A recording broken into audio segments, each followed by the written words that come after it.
He sees me. Charlie dropped to her hands and knees. She was wedged behind a row of arcade games, cramped in the crawl space between the consoles and the wall, tangled electrical cords and useless plugs strewn beneath her. She was cornered. The only way out was past the thing, and she wasn't fast enough to make it. She could see him stalking back and forth, catching flickers of movement through the gaps between the games. There was scarcely enough room to move, but she tried to crawl backward. Her foot caught on a cord. She stopped, contorting herself to carefully dislodge it. She heard the clash of metal on metal, and the farthest console rocked back against the wall. He hit it again, shattering the display, then attacked the next, crashing against them almost rhythmically, tearing through the machinery, coming closer. I have to get out. I have to. The panicked thought was of no help. There was no way out. Her arm ached, and she wanted to sob aloud. Blood soaked through the tattered bandage, and it seemed as though she could feel it draining out of her. The console a few feet away crashed against the wall, and Charlie flinched. He was getting closer. She could hear the grinding of gears and the clicking of servos, even louder. Eyes closed, she could still see the way he looked at her, see the matted fur and the exposed metal beneath the synthetic flesh.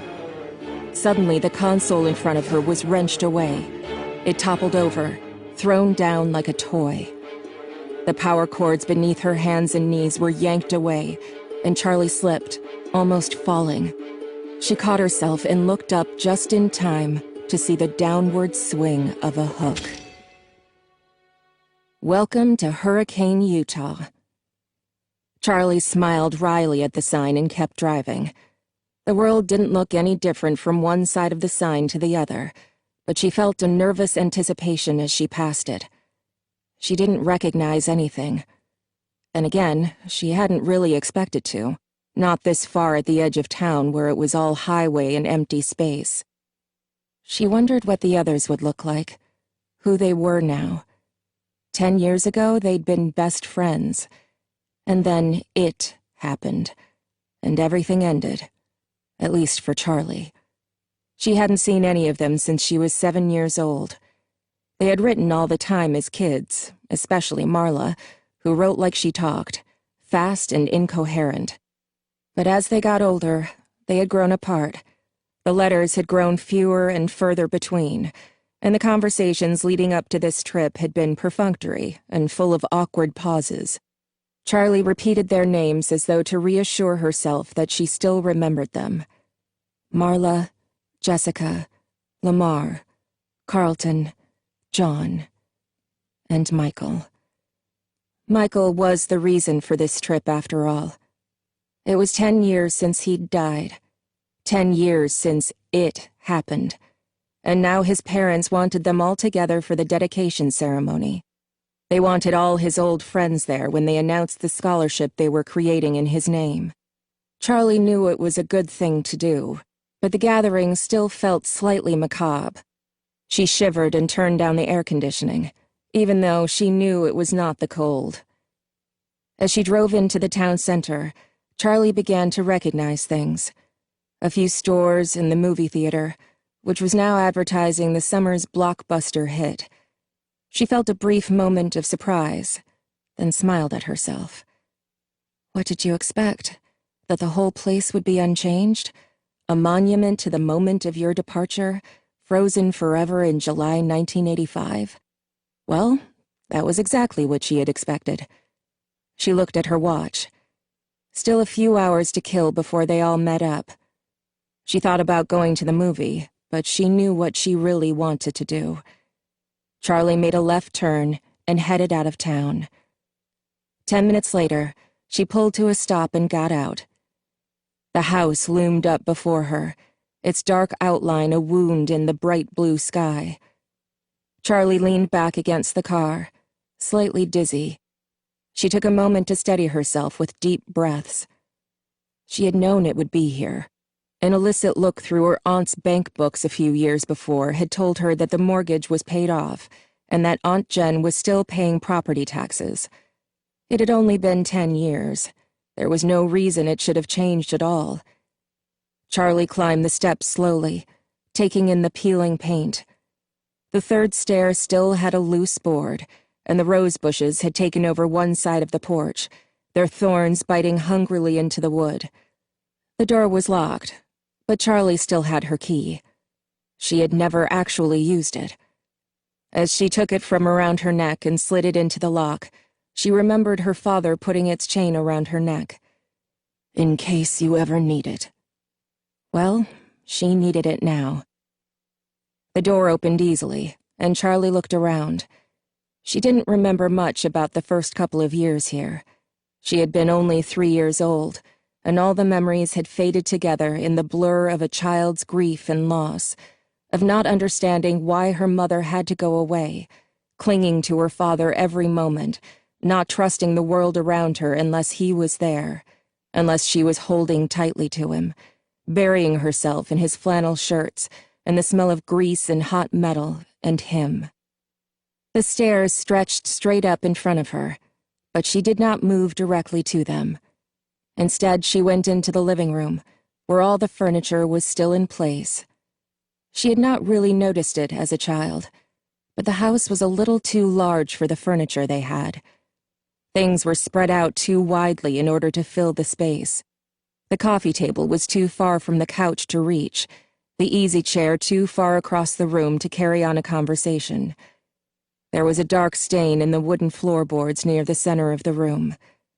Charlie stepped around it quickly and went to the kitchen, where the cupboards held only a few pots, pans, and dishes.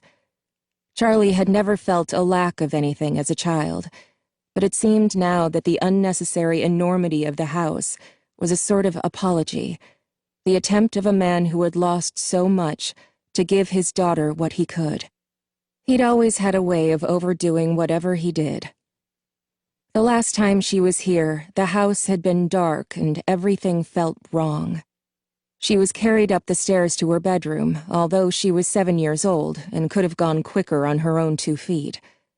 But Aunt Jen had stopped on the front porch, picked her up, and carried her, shielding her face as though she were a baby in the glaring sun. In her room, Aunt Jen set Charlie down and closed the bedroom door behind them. She told her to pack her suitcase, and Charlie had cried because all her things could never fit into that small case. "We can come back for the rest later," Aunt Jen said, her impatience leaking through as Charlie hovered indecisively at her dresser, trying to decide which t-shirts to bring along. They had never come back for the rest.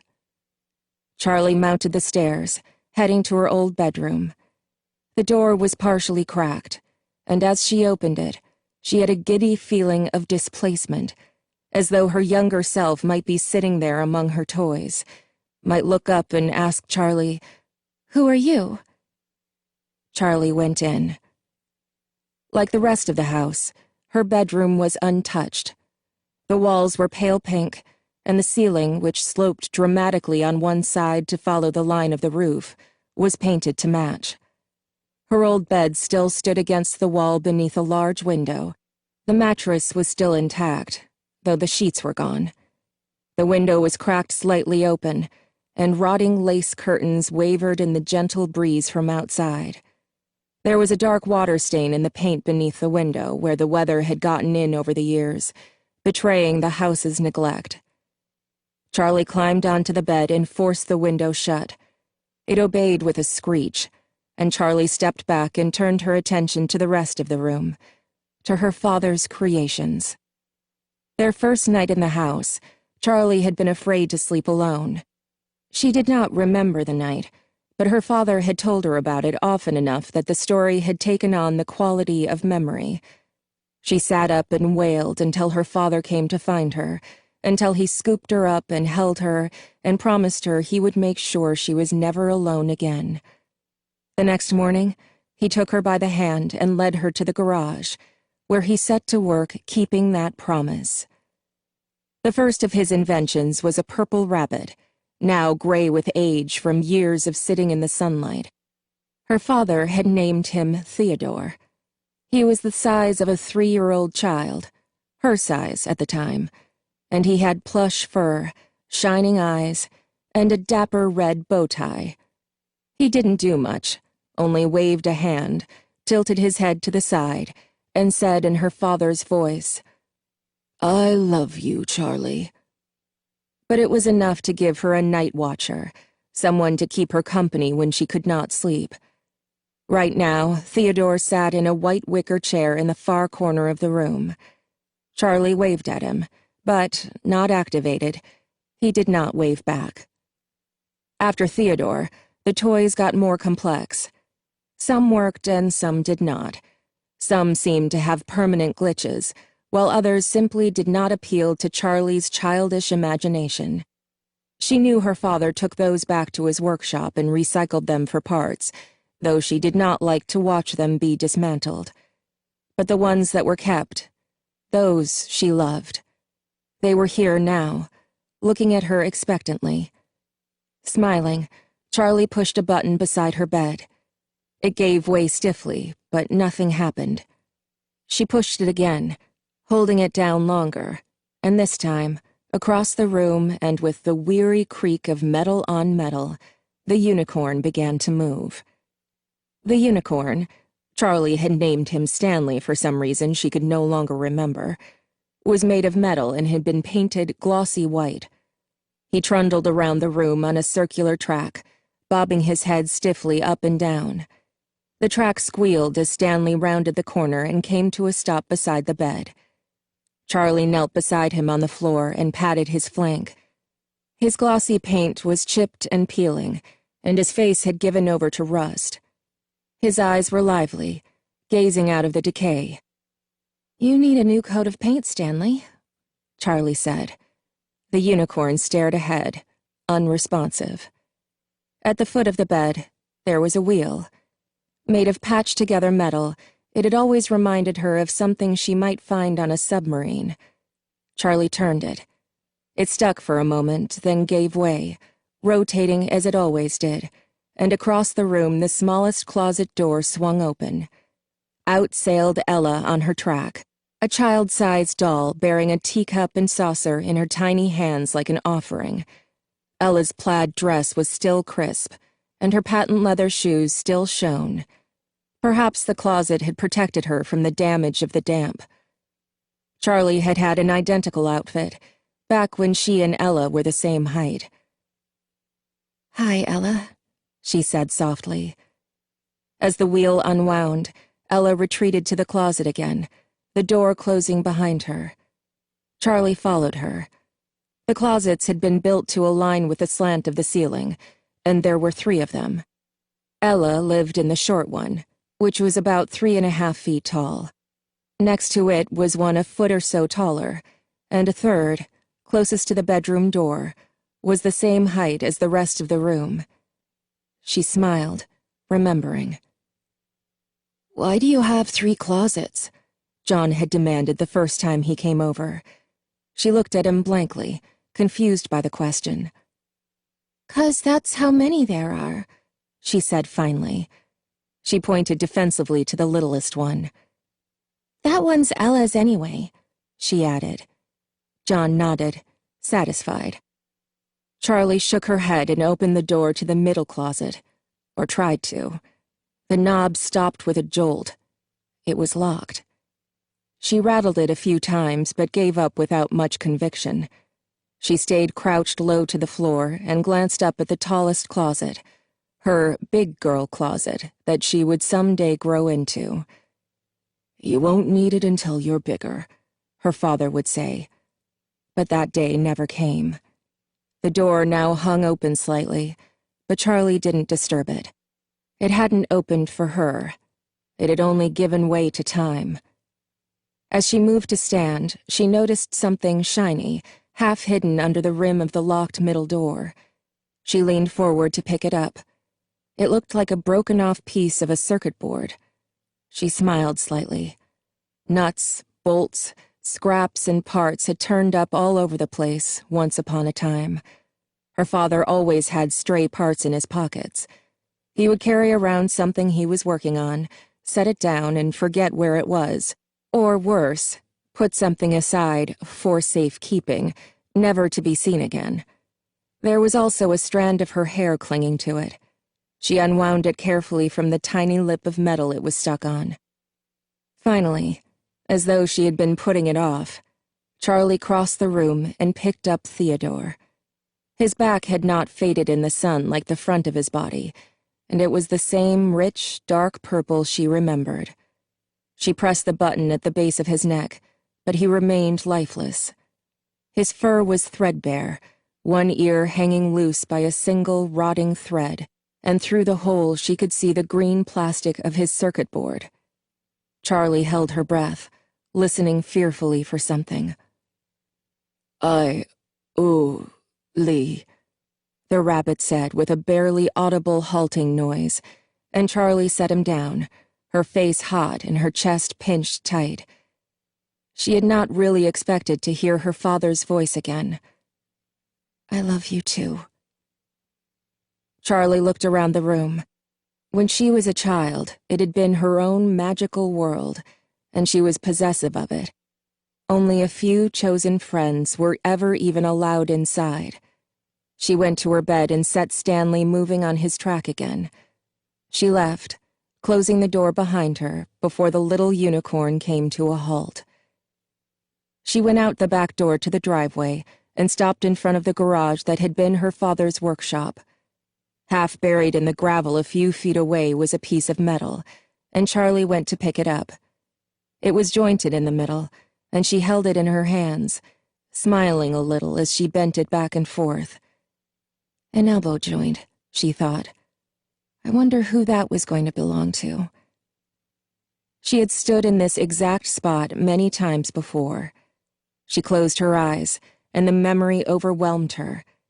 She was a little girl again, sitting on the floor of her father's workshop, playing with scraps of wood and metal as though they were toy blocks, trying to build a tower with the uneven pieces. The shop was hot, and she was sweaty, grime sticking to her legs as she sat in her shorts and sneakers. She could almost smell the sharp, metallic odor of the soldering iron. Her father was nearby, never out of sight, working on Stanley the unicorn. Stanley's face was still unfinished, one side white and shining and friendly, with a gleaming brown eye that seemed almost to see. The other half of the toy's face was all exposed circuit boards and metal parts. Charlie's father looked at her and smiled, and she smiled back, beloved. In a darkened corner behind her father, barely visible, hung a jumble of metal limbs, a twisted skeleton with burning silver eyes. Every once in a while, it gave an uncanny twitch. Charlie tried never to look at it, but as her father worked, as she played with her makeshift toys, her eye was drawn back to it again and again. The limbs, contorted, seemed almost mocking, the thing a ghastly jester, and yet there was something about it that suggested enormous pain. "Daddy?" Charlie said, and her father did not look up from his work. "Daddy?" she said again, more urgently, and this time he turned to her slowly, as though not fully present in the world. "What do you need, sweetie?" She pointed at the metal skeleton. "Does it hurt?" She wanted to ask the question, but when she looked into her father's eyes, she found she could not. She shook her head. "Nothing." He nodded at her with an absent smile and went back to his work. Behind him, the creature gave another awful twitch, and its eyes still burned. Charlie shivered and drew herself back to the present. She glanced behind her, feeling exposed. She looked down, and her gaze fixed on something. 3 widely spaced grooves in the ground. She knelt, thoughtful, and ran her finger over one of them. The gravel was scattered away, the marks worn heavily into the dirt. A camera tripod of some sort? It was the first unfamiliar thing she'd seen. The door to the workshop was cracked open slightly, inviting, but she felt no desire to go inside. Quickly, she headed back to her car, but she stopped as soon as she settled into the driver's seat. Her keys were gone, having probably fallen out of her pocket somewhere inside the house. She retraced her steps, merely glancing into the living room and kitchen before heading up to her bedroom. The keys were on the wicker chair, beside Theodore the rabbit. She picked them up and jangled them for a moment, not quite ready to leave the room behind. She sat down on the bed. Stanley the unicorn had stopped beside the bed as he always did, and as she sat, she patted him absently on the head. It had grown dark while she was outside, and the room was now cast in shadows. Somehow, without the bright sunlight, the toy's flaws and deterioration were thrown into sharp relief. Theodore's eyes no longer shone, and his thin fur and hanging ear made him look like a sickly vagabond. When she looked down at Stanley, the rust around his eyes made them look like hollow sockets, and his bared teeth, which she had always thought of as a smile, became the awful, knowing grin of a skull. Charlie stood up, careful not to touch him, and hurried toward the door, but her foot caught on the wheel beside the bed. She tripped on the tracks and fell sprawling to the floor. There was a whir of spinning metal, and as she raised her head, a small pair of feet appeared under her nose, clad in shining patent leather. She looked up. There above her was Ella, staring down at her, silent and uninvited, her glassy eyes almost appearing to see. The teacup and saucer were held out before her with a military stiffness. Charlie got up cautiously, taking care not to disturb the doll. She left the room, stepping carefully to avoid accidentally activating any other toys. As Charlie went, Ella retreated to her closet, almost matching her pace. Charlie hurried down the stairs, seized by an urgency to get away. In the car, she fumbled the key 3 times before sliding it into place. She backed too fast down the driveway, running recklessly over the grass of the front yard, and sped away. After about a mile, Charlie pulled over on the shoulder and turned the car off, staring straight ahead through the windshield, her eyes focused on nothing. She forced herself to breathe slowly. She reached up and adjusted the rearview mirror so she could see herself. She always expected to see pain, anger, and sorrow written on her face, but they never were. Her cheeks were pink, and her round face looked almost cheerful, like always. Her first weeks living with Aunt Jen, she heard the same things over and over when Aunt Jen introduced her. What a pretty child. What a happy-looking child she is. Charlie always looked like she was about to smile, her brown eyes wide and sparkling, her thin mouth ready to curve up, even when she wanted to sob. The incongruity was a mild betrayal. She ran her fingers through her light brown hair as though that would magically fix its slight frizziness, and put the mirror back into position. She turned the car back on and searched for a radio station, hoping music might bring her fully back to reality. She flipped from station to station, not really hearing what any of them were playing, and finally settled on an AM broadcast with a host who seemed to be yelling condescendingly at his audience. She had no idea what he was talking about, but the brash and annoying sound was enough to jar her back into the present. The clock in the car was always wrong, so she checked her watch. It was almost time to meet her friends at the diner they had chosen, near the center of town. Charlie pulled back onto the road and drove, letting the sound of the angry talk radio host soothe her mind. When she reached the restaurant, Charlie pulled into the lot and stopped, but did not park. The front of the diner had a long picture window all across it, and she could see right inside. Though she had not seen them for years, it took her only a moment to spot her friends through the glass. Jessica was easiest to pick out from the crowd. She always enclosed pictures with her letters, and right now she looked exactly like her last photo. Even seated, she was clearly taller than either of the boys, and very thin. Though Charlie could not see her whole outfit, she was wearing a loose white shirt with an embroidered vest, and she had a brimmed hat perched on her glossy, shoulder-length brown hair, with an enormous flower threatening to tip it off her head. She was gesturing excitedly about something as she spoke. The two boys were sitting next to each other, facing her. Carlton looked like an older version of his red-headed childhood self.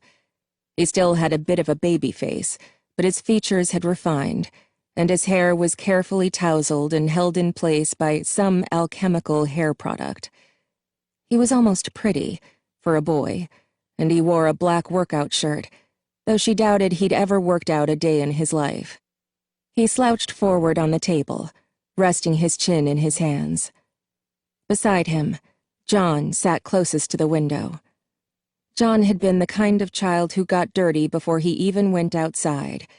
There would be paint on his shirt before the teacher handed out the watercolors, grass stains on his knees before they came near a playground, and dirt under his fingernails just after he washed his hands. Charlie knew it was him because it had to be, but he looked completely different. The grubbiness of childhood had been replaced by something crisp and clean. He was wearing a neatly pressed, light green button-down shirt, the sleeves rolled up and the collar open, preventing him from looking too uptight. He was leaning back confidently in the booth, nodding enthusiastically, apparently absorbed in whatever Jessica was saying. The only concession to his former self was his hair, staking up all over his head, and he had a 5 o'clock shadow, a smug adult version of the dirt he was always covered in as a kid. Charlie smiled to herself. John had been something like her childhood crush, before either of them really understood what that meant. He gave her cookies from his Transformers lunchbox, and once in kindergarten he took the blame when she broke the glass jar that held colored beads for arts and crafts.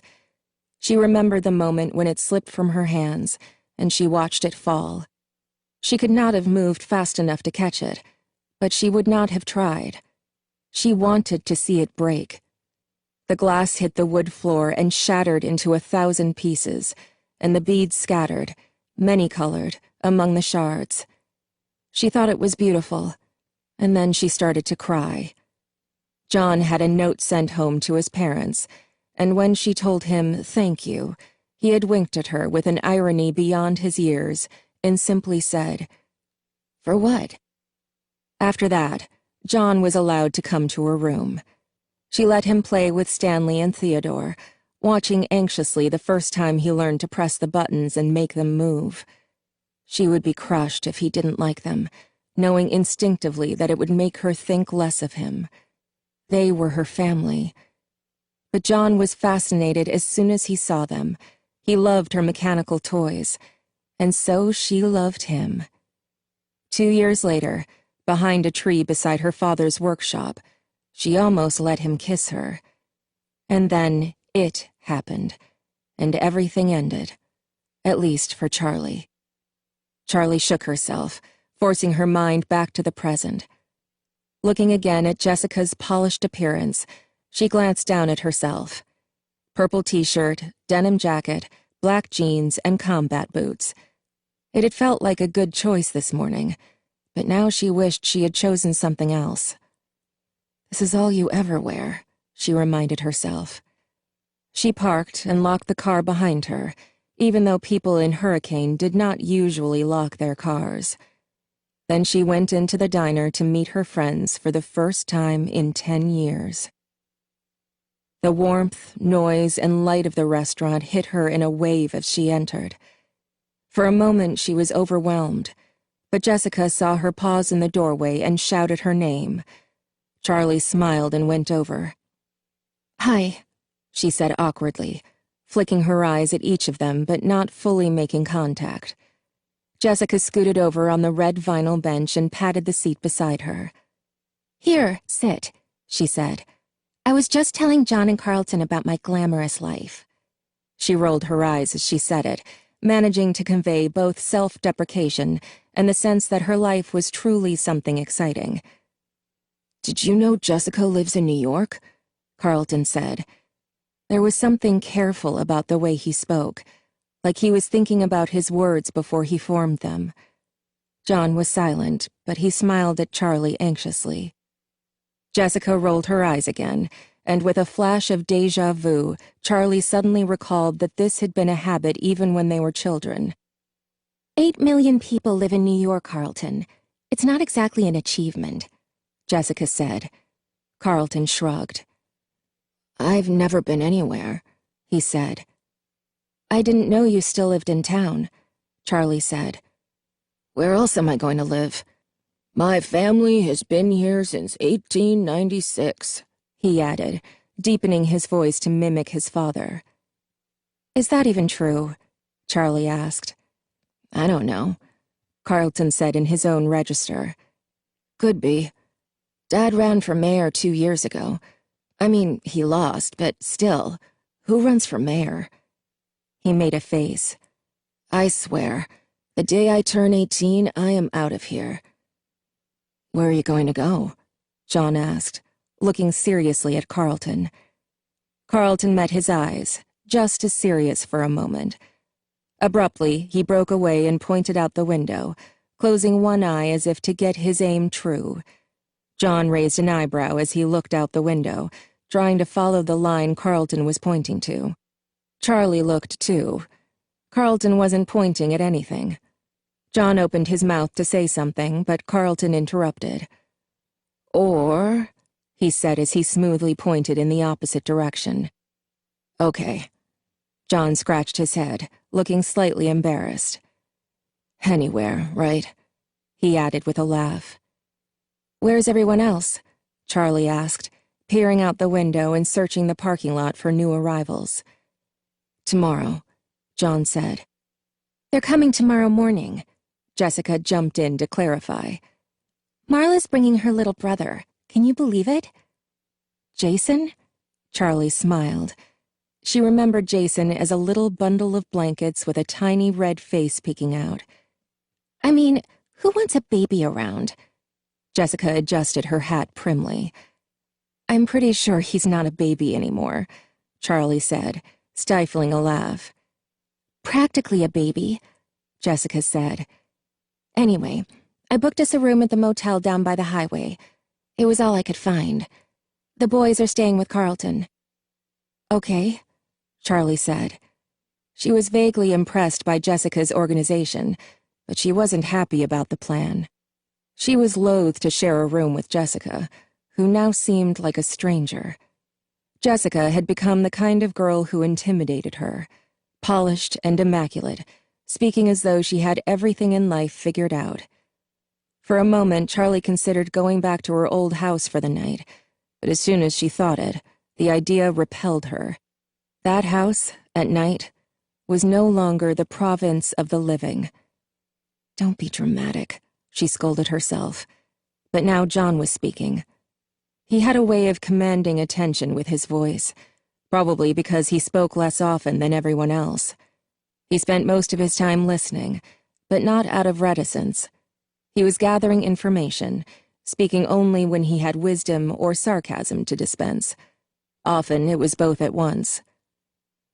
Does anyone know what's happening tomorrow? They were all silent for a moment, and the waitress took the opportunity to come over for their order. Charlie flipped quickly through the menu, her eyes not really focusing on the words. Her turn to order came much faster than she was expecting, and she froze. Eggs, she said at last. The woman's hard expression was still fixed on her, and she realized she had not finished. Scrambled, wheat toast, she added, and the woman went away. Charlie looked back down at the menu. She hated this about herself. When she was caught off guard, she seemed to lose all ability to act or process what was going on around her. People were incomprehensible, their demands alien. Ordering dinner shouldn't be hard, she thought. The others had begun their conversation again, and she turned her attention to them, feeling like she had fallen behind. What do we even say to his parents? Jessica was saying. Carlton, do you ever see them? Charlie asked. Not really, he said. Around, I guess. Sometimes. I'm surprised they stayed in Hurricane, Jessica said with a note of worldly disapproval in her voice. Charlie said nothing, but she thought, how could they not? His body had never been found. How could they not have secretly hoped he might come home, no matter how impossible they knew it was. How could they leave the only home Michael knew? It would mean really, finally giving up on him. Maybe that was what this scholarship was, an admission that he was never coming home. Charlie was acutely aware that they were in a public place, where talking about Michael felt inappropriate. They were, in a sense, both insiders and outsiders. They had been closer to Michael, probably more than anyone in this restaurant, but, with the exception of Carlton, they were no longer from Hurricane. They did not belong. She saw the tears falling on her paper placemat before she felt them, and she hurriedly wiped her eyes, looking down and hoping no one had noticed. When she looked up, John appeared to be studying his silverware, but she knew he had seen. She was grateful to him for not trying to offer comfort. "John, do you still write?" Charlie asked. John had declared himself an author when they were about 6, having learned to read and write when he was 4, a year ahead of the rest of them. At the age of 7, he completed his first novel and pressed his poorly spelled, inscrutably illustrated creation on his friends and family, demanding reviews. Charlie remembered that she had given him only 2 stars. John laughed at the question. "I actually do my E's the right way these days," he said. "I can't believe you remember that. But I do, actually, yeah." He stopped, clearly wanting to say more. "What do you write?" Carlton obliged, and John looked down at his placemat, speaking mostly to the table.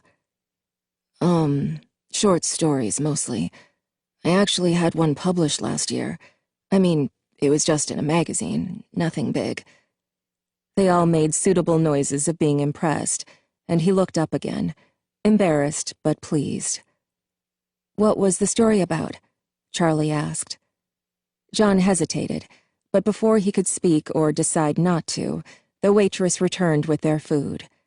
They had all ordered from the breakfast menu: coffee, eggs and bacon, blueberry pancakes for Carlton. The brightly colored food looked hopeful, like a fresh start to the day. Charlie took a bite of her toast, and they all ate silently for a moment. "Hey, Carlton," John said suddenly. "Whatever happened to Freddy's anyway?" There was a brief hush. Carlton looked nervously at Charlie, and Jessica stared up at the ceiling. John flushed red, and Charlie spoke hastily. "It's okay, Carlton. I'd like to know too." Carlton shrugged, stabbing at his pancakes nervously with his fork.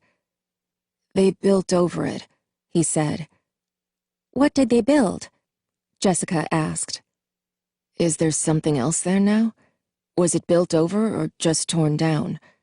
John asked. Carlton shrugged again, quick, like a nervous tick. "Like I said, I don't know. It's too far back from the road to see, and I haven't exactly investigated. It might have been leased to someone, but I don't know what they did. It's all been blocked off for years, under construction. You can't even tell if the building is still there." "So it could still be there?" Jessica asked with a spark of excitement breaking through. "Like I said, I don't know," Carlton answered. Charlie felt the diner's fluorescent lights glaring down on her face, suddenly too bright. She felt exposed. She had barely eaten, but she found herself rising from the booth, pulling a few crumpled bills from her pocket, and dropping them on the table. "I'm going to go outside for a minute," she said. "Smoke break," she added hastily. "You don't smoke." She chided herself for the clumsy lie as she made her way to the door, jostling past a family of 4 without saying "excuse me," and stepped out into the cool evening. She walked to her car and sat on the hood, the metal denting slightly under her weight. She took in breaths of the cool air as if it were water, and closed her eyes. "You knew it would come up. You knew you would have to talk about it," she reminded herself. She had practiced on the drive here, had forced herself to think back to happy memories, to smile and say, "Remember when?" She thought she was prepared for this, but of course she had been wrong. Why else would she have run out of the restaurant like a child? Charlie? She opened her eyes and saw John standing next to the car, holding her jacket out in front of him like an offering. You forgot your jacket, he said, and she made herself smile at him. Thanks, she said. She took it and draped it over her shoulders, then slid over on the car's hood for him to sit. Sorry about that, she said. In the dim lights of the parking lot, she could still see him blush to the ears. He joined her on the car's hood, leaving a deliberate space between them. I haven't learned to think before I talk. I'm sorry. John watched the sky as a plane passed overhead. Charlie smiled, this time unforced. It's okay. I knew it was going to come up. It had to. It sounds stupid, but I never think about it.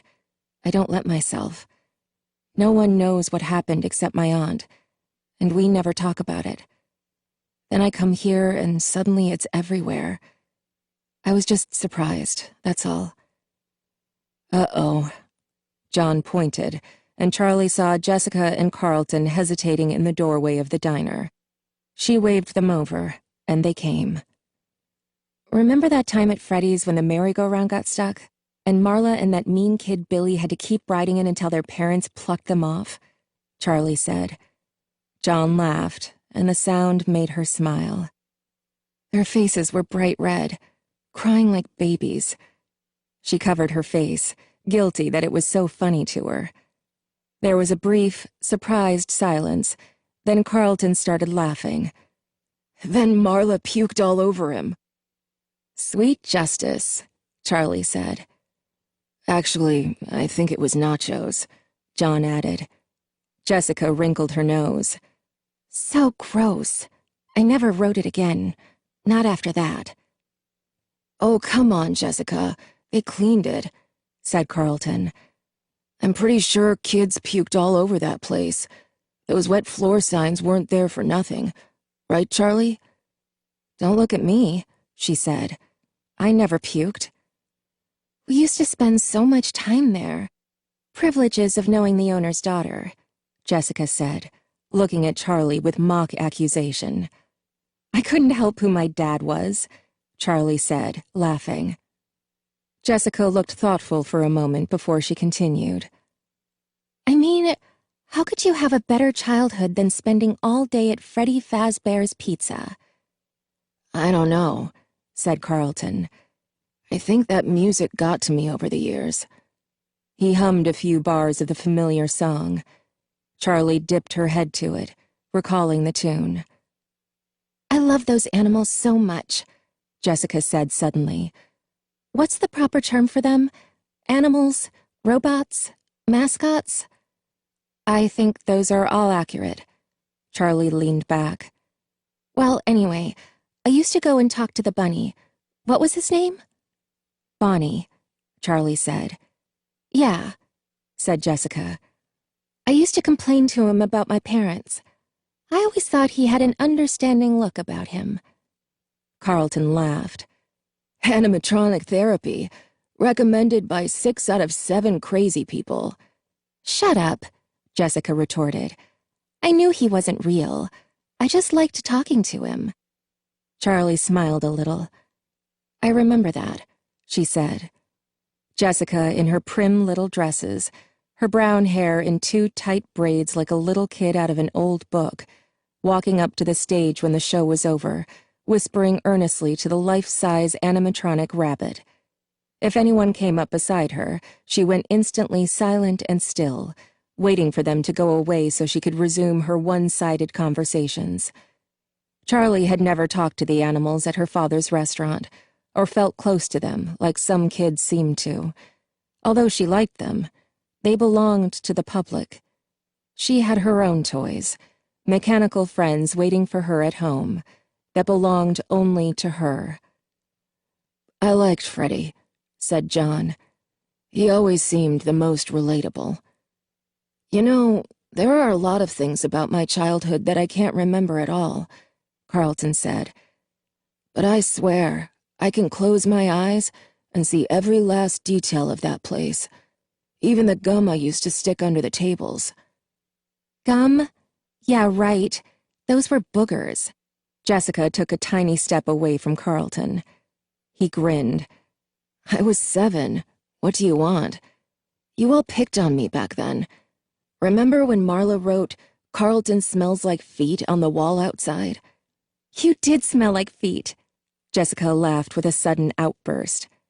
Carlton shrugged, unperturbed. I used to try to hide when it was time to go home. I wanted to be stuck in there overnight so I could have the whole place to myself. Yeah, you always kept everyone waiting, said John. And you always hid under the same table. Charlie spoke slowly, and when she did, everyone turned to her, as though they had been waiting. Sometimes I feel like I remember every inch of it, like Carlton, she said. But sometimes it's like I hardly remember it at all. It's all in pieces. Like, I remember the carousel and that time it got stuck. I remember drawing on the placemats. I remember little things. Eating that greasy pizza, hugging Freddy in the summer and his yellow fur getting stuck all over my clothes. But a lot of it is like pictures. Like it happened to someone else. They were all looking at her oddly. Freddy was brown, right? Jessica looked to the others for confirmation. I guess you really don't remember it that well after all, Carlton teased Charlie, and she laughed briefly. Right, I meant brown, she said. Brown. Freddy was brown. Of course he was. She could see him in her mind now. But somewhere in the depths of her recall, there was a flash of something else. Carlton launched into another story, and Charlie tried to turn her attention to him, but there was something disturbing, worrisome, about that lapse in memory. It was 10 years ago. It's not like you've got dementia at 17, she told herself, but it was such a basic detail to have misremembered. Out of the corner of her eye, she caught John looking at her, a pensive expression on his face, as though she had said something important.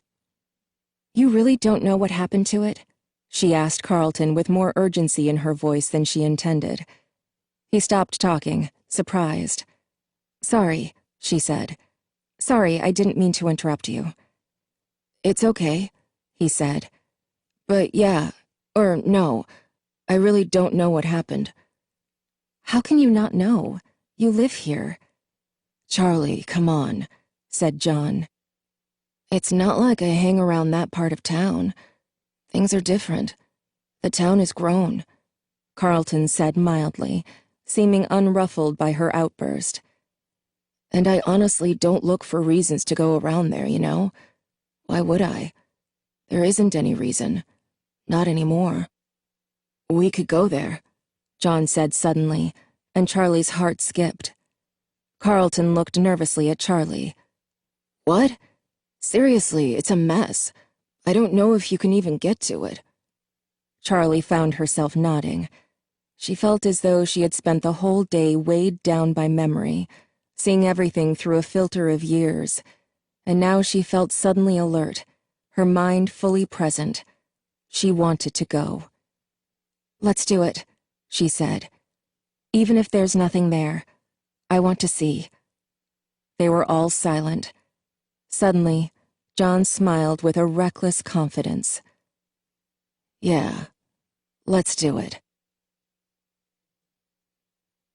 Chapter 2. Charlie pulled to a stop, feeling the soft give of dirt under her tires, and turned off the car. She got out and surveyed their surroundings. The sky was a rich, dark blue, the last trails of the sunset streaking off to the west. The parking lot was unpaved, and before them lay a sprawling monster of a building, a rising acre of glass and concrete. There were lamps in the parking lot that had never been used, and no lights shone out onto the lot.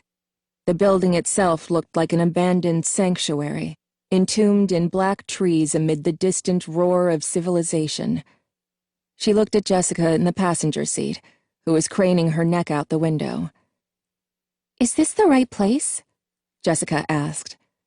Charlie shook her head slowly, not quite certain what she was seeing. "I don't know," she whispered. Charlie got out of the car and stood in silence as John and Carlton pulled up beside her. "What is this?" John stepped out of the car cautiously and stared blankly at the monument. "Does anyone have a flashlight?" He looked at each of them. Carlton held up his keychain and waved around the feeble glow of a penlight for a minute. "Great," John muttered, walking away with resignation. "Hold on a sec," Charlie said and went around to her trunk. "My aunt makes me carry around a bunch of stuff for emergencies." Aunt Jen, loving but severe, had taught Charlie self-reliance above almost anything else. Before she let Charlie have her old blue Honda, she had insisted that Charlie know how to change a tire, check the oil, and know the basic parts of the engine. In the trunk, in a black box tucked in next to the jack, spare tire, and small crowbar, she had a blanket, a heavy police-issue flashlight, bottled water, granola bars, matches, and emergency flares. Charlie grabbed the flashlight. Carlton grabbed a granola bar. Almost by silent agreement, they began to walk the building's perimeter, Charlie holding up the light in a steady beam in front of them. The building itself looked mostly finished, but the ground was all dirt and rock, uneven and soft. Charlie shone the light on the ground, where grass had grown patchy in the dirt, inches long. "No one has been digging for a while," Charlie said. The place was massive, and it took a long time to circumnavigate. It wasn't long before the rich blue of the evening was overtaken by a blanket of scattered silver clouds and stars. The surfaces of the building were all the same smooth, beige concrete, with windows too high up on the walls to see inside. "Did they really build this whole thing and then just leave?" Jessica said. "Carlton," said John, "you really don't know anything about what happened?" Carlton shrugged expansively. "I told you. I knew there was construction, but I don't know anything else." "Why would they do this?" John seemed almost paranoid, scouting the trees as though eyes might be looking back at him. "It just goes on and on." He squinted, gazing along the outside wall of the building, which seemed to stretch endlessly into the distance. He glanced back to the trees as if making sure they hadn't missed a building somehow. "No, it was here." He placed his hand on the drab concrete facing. "It's gone." After a moment, he gestured to the others and began to walk back the way they came. Reluctantly, Charlie turned back, following the group. They kept going until they could see their cars again up ahead in the darkness. "Sorry, guys. I hoped there would at least be something familiar," Carlton said exhaustedly. "Yeah," Charlie said. She had known it would be, but seeing that Freddy's had been razed to the ground was still a shock. It was so paramount sometimes in her mind that she wanted to get rid of it, wanted to scrub the memories, good and bad, from her head, as if they had never been. Now someone had scrubbed it from the landscape, and it felt like a violation. It should have been up to her. Right, she thought, because you had the money to buy it and preserve it, like Aunt Jen did with the house. "Charlie?" John was saying her name, and it sounded like he was repeating it. "Sorry," she said. "What were you saying?" "Do you want to go inside?" Jessica asked. Charlie was surprised they were only now considering this, but then again, none of them was usually prone to criminal activity. The thought was a release, and she took a deep breath, speaking on her exhale. "Why not?" she said, almost laughing. She hefted the flashlight. Her arms were getting tired. "Anyone else want a turn?" She waved it back and forth like a pendulum. Carlton grabbed it and took a moment to appreciate its weight. "Why is this so heavy?" he said, passing it off to John. "Here you go." It's a police flashlight, Charlie said absently. You can hit people with it. Jessica wrinkled her nose. Your aunt really wasn't kidding around, huh? Ever used it? Not yet. Charlie winked and made a half-threatening glance at John, who returned an uncertain half-smile, unsure how to react. The wide entrances were sealed with hammered metal doors, no doubt intended to be temporary until construction was finished. Still, it wasn't difficult to find a way in, since many large mounds of gravel and sand scaled the walls, leading right up to the edges of the large, gaping windows. Not trying hard to keep people out, John said. What's anyone going to steal? Charlie said, staring at the blank, towering walls. They climbed the hills slowly, the gravel shifting and sliding beneath their feet as they went. Carlton reached the window first and peered through. Jessica looked over his shoulder. Can we drop down? John asked. Yes, said Carlton. No, Jessica said at precisely the same time. I'll go, Charlie said. She felt reckless. Without looking through to see how far the fall was, she put her feet through the opening and let herself drop. She landed, knees bent. The impact rocked her, but it did not hurt. She looked up at her friends staring down. Oh, hang on, Charlie called, pulling a short stepladder from a wall nearby and setting it under the window. Okay, she said. Come on. They dropped down one by one and looked around them. Inside was an atrium, or maybe it would have become a food court, with metal benches and plastic tables scattered around, some bolted to the floor.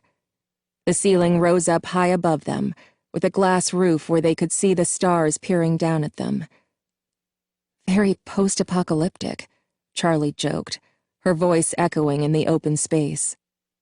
Jessica sang a brief, wordless scale suddenly, startling them all into silence.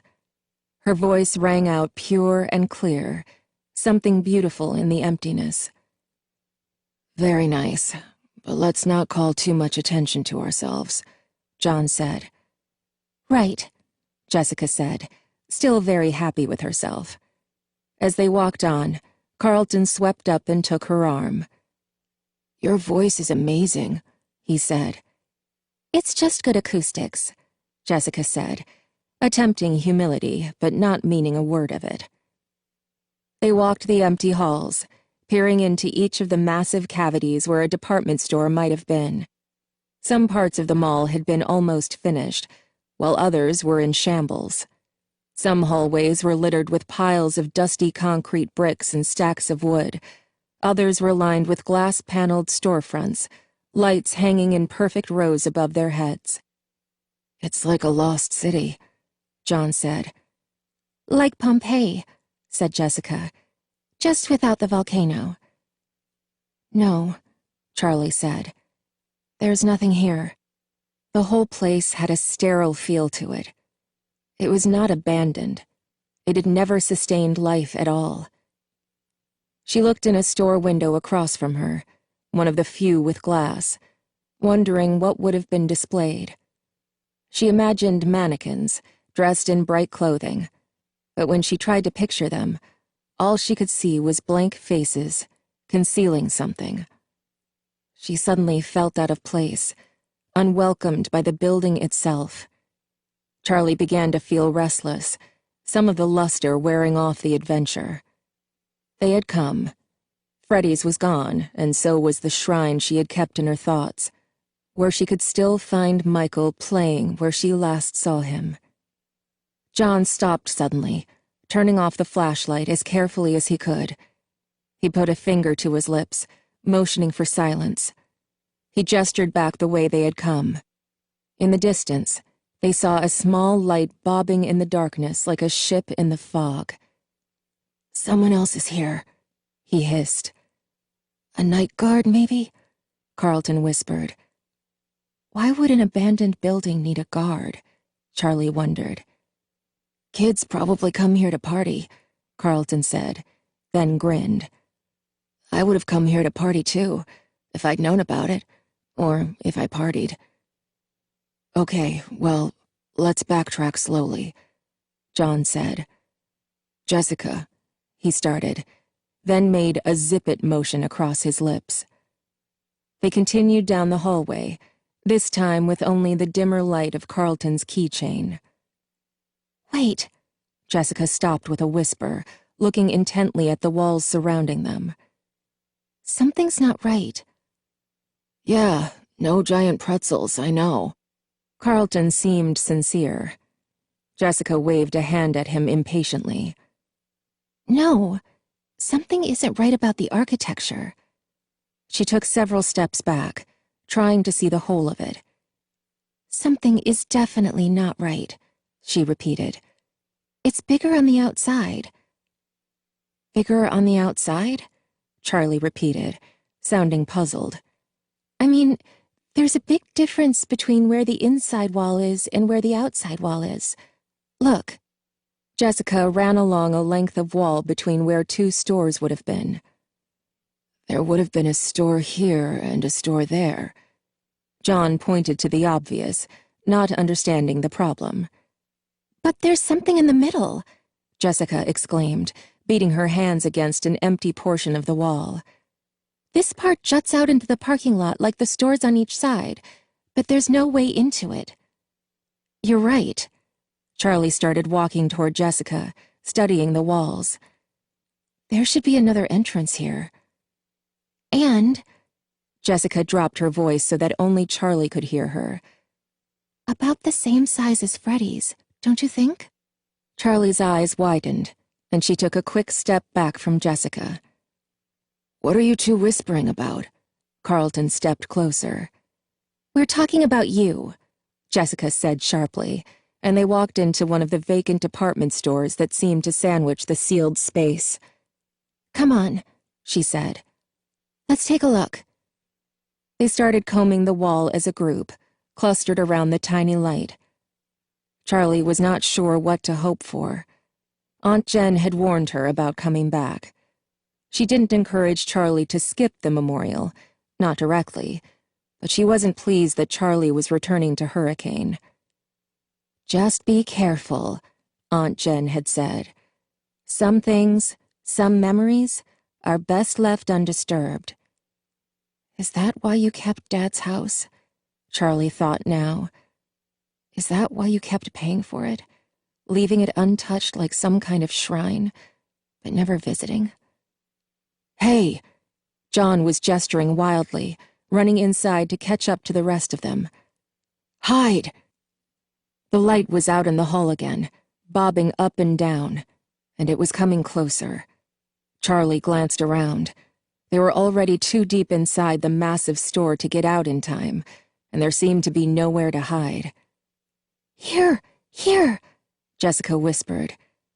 There was a break in the wall beside a rig of scaffolding, and they hurried into it, squeezing past stacks of open boxes and sheets of plastic hanging from the ceiling. They made their way down what appeared to be a makeshift hallway just on the other side of the department store wall. It was really more like an alley. It was incongruous with the rest of the mall, not shiny and new, but dank and musty. One wall was made of the same concrete as the outside of the building, though it was rough and unfinished, and the other was exposed brick, some parts faded smooth with age, others with the mortar crumbling, leaving chinks and holes. Heavy wooden shelves of cleaning equipment stood against the wall, listing to the side, their boards sinking under the weight of old paint cans and mysterious buckets. Something was dripping from uncovered pipes overhead, leaving puddles that they all stepped carefully around. A mouse scuttled by, almost running over Carlton's foot. Carlton made a strangled sound, hand over his mouth. They crouched down behind one of the wooden shelving units, pressing up against the wall. Charlie doused the light and waited. She took shallow breaths, perfectly still, watching and wishing she had picked a better position to freeze into. After a few minutes, her legs started to feel numb under her, and Carlton was so close that she could smell the light, pleasant scent of his shampoo. That's nice, she whispered. Thanks, Carlton said, knowing immediately what she was referring to. It comes in Ocean Breeze and Tropical Paradise. I prefer Ocean Breeze, but it dries the scalp. Hush, John hissed. Charlie wasn't sure why she was so worried. It was just a night guard, and at the worst they would be asked to leave, maybe yelled at a little. She had an overblown aversion to getting in trouble. The bobbing light came closer. Charlie was acutely aware of her body, holding every muscle motionless. Suddenly, she could make out a thin figure leaning in from the great room outside. He shone his light in a long beam down the hallway, sweeping it up and down the walls. He's got us, Charlie thought. But inexplicably, he turned and went, apparently satisfied. They waited another few minutes, but there was nothing. He was gone. They all moved slowly out of their crouched positions, stretching limbs that had gone to sleep. Carlton shook one foot vigorously until he could stand on it. Charlie looked down at Jessica, who was still hunched over, as if frozen in time. "Jessica, are you okay?" she whispered. Jessica looked up, smiling. "You won't believe this." She was pointing at the wall, and Charlie leaned over to see. There, etched in the worn brick, were clumsy letters, almost illegible in a child's handiwork. "Carlton smells like feet." "You have to be kidding me," John whispered in awe, turning to face the wall and placing both hands against it. "I recognize these bricks." He laughed. "These are the same bricks." His smile faded. "They didn't tear it down. They built around it." "It's still here!" Jessica unsuccessfully tried to keep her voice down. "There has to be a way in," she added, her eyes wide with an almost childish excitement. Charlie shone the flashlight up and down the hallway, playing the light off each wall, but there was no break, no door. "There was a back door to Freddy's," John said. "Marla wrote that right next to the back door, right?" "Why didn't they just knock it down?" Charlie pondered. "Does this hallway just lead nowhere?" Jessica said, puzzled. "It's the story of my life," Carlton said lightly. "Wait." Charlie ran her fingers along the edge of a shelf, peering through the odds and ends crammed onto it. The wall behind it looked different. It was metal, not brick. "Right here." She stepped back and looked at the others. "Help me move it." John and Jessica pressed against one side in a unified effort, and she and Carlton pulled on the other. It was immensely heavy, laden with cleaning supplies and large buckets of nails and tools, but it slid farther down the hall almost easily, without incident. Charlie stepped back, breathing hard. "John, give me the big light again." He handed it over, and she turned it back on, aiming where the shelf had stood. "This is it," she said. It was metal and rusting, spattered with paint, a stark contrast to the walls around it. There was only a hole where the handle had been. Someone must have removed it so the shelf could lie flush against the door. Silently, Charlie handed the flashlight back to John, and he held it above her head so she could see. She slipped around the others and tried to squeeze her fingers into the hole where the doorknob once was, trying to pull it open to no avail. "It's not going to open," she said. John was behind her, peering over her shoulder. "Just a second." He squeezed himself into the space beside her and knelt carefully. "I don't think it's locked or anything," he said. "I think it's just rusty. Look at it." The door extended all the way to the floor, its bottom ragged and unfinished. The hinges were on the other side, and the edges were caked in rust. It looked as though it had not been opened in years. John and Charlie pulled on it together, and it moved a fraction of an inch. "Yay!"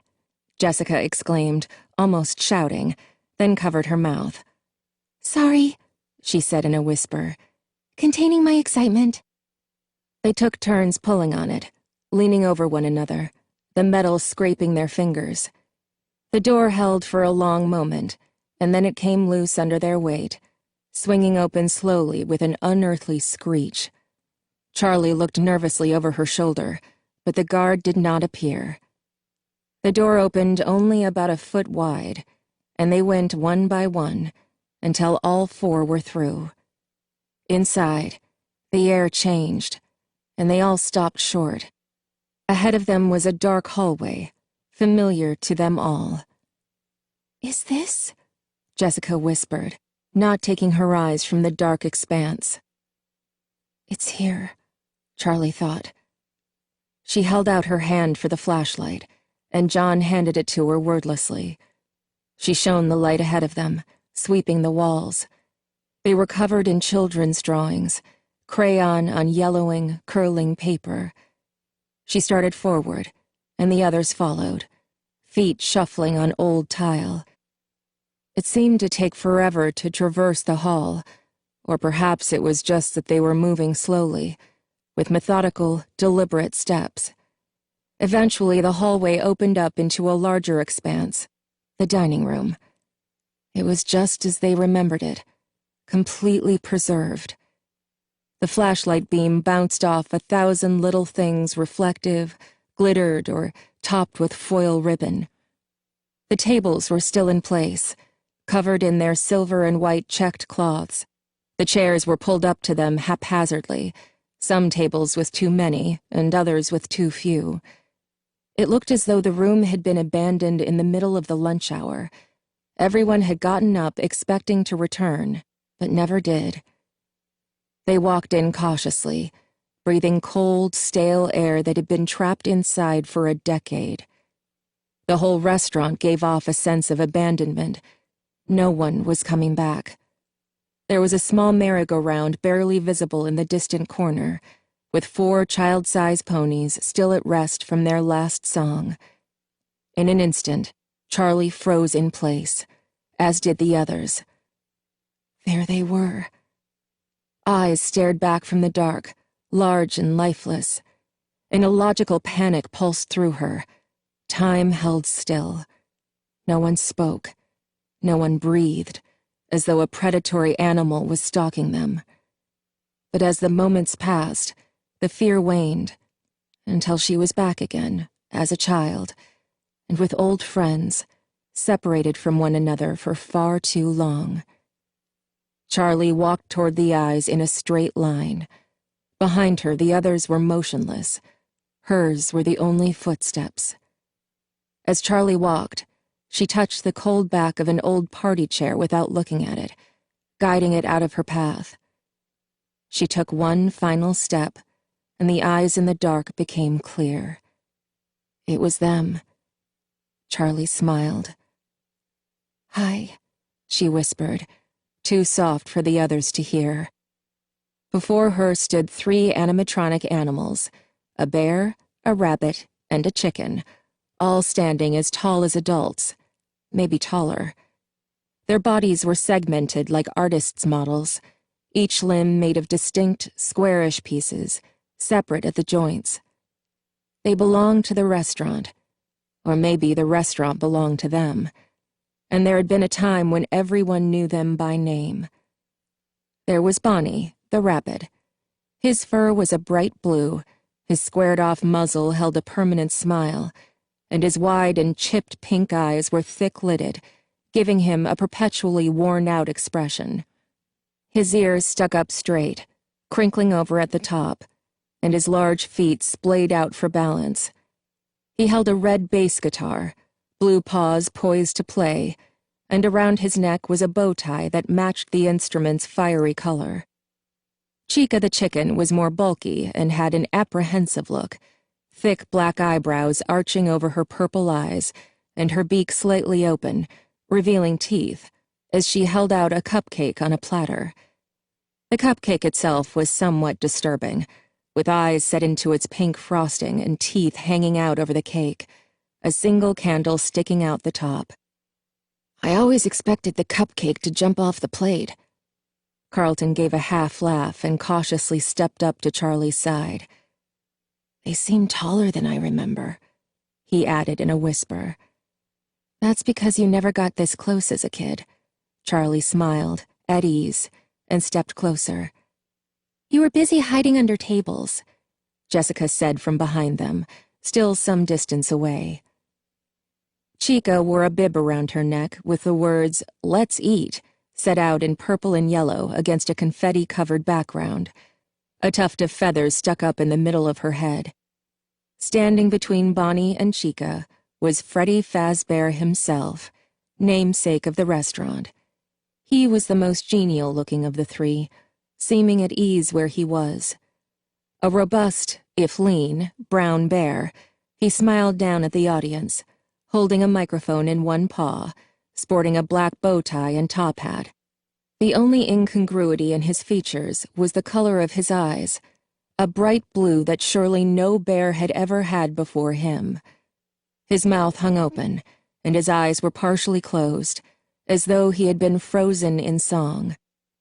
Carlton drew closer to the stage until his knees pressed against the rim of it. "Hey, Freddy," he whispered.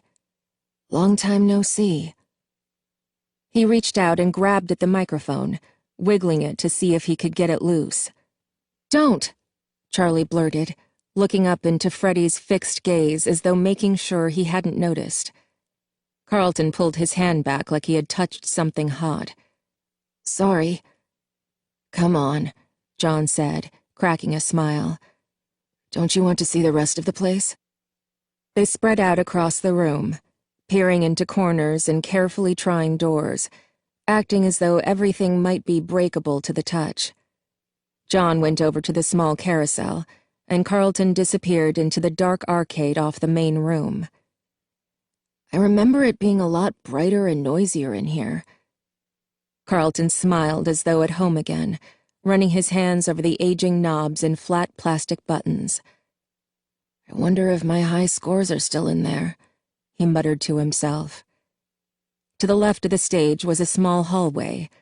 Half hoping no one would notice where she had gone, Charlie started down it silently as the others occupied themselves with their own curiosities. At the end of the short, plain corridor was her father's office. It had been Charlie's favorite place in the restaurant. She liked to play with her friends in the main area, but she loved the singular privilege of coming back here when her father was doing paperwork.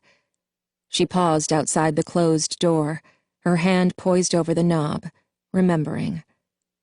Most of the room was filled with his desk, his filing cabinets, and small boxes of uninteresting parts.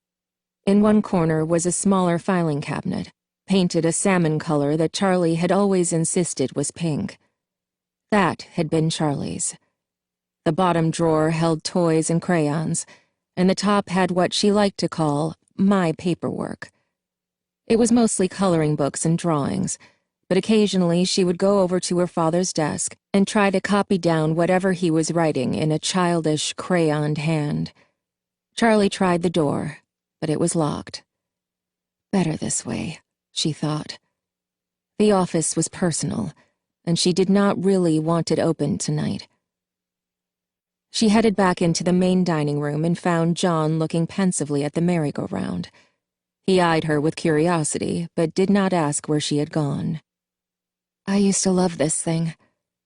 Charlie smiled, approaching warmly. Yet now the painted figures seemed odd and lifeless to her. John made a face, as though he knew what she was thinking. "Not the same," he said. He rubbed his hand over the top of a polished pony, as though to scratch it behind the ear. "Just not the same," he repeated, removing his hand and gazing elsewhere. Charlie glanced over to see where the others were. In the arcade, she could see Jessica and Carlton wandering among the games. The consoles stood still and unlit, like massive tombstones, their screens blank. "I never liked playing the games," Jessica said, smiling. "They moved too fast, and just when I'd start to figure out what to do, I'd die and it would be someone else's turn." She wiggled a joystick that squeaked from neglect. They were rigged anyway, Carlton said with a wink. When's the last time you played one of these? Jessica asked, peering closely into one of the screens to see what image was burned into it from too many years of use.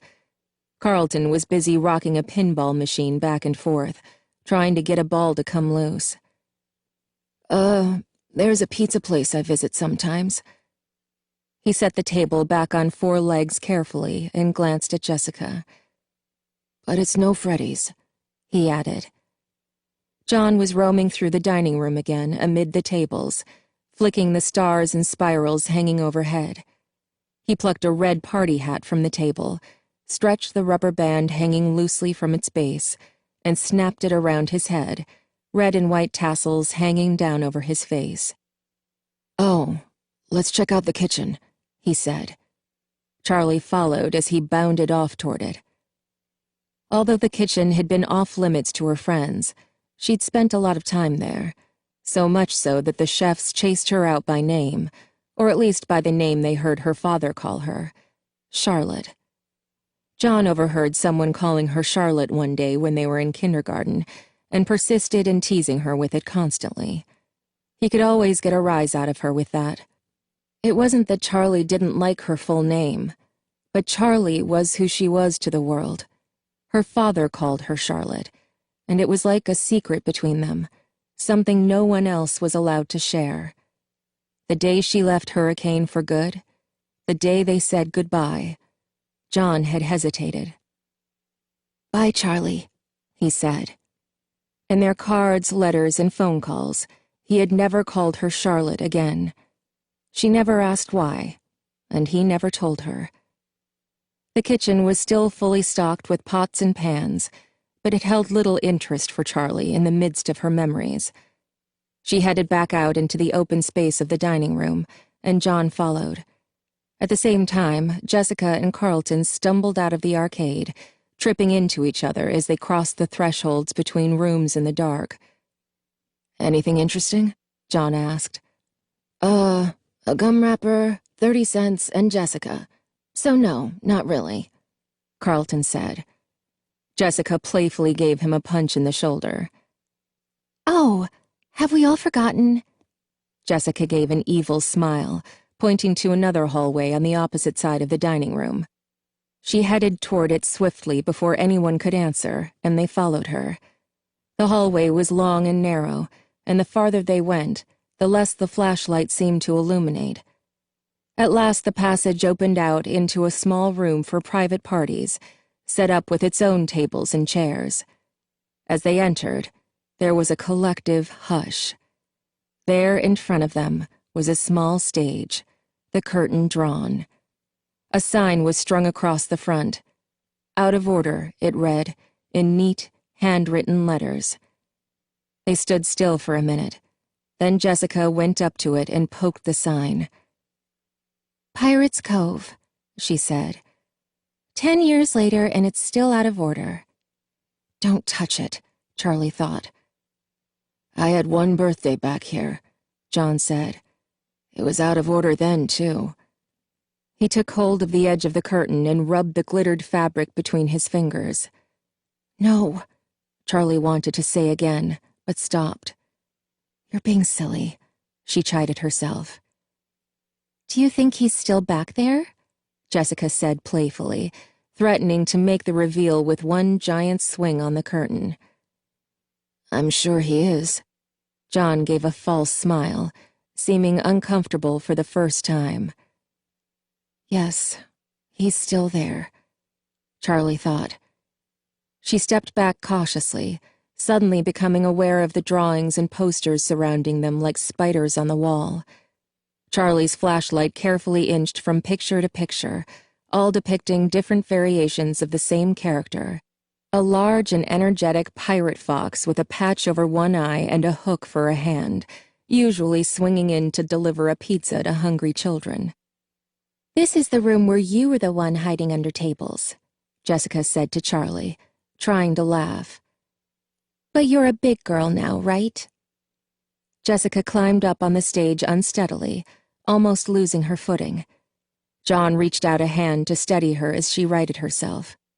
She giggled nervously, looking down at the others as though for guidance, then grabbed hold of the tasseled edge of the fabric. She waved her other hand in front of her face as dust fell from the cloth. "Maybe this isn't a good idea." She laughed, but there was an edge to her voice, like she really meant it, and she looked down at the stage for a moment, as though poised to climb back down. Still, she didn't move, taking the edge of the curtain again. "Wait," John said. "Can you hear that?" They were all dead quiet, and in the silence Charlie could hear them all breathing. John's breaths were deliberate and calm, Jessica's quick and nervous. As she thought about it, her own breathing began to feel odd, like she had forgotten how to do it. "I don't hear anything," she said. "Me neither," Jessica echoed. "What is it?" "Music. It's coming from—" He gestured back the way they had come. "From the stage?" Charlie cocked her head to the side. "I don't hear it." "It's like a music box," he said. Charlie and Jessica listened carefully, but their blank expressions didn't change. "It stopped, I guess." John returned his gaze forward. "Maybe it was an ice cream truck," Jessica whispered. "Hey, that wouldn't be so bad right now." John appreciated the levity. Jessica turned her attention back to the curtain, but John began to hum a tune to himself. "It reminded me of something," he mumbled. "Okay, here I go," Jessica announced. She did not move. Charlie found her eyes drawn to Jessica's hand on the curtain, her pink, manicured nails pale against the dark, glittery fabric. It was almost like the hushed moment in a theater crowd, when the lights went dark but the curtain had not yet risen. They were all still, all anticipating, but they were not watching a play, no longer playing a game. All the mirth had gone out of Jessica's face. Her cheekbones stood out stark in the shadows, and her eyes looked grim as though the simple thing she was about to do might be of terrible consequence. As Jessica hesitated, Charlie realized her hand hurt. She was making a fist so tight her nails dug into her flesh, but she could not force her grip to loosen. A crash sounded from back the way they came, a cascading, clanging noise ringing out and filling the whole space. John and Charlie froze, meeting each other's eyes in sudden panic. Jessica dropped the curtain and leaped off the stage, bumping into Charlie and knocking the light out of her hands. "Where's the way out?" she exclaimed, and John came over to help. They hurriedly searched the walls, and Charlie chased the light beam spiraling across the floor. Just as they were all back to their feet, Carlton came trotting in. "I knocked over a bunch of pots in the kitchen," he exclaimed, an apology amid the panic. "I thought you were with us," Charlie said. "I wanted to see if there was any food left," Carlton said, not making it clear if he'd found anything or not. "Seriously?" John laughed. "That guard might have heard," Jessica said anxiously. "We have to get out of here." They started for the door, and Jessica started running. The rest took off after her, picking up speed as they reached the hallway, until they were racing as though something were behind them. "Run, run!" John called out, and they all burst into giggles. The panic feigned, but the urgency real. They squeezed back through the door one by one and pushed it shut with the same painful squeal, Carlton and John leaning on it until it sealed. They all took hold of the shelf, hefting it back into place, and replacing the tools so that it appeared undisturbed. "Look good?" Jessica said, and John tugged her arm, guiding her away. They made their way quickly but carefully back the way they came, using only Carlton's penlight, back through the empty hallways and the open atrium to the parking lot. The guard's light did not appear again.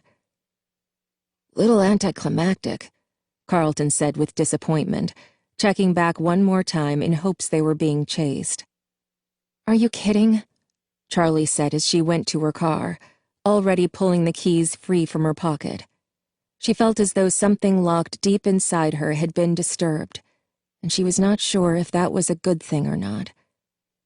"That was fun," John exclaimed, and Jessica laughed. "That was terrifying," she cried. "It can be both," Carlton said, grinning widely.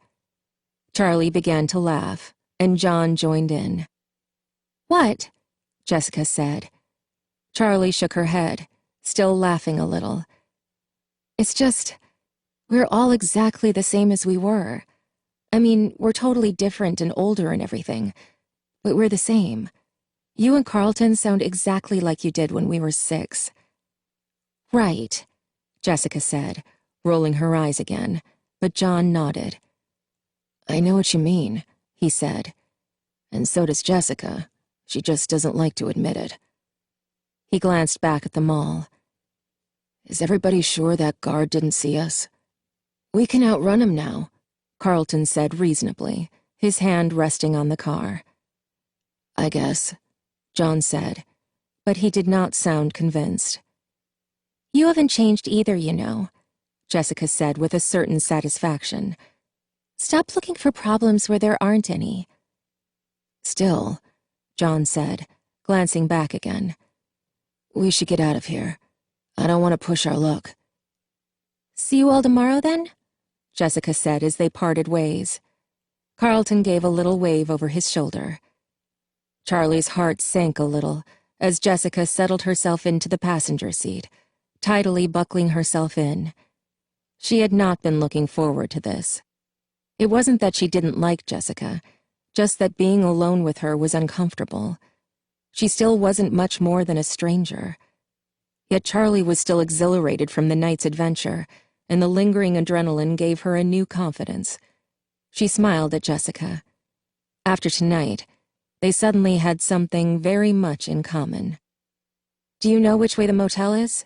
she asked, and Jessica nodded and reached for the purse down at her feet. It was small and black with a long strap, and on the drive to the construction site, Charlie had already seen her remove a lip gloss, a mirror, a pack of breath mints, a sewing kit, and a tiny hairbrush. Now she pulled out a small notebook and pen. Charlie smiled. "Sorry, how much stuff do you have in that thing?" she asked, and Jessica looked at her with a grin. "The secrets of the purse must not be disclosed," she said playfully, and they both laughed. Jessica started reading Charlie the directions, and Charlie obeyed, turning left and right without paying much attention to her surroundings. Jessica had already checked in, so they went straight to their room, a small beige box of a room with 2 double beds covered in shiny brown spreads. Charlie set her bags on the bed closest to the door, and Jessica went to the window. "As you can see, I splurged on the room with the view," she said, and flung the curtains open dramatically to reveal 2 dumpsters and a dried-out hedge. "I want to have my wedding here." "Right," Charlie said, amused. Jessica's prim demeanor and fashion model looks made it easy to forget that she was smart as well. As a child, she remembered being slightly intimidated every time they got together to play, before realizing after the first few minutes how much she liked Jessica. She wondered if it was hard for Jessica to make friends, looking the way she did, but it wasn't the kind of thing you could really ask someone. Jessica flopped down on the bed, lying across it to face Charlie. "So, tell me about you," she said confidentially, mocking a talk show host or someone's nosy mother. Charlie shrugged awkwardly, put on the spot. "What does that mean?" she said. Jessica laughed. "I don't know. What an awful thing to ask, right? I mean, how do you answer that? How about school? Any cute boys?" Charlie lay down across the bed, mimicking Jessica's position. "Cute boys? What are we, 12? "Well?" Jessica said impatiently. "I don't know," she said. "Not really." Her class was too small. She had known most of the people in it since she moved in with Aunt Jen, and dating anyone, liking them like that, seemed forced and altogether unappealing. She told Jessica as much. Most of the girls, if they want to date, they date older guys, she said. And you don't have an older guy? Jessica teased. Nah, Charlie said. I figured I'd wait around for our batch to grow up. Right! Jessica burst out laughing before quickly thinking of something to share. Last year there was this guy, Donnie, she said. I was gaga for him, like, really. He was so sweet to everyone. He wore all black all the time, and he had this black curly hair so thick, all I could think about when I sat behind him was burying my face in it. I was so distracted, I ended up with an A- in trig. He was super artistic, a poet, and he carried around one of those black leather notebooks, and he was always scribbling something in it, but he would never show anybody. She sighed dreamily. I figured if I could get him to show me his poetry, I would really come to know his soul, you know? So, did he ever? Charlie said. Oh, yeah, she said, nodding emphatically.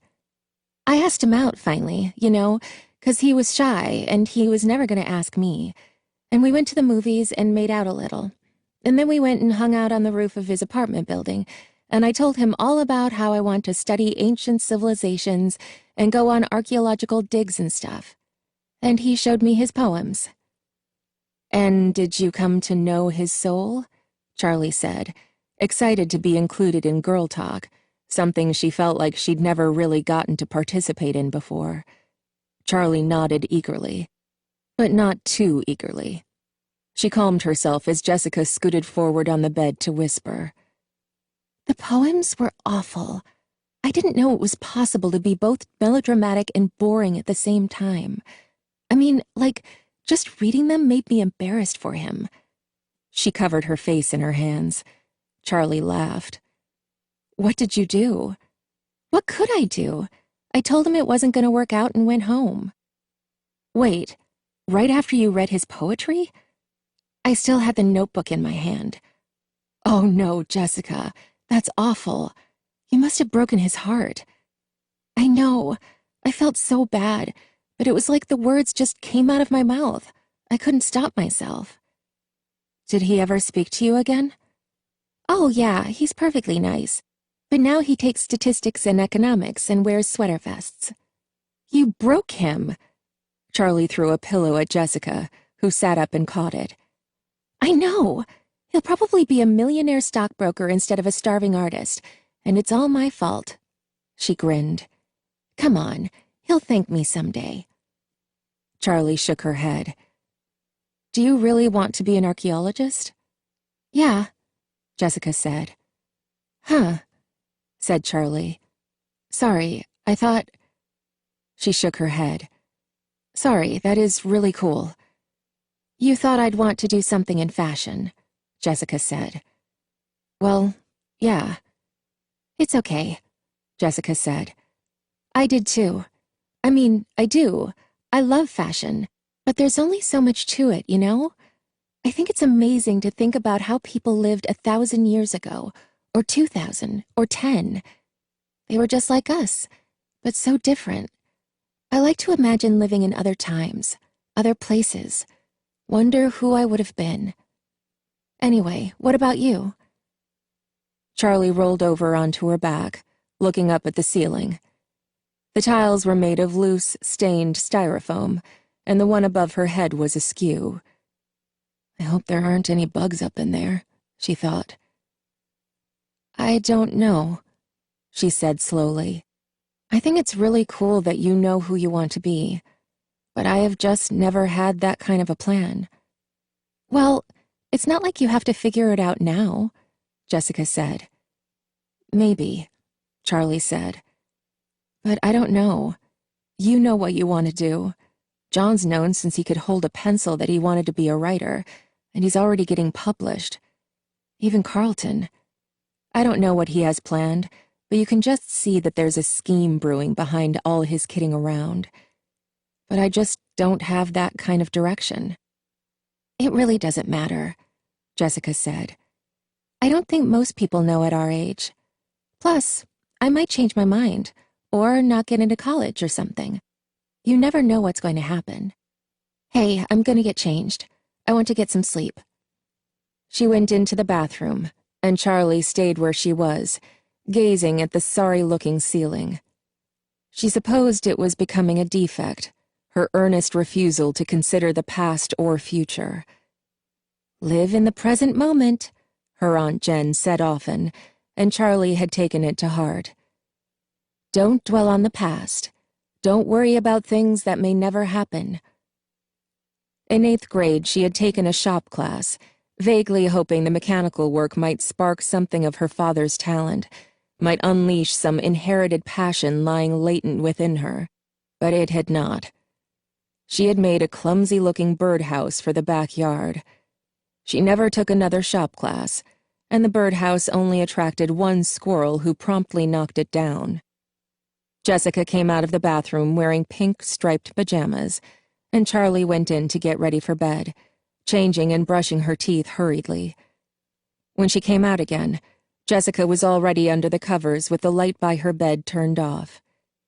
Charlie turned hers off too, but the light from the parking lot still shone in from the window, somehow filtering past the dumpsters.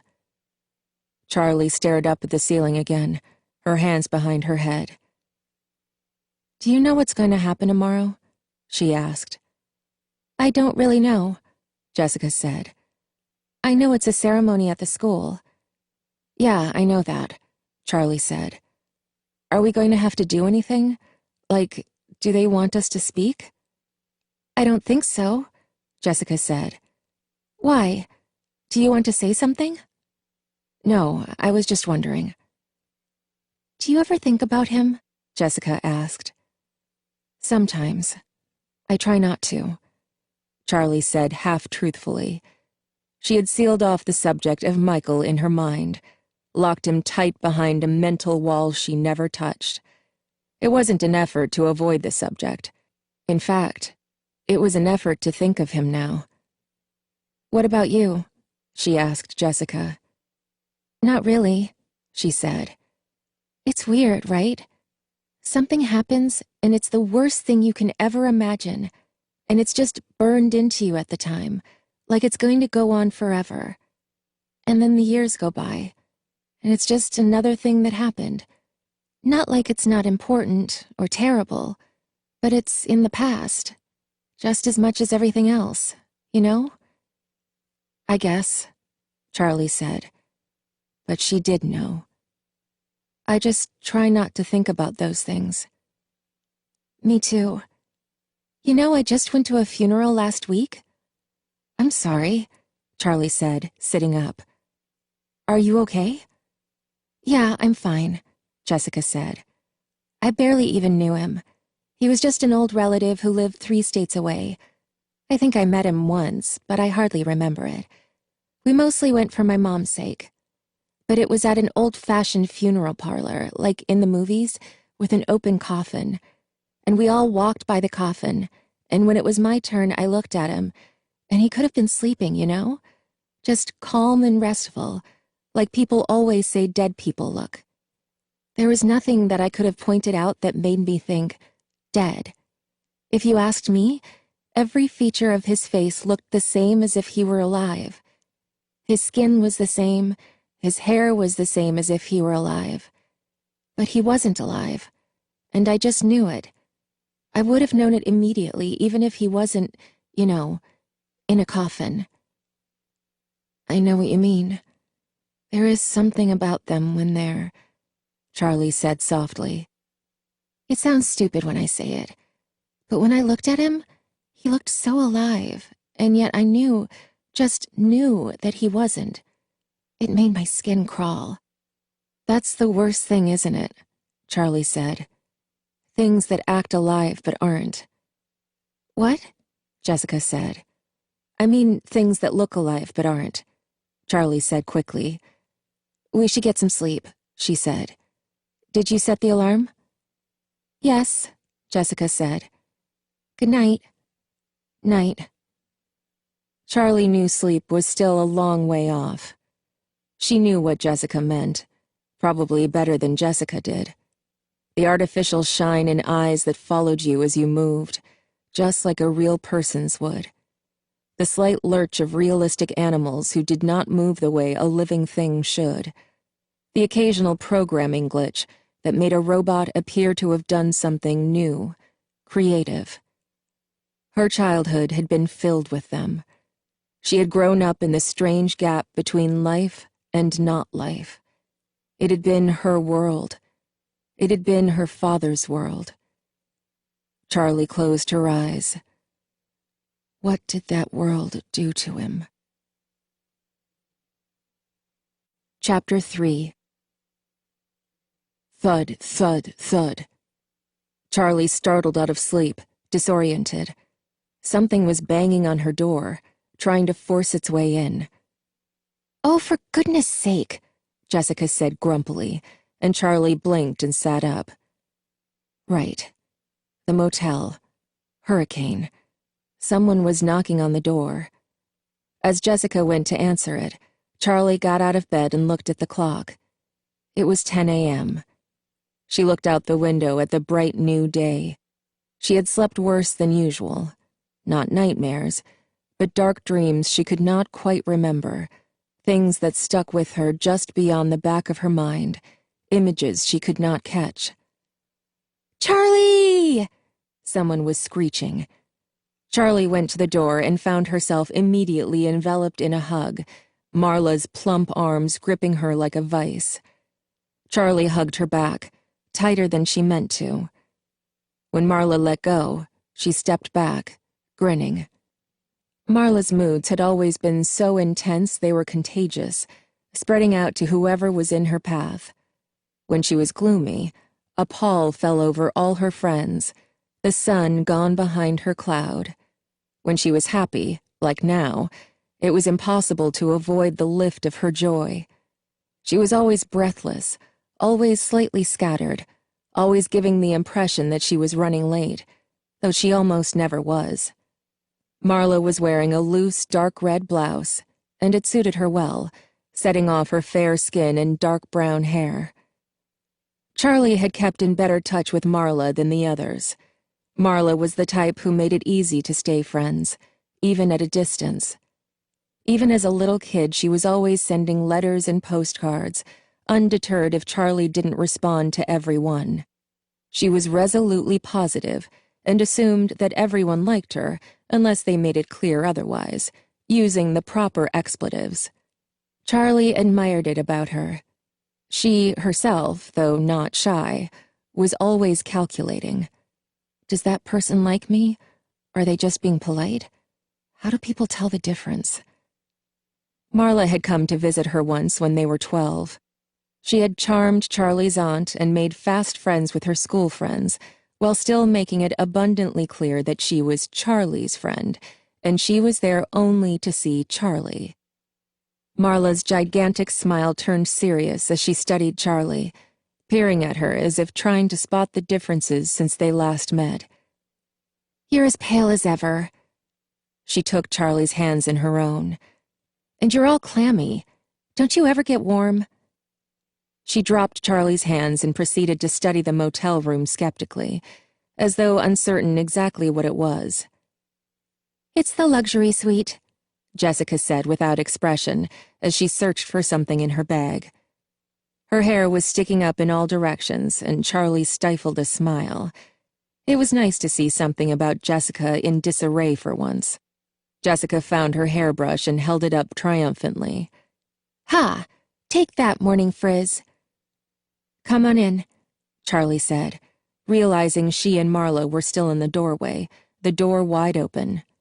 Marla nodded. "One sec. Jason!" She shouted out the door. No one emerged. "Jason!" A young boy came trotting up from the road. He was short and wiry, darker skinned than his half-sister. His Batman t-shirt and black shorts were made for someone twice his size. His hair was cut close to his head, and his arms and legs were streaked with dirt. "Were you playing in the road?" Marla demanded. "No," he said.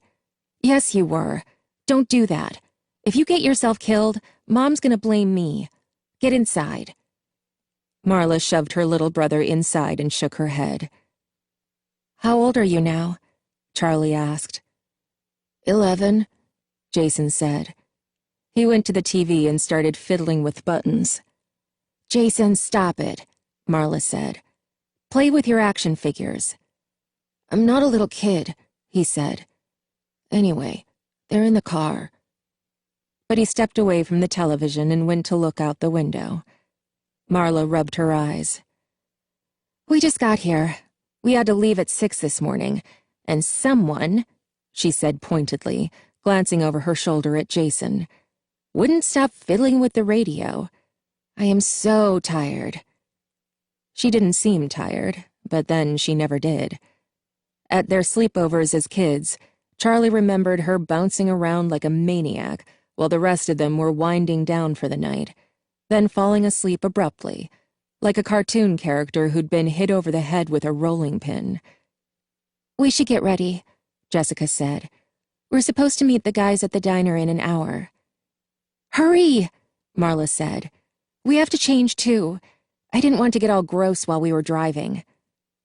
"Jason, you can watch TV," Charlie said, and he looked at Marla.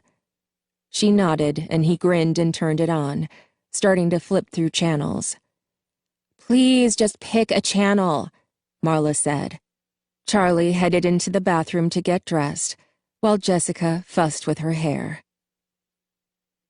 A little less than an hour later, they pulled into the diner parking lot. The others were already there, in the same booth they'd been in the night before. When they got inside, Marla performed a second round of squeals and hugs, only slightly quieter now that they were in public. Overshadowed by her enthusiasm, Lamar stood and waved at Jessica and Charlie, waiting until Marla sat down. "Hi, guys," he said at last. He was wearing a dark tie and a dark gray suit. He was tall and thin, black, with his hair shaved close to his head. His features were sharp and attractive, and he looked just a little older than the rest of them. It could have been the suit, but Charlie thought it was something about the way he stood, holding himself like he would be comfortable wherever he was. They had all dressed up a little for the ceremony.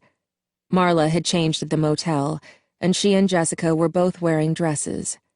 Jessica's was knee-length and covered in pastel flowers, a light fabric that moved as she walked.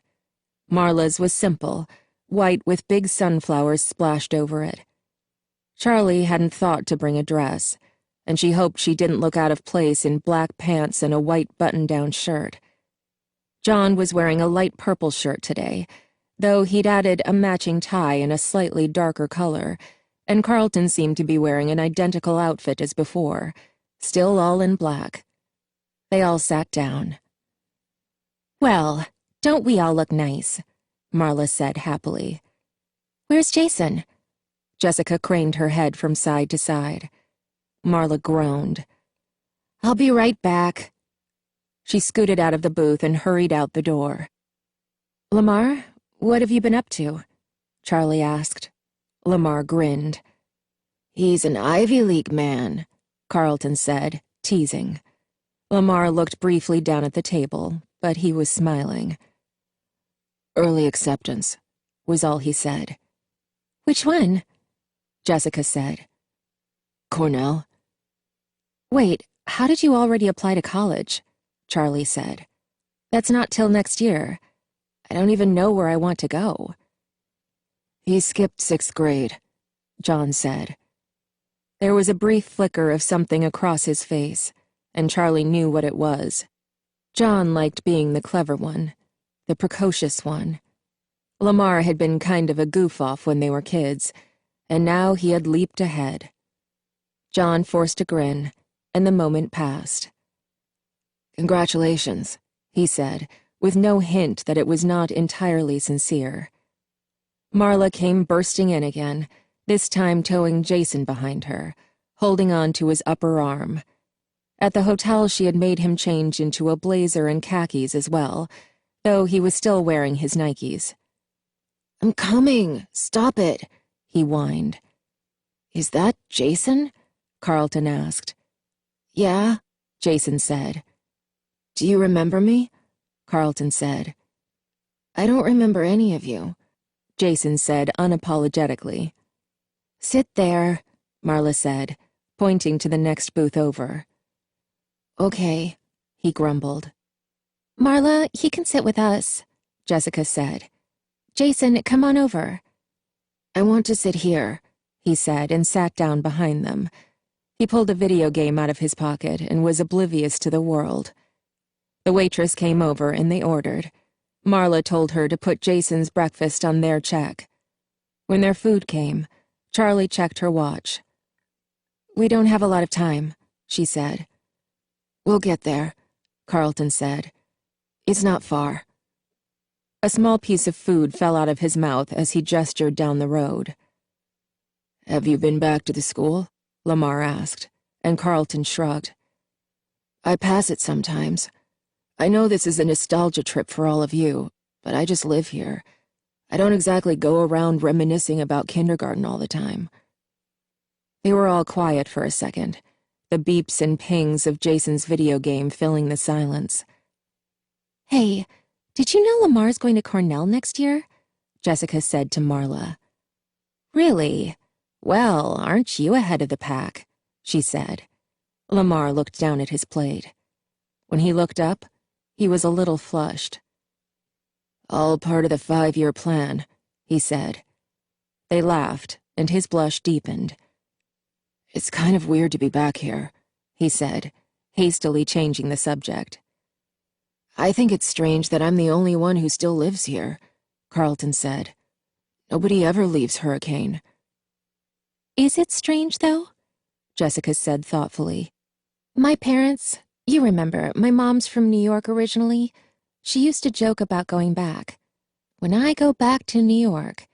But it might as well have been when I win the lottery. She didn't mean it. And then right after, she stopped joking about it.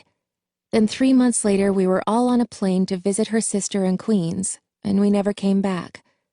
My dad's father died when I was 9, and they came back to Hurricane for the funeral without me. They didn't want me coming back here, and honestly, I didn't want to go. I was kind of anxious the whole time they were gone. I kept looking out the window, hoping they would come back early, like something bad was going to happen to them if they stayed." They looked at one another, considering. Charlie knew they had all moved, all but Carlton, but she had never thought about it. People moved all the time. Carlton was right, though. People didn't leave Hurricane.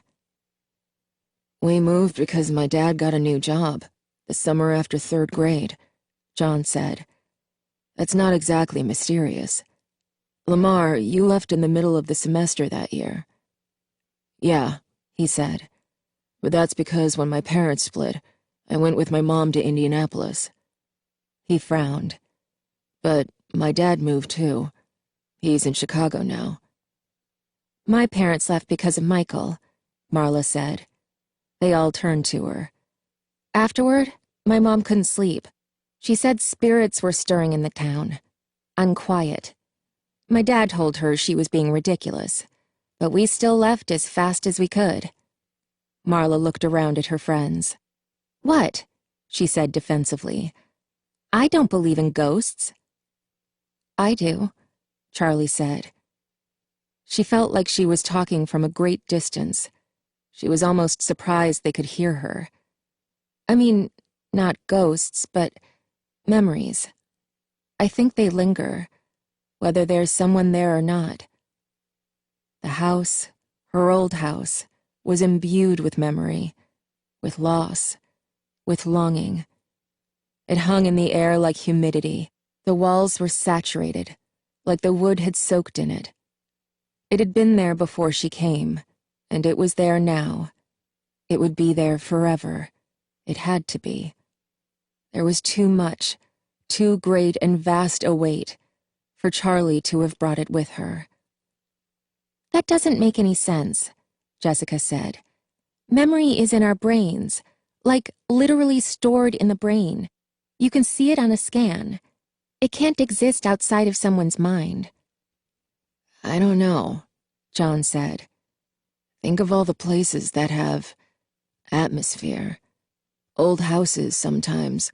Places where you walk in and you feel sad or nostalgic, even though you've never been there before.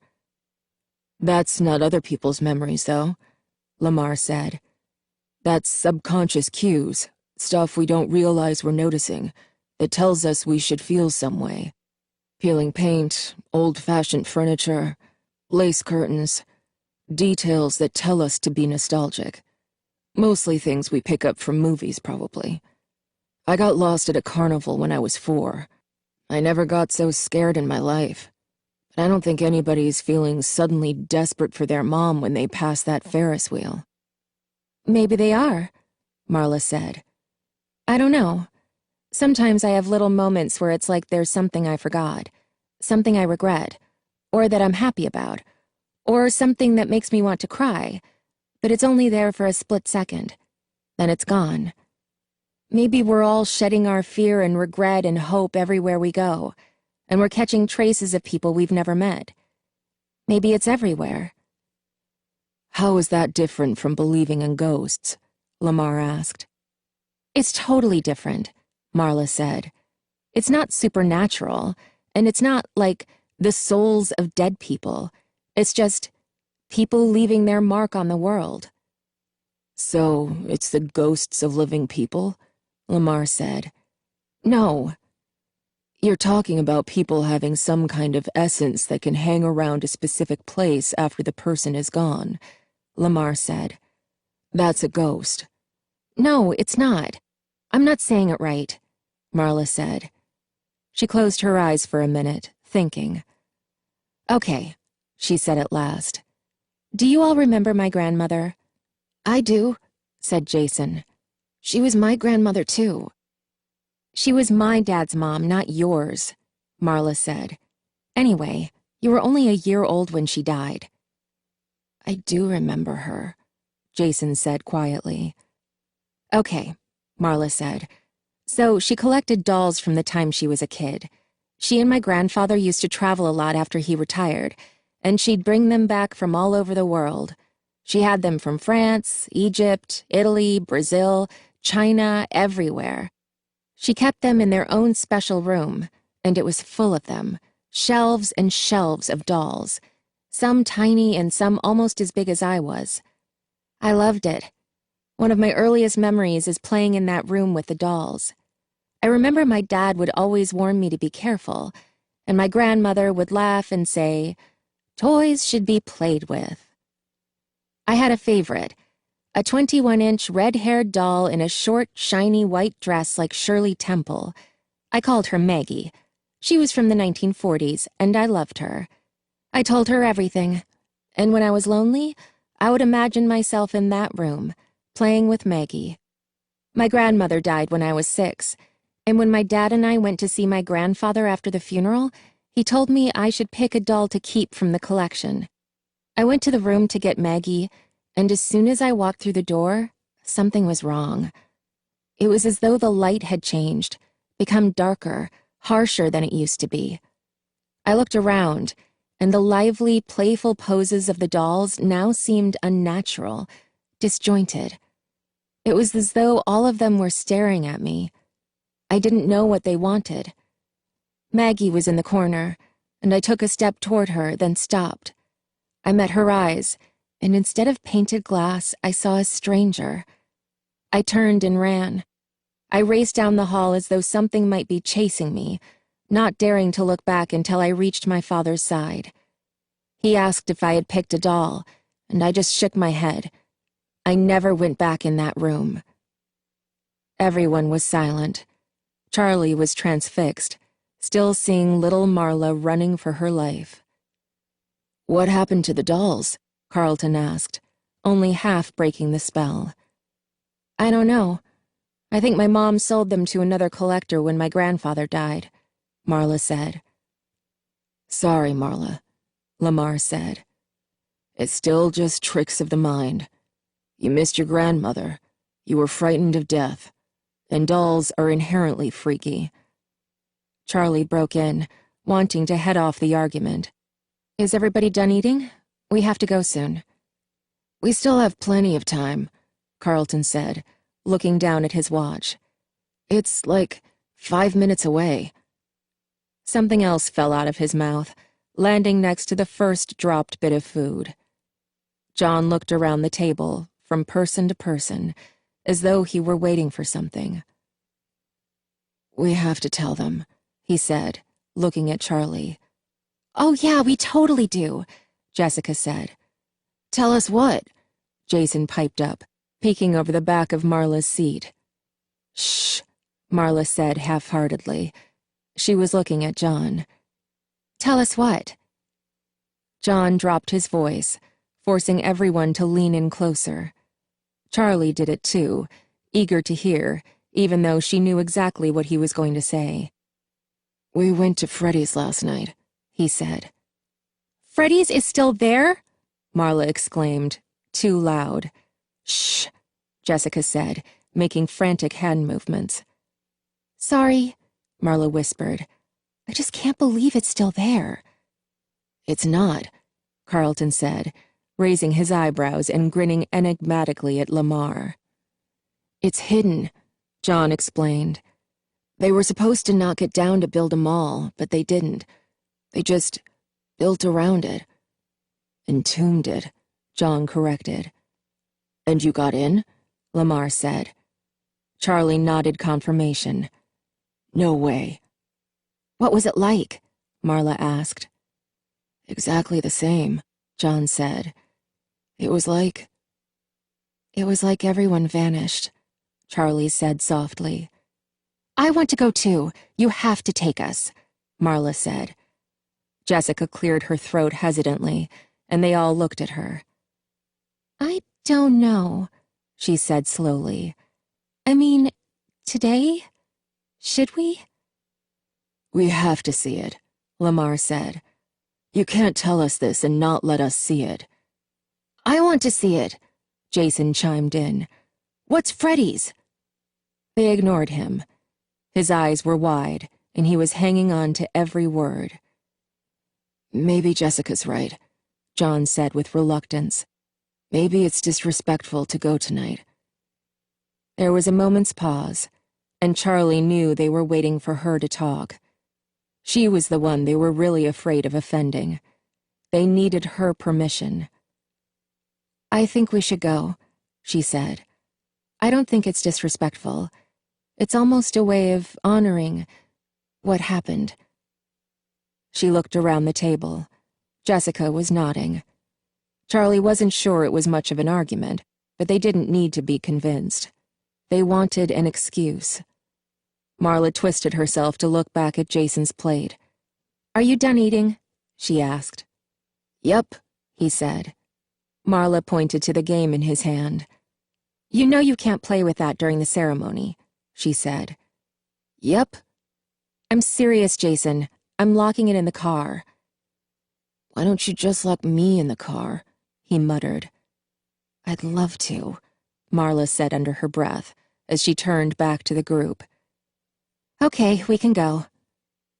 They headed to the school in a caravan, the boys in Carlton's car, Marla following, and Charlie bringing up the rear. We should have carpooled, Jessica said idly, staring out the window. It hadn't occurred to Charlie. I guess, she said. On the other hand, I'm not sure I want to ride with Marla and Jason, Jessica said plainly. They are kind of intense, Charlie agreed. When they arrived, the parking lot was already jammed full. Charlie parked on a side street in what she hoped was a legal spot, and they walked to the school along the familiar sidewalk. Jessica shivered. I've got goosebumps. It is weird to be here, Charlie said. The school looked unchanged from the outside, but the fence was new and slick, a black plastic-coated chain link. The whole town was like this, a mix of old and new, familiar and not. The things that had changed seemed out of place, and the things that had remained the same made Charlie feel out of place. It must be so strange for Carlton to live here, she thought. I know this is a nostalgia trip for all of you, "But I just live here," he had said. Somehow, Charlie was not sure she believed that. When they got to the playing field behind the school, the bleachers were already full. Rows of folding chairs had been laid out in front of them to add more seating, and Charlie spotted Marla and the boys at the front. "Oh, great," she said. "I don't want to sit in the front row." "I don't mind," Jessica said. Charlie looked at her. "Of course you don't," she wanted to say. "You're... you." "Yeah," she said instead. "No big deal. Half the town must be here," she observed as they made their way to the group, where 2 seats had been saved. There was one open in the front row, next to Carlton, and one right behind it, beside Marla. Jessica winked at Charlie and sat down next to Carlton. She leaned toward him, and they started whispering. Charlie repeated herself to Marla. "There's a lot of people here." "Yeah," Marla said. "I mean, it's a small town, you know? Michael's... it was a big deal. Plus, his parents still live here. People remember." "People remember," Charlie echoed softly. There was a small raised stage set up in front of them, with a podium and 4 chairs. Behind the chairs, a screen was suspended. Projected on it was a larger-than-life picture of Michael. It was a close-up, just his face. It was not the most flattering picture. His head was thrown back at an odd angle, his mouth open in laughter. But it was perfect. A joyful moment, snatched up and kept, not curated. He looked happy. "Darn it," Marla said softly. Charlie looked at her. She was dabbing at her eyes with a tissue. Charlie put an arm around her. "I know," she said. The sound system came on suddenly with a whine that slowly faded. 4 people walked on stage. A heavy-set man in a suit who went straight to the microphone, an elderly woman, and a couple, a man and a woman. The man in the suit stepped up to the podium, and the elderly woman sat down in one of the 4 chairs. The couple stayed back, but they did not sit. Charlie knew they must be Michael's parents, but she did not recognize them. When she was young, they had just been parents, a species that was, for the most part, unremarkable. She realized suddenly that she didn't even know their names. Michael's parents had not gone out of their way to interact with their son's friends, and Charlie had literally spoken to them as Michael's mom and Michael's dad, as if those were appropriate forms of address. The man at the podium introduced himself as the school's principal. He said a few things about loss and community and the fleeting preciousness of youth. He talked briefly about Michael's kindness, his artistic talent, and the impression he made, even as a small child, on everyone he met. It was true, Charlie reflected. Michael had been an unusually charismatic child. He wasn't exactly a leader, but they all found themselves wanting to please him, to make him smile. And so they often did the things they knew he wanted to do, just to make him happy. The principal finished and introduced Michael's parents, Joan and Donald Brooks. They stood at the podium awkwardly, each looking from face to face in the crowd, as if they were not sure how they had gotten here. Finally, Joan stepped forward. "It feels strange to be up here," was the first thing she said, and a murmur of something like agreement swept quietly through the crowd. "We are so grateful to all of you for coming, especially those of you who came from out of town." She looked directly at the front row, talking to Charlie and the others. "Some of Michael's friends have come from all over, and I think that is a testament to who he was, that 10 years later, with your lives on new paths, moving on to a whole new stage of life." So close to the stage, Charlie could see she was about to cry, tears wavering in her eyes, but her voice was steady. "We are grateful you are here. We wanted to give Michael a legacy with this scholarship, but it is clear that he has already left one, all on his own. Marla grabbed Charlie's hand, and Charlie squeezed back. I want to say, Joan continued, something about the families who are not here. As we all know, Michael was not the only child lost during those terrible few months. She read out 4 more names, 2 girls and 2 boys. Charlie glanced at Marla. They all knew there had been other children, but Michael's death had loomed so great in all their lives that they had never even talked about the other victims. Now Charlie felt a pang of guilt. To someone, those little girls and boys had been as vital as Michael. To someone, their losses had meant the end of the world. She closed her eyes for a moment. I can't mourn everyone, she thought. No one can. Joan was still talking. Although their families have moved on to other places, those young boys and girls will always have a place in our hearts. Now I would like to call to speak a young man who was particularly close to my son. Carlton, if you would. They all watched in surprise as Carlton stood and climbed up behind the podium. Joan hugged him tightly and stayed close behind him as he pulled a crumpled piece of paper from his pocket. He cleared his throat, looking over the heads of the crowd, then crumpled the paper up again and put it back in his pocket. I don't remember as much about Michael as I should, he said finally. Too much of those years is a blur. I know we met when we were still in diapers, but I don't remember that, thankfully. There was a soft titter through the crowd. I do know that as far back as I have memories, Michael is in them. I remember playing superheroes, drawing, which he was much better at than me, and as we got older, I remember, well, playing superheroes and drawing. What I really remember, though, is that my days were always more exciting when he was in them. He was smarter than me. He was the one always coming up with new ideas, new ways to get in trouble. Sorry about those lamps, by the way, Mrs. Brooks. If I had jumped the way Michael said, I probably would only have broken one. Donald laughed, a gulping, desperate sound. Charlie shifted uncomfortably and pulled her hand from Marla's with an apologetic half-smile. Their grief, naked, was too much to watch.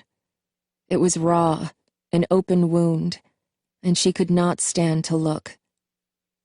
Carlton came back down to sit with them.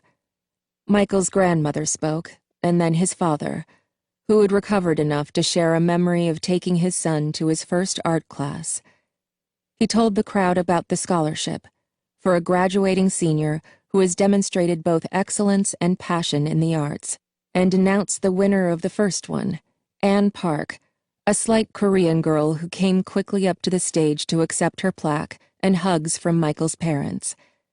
It must have been strange for Anne, Charlie thought, her honor so overshadowed by its origins. But then, she realized, Anne must have known Michael too, however much in passing. After the ceremony, they went to say hello to Michael's parents, hugging them and making sounds of condolence. What do you say to someone who has lost a child? Can it be any easier? Can 10 years make a difference? Or do they wake up each morning as fresh with grief as the day he died? On a long cafeteria table by the stage, pictures and cards were collecting slowly. People had brought flowers, notes to Michael's parents or to him, things they remembered, things they wished they had said. Charlie went over and browsed through the notes. There were pictures of her and the others, as well as of Michael. It shouldn't have surprised her. They were all together constantly, as a group or in rotating groups of 2 and 3. She saw herself in the middle of a pose. Michael, John, and she, all covered in mud, with Jessica beside them, still perfectly clean, refusing to go near them. Charlie smiled. That looks about right.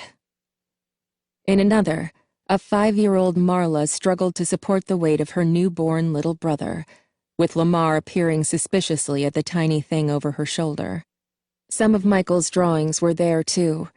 Crayon scribbles professionally, incongruously framed. Charlie picked one up, a drawing of what she supposed was a T-Rex stomping through a city. It was actually, she realized now, almost amazing how talented he was. While she and the others were scribbling stick figures, Michael's drawings looked realistic. Sort of. "That's really good," John said over her shoulder. Charlie startled. "You scared me," she said. "Sorry." Charlie looked back at the drawing. Whatever it was better than she could draw now. Suddenly, her chest tightened, gripped with loss and rage. It wasn't just that Michael died young. It was what that truly meant. He had been stopped in his tracks. Years, decades of life snatched and torn violently from him. She felt herself well up with youthful indignation as if she were a child again, wanting only to whine, "It's not fair." Taking a deep breath, Charlie set the picture back down on the table and turned away. The gathering was continuing, but she needed to leave. She caught Marla's eye, and Marla, as scarily intuitive as always, nodded and caught Lamar's sleeve. From their various vantage points, they all headed for the parking lot. No one seemed to notice their departure, which made sense. Except for Carlton, they were all strangers here. In the lot, they stopped by Marla's car. She had somehow called down a miracle and found a space right next to the school. "Can I play my game now?" Jason said immediately, and Marla found her keys in her purse and handed them over. "Don't drive away," she warned. Suddenly, Marla grabbed her brother and pulled him close, hugging him to her for a long minute. "Geez, I'm only going to the car," he muttered when she let him go. "Yeah, maybe I should let you drive away," she said, giving him a little push. She cleared her throat. "So are we going to Freddy's?" she said. They all looked at one another. "Yeah," Charlie said. "I think we should." Somehow, following this, going back to Freddy's seemed like more than a game. It felt right. "Let's meet there at sunset," she said. "Hey, Jessica, can you catch a ride with the guys or something? I'm gonna go for a walk." "You can come with us," Marla said. "I promised Jason I'd take him to the movies." Charlie headed down the road without waiting to hear the rest of the discussion. A dozen feet from the lot, she realized she was being followed. She turned around. "John? Do you mind if I come? You're going to your old house, right?" "How did you know that?" "It's the only interesting thing out this way.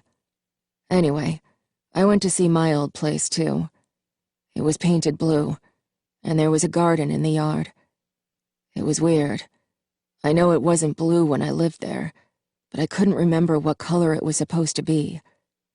Everything's so different." Charlie didn't say anything. She wasn't even sure she wanted John to come with her. Her house, her father's house. It was private. She thought of the first time John had seen the toys, his fascination, an interest that was all his, that had nothing to do with pleasing her. She relented.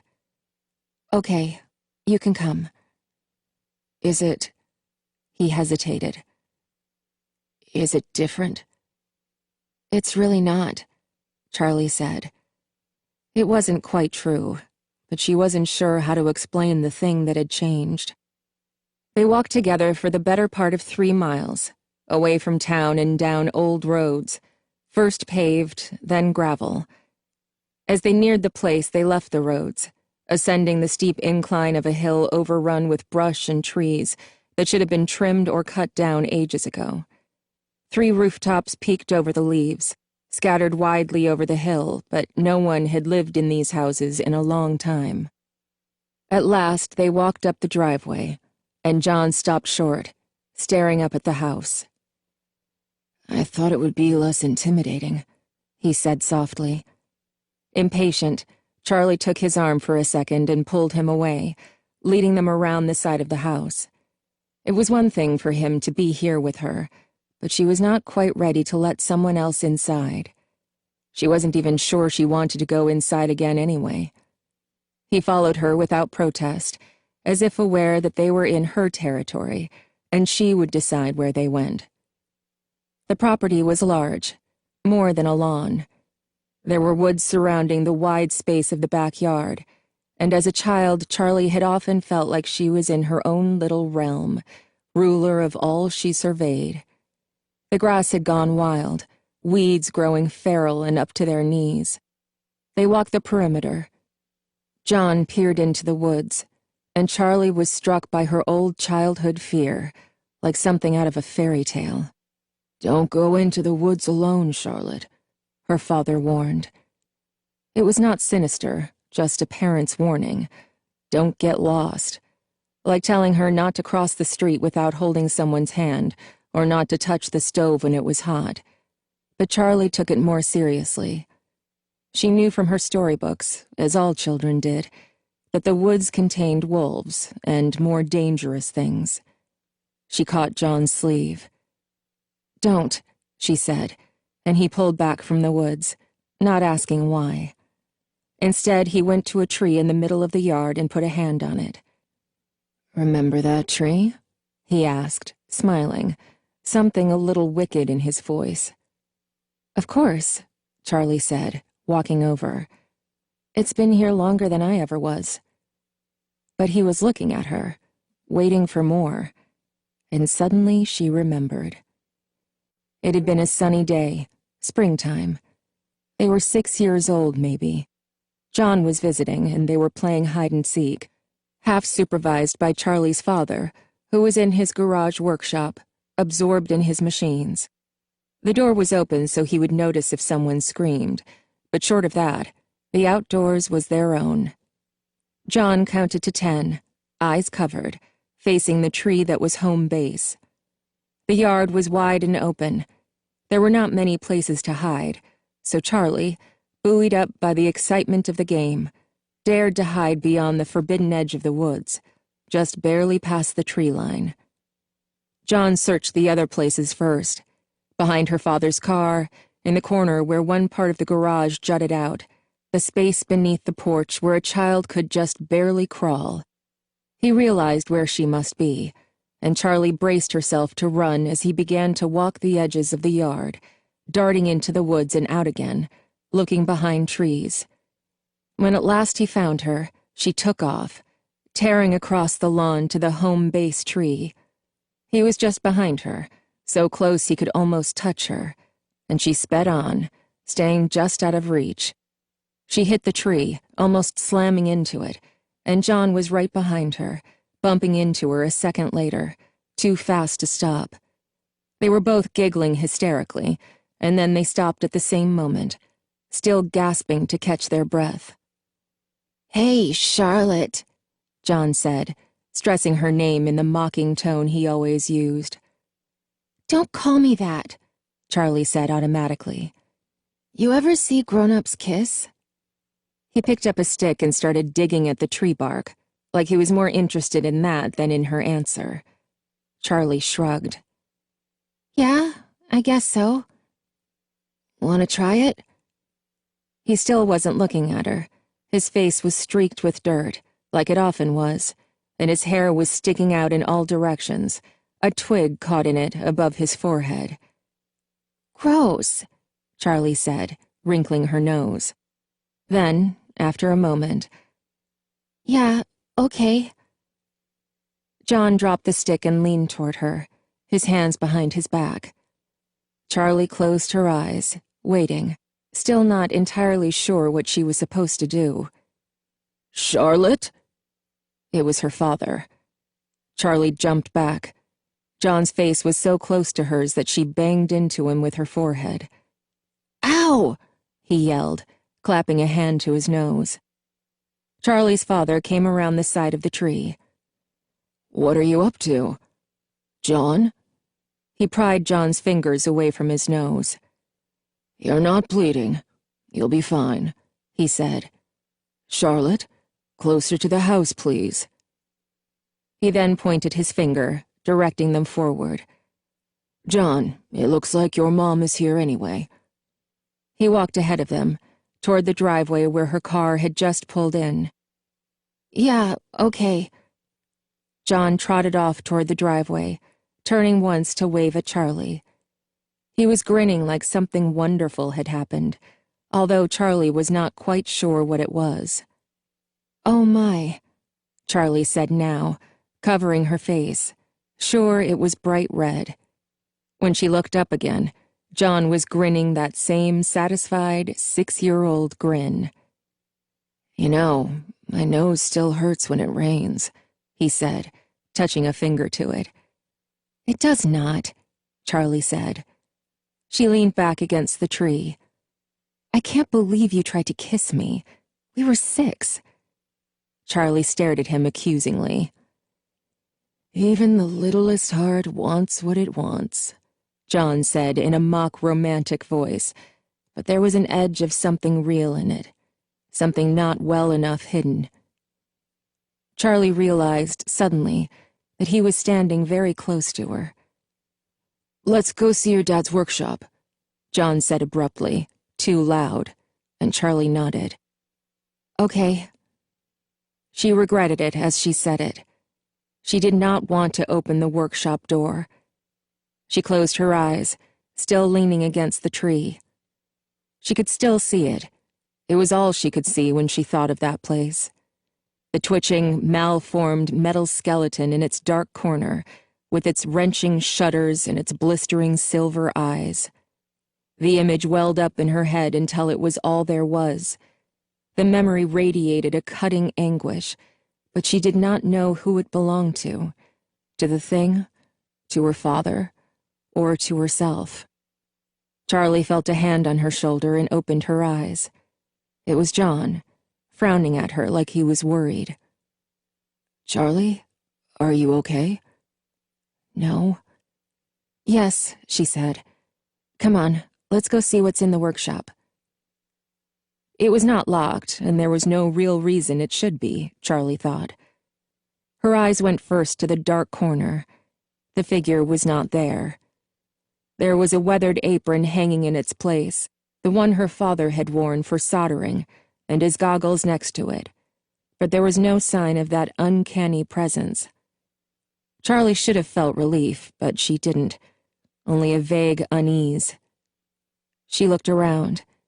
There seemed to be almost nothing left of the workshop. The benches were there, where her father had assembled and tweaked his inventions, but the materials, the blueprints, and the half-finished robots that were once crammed onto every surface had disappeared. Where are they? Had her aunt had them carted away to a junkyard to rust and crumble among other discarded, useless things? Or had her father done it himself, so no one else would have to? The concrete floor was littered here and there with scraps. Whoever had done the cleanup had not been thorough. Charlie knelt and picked up an oddly shaped scrap of wood, then a small circuit board. She turned it over. Whose brain were you? She wondered. But it did not matter, not really. It was battered and worn, the etched copper too badly scratched to repair, even if someone wanted to. "Charlie," John said from across the workshop. He was in the dark corner. If the skeleton had been there, it could have reached out to touch him. But it's not there. "What?" "Come see what I found." Charlie went. John was standing beside her father's toolbox, and he stepped away as she came over, giving her space. Charlie knelt down before it. It looked as if it had just been polished. It was made of dark, stained wood, glossy with some kind of lacquer. She opened it gently. Charlie picked up an awl from the top tray and held it for a moment, the rounded wooden handle fitting into the palm of her hand as if it had been made for her to use. Not that she knew how. The last time she had picked it up, she could barely fit her fingers around its base. She picked up the tools one after another, lifting them from their places. The toolbox had wooden spaces carved out to fit the precise shape of each item. All the tools were polished and clean, their wooden handles smooth, and their metal unrusted. They looked as though they had been used just that morning, wiped down and put away meticulously, like someone still cared for them. She looked at them with a fierce, unexpected joy, as if something she had fought for was returned to her. But her joy felt wrong, misplaced. Looking at her father's things set her off balance. Something in the world was not as it should be. Seized suddenly with an unfounded fear, she thrust the awl back into its place in the box, dropping it like something burning. She closed the lid, but she did not stand. Memory overtook her, and she closed her eyes, not fighting against it. Her feet were wedged in the dirt, and two large and callous hands covered her eyes. Suddenly there was a bright light, and Charlie squinted, squirming impatiently to see what was before her. 3 complete and gleaming figures towered over her, motionless, the sun reflecting off every edge and contour. They were blinding to behold. "What do you think?" She heard the question but could not answer it. Her eyes hadn't adjusted. The 3 masses of standing metal all looked similar in structure, but Charlie had grown accustomed to seeing more than was there, imagining the final result. For a long time now there had been 3 empty suits, hanging like carcasses from a rafter in the attic. Charlie knew that they had a special purpose, and now she understood what it was. 2 long beams protruded from the top of the head of one of the hulking masses. The head itself was solid and skull-like. The beams looked as if they had been violently thrust there. "That's the rabbit!" Charlie squealed, proud of herself. "You aren't scared of him?" the voice asked. "Of course not. He looks like Theodore." "Theodore, that's right." The figure in the middle was more clearly rendered. Its face was chiseled, its features distinct.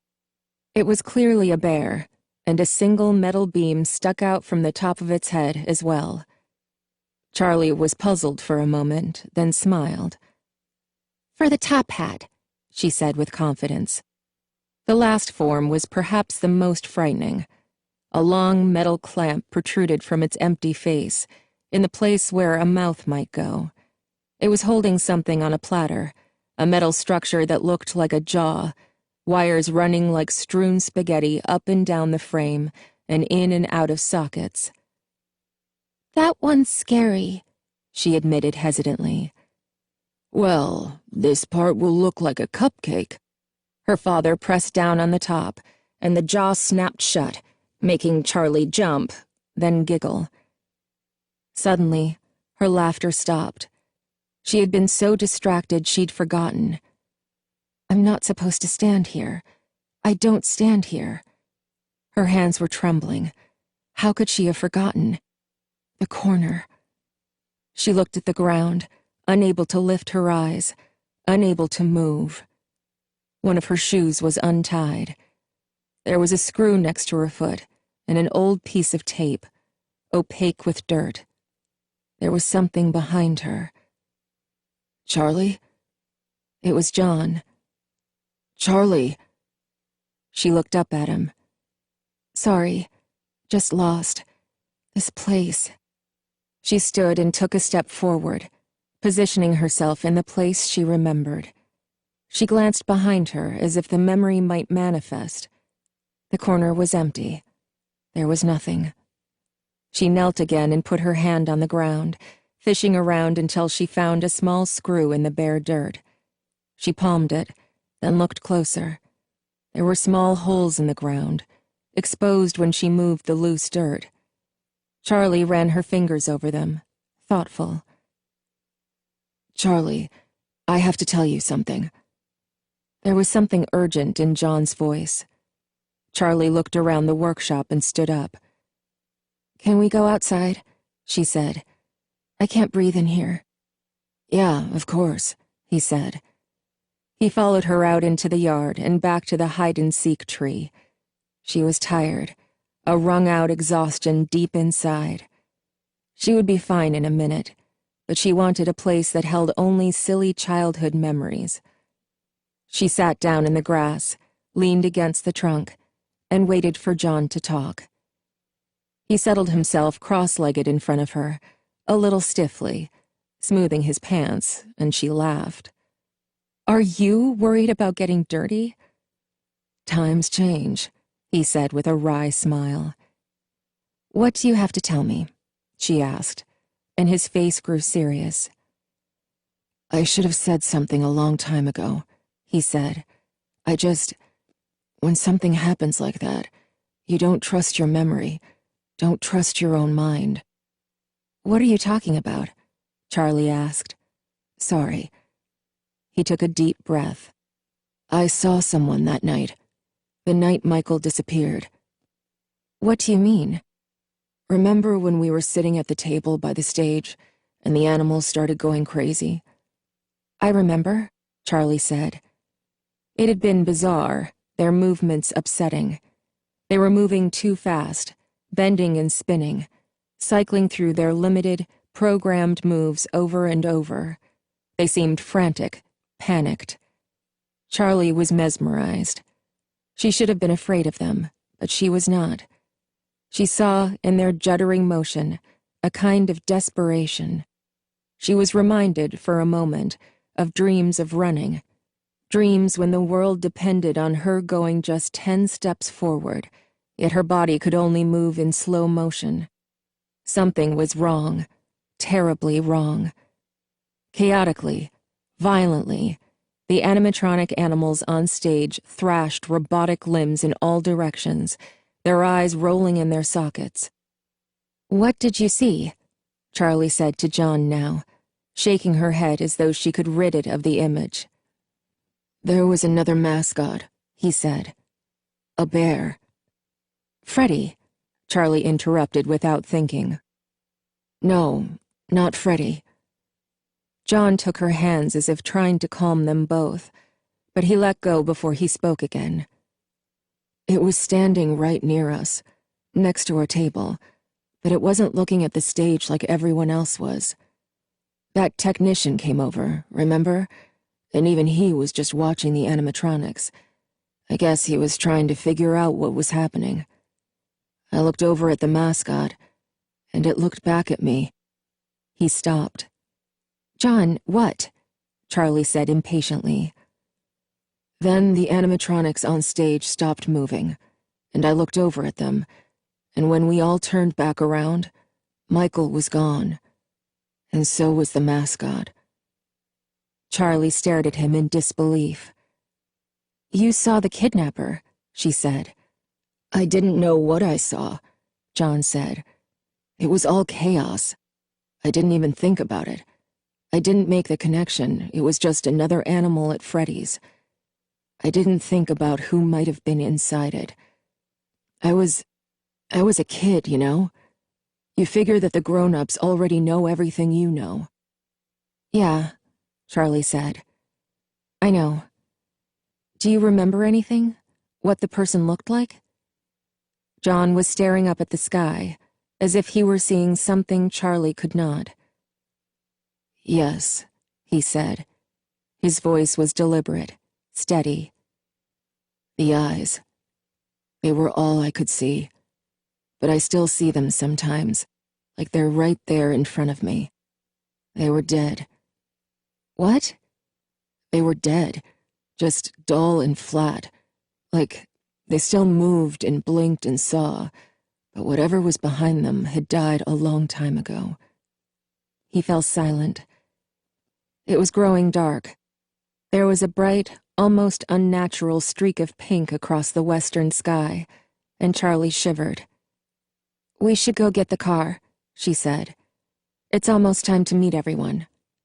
"Yeah," John said, but he didn't move right away, still staring into the distance.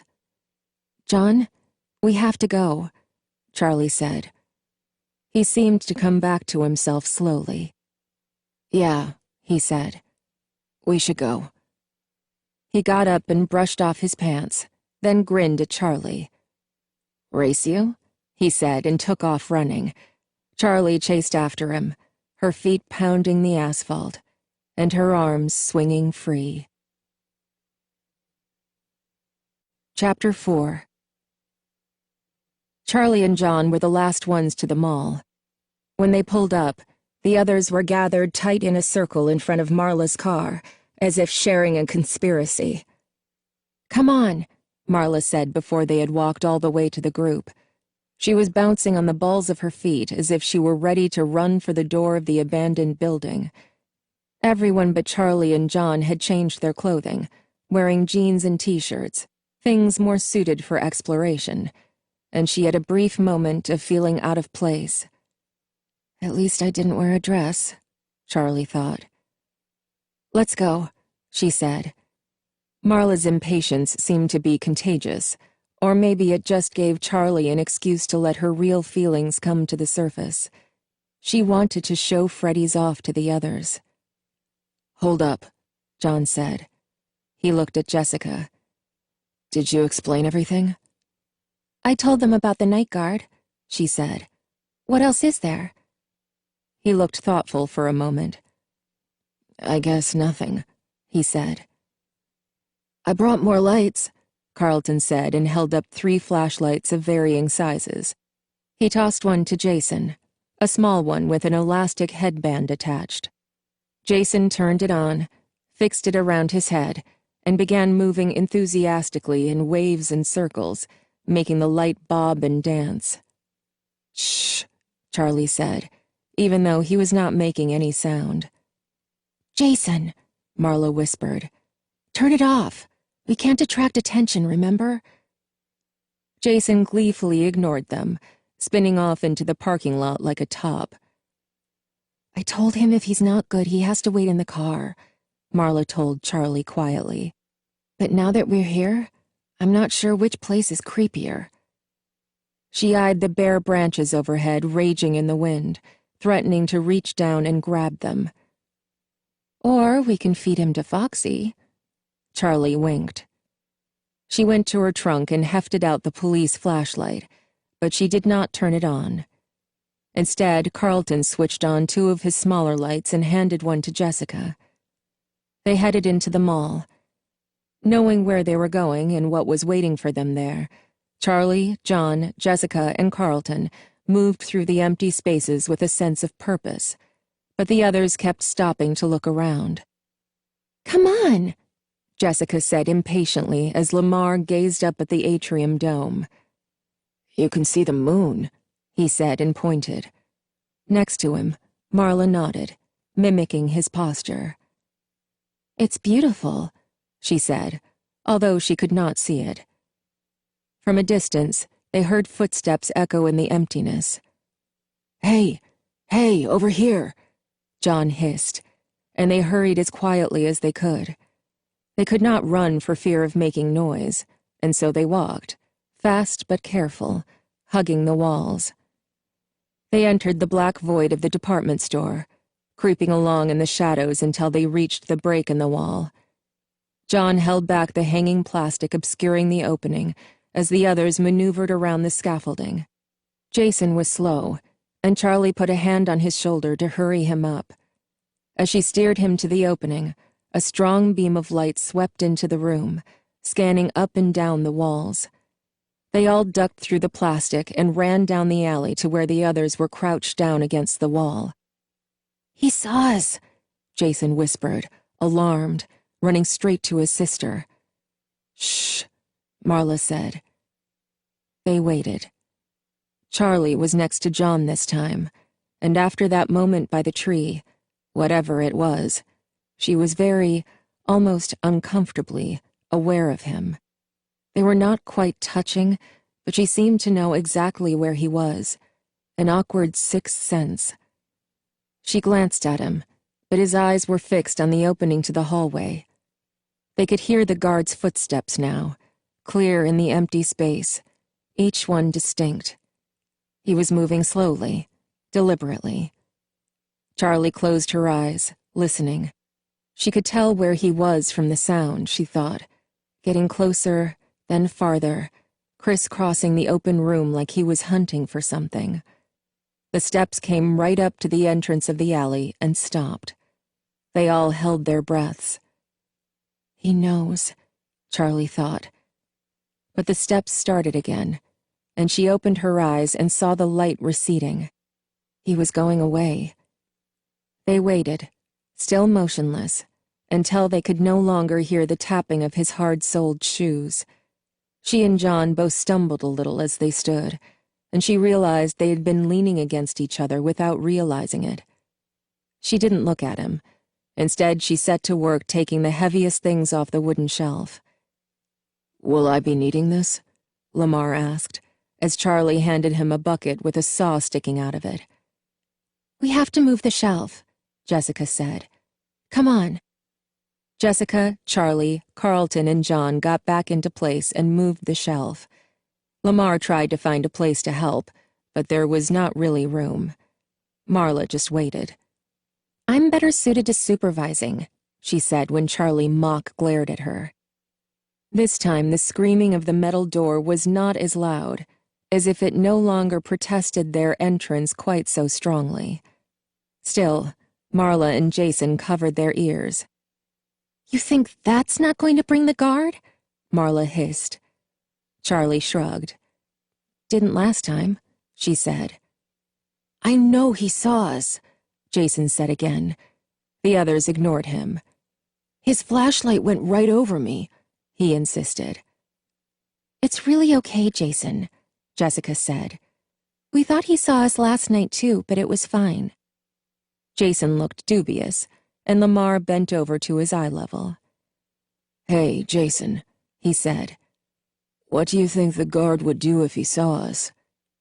"Shoot us?" Jason whimpered, eyeing Lamar warily. "Worse," Lamar said gravely. "Community service." Jason wasn't sure what it meant, but he held his eyes open wide as though it was something terrible. "Will you leave him alone?" Marla whispered, amused. "He didn't see us," Jason reassured himself, though clearly unconvinced. Charlie turned on the big light and shone it down the hallway. "Oh my!" Marla gasped as the first light streaked across the interior of the pizzeria. Suddenly it became real, and her face flushed with awe and fear. They went in one by one. The temperature seemed to drop as soon as they walked into the hall, and Charlie shivered, but she did not feel ill at ease. She knew where they were now, and she knew what they would find. When they got to the dining room, Carlton spread his arms wide and twirled. "Welcome to Freddy Fazbear's Pizza," he said in a booming announcer's voice. Jessica giggled, but the melodrama did not actually seem out of place. Marla and Lamar gaped at the room, awestruck. Charlie set the large flashlight on the ground, the beam facing up, and it lit up the main room in a dim and ghostly illumination. "Cool," Jason said. His eyes fell on the merry-go-round, and he raced for it and jumped onto the back of a pony before anyone could stop him. He was too big for it, his sneakers dangling all the way to the ground. Charlie smiled. "How do I make it go?" he shouted. "Sorry, buddy," John said. Jason climbed off, disappointed. "The arcade is over this way," Carlton said, motioning to anyone who might follow. Marla went with him, while Jason fiddled hopefully with the carousel's control box. Lamar had walked to the stage and was standing transfixed, staring up at the animals. Charlie went over to him. "I can't believe they're still here," he said as she walked up. "Yeah," she said. "I'd forgotten this was a real place." Lamar smiled, for the first time resembling the little boy Charlie had once known. Charlie smiled back. There was something surreal about the place. She had certainly never told any of her school friends about it. She would not have known where to begin. Worse, she would not have known where to stop. Jessica poked her head out from the retracted curtain at the side of the main stage, and they both startled. "What are you doing?" Lamar asked. "Exploring," she said.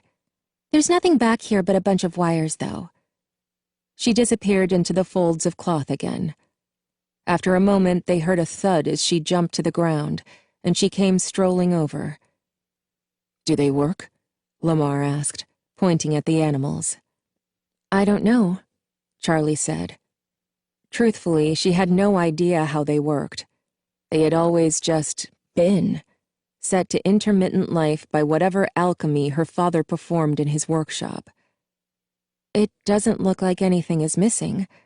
They should work," she reluctantly added, though in her head she questioned the idea of trying to turn them on. "Hey!" Jessica exclaimed. She was kneeling by the stairs to the stage. "Everybody come here now!" Charlie went over, and Lamar followed. "What is it?" Charlie asked. "Look," Jessica said, shining her little light. Though well hidden along the grain of the wood, there was a door inset into the wall of the stage. "How did we not see that?" Charlie wondered. "We weren't looking," John said, staring intently at the small door. The whole group had gathered, and now Jessica looked around at them with a grin, put her hand on the little doorknob, and pulled. Magically, it opened. The door revealed a small, sunken room. Jessica shone the light around it. It was full of equipment. One wall was covered in TV screens. "Must be CCTV," Lamar said. "Come on." Jessica handed her flashlight to Charlie and swung her legs through the door. There was one deep step leading down into the room, which was no bigger than a large refrigerator turned on its side. "That's a little too cramped for me. I'll keep looking around out here." John saluted, then turned as though to stand guard. "This is like a clown car," Marla remarked as she jostled against Charlie. The space was too cramped for all of them, but they crowded together. Jason sat on the step, feeling more comfortable by the exit. There were 8 of the television screens across the wall, each with its own little panel of buttons and knobs, and sticking out beneath them was a panel, almost a table, covered in buttons. They were large and black, unlabeled, and spaced in an irregular series. The other wall was blank except for a single large switch by the door. "What's this do?" Jason said and put his hand on the switch. He hesitated just long enough for someone to stop him, then pulled it. The lights came on. "What?" Carlton looked to the others frantically. They all stared at one another in confused silence. Jason climbed up and poked his head out into the main room. "They're on out here, too. Some of them, at least," he said too loudly. "Why is there power?" Jessica whispered, reaching over Jason to pull the door closed again. "How is that possible?" Charlie said. "This place hasn't been open in 10 years. "Cool." Marla leaned forward, studying the monitors as though expecting some sort of answer to be revealed. "Turn on the TVs," Jason said suddenly. "I can't reach." Jessica flipped on the first TV, and static crackled across the screen. "Nothing?" Charlie asked impatiently. "Just a sec." She twisted a dial, wiggling it back and forth until an image emerged. It was the stage, centered on Bonnie. The other animals weren't visible. Jessica turned on the rest of the TVs, adjusting them until the pictures became clear, although most were still poorly lit. "They still work," Charlie said, almost under her breath. "Maybe," Jessica said. "Hey, someone go out there. See if the camera is live." "Okay," Marla said after a brief hesitation, wriggling her way to the exit and awkwardly climbing over Jason. A moment later she appeared on camera, on stage beside Bonnie. Marla waved. She appeared multicolored as the stage lights bathed her in purple, green, and yellow from different sides. "Can you see me?" she asked. Yeah, Carlton shouted. Lamar was staring at the buttons. What do these do? He said with a wicked grin, pressing one. Marla screamed. Marla, are you okay? Charlie shouted. What happened? Marla was standing still on the stage, but she had backed away from Bonnie and was staring at him as if he might bite. He moved, Marla yelled. Bonnie moved! What did you do? Marla, Jessica yelled, laughing. It's okay. We pushed a button.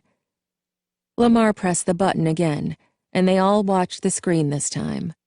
Sure enough, Bonnie turned stiffly to one side. He pressed it again, and the rabbit swiveled back to face the absent audience again. Try another one, Carlton said. Go ahead, Lamar said and climbed out of the little room to join Marla on stage. He crouched down to inspect Bonnie's feet. They're attached to a swiveling panel, he called. Yeah? Jessica called back, not really listening. Carlton started pressing buttons as the rest of them watched the cameras. After a moment, Charlie left the room as well. It's too stuffy in here, she explained. Jessica's perfume and Carlton's hair gel, both of which smelled nice enough out in the open, were starting to form a sickly miasma. She stepped out into the open to watch them experiment with the animals on stage. Most of the dining room was still dark. There were 3 colored spotlights suspended from the ceiling, aiming beams of purple, yellow, and green at the stage. The animals were cast now in unnatural colors, and dust in the beams of light shone like tiny stars, so many that it was difficult to see through them.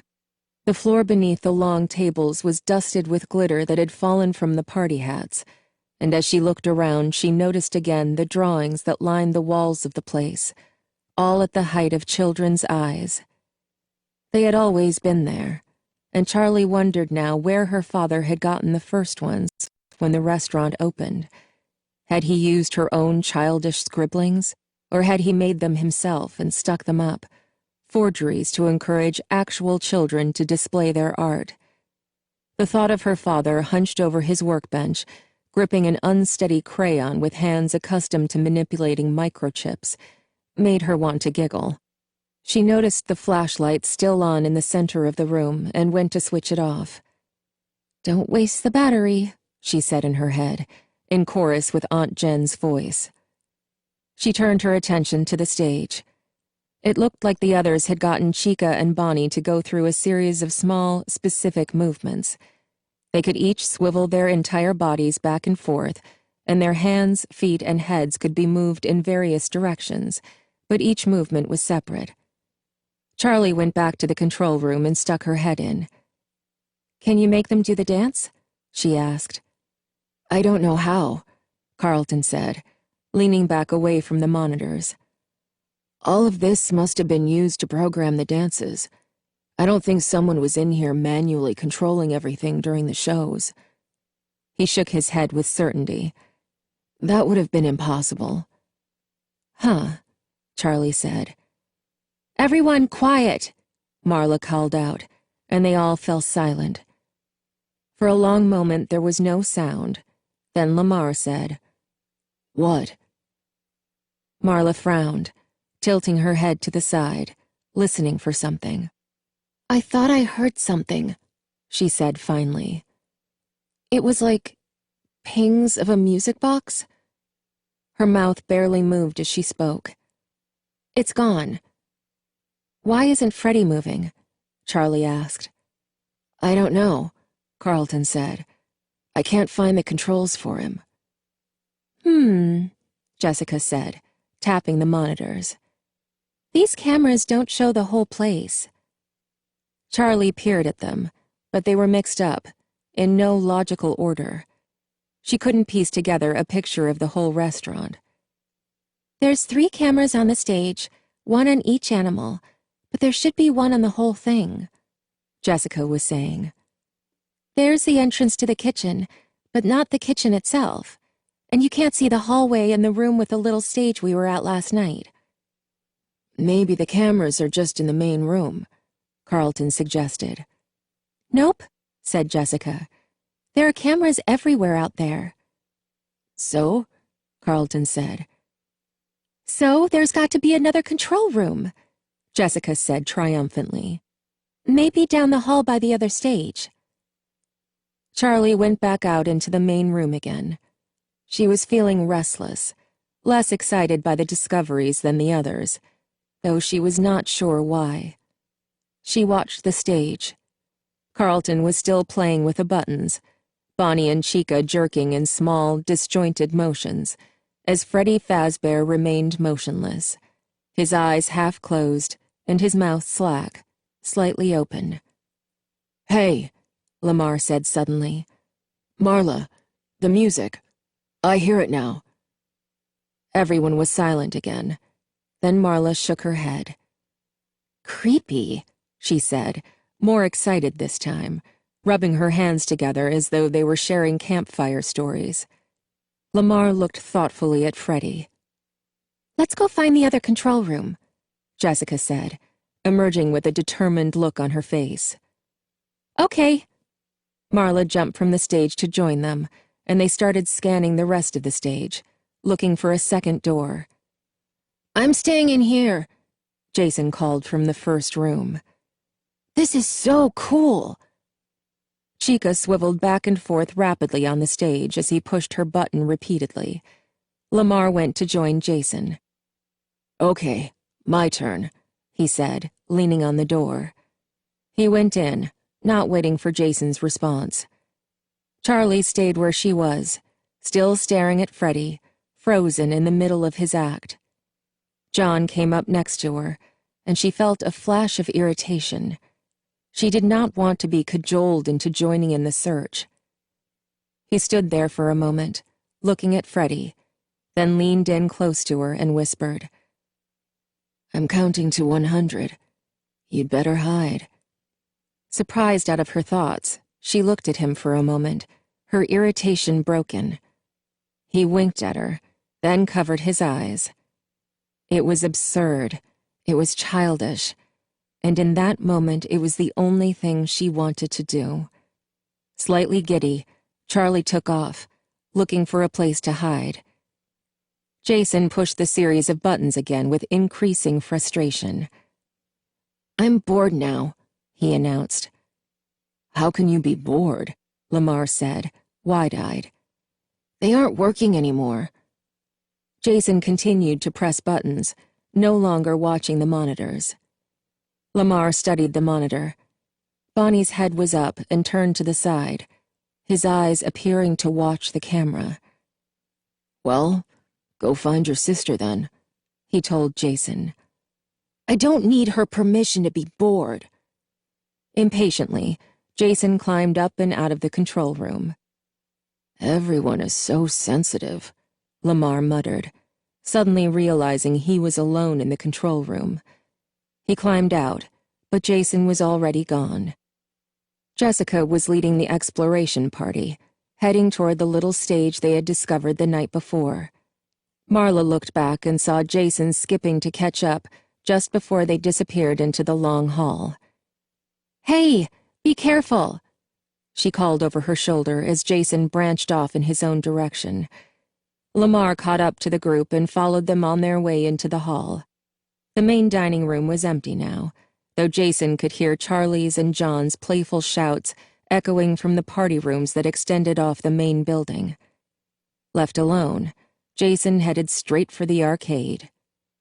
It was more dimly lit than the rest of the place, and without power, the arcade machines appeared as towering black monoliths in a forgotten graveyard. The air was stale and thin. Jason went to the nearest console and pressed a few buttons, some stuck with age, but nothing happened.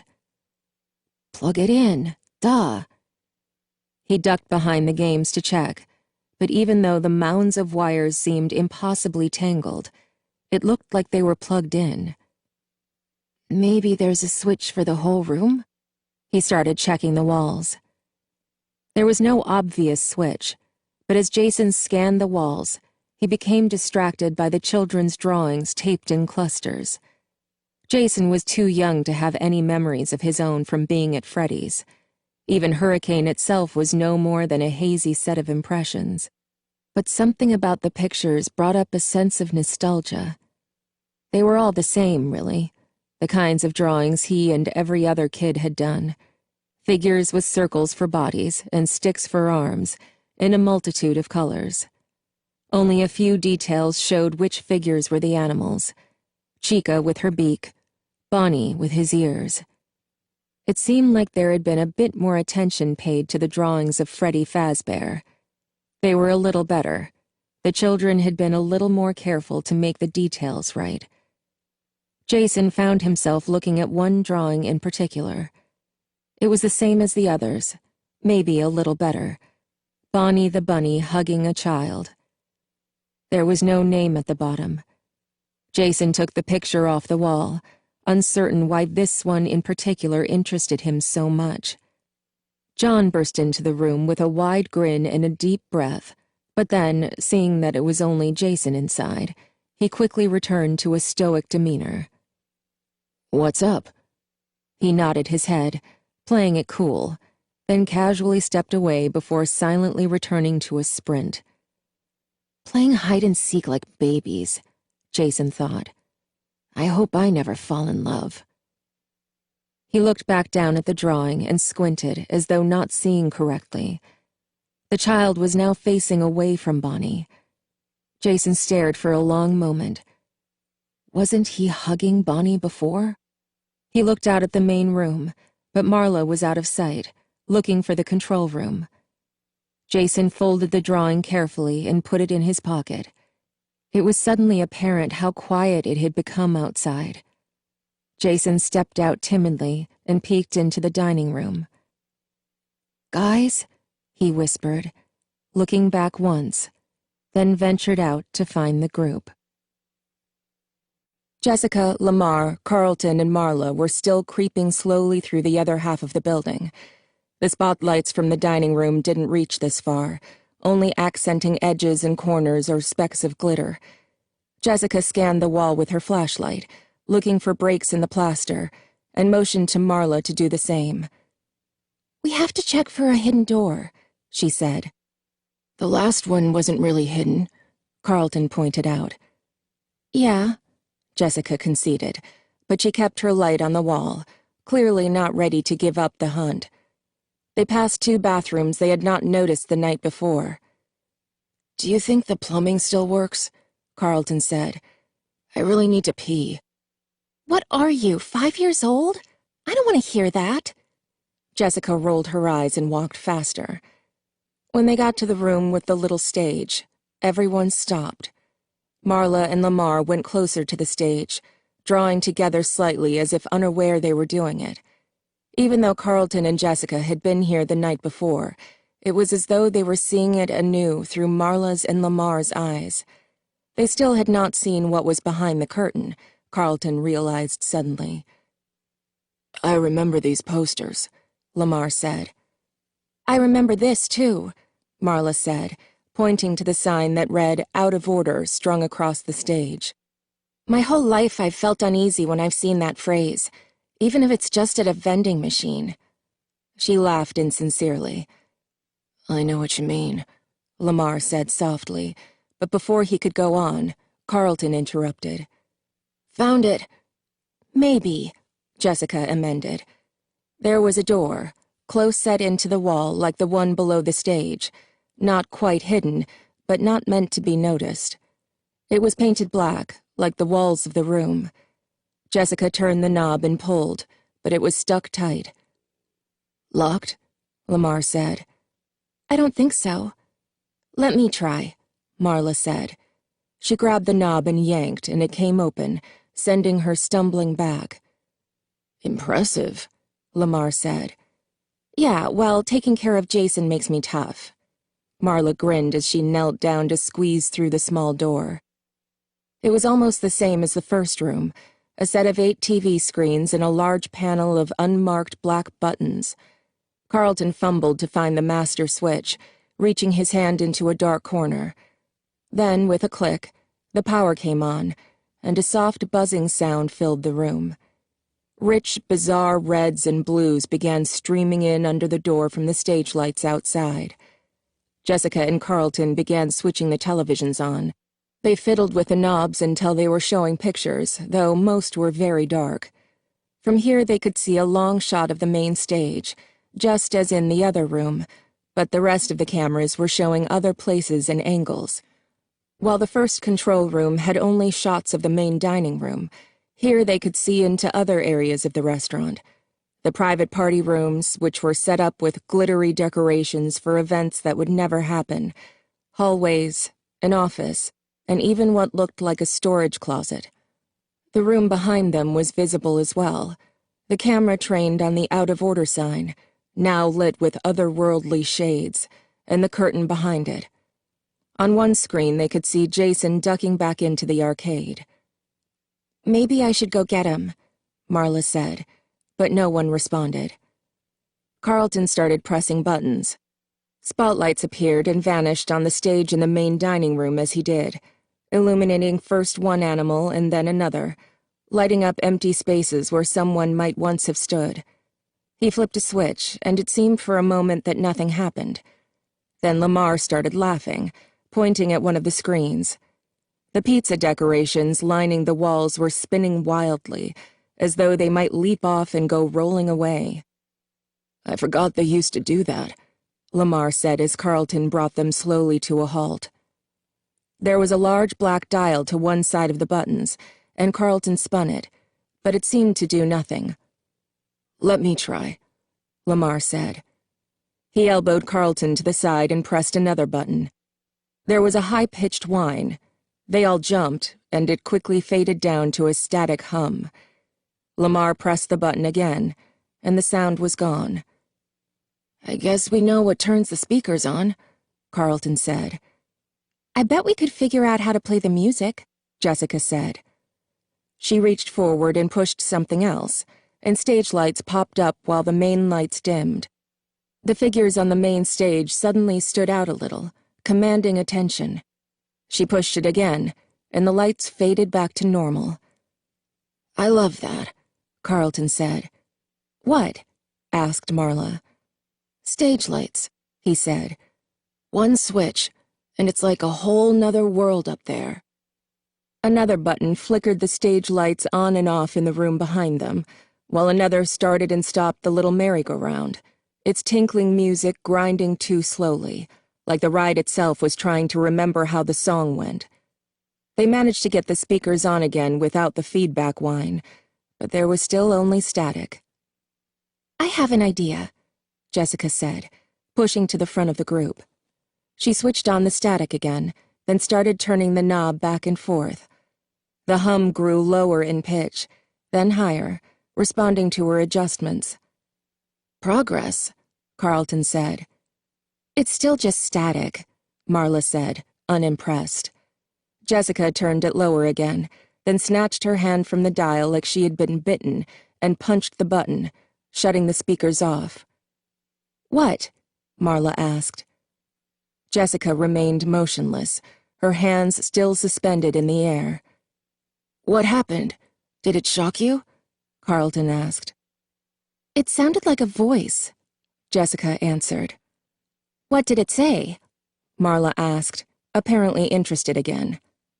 "I don't know. Let me try again."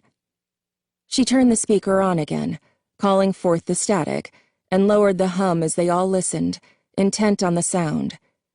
As it sank to a lower register, just below the range of a human voice, they all heard it, grinding in broken words, almost too slow and distorted to be considered speech. They looked at one another. "What on earth?" Marla said. "No, it's just random static," Lamar said. He reached for the controls and dialed the pitch back up slowly. For another fleeting moment, there was a purposeful sound. "That sounded like singing," Carlton said. "No," Lamar said, sounding more unsure this time. "Do it again," Marla said. Lamar did, but this time the static was empty. Is that Charlie? Marla suddenly became focused on a blurry figure moving down the dark hall toward them, sliding along the wall as though to remain unnoticed. Charlie was hurrying, almost skipping, and trying to find another place to hide. She glanced behind her, vaguely suspecting that John might be cheating. She moved through the darkness and toward the colorful glow of the small stage curtain, which was throwing eerie reds and blues onto the tables and party hats. Going down this passage had always felt like a long and perilous journey, one not to be made alone. She kept her gaze fixed behind her, letting the wall beside her guide her step.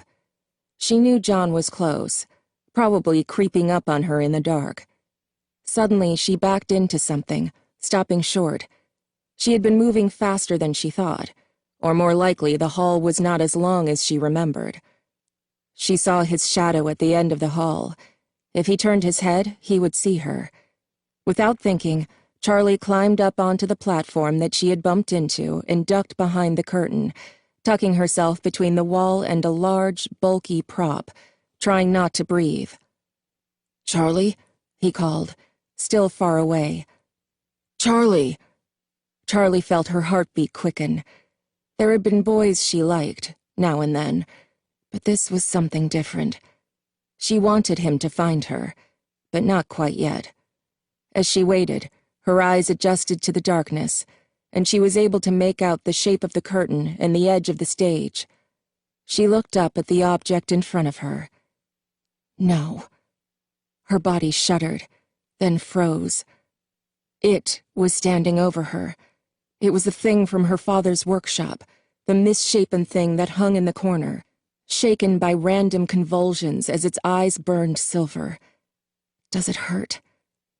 Now it was still, and its eyes were blank and dull. It was staring straight ahead, insensate, and its arm with its hook hung useless at its side.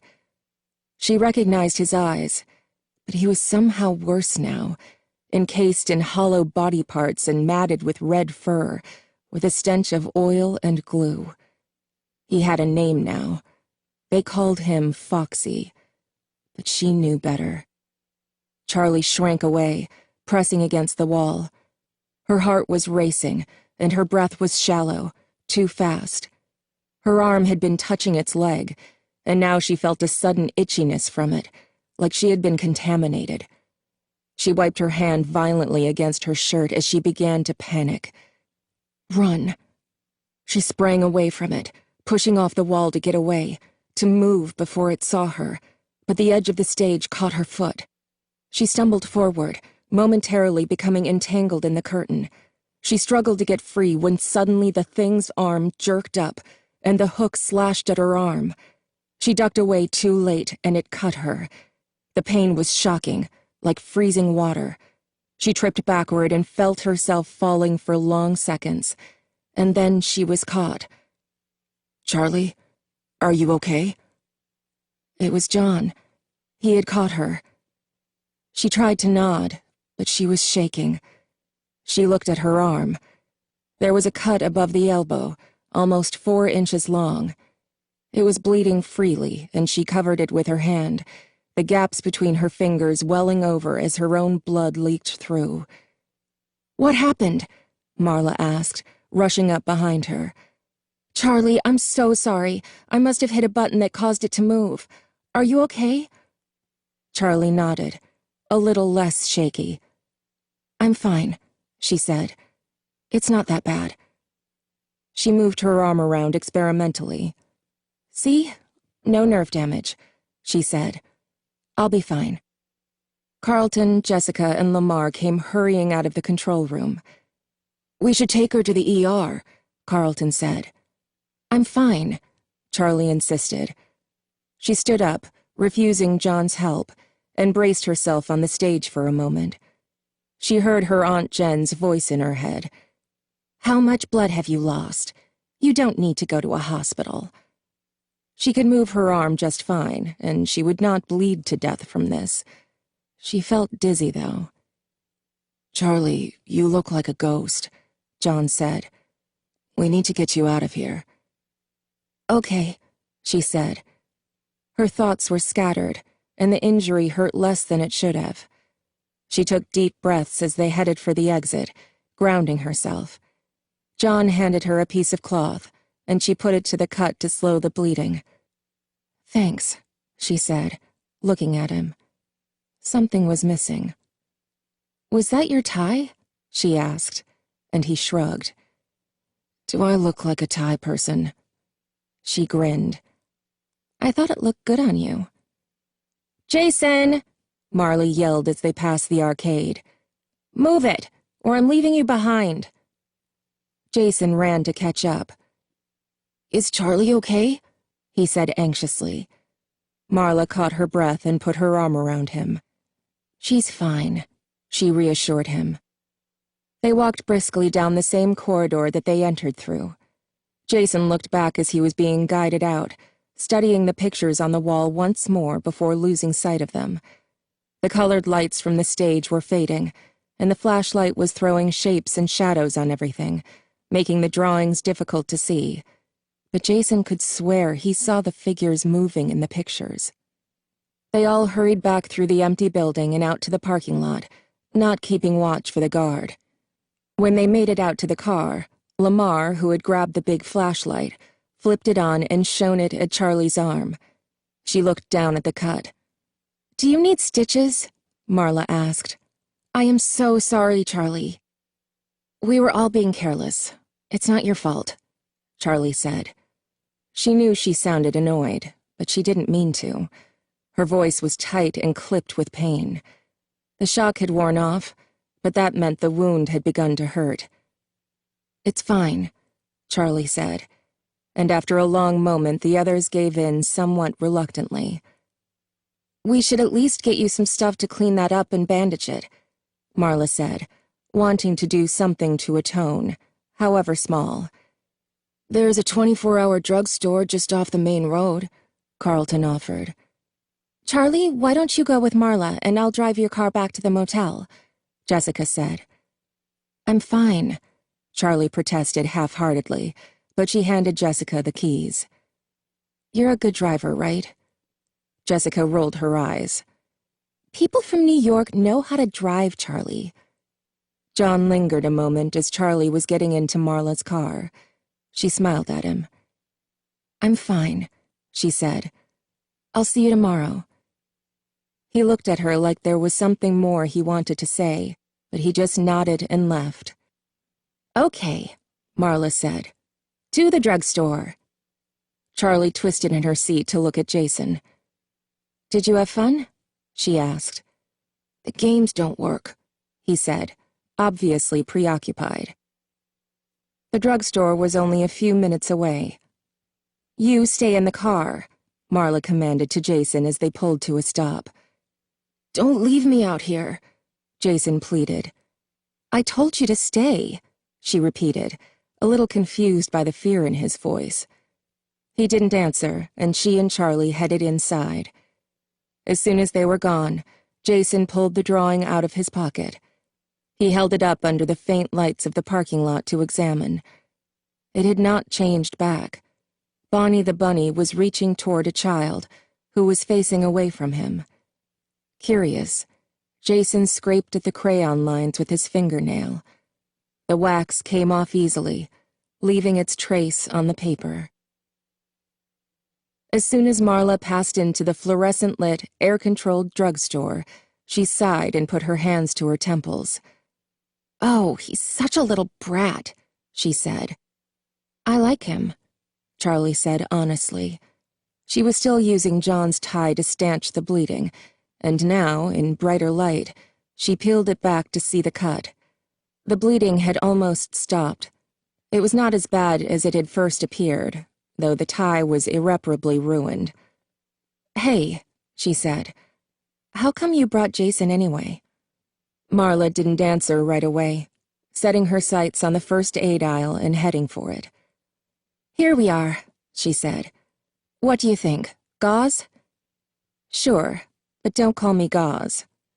Charlie leaned into Marla but was ignored. "Antiseptic," Marla continued, grabbing the items. "The thing is," she said, So Jason's dad and our mom have been married since before he was born. I mean, obviously. And they're probably getting divorced. I know about it, but Jason doesn't.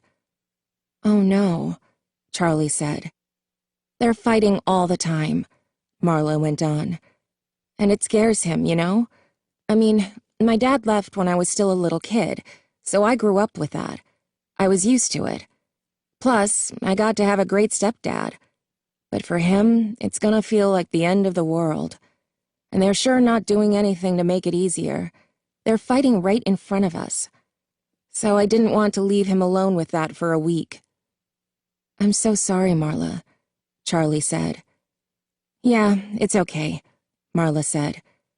I'm leaving in a year anyway. I'm just worried about the brat out there. He's really not a brat, Charlie said, and Marla grinned. I know. He's pretty great, right? I kinda like having him around. They paid for the supplies. The clerk, a teenage boy, didn't bat an eye at Charlie's moderately blood-spattered appearance. Outside, they sat on the hood of the car. Marla started to open the bottle of antiseptic, but Charlie held out a hand for it. I can do it myself, she said. Marla looked like she was about to argue, but she swallowed whatever she was about to say and handed Charlie the bottle and a piece of gauze. As Charlie awkwardly cleaned her arm, Marla smiled impishly. Speaking of people we like having around, are you having fun with John? Ow, that stings. And I don't know what you mean, Charlie said primly, suddenly putting all her attention on her task. You do too. He's following you around like a little puppy, and you are loving it. Charlie bit back a smile. How about you and Lamar? She retorted. Me and who now? Marla said. Here. She held out a hand for the bloody gauze, and Charlie handed it to her, reaching for a clean strip. You're going to have to let me tape it, Marla said. Charlie nodded and held the gauze in place as Marla reached for the tape. Come on, Charlie went on. I see the way you look at him. Nope. Marla smoothed down the last piece of tape and put everything back in the bag. Seriously, Charlie said as they got back into the car. You're adorable together, and your names are anagrams of each other. Marla and Lamar. It's meant to be. Both laughing, they headed back to the motel. Chapter 5. When they got to the motel, Jessica was already there. And so was John. He stood up when Charlie walked in. I was worried about you. I thought maybe I could sleep on the floor. He waited nervously for her reaction, as though he had realized only upon seeing her that he might have overstepped her boundaries. On another day, in another place, Charlie might have been annoyed by his excessive concern. But here, in Hurricane, she was glad to have it. We should all be together, she thought. It's safer. She wasn't really afraid, but unease still clung to her like cobwebs, and John's presence had been a calming one ever since they arrived. He was still looking at her, waiting for a response, and she smiled at him. As long as you don't mind sharing the floor with Jason, she said. He grinned. Just let me have a pillow and I'll be fine. Marla tossed him one, and he stretched elaborately, set it on the ground, and lay down. They all went to bed almost immediately. Charlie was exhausted. Now that her injury had been cleaned and bound, the adrenaline of the night left her body all at once, leaving her drained and a little shaky. She didn't even bother changing into pajamas.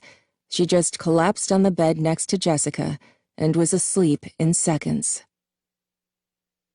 Charlie woke just after dawn, when the sky was still pale and a little pink. She looked around the room. The others wouldn't be up for hours, she suspected, but she was too alert to try to fade back into sleep. She grabbed her shoes and, stepping over Jason's and John's sleeping bodies, went outside. The motel was set a little way back off the road. Trees spread thickly around and behind it. Charlie sat down on the curb to put her shoes on, wondering if she could go for a walk in the woods without getting lost. The air was crisp, and she felt renewed and energized by the brief night's sleep. Her arm hurt, a dull and pulsing pain that kept drawing her attention, but it had not bled through the bandages. Charlie usually found it easy to ignore pain when she knew she was not in danger from it. The woods were inviting, and she decided to risk getting lost. As she was about to stand, John sat down beside her. "Morning," he said.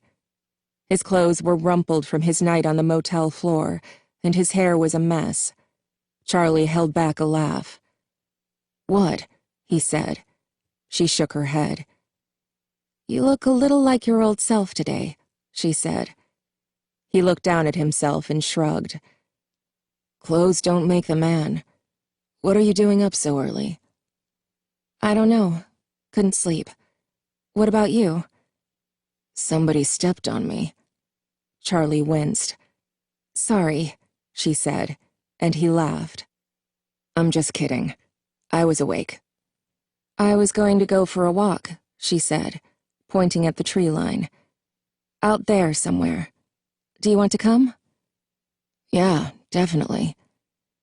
They headed into the woods, and John hung back for a moment and surreptitiously retucked his shirt, trying to smooth out the wrinkles. Charlie pretended not to notice. There was no path, and so they made their way through the trees at random, glancing back now and then to be sure they could still make out the motel parking lot. John stumbled over a fallen branch, and Charlie reached out with her good arm to catch him before he fell. "Thanks," he said. "Strong arm, too." "Well, you caught me yesterday, so it's only fair that I catch you back. Now we're even," she said. She looked around. The motel was scarcely in sight, and she felt concealed, made safe by the woods. She could say anything here, and it would be all right. She leaned back against a tree, picking idly at the bark behind her. "You know Freddy's wasn't the first restaurant?" She said it abruptly, surprising herself, and John looked at her quizzically, like he had not quite heard her. She didn't want to say it again, but she forced herself to. "Freddy's. It wasn't my dad's first restaurant. There was a diner, a little one. It was before my mom left." "I had no idea," John said slowly. "Where was it?" "I don't know. It's one of those memories from when you're a little kid, you know? You only remember the things that are right around you. I remember the linoleum on the kitchen floor. It was this black and white diamond pattern, but I don't remember where the restaurant was or what it was called." "Yeah," John said. "We took a vacation to a theme park when I was, like, 3, and all I remember is the back seat of the car. So, were they there?" His voice dropped a little quieter when he said it, almost reflexively. Charlie nodded. "Yeah, there was a bear and a rabbit, I think. Sometimes the details get mixed up in my head. They're not like normal memories," she said, needing him to understand the story's defects before she told him the rest. "It's like when you have a realistic dream, and in the morning you're not sure if it really happened or not. It's just impressions, little snatches of time. It's—" She trailed off. She wasn't explaining it right. She was choosing all the wrong words. She was reaching back too far in her memory, to a time when she did not yet speak. It was a time when she did not have the words to name the things she saw, and so now, when she tried to recall them, the words could never be right. She looked at John. He was watching her patiently, waiting for her to go on. She wanted to tell him this story from her life that she had never told. It was not even a story, not really, just something that nagged at the edge of her mind, something flashing by randomly in the corner of her eye. She was not entirely certain it was real, and so she told no one. She wanted to tell John, because she wanted to speak it to another person, because he looked at her with trusting eyes, and she knew he would listen to and believe her. Because he had cared for her a long time ago, because he had caught her when she fell, and he had come here to sleep and keep watch all night. And, thought a pragmatic, slightly cruel part of her, because he was not part of her real life. She could tell him this, tell him anything, and when she returned home, it would be as though it had never happened. She wanted suddenly to touch him, have confirmation that he was really there, that this was not another dream. She reached out her hand to him, and, surprised but glad, he took it. He stayed where he was, as if afraid that moving in closer would scare her. They stayed that way for a moment, and then she let go, and she told him the story the way she spoke it in her head, the memories of a small child mixing with the things she had come to understand as she grew older. There was another restaurant, rustic and small, with red checkered cloths on the tables, and a kitchen you could see into from the dining area, and they all were there together. Her father and her mother, and us. When Charlie was very, very young, she was never alone. There was Charlie, and there was a little boy so close to Charlie that remembering him was like remembering a part of herself. They were always together. She learned to say we before she learned to say I.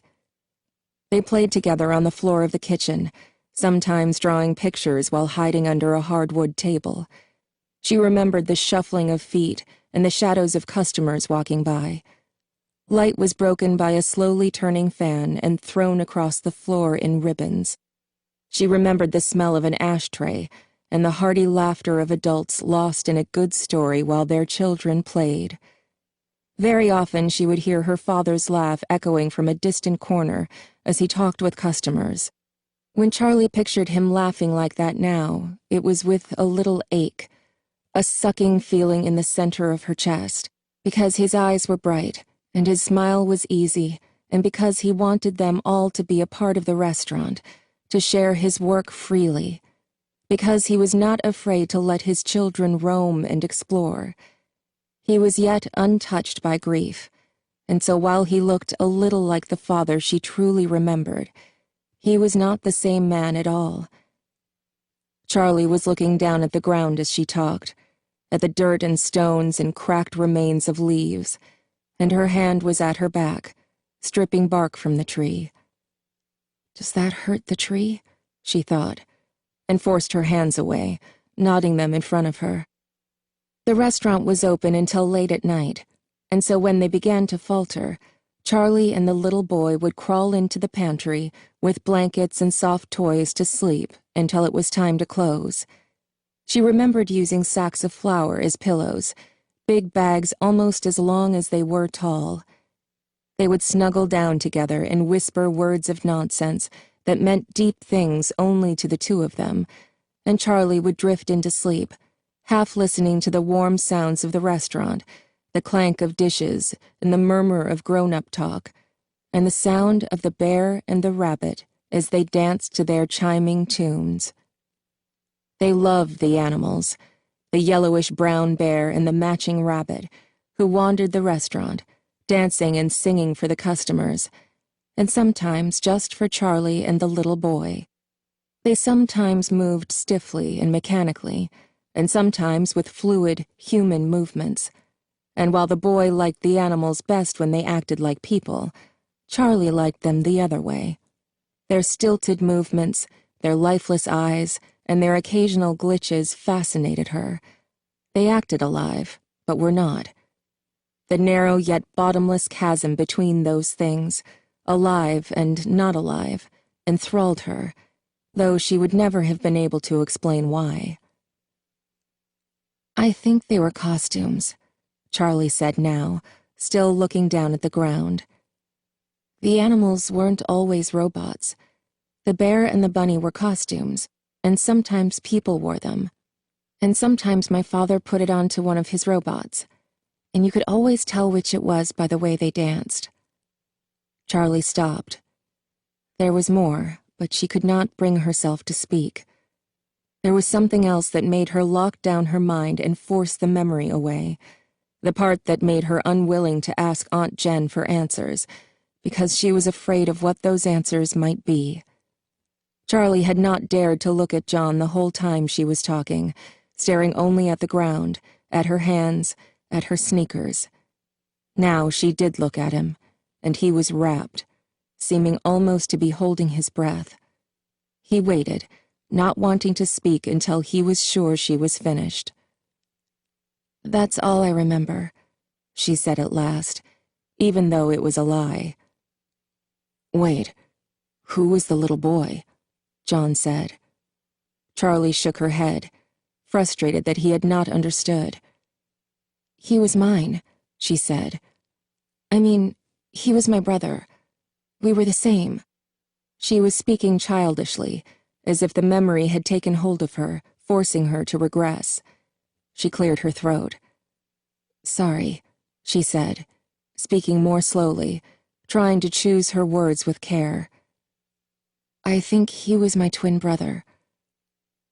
She saw John open his mouth, about to ask the question, what happened to him? But there must have been something in her face, something warning, because he held it back and said instead, "Do you think that place was around here? I mean, I guess it could have been anywhere. Another state, even." "I don't know," Charlie said slowly, looking over her shoulders, then up at the trees. "This all feels the same. It feels like I could walk around any corner and it could be there." Her voice began to break. "I want to find it," she added suddenly, and as soon as she said it, it was what she wanted to do. "Well, what do you remember about it?" John said enthusiastically, almost lunging forward like an eager dog on a lead. He must have been dying to go looking from the moment she mentioned the place. Charlie smiled but shook her head. "I really don't remember much," she said. "I don't know how much help I can actually be. Like I said, the things I remember are just little scraps. They're not information. It's like a picture book." She closed her eyes, trying to see the place in her mind's eye.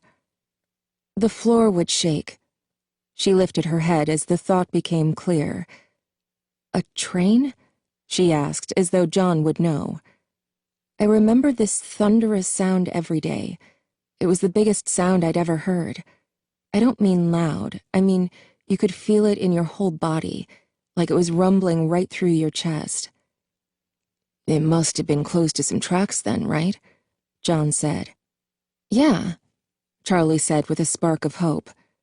"There was a tree out in front," she went on. "It looked like an old, angry monster, hunched forward and wizened, with two giant, gnarled branches reaching out like arms. Whenever we left for the night, I hid my face in my father's shirt so I wouldn't have to see it as we walked by." "What else?" John said. "Were there stores or other restaurants?" "No. I mean, I don't think so. I'm sorry." She scratched her head.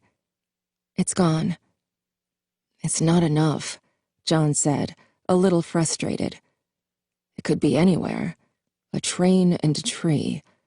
There must be something else you can remember. Anything?" "No," Charlie said.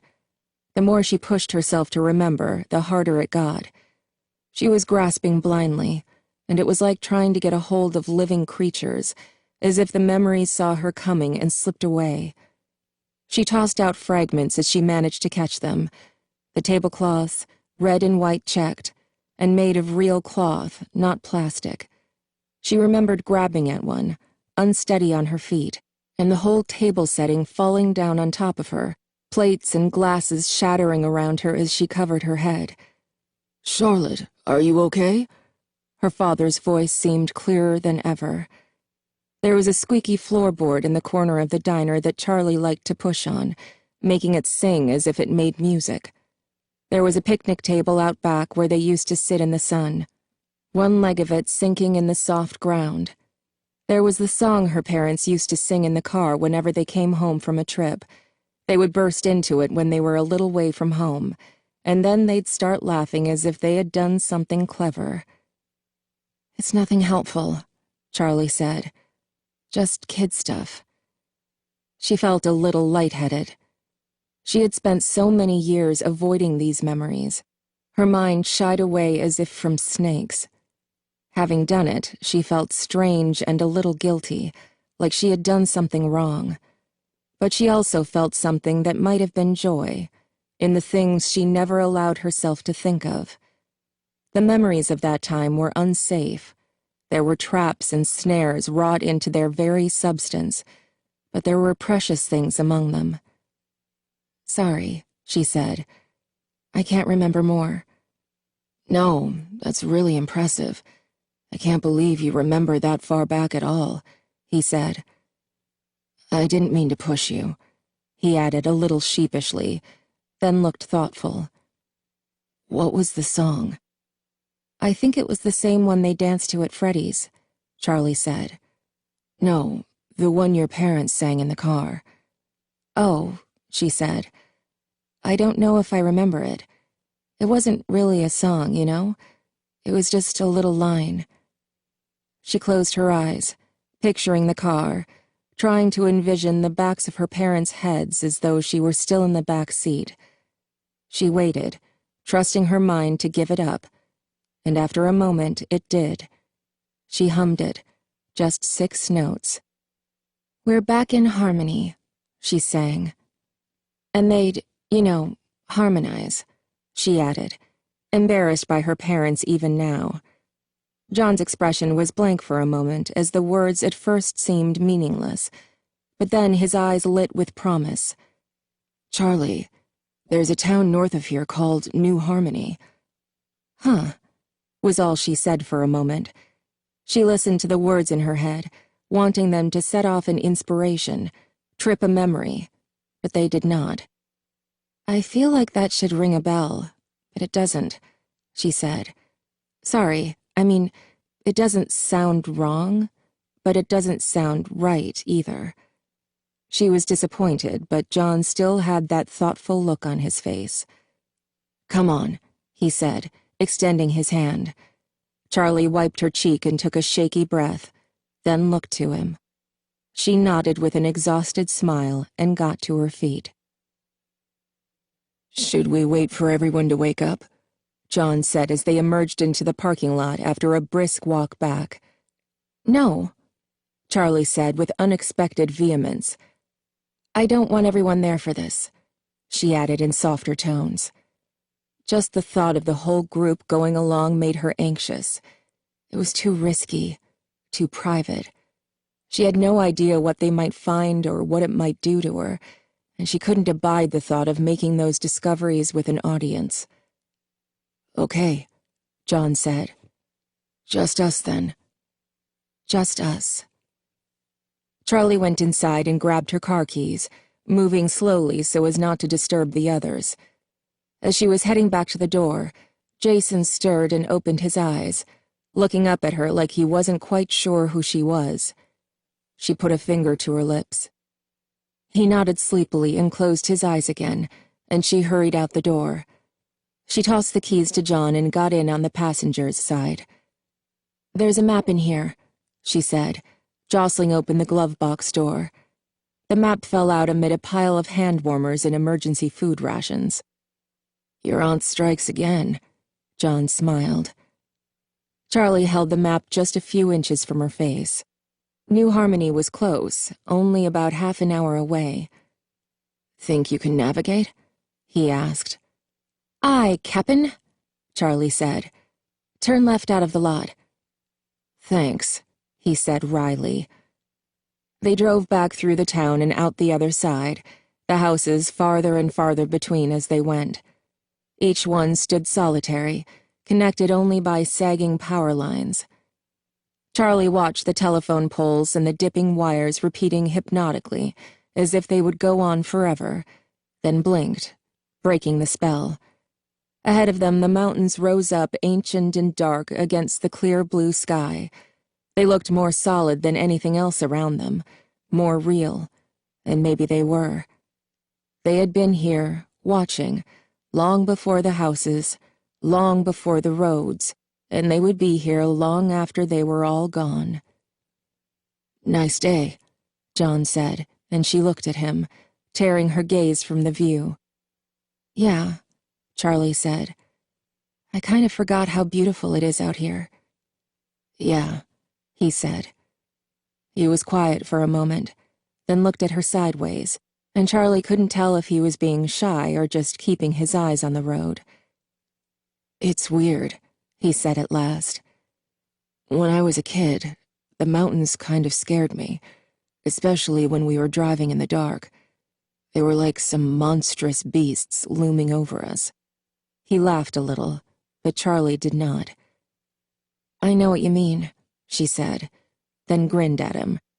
"I think they're pretty much just mountains, though. Hey," she said suddenly, "you never told me what your story was about."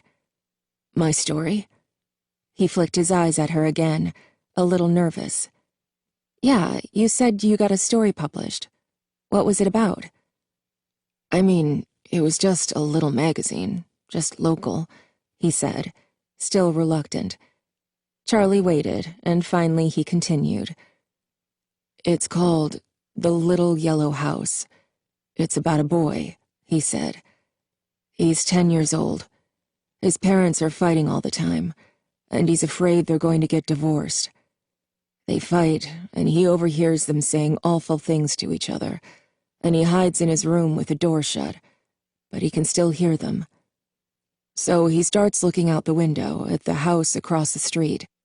They sort of keep their curtains open just enough that he can glimpse inside. He watches them go in and out of the house, this family, and he starts making up stories about them, imagining who they are and what they do, and after a while, they start feeling more real to him than his own family." He glanced at Charlie again, as if trying to gauge her reaction, and Charlie smiled. He went on. "So, summer comes, and his family goes away for a week, and is miserable, and when they get back, the family in the house across the street has moved away. There's nothing left, just a for sale sign hanging in front." Charlie nodded, waiting for him to continue, but he looked at her a little sheepishly. "That's the end," he said. "Oh," she said. "That's really sad." He shrugged. "I guess. I'm working on something happy now, though." "What's that?" He grinned at her. "It's a secret." Charlie smiled back. It felt good to be out here, good to just be driving out into the horizon. She cranked the window down and put her arm out into the air, enjoying the feel of the rushing wind. "It's not wind rushing, it's us," she thought. "What about you?" John said. "What about me?" Charlie said, still happily playing against the wind. "Come on, what's the life of Charlie like these days?" Charlie smiled at him and pulled her arm back into the car. "I don't know," she said. "Pretty boring." There was a part of her that did not want to tell him for the same reason she wanted him with her now. She did not want her new life to mix with the old. But John had told her something real, something personal, and she felt like she owed him the same in return. "It's all right," she said at last. "My aunt is cool, even if she does sometimes look at me like she's not quite sure where I came from. School's fine. I have friends and all that, but it feels so temporary. I have another year, but I feel like I'm already gone." "Gone where?" John asked, and Charlie shrugged. "I wish I knew. College, I guess. I'm not sure what comes next." "Nobody ever knows what comes next, I guess," he said. "Do you?" He stopped himself, but she prodded him. "Do I what?" she said teasingly. "Do I ever think of you?" He flushed, and she instantly regretted the words. "I was going to say, do you ever see your mom?" he said quietly. "Oh," she said. "No, I don't." It exhausted Charlie to think of her mother. and she thought her mother felt the same. Too much hung between them. Not quite blame, because neither of them were to blame for what had happened, but something close to it. Their pain, individual, radiated off them both like auras, pushing at each other like magnets with the poles reversed, forcing them apart. "Charlie?" John was saying her name, and she looked over at him. "Sorry," she said. "I drifted for a second." "You got any music in this car?" he asked, and she nodded eagerly, seizing on the diversion. She bent over, picked up cassettes scattered on the floor, and started reading labels. He made fun of her tapes, she argued back, and after some playful bickering, she shoved a tape into the player and settled back again to stare out the window. "I think this is where the map's usefulness ends." John gestured to the road ahead. "The whole area is pretty much blank. I think what we're looking for isn't going to be on this map." He folded the map and tucked it neatly to the side of the seat, craning his neck out the window to see what they were passing. "Yeah," she said. It looked like they had returned to civilization. Single houses littered the fields, and dirt roads branched off in all directions. The landscape was mostly bushes and short trees, the whole area nestled between rows of low-lying mountains. John looked at Charlie, hoping she would notice something that would point them in the right direction. "Nothing?" he said, though her blank stare had already given him the answer. "No," she said plainly. She didn't want to elaborate. The houses became fewer and more scattered, and the fields of dry brush seemed to stretch wider, giving the whole area a feeling of desertion.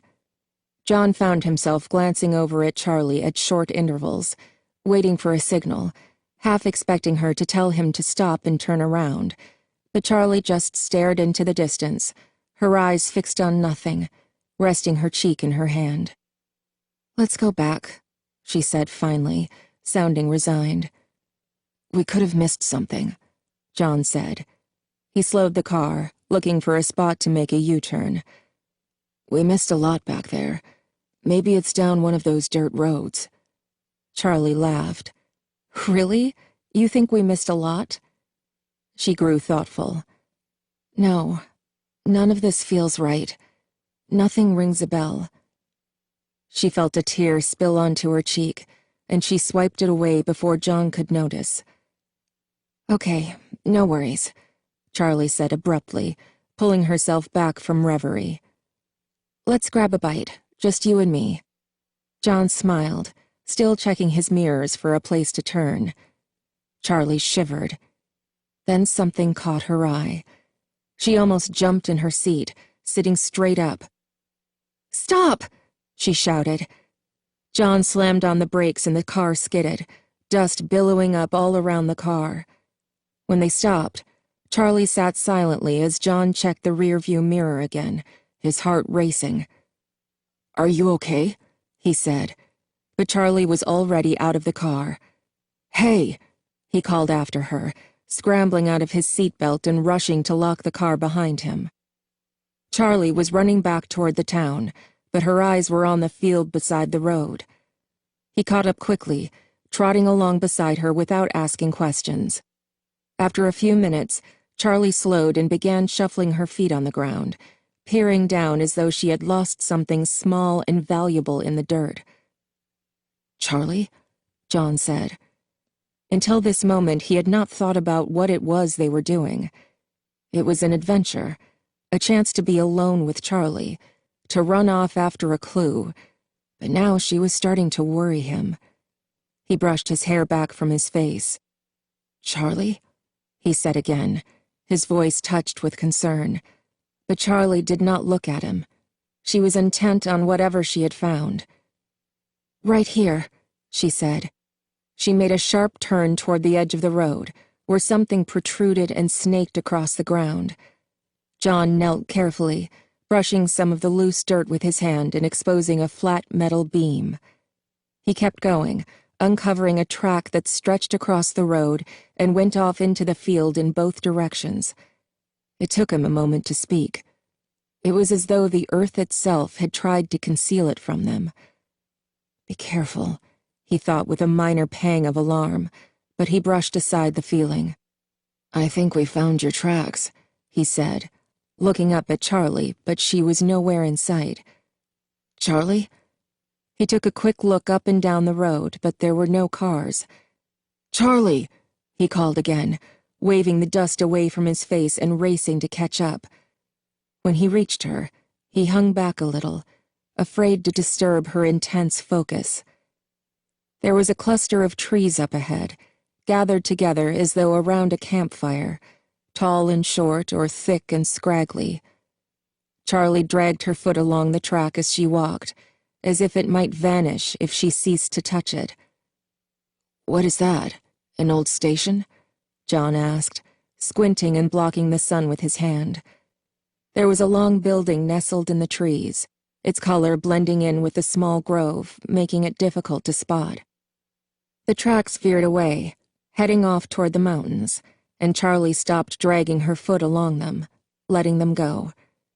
John finally caught up, and they walked through the dry grass together toward the grove of trees, not far away now. There has to be a road. Charlie strayed almost randomly, heading away from the building. John hesitated. But... He gestured toward the building, then followed her, looking back to make sure he knew the way back to the car. Before long, the ground leveled out beneath their feet. Old pavement, broken with weeds and mounds of crumbling rock, stretched across the field in a narrow, almost hidden path, leading once again toward the small building. This is it, Charlie said softly. John approached her carefully, then stood at her side. They walked the road together, dodging around the pillars of grass that shot up from the breaks and holes. The tree was there, the one with reaching arms and ghastly face, but it was no longer frightening, no longer as Charlie remembered. It must have already been dead when she was a child, she realized. Its limbs had fallen off, leaving jagged holes where they had been, and they lay where they fell, rotting into the ground. The tree seemed a frail and weak shade of its former self, only recognizable by the stumps and bulges on its side that had made its face. Now even the face looked tired. The building itself was long and dilapidated. It was a single story with a dark roof and weather-beaten walls. The place had once been painted red, but time and sun and rain had won out over the paint. It was peeled and curling, whole long strips of it gone, and the wood beneath showing, dark with what might be rot. Its foundation was overgrown with tall grass, and Charlie thought it looked as if it were sinking, as though the whole structure was slowly being swallowed by the earth. Charlie grabbed John's arm as they neared it, then let it go and straightened her back. She felt as though she were preparing for a fight, as if the building itself might attack if it sensed weakness. Charlie went warily up the few steps to the door, sticking to the edges and testing the wood before she let down her full weight. The stairs held, but they were soft, splintered patches in the middle she didn't want to try. John didn't follow her right away, sidetracked by something nearly hidden in the grass. Charlie. He held it up, a battered metal sign with the painted words, Fred Bear's Family Diner, in red script. Charlie gave a gentle smile. Of course this is it. I'm home. John came up the stairs behind her and set the sign down carefully by the door, and they went inside. The door swung open easily. Light streamed in through the windows on all sides, revealing emptiness and decay. Unlike Freddy's, this place had been cleaned out. The wooden floors seemed intact, but they were warped from weather.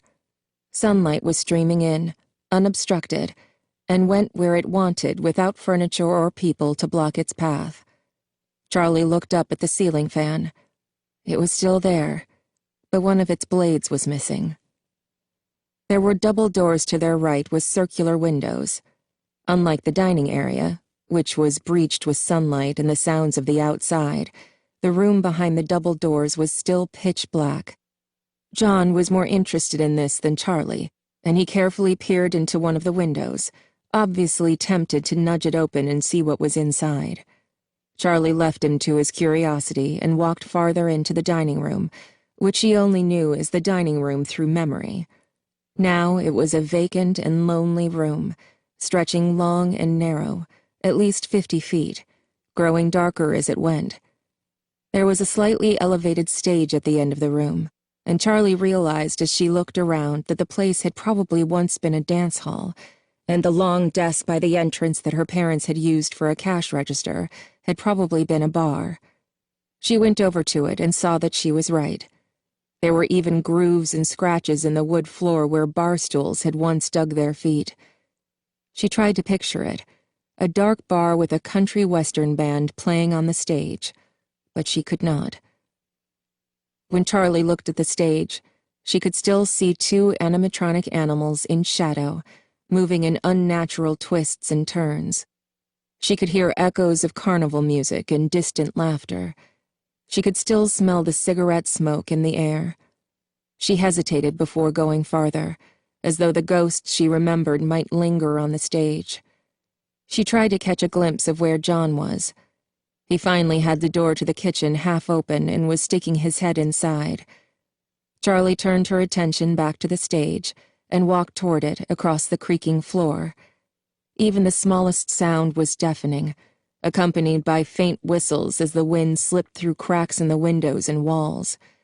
Strips of wallpaper had peeled down and hung flat against the wall, inert until a breeze lifted them up, and they wagged like thin fingers pointing at Charlie as she walked. Charlie stood at the base of the stage, studying the floor carefully for traces of what might have stood there before. All that remained were holes where bolts had once been. The corners looked blackened, with the shapes of coils and wires etched into dirt and wood. Everything is gone. Her head jerked toward the corner to her right. There was another door. Of course there is another door. This is why you are here. She stood still, looking at the door, but not ready to touch it. She was grasped with a strange and illogical fear, as though spiders and boogeymen might come rushing out. The door was ajar. Charlie looked back toward John again, hesitant to go on without him. As though he heard her calling to him, he leaned out of the kitchen door with a wide-eyed expression. This is really creepy. He was obviously enjoying himself, like a kid in a haunted house. Can you come with me? Charlie's plea came as a surprise to John, who seemed pleased but irritated at the same time, having been enjoying his own adventure on the other side of the building. 2 seconds, he promised, then disappeared again. She rolled her eyes, disappointed but not surprised that his childish curiosity would take priority. She rested the back of her hand against the aged wooden door and gently guided it open, bracing herself against whatever might be inside. Whatever she had been expecting, this wasn't it. It was a closet, the inside extending off to her left about 8 or 9 feet into darkness. There were horizontal poles mounted along the walls where hangers had once been. Square shapes imprinted in the dust filled her mind with images of boxes, maybe speakers. As she stepped inside, she pushed the door open all the way, trying to let in as much light as possible. As she walked farther in, she let her hand drag along the wall. Although nothing was there now, she could feel heavy cloth, coats and sweaters hanging. No, these were costumes. Costumes had hung here in the dark, hiding their colors but allowing themselves to be felt by every cheek and small hand that passed through. Rubber-padded palms and fingers swayed this way and that. Reflections on false eyes passed overhead. Charlie reached the end and turned to look back. She crouched down, looking up at the empty space. It didn't feel empty. She could still feel the costumes. They were hanging all around her. There was someone else in the closet with her, kneeling down at her own height. It was her friend, The little boy. My little brother. They were both playing and hiding together as they always did. This time was different. The little boy looked up toward the door suddenly, as though they had been caught doing something they shouldn't have been doing. Charlie looked up as well. There was a figure in the door. It looked like one of the costumes was standing on its own, but it was motionless, so still that Charlie wasn't sure what she was seeing. It was the rabbit, the yellowish-brown rabbit they loved, but it did not dance or sing, just stood there and stared at them, unblinking. They began to squirm under its gaze, and the little boy screwed up his face to wail.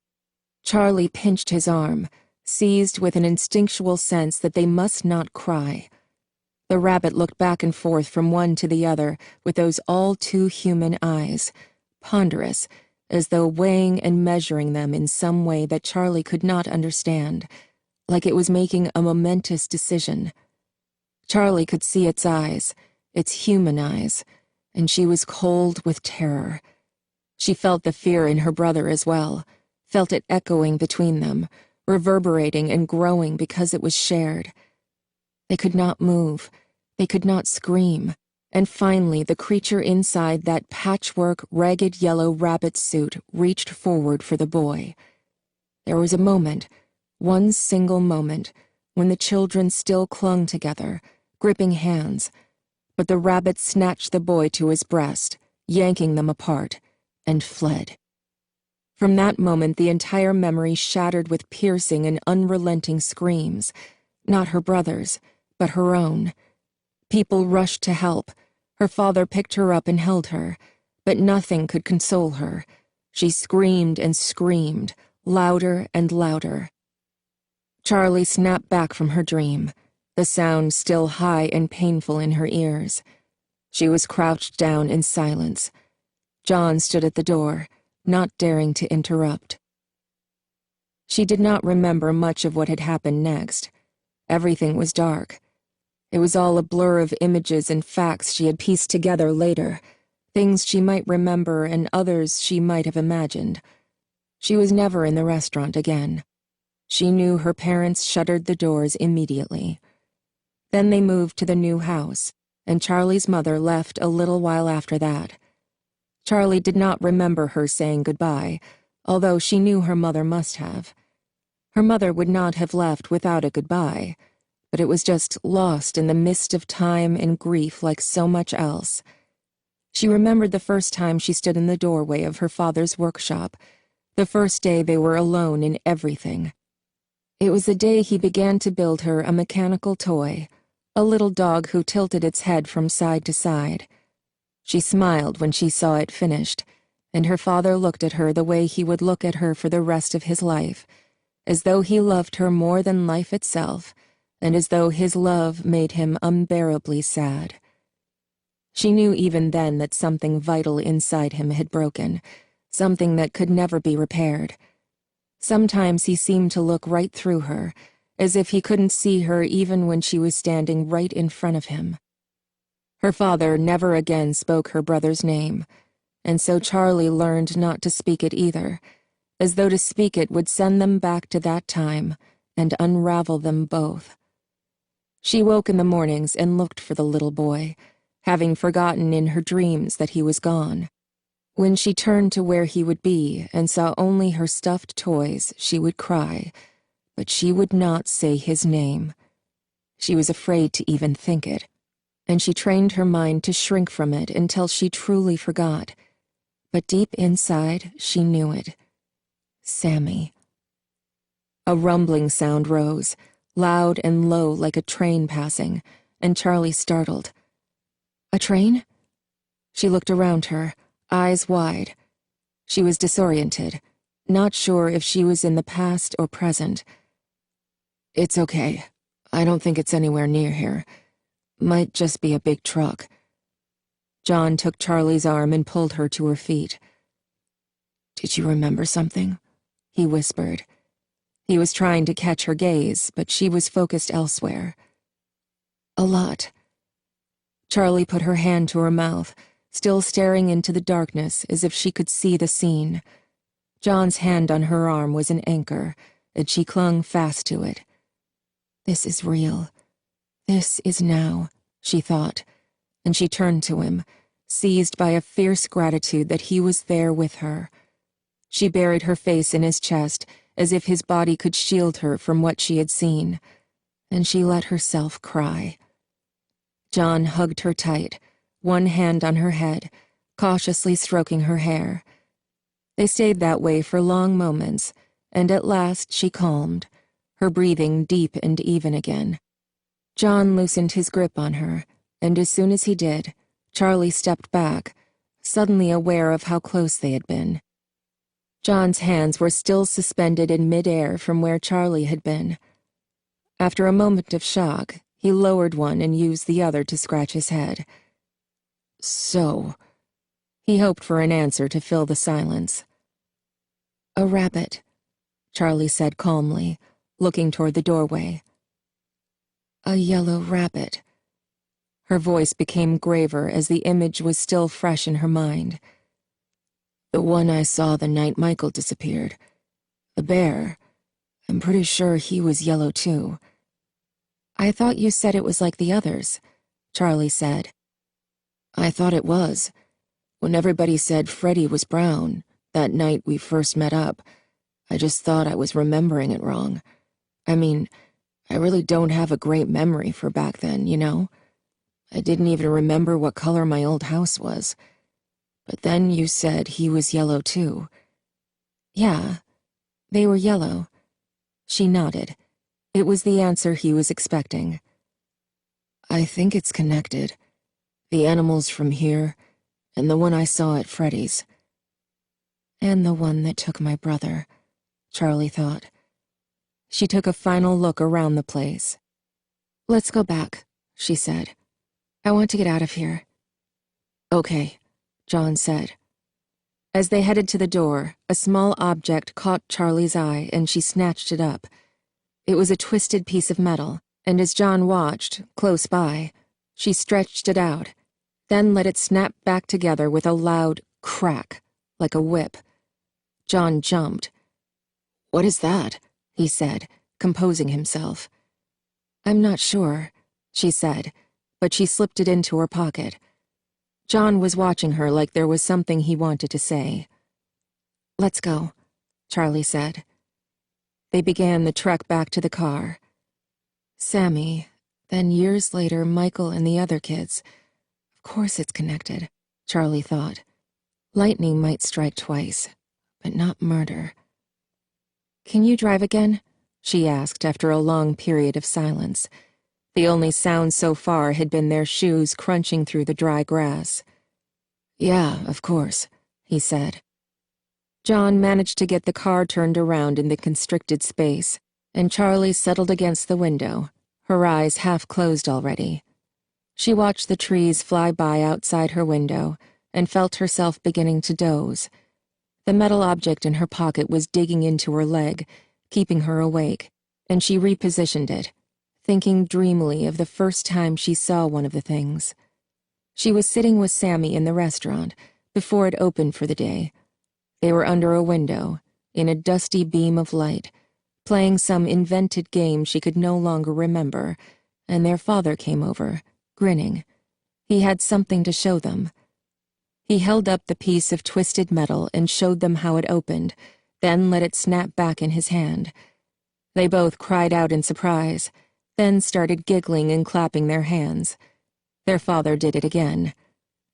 I could snap off your nose, he said, and again they laughed, but quickly his face turned serious. I mean it, he said. This is a spring lock, and I want you to know how it works because it's very dangerous, and I don't ever want you touching these. This is why we never put our hands in the animal costumes.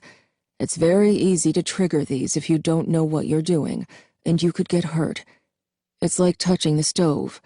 Do we ever touch the stove? They shook their heads with a solemnity beyond their years. Good, because I want you both to grow up with all your noses, he cried, and he swept them up, one in each arm, swinging them around as they laughed.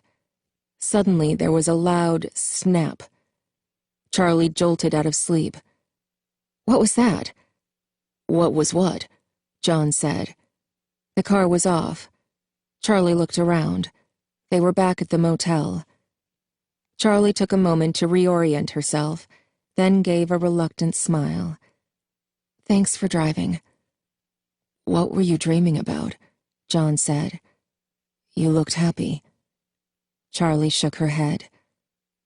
"I don't remember." Chapter 6. The other car was gone from the lot, and when they went into the room, there was a note on Charlie's pillow, written in Marla's big, loopy handwriting.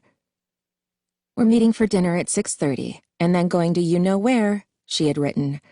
"See you too soon. Don't forget about the rest of us. XOXO Marla." She had drawn a smiley face and a heart below her name.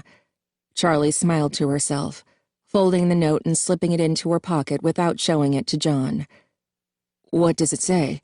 he asked. "We have to meet them at the diner in," she checked her watch, "an hour." John nodded. He was still standing in the doorway, waiting for something. "What?" Charlie said.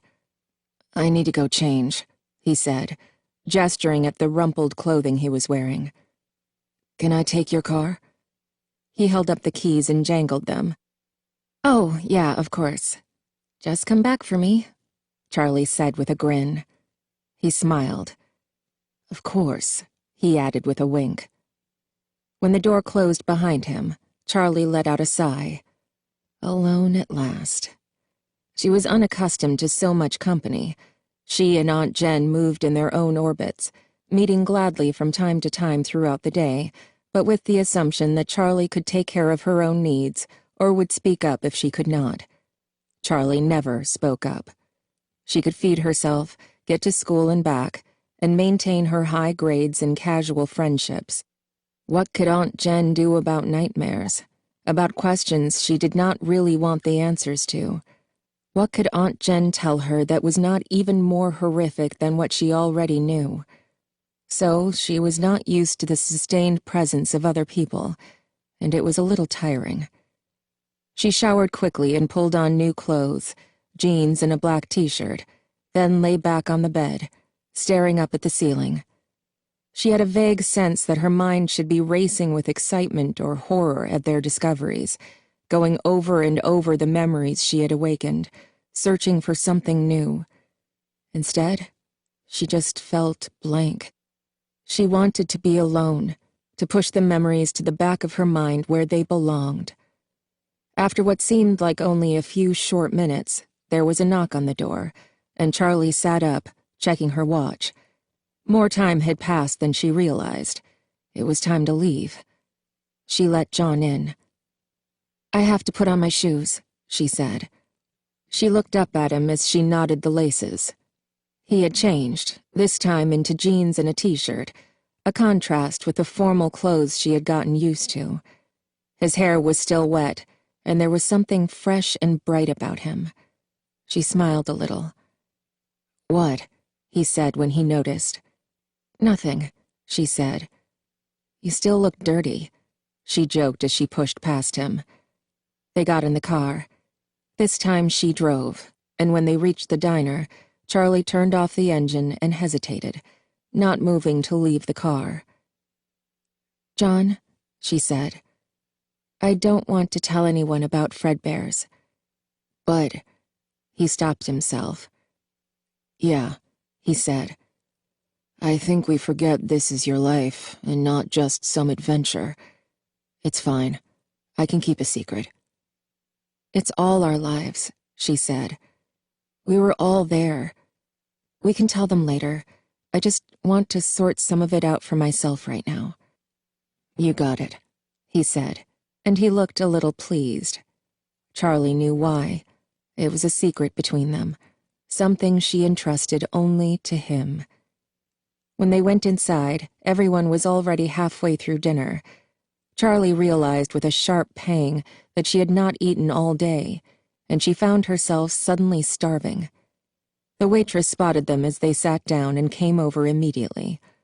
They talked intermittently. Lamar, Jason, and Marla had gone to a movie, and Carlton and Jessica had played video games at his house. But their conversation was cursory, just filling the time as they ate. Charlie barely listened, and she had the feeling that even those who were talking were paying little attention to their own words. There was an agitated energy among the group.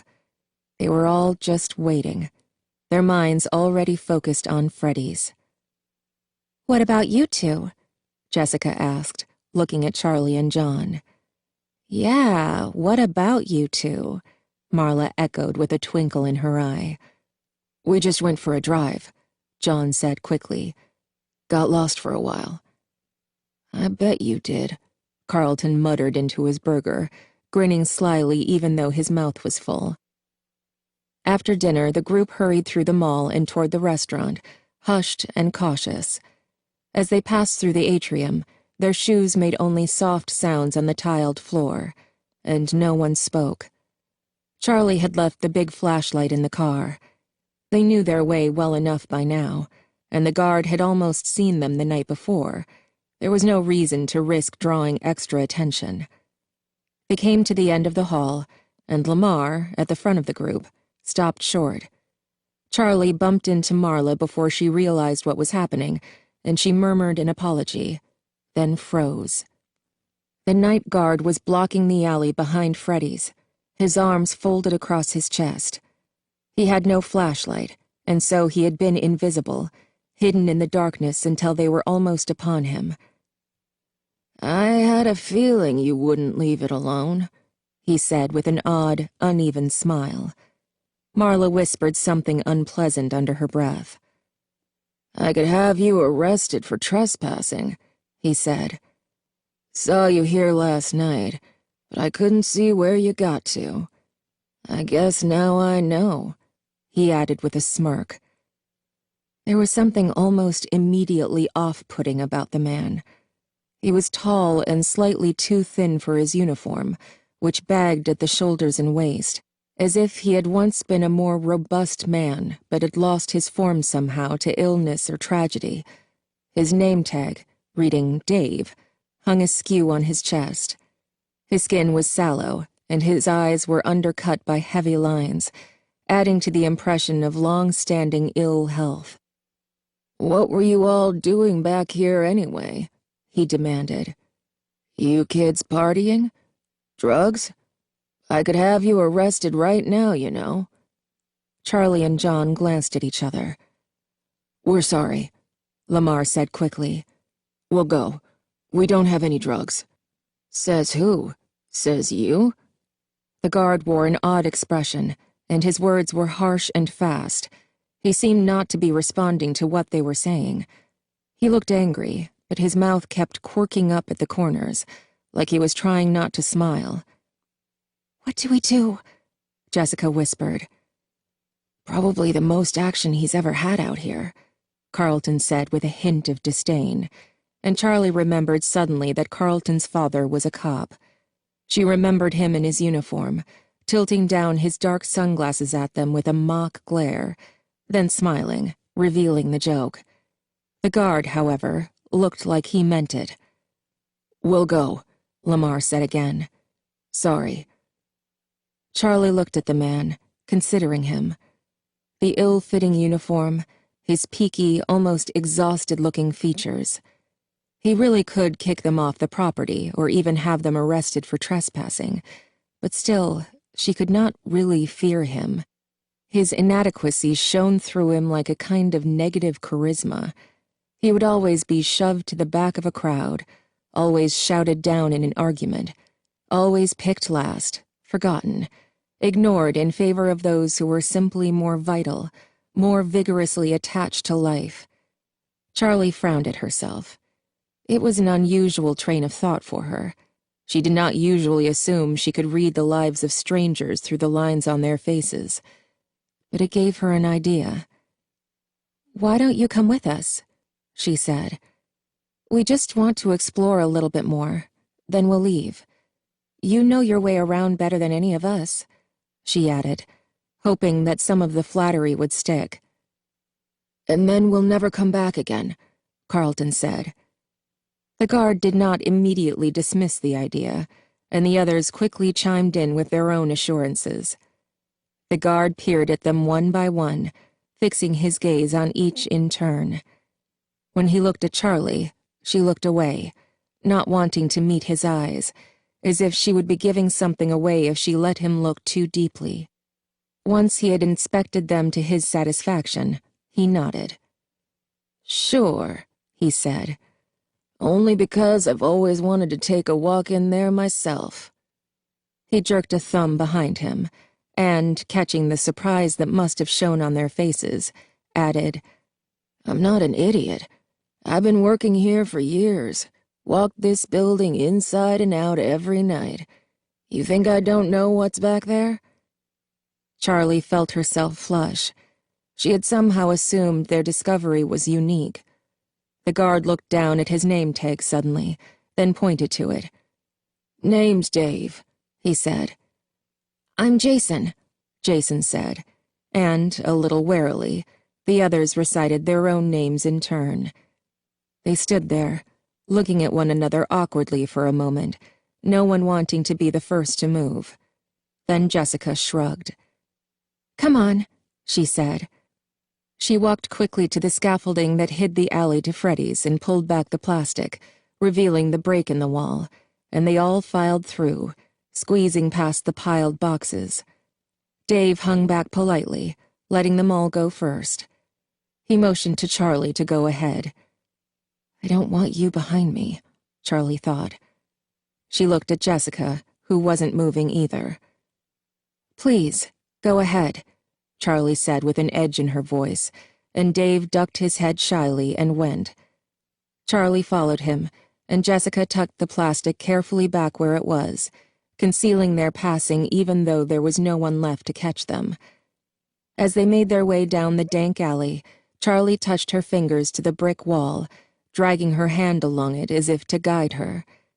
The flashlight seemed a little dimmer now, though she knew it could only be her imagination. They led the guard to the heavy wooden shelf that hid the entrance, and Lamar, John, and Jessica dragged it out of the way, revealing the door. Charlie expected their new companion to be impressed, but he just nodded, as if he had suspected this all along. One by one, they entered the hall to the restaurant, and again Charlie lagged back from the group. She caught Carlton by the arm as he passed her. "Carlton," she whispered. "Have you ever seen this guy?" Carlton shook his head. "It's not that small a town. I don't know everybody."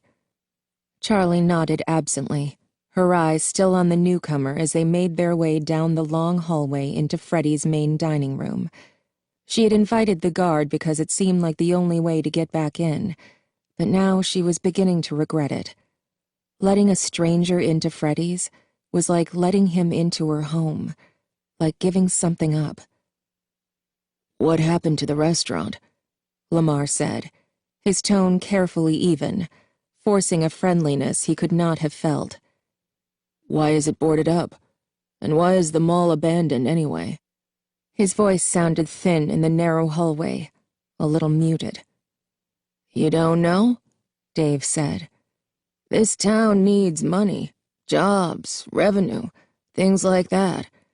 And one thing we've got a lot of is space. So they decided to build a big mall, try and attract businesses, maybe even tourists. They built up around where Freddy Fazbear's was, but when it came to it, no one would lease the restaurant, you know, because of what happened. So someone had the bright idea of sealing the whole place up, intact. Someone who had a sentimental attachment to it, perhaps. I don't think they even tried to clear it out. But it wasn't enough. Something about that place spilled over into the rest of the building, maybe right down into the soil. No one wanted to bring their business here. Sometimes business owners, franchisers from outside the town, would come and look at the place, but they never signed the papers. Said it just didn't feel right. I think it's got an aura, A mystical energy, maybe, if you believe in that sort of thing." Dave wiggled his fingers in the air as though casting a spell. "I don't believe in that sort of thing," Lamar said shortly, but the guard did not seem to notice his tone. "To each his own," he said. "All I know is no one ever wanted their stores here, and they abandoned the construction before the building was even finished. Now nobody comes up here except kids wanting to screw around. And me," he added with what sounded like pride. He must have felt possessive, Charlie thought, the only one who ever came here for years and years. It must have felt like it belonged to him, this strange, half-finished building.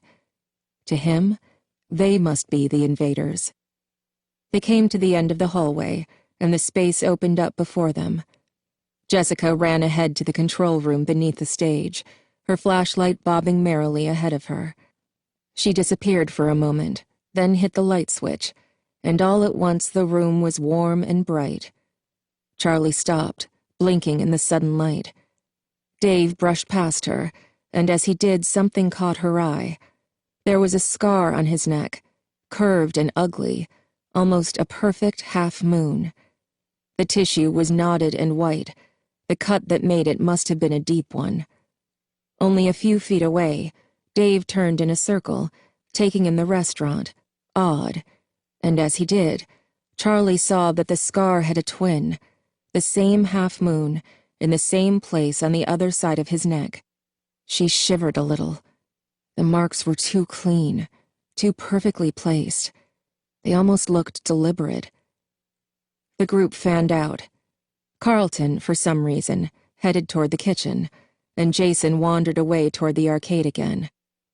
"Be careful," Marla called after him, but she was already following Lamar to the control room to join Jessica. Charlie hung back, and John stayed with her. There was something different in the air, Charlie thought. It felt thinner, like she had to breathe deeper to get enough oxygen. It's just a guy, she told herself. But that was the problem. They had brought an outsider in with them, and now the restaurant felt less secure, no longer hidden away. Freddy's had been breached. Freddy, Bonnie, and Chica had begun to jerk in their stiff, single movements. Charlie looked at Dave, but he did not appear surprised. He's been here before, she thought. Then, of course he's been here before. The whole town used to come here back then. John motioned her on, and reluctantly she went with him to the control room, Dave tagging along behind them like a stray. In the booth, Jessica was hunched over, pressing buttons, and Lamar was studying the control board, trying to make sense of it. Dave peered intently over their shoulders, watching. He was nodding slightly to himself, wrapped up in some private calculation, and when Jessica stepped back and stretched, he cleared his throat. He said. "Could I try?" He drew himself up a little, extending his arm graciously. Jessica and Lamar exchanged glances, then shrugged. "Why not?" Jessica said. They shuffled around so that he could reach the board, and he stared down at it for a long moment without moving, then touched a short series of buttons. A hum rose from the speakers, a long, low tone that did not waver. "Whoa," Jessica said and pointed to the monitors. Charlie saw movement on the screen and backed out of the control room to look for herself. On stage, the animals were dancing. Crudely, awkwardly, without the grace or complexity Charlie remembered, but they were moving in sequences, not just one motion at a time. Charlie went back to the control room but did not go beyond the door. "How did you do that?" she snapped, not caring if it was rude. Dave raised his hands in the air. "Beginner's luck," he said. "I just pressed some buttons." "Right," Charlie said. She rubbed her temples. "Can someone please turn off the speakers?"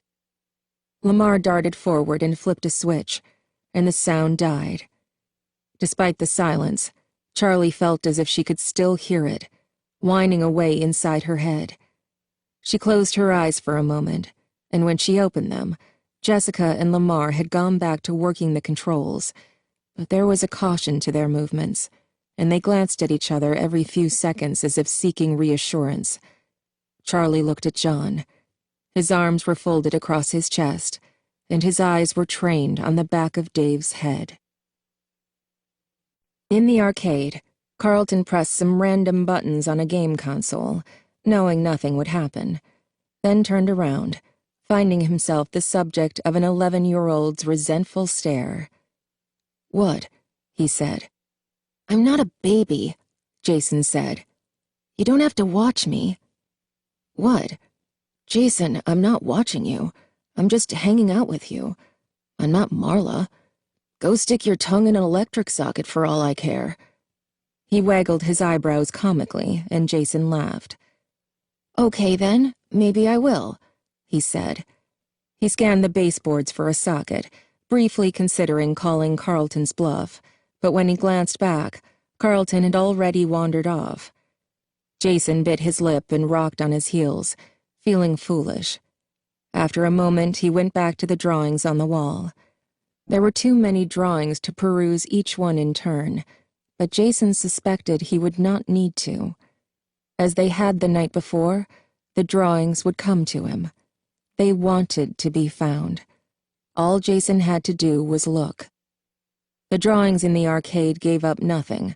They were just children's grubby art, faded with age. He went back out into the dining room, still hugging the walls and scanning them, hunting for something that was more than crayon. "What are you up to, Jason?" Lamar was suddenly behind him. Jason turned around and studied him for a moment, considering.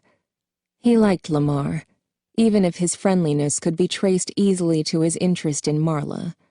Lamar had bent down so his head was almost level with Jason's, and Jason leaned toward him and whispered, "The drawings are moving."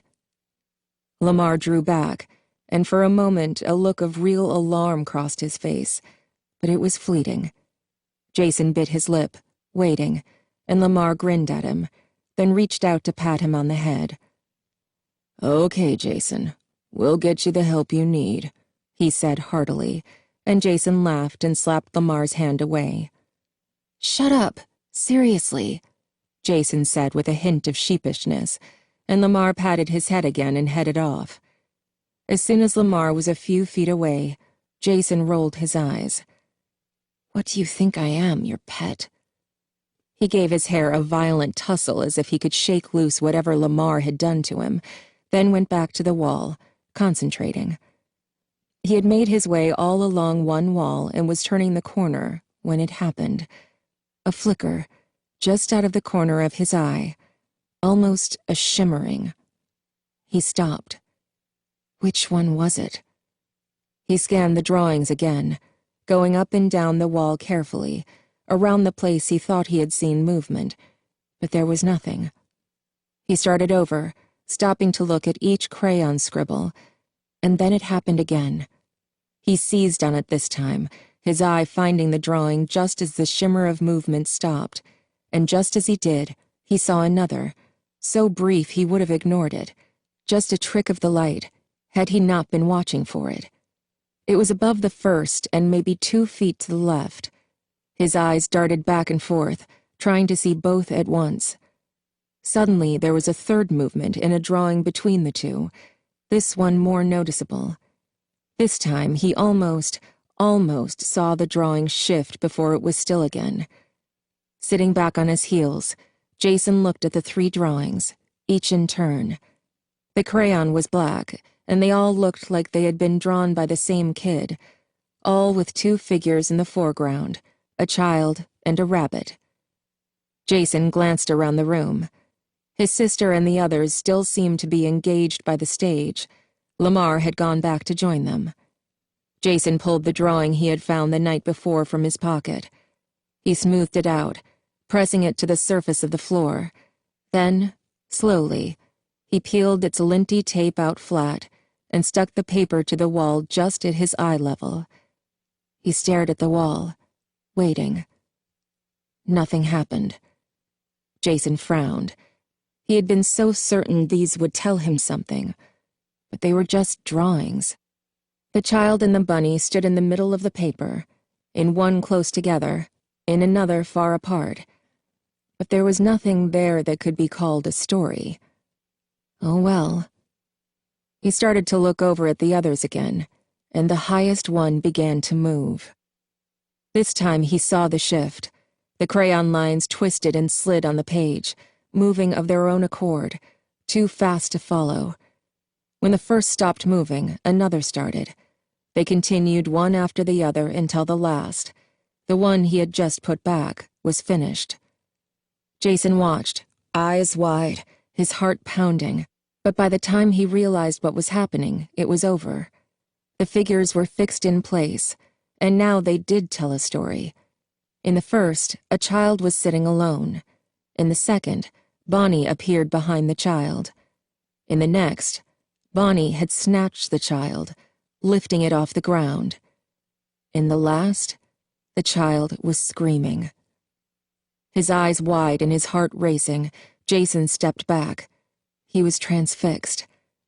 His body suddenly felt leaden, too heavy to run. A sound arose, like wind rustling the pages on the wall, though they hung motionless before him.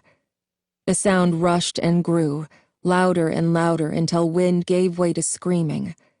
Jason clapped his hands over his ears as pages began to drop from the walls, landing with loud crashes, as if they were made of something far heavier than paper.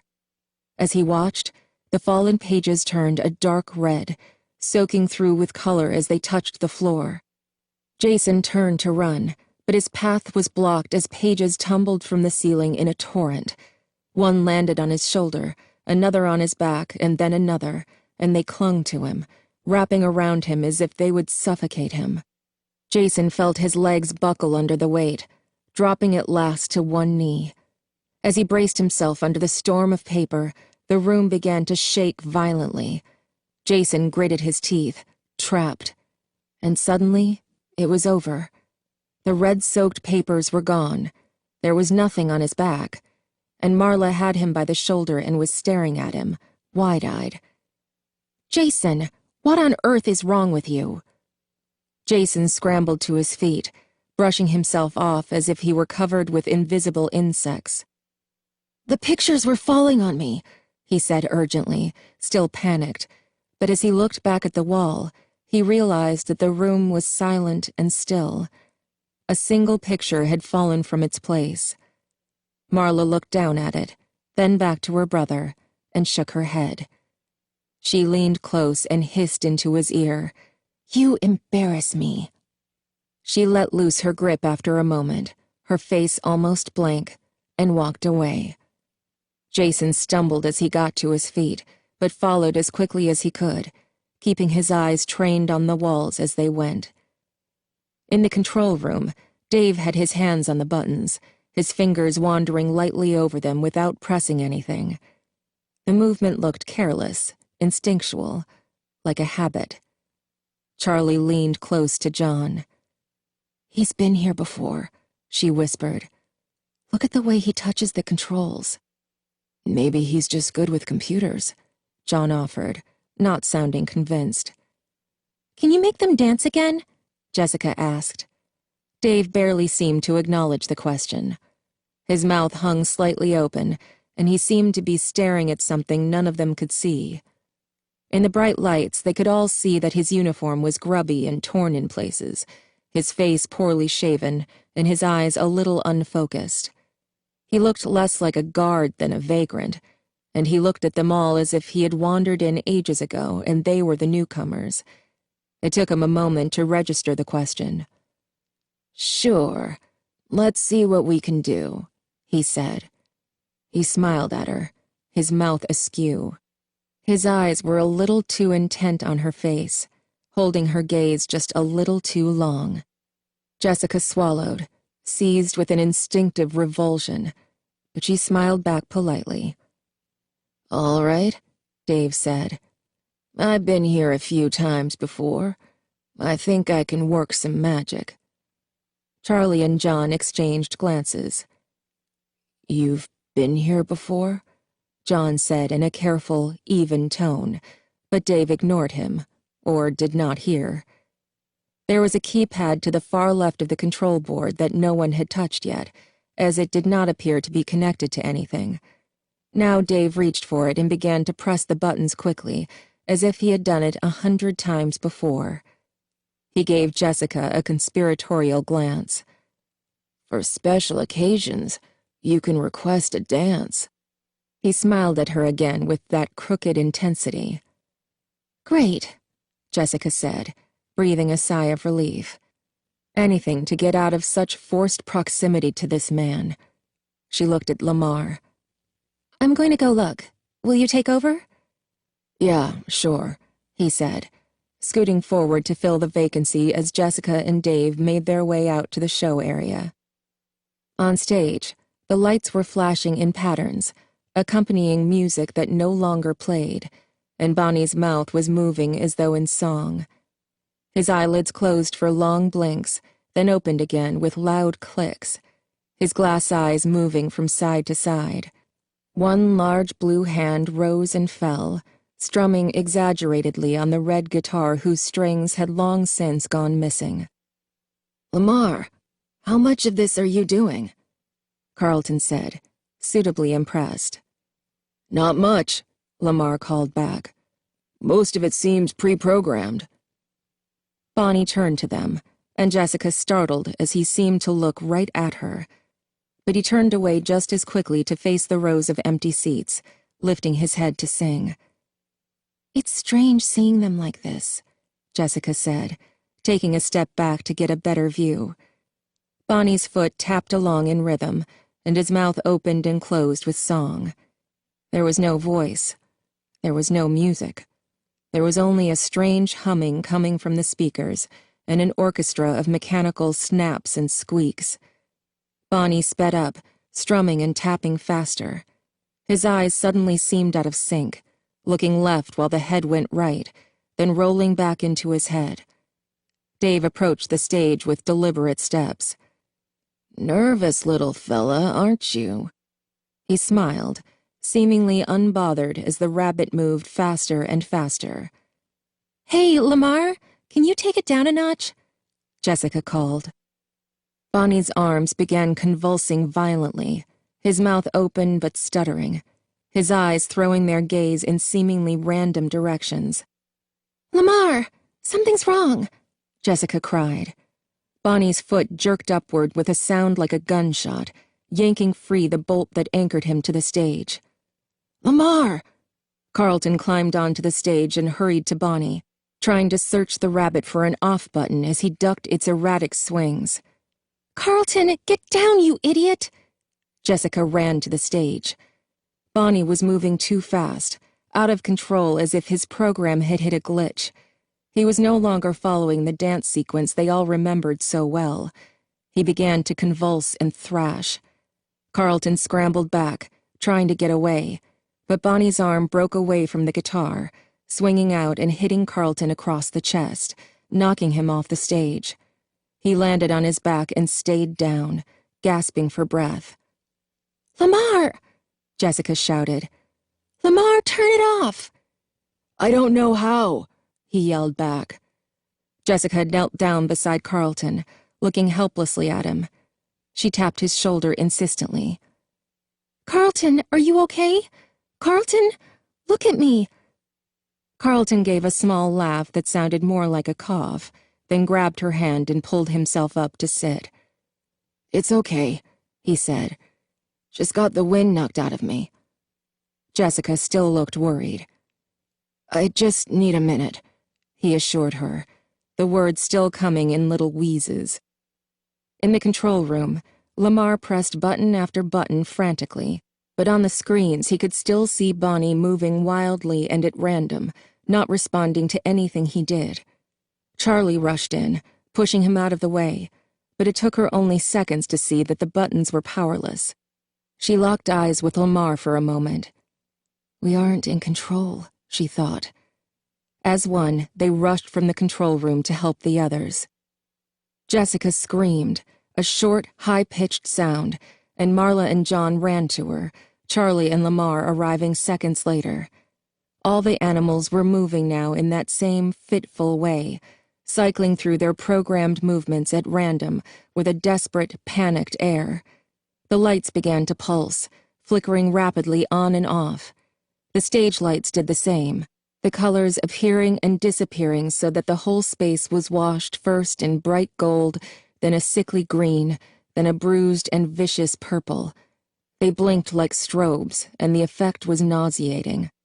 The speakers blared brief bursts of static, cutting in and out like the lights, and beneath the static was the same sound they had heard the night before, the growling of a voice too low to be human, too indistinct to be speaking words.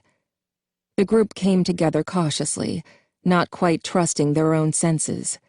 The lights throbbed savagely, and as Charlie walked toward her friends, she could not be sure how far away they were or what was right in front of her. They huddled in the middle of the floor, staring at the animals as they rattled and rocked as if with their own agenda. Carlton got to his feet. Jessica watched him with concern, but he waved her off. "I told you, I'm fine," he said, shouting to be heard over the intermittent noise. Charlie stood fixed in place, unable to take her eyes off the animals. "They're trying to get away," she thought. It was a child's thought, and she tried to dismiss it, but it clung as she watched them, scarcely noticing the fitful flickering of the lights and sound. The animatronic creatures didn't look like they were glitching. Their movements seemed not mechanical, but hysterical, like there was something they needed desperately to do, but, horribly, could not. "Where's Dave?" John said suddenly. Charlie met his eyes with a rising dread. Oh no. They all looked around, but the guard was nowhere in sight. "We have to find him," Charlie said. "He probably left already. Who cares?" Marla said, her voice high and frightened. "I'm not worried about him," she said grimly. She turned to John. "Come on," she said, setting off toward the hallway to the right of the stage. He glanced at the rest of the group over his shoulder, then followed Charlie at a brisk pace. "We should find the other control room and see if we can stop all this from there," Jessica said crisply, taking charge.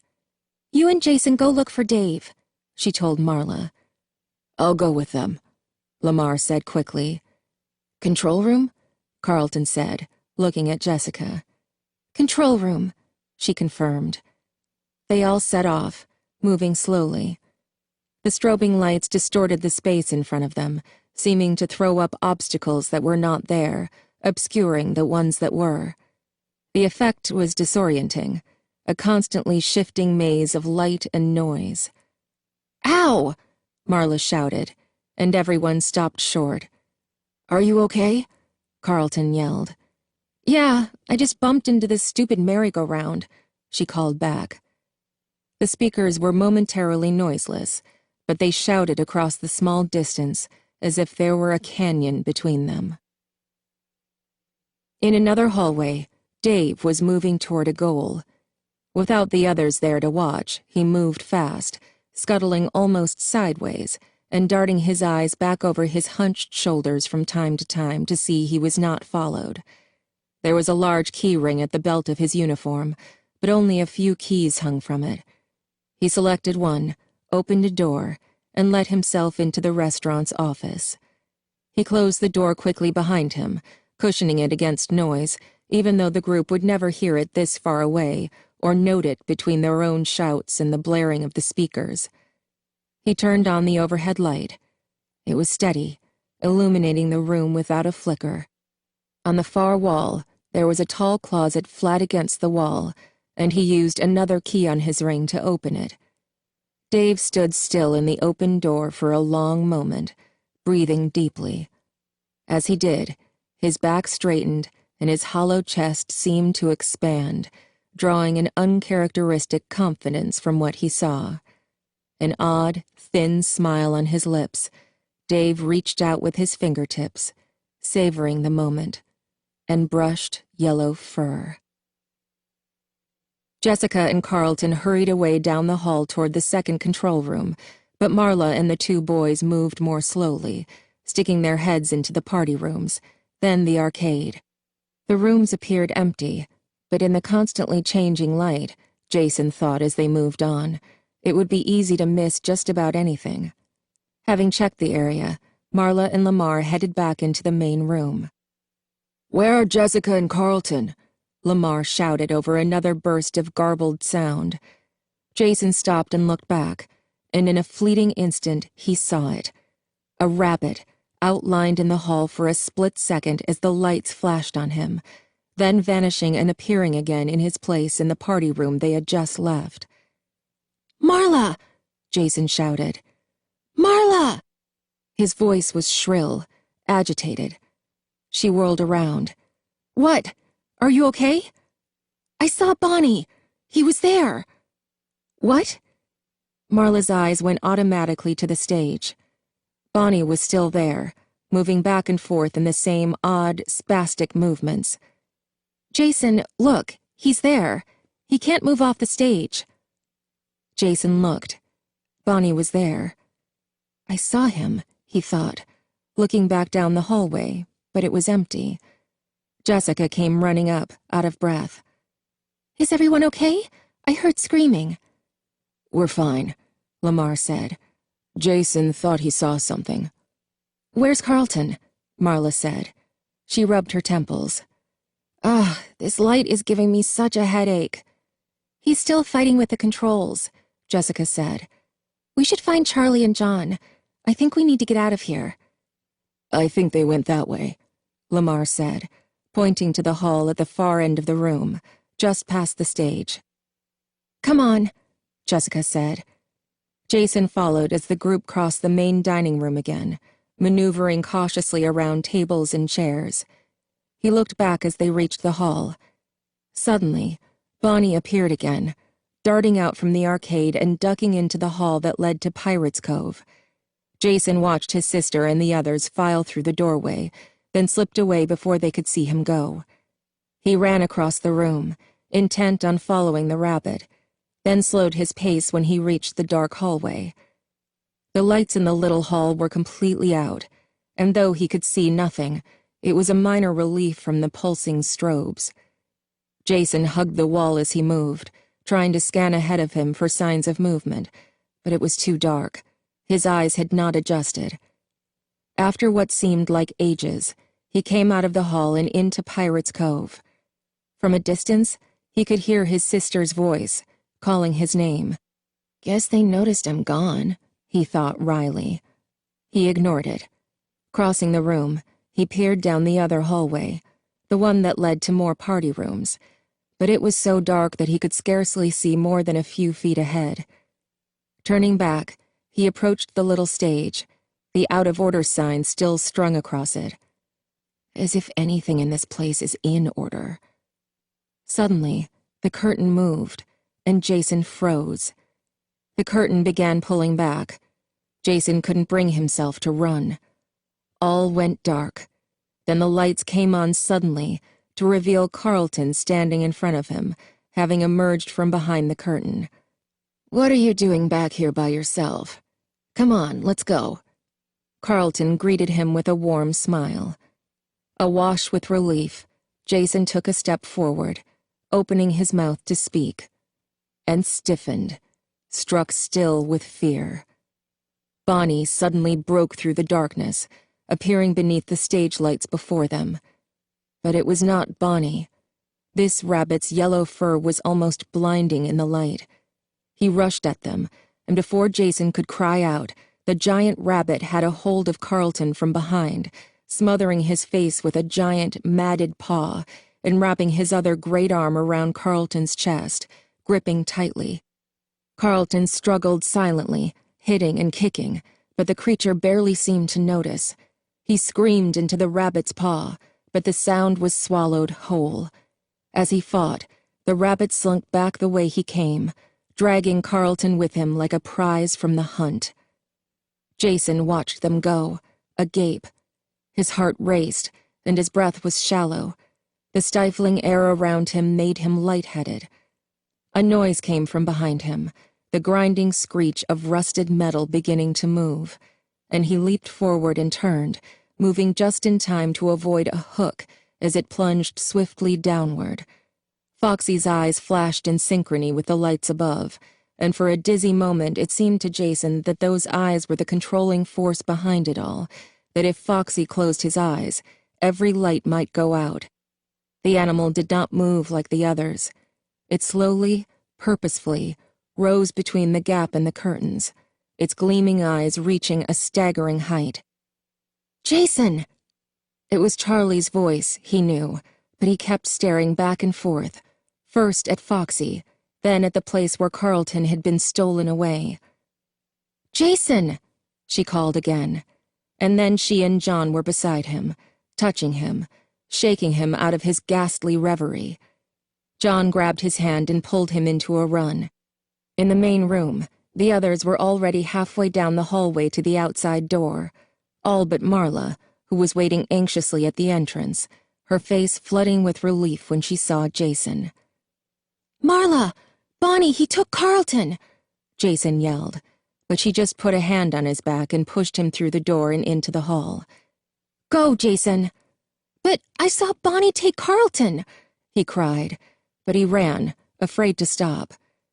They ran down the hall to the outside door, all bouncing with a frightened impatience as they filed through to the alley one by one. There was no way to go faster. When they were all through, Charlie looked down the hallway for a long moment, but there was no one coming. She shoved the door closed and stepped out of the way as Lamar and John wrestled the shelf back into place, blocking it off. "No one saw Dave," Charlie said. It was not a question. They all shook their heads. "He must have taken off when the lights started going haywire," Lamar offered, but he did not sound convinced. "Carlton!" Jason cried out again. "Carlton is still in there! Bonnie took him!" They all glanced around. Carlton was not with them. "Oh no," Jessica said. "He's still inside." "Bonnie took him," Jason said, choking out the words one by one, his voice shaking. "I saw it. Bonnie was there.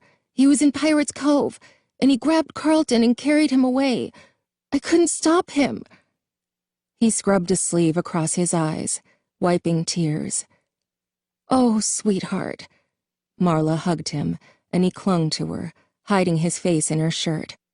"No, it was a trick of the light. Bonnie couldn't do that. He's just a robot. He was on stage when we left." Jason closed his eyes. He had only glanced for a second at the main stage as they were leaving, but it was true. Bonnie had been there, moving in strange and clumsy twists and bends, stuck in place. He pulled away from his sister's arms. "I saw it," he insisted, more weakly. "Bonnie took him." The others exchanged glances above his head. Charlie looked at Marla, who shrugged. "We have to go back in," Charlie said. "We have to get him." Jessica was nodding, but John cleared his throat. "I think we need help," he said. "It's not safe in there." "Let's get Carlton's dad," Marla said. "I'm not taking Jason back in there." Charlie wanted to protest, but she bit her tongue. They were right. Of course they were right. Whatever had just happened was beyond them. They needed help. Chapter 7. They made their way back through the corridors of the abandoned mall, not bothering to be cautious with their footsteps or the beams of their lights. "So much for being sneaky," Charlie said darkly, but no one responded.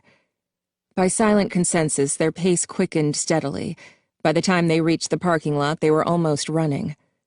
Spotting her car as they came out the front door, Charlie felt an almost physical relief to see it, like it was an old friend. "Someone should stay here," she said, pausing with her hand on the door handle. "We can't leave Carlton." "No," Marla said firmly. "We're leaving now." They looked at her in surprise for a moment. Suddenly, she was talking to them all the way she talked to Jason. Sister knows best. Lamar and Jason exchanged glances, but no one said anything. "We're going into town, all of us," she added, giving Charlie a warning look. "And we're finding help." They hurried into their cars. As Charlie took the wheel, John got into the passenger seat, and she smiled tightly at him. Jessica climbed into the back a moment later, and Charlie felt a minor disappointment. She had wanted to talk to him alone. "We're running for help, it's not a date," she scolded herself, but that hadn't really been the point. He felt safe, a touchstone amid the strange things that were happening all around them. She looked over at him, but he was staring out the window. They pulled out of the lot, following Marla's car as she sped into the darkness. When they reached the town, Marla yanked her car to the side of the main street and stopped, and Charlie followed suit. Before the car had fully come to a halt, Jessica leaped out of the back seat and started running. Marla followed a step behind. They stopped in front of the movie theater, and only then did Charlie see that there was a cop in uniform beneath the marquee, leaning back against his black and white car. His eyes widened at the sight of the young women barreling toward him, and he took an involuntary step back as Marla started talking without pausing for breath. "Please, you've got to come." Marla was finishing as the others caught up. The cop looked a little bewildered. He had a shiny pink face, and his hair was so short it was entirely covered by his hat. He was young, maybe mid-20s, Charlie realized, and he was looking at them skeptically. "Is this an actual emergency?" he said. "You may not realize it, but pranks can get you into real trouble." Jessica rolled her eyes and stepped forward, closing the distance between them. "We're not playing a prank," she said crisply, and Charlie suddenly remembered how tall she was. "Our friend is trapped in that abandoned shopping mall, and it's your job to help us." "The shopping mall?" He seemed confused, then looked in the direction they'd come from. "That shopping mall?" His eyes widened, then he frowned at them reproachfully, looking remarkably like a disappointed parent despite his youth. "What were you doing up there in the first place?" Charlie and Marla exchanged glances, but Jessica didn't blink. "Deal with us later. He's in danger, and you have to help us, Officer—" She leaned in and peered at his name tag. "Officer Dunn. Do you want me to go to the fire department?" Despite her fear, Charlie almost laughed. Jessica said it as if she were in a store, threatening to take her business elsewhere. It was so absurd it should have gotten her no more than a puzzled glance, but Dunn reached for his radio hastily. "No," he said. "Hang on." He pressed a button, and the radio emitted a short burst of static. Charlie felt a brief chill at the sound, and as she looked around, she saw John stiffen and Jason take a tiny step closer to Marla. Not seeming to notice their reactions, Dunn barked incomprehensible sounds into his radio, talking in cop code, and Charlie suddenly had a flash of memory, of running around the yard, whispering into walkie-talkies with Marla. They could never understand each other on the cheap toys her father had found in the drugstore bargains bin, but they didn't mind. Actual communication was never the point. "Charlie, come on!" Jessica shouted at her, and Charlie came back to herself. Everyone was heading toward the cars and piling back in. Marla pulled out in front, and the cop followed her, with Charlie bringing up the rear. "Why doesn't he have the siren on?" Jessica said. Her voice was thin and brittle, as if her only choices were a sharp tongue or tears. "He doesn't believe us," John said softly. "He should have the siren on," Jessica said, and this time it was almost a whisper. Charlie's knuckles were white on the steering wheel as she stared straight ahead at the cop's red taillights. When they got back to the mall, Jessica dashed ahead, forcing the rest of them to run behind her. Charlie didn't mind. It felt good to run. Purposeful. Lamar was talking to the cop as they ran, shouting over the noise of their thudding feet. "The restaurant is all boarded up, but there's a door left open," he said, the words broken by his uneven breathing. "Behind the plastic. You move it. Dark alley. Carlton smells like feet." Officer Dunn's steps stuttered briefly, but he regained his stride. When they reached the alley, they slowed their pace, moving more cautiously down the narrow hall until they came to the door. "Right here," John said, and Dunn moved forward to help with the shelf.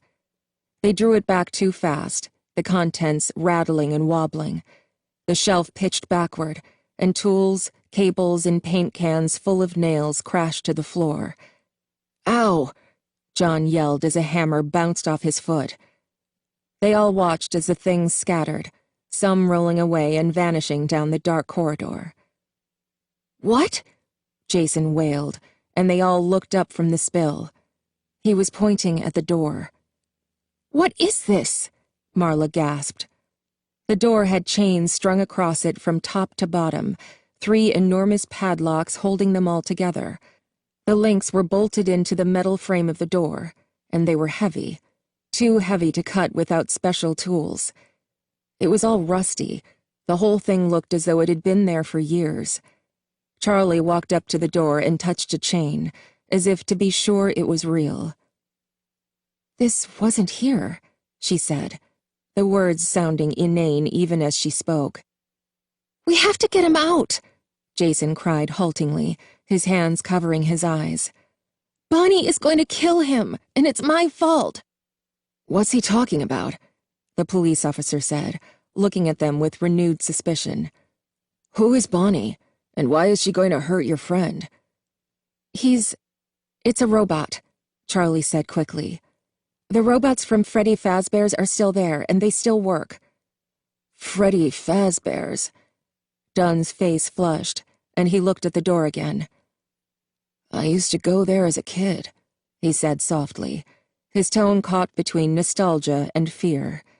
He caught himself quickly and cleared his throat.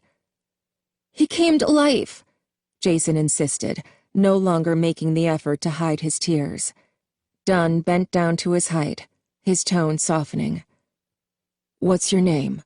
he asked. "We have to get him out," Jason repeated. "His name is Jason," Marla said, and Jason glared at her.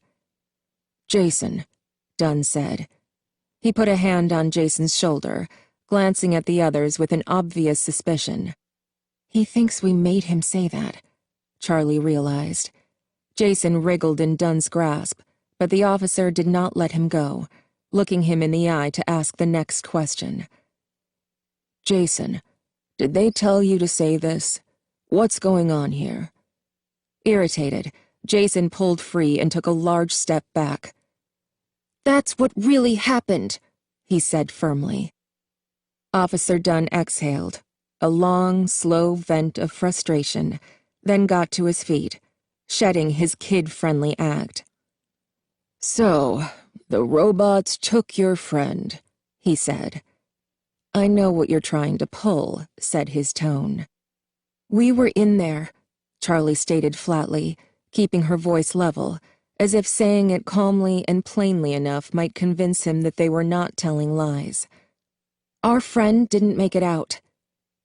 The officer looked again at the chains. "Look," he said, apparently deciding to give them the benefit of the doubt. "I don't know how you got in there in the first place, and right now I don't want to know. But the machinery in there is old. It hasn't been touched in 10 years. Chances are it's pretty spooky. Heck, I wouldn't want to go in there. So even though I can't blame you for being freaked out, I can guarantee you those robots in there aren't moving by themselves.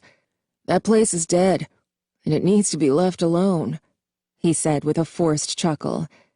Jason set his jaw, but he didn't say anything. "I think you all need to go home," Dunn finished, the statement sounding more like a threat than advice. They looked at one another. After a moment of uncomfortable silence, Jessica looked to Charlie. "These chains weren't here before, right?" She faltered, looking back at her friends for confirmation, like she was beginning to doubt her own memory. "No," Charlie said instantly. "They weren't. We aren't leaving, and we need your help." "Fine," Dunn said shortly. "What's his name?" He produced a notebook seemingly from nowhere. Carlton Burke, Jessica said. She was about to spell it for him when suddenly Officer Dunn put down his pen and closed his eyes, his nostrils flaring. He glared at them, no longer looking quite so young. "I'm going to give you one more chance. Tell me exactly what happened." He spoke slowly, emphasizing the spaces between his words. He was in control again, no longer out of his depth, like he suddenly understood everything. They tried to explain all at once, talking over one another. Jessica's voice was loudest and calmest, but even she could not keep her anxiety from bleeding through. Charlie hung back, quiet. Tell me exactly what happened. Where were they supposed to start? With the night? With the week? With Michael? With the first time her father picked up a circuit board? How was anyone ever to respond to something like, "Tell me what happened"? The cop was nodding, and he picked up the radio again, but this time he spoke comprehensibly. "Nora, call Burke. It's his kid. I'm up at the old mall site." There was an answering burst of static, and the officer turned his attention back to them. "Come on," he said.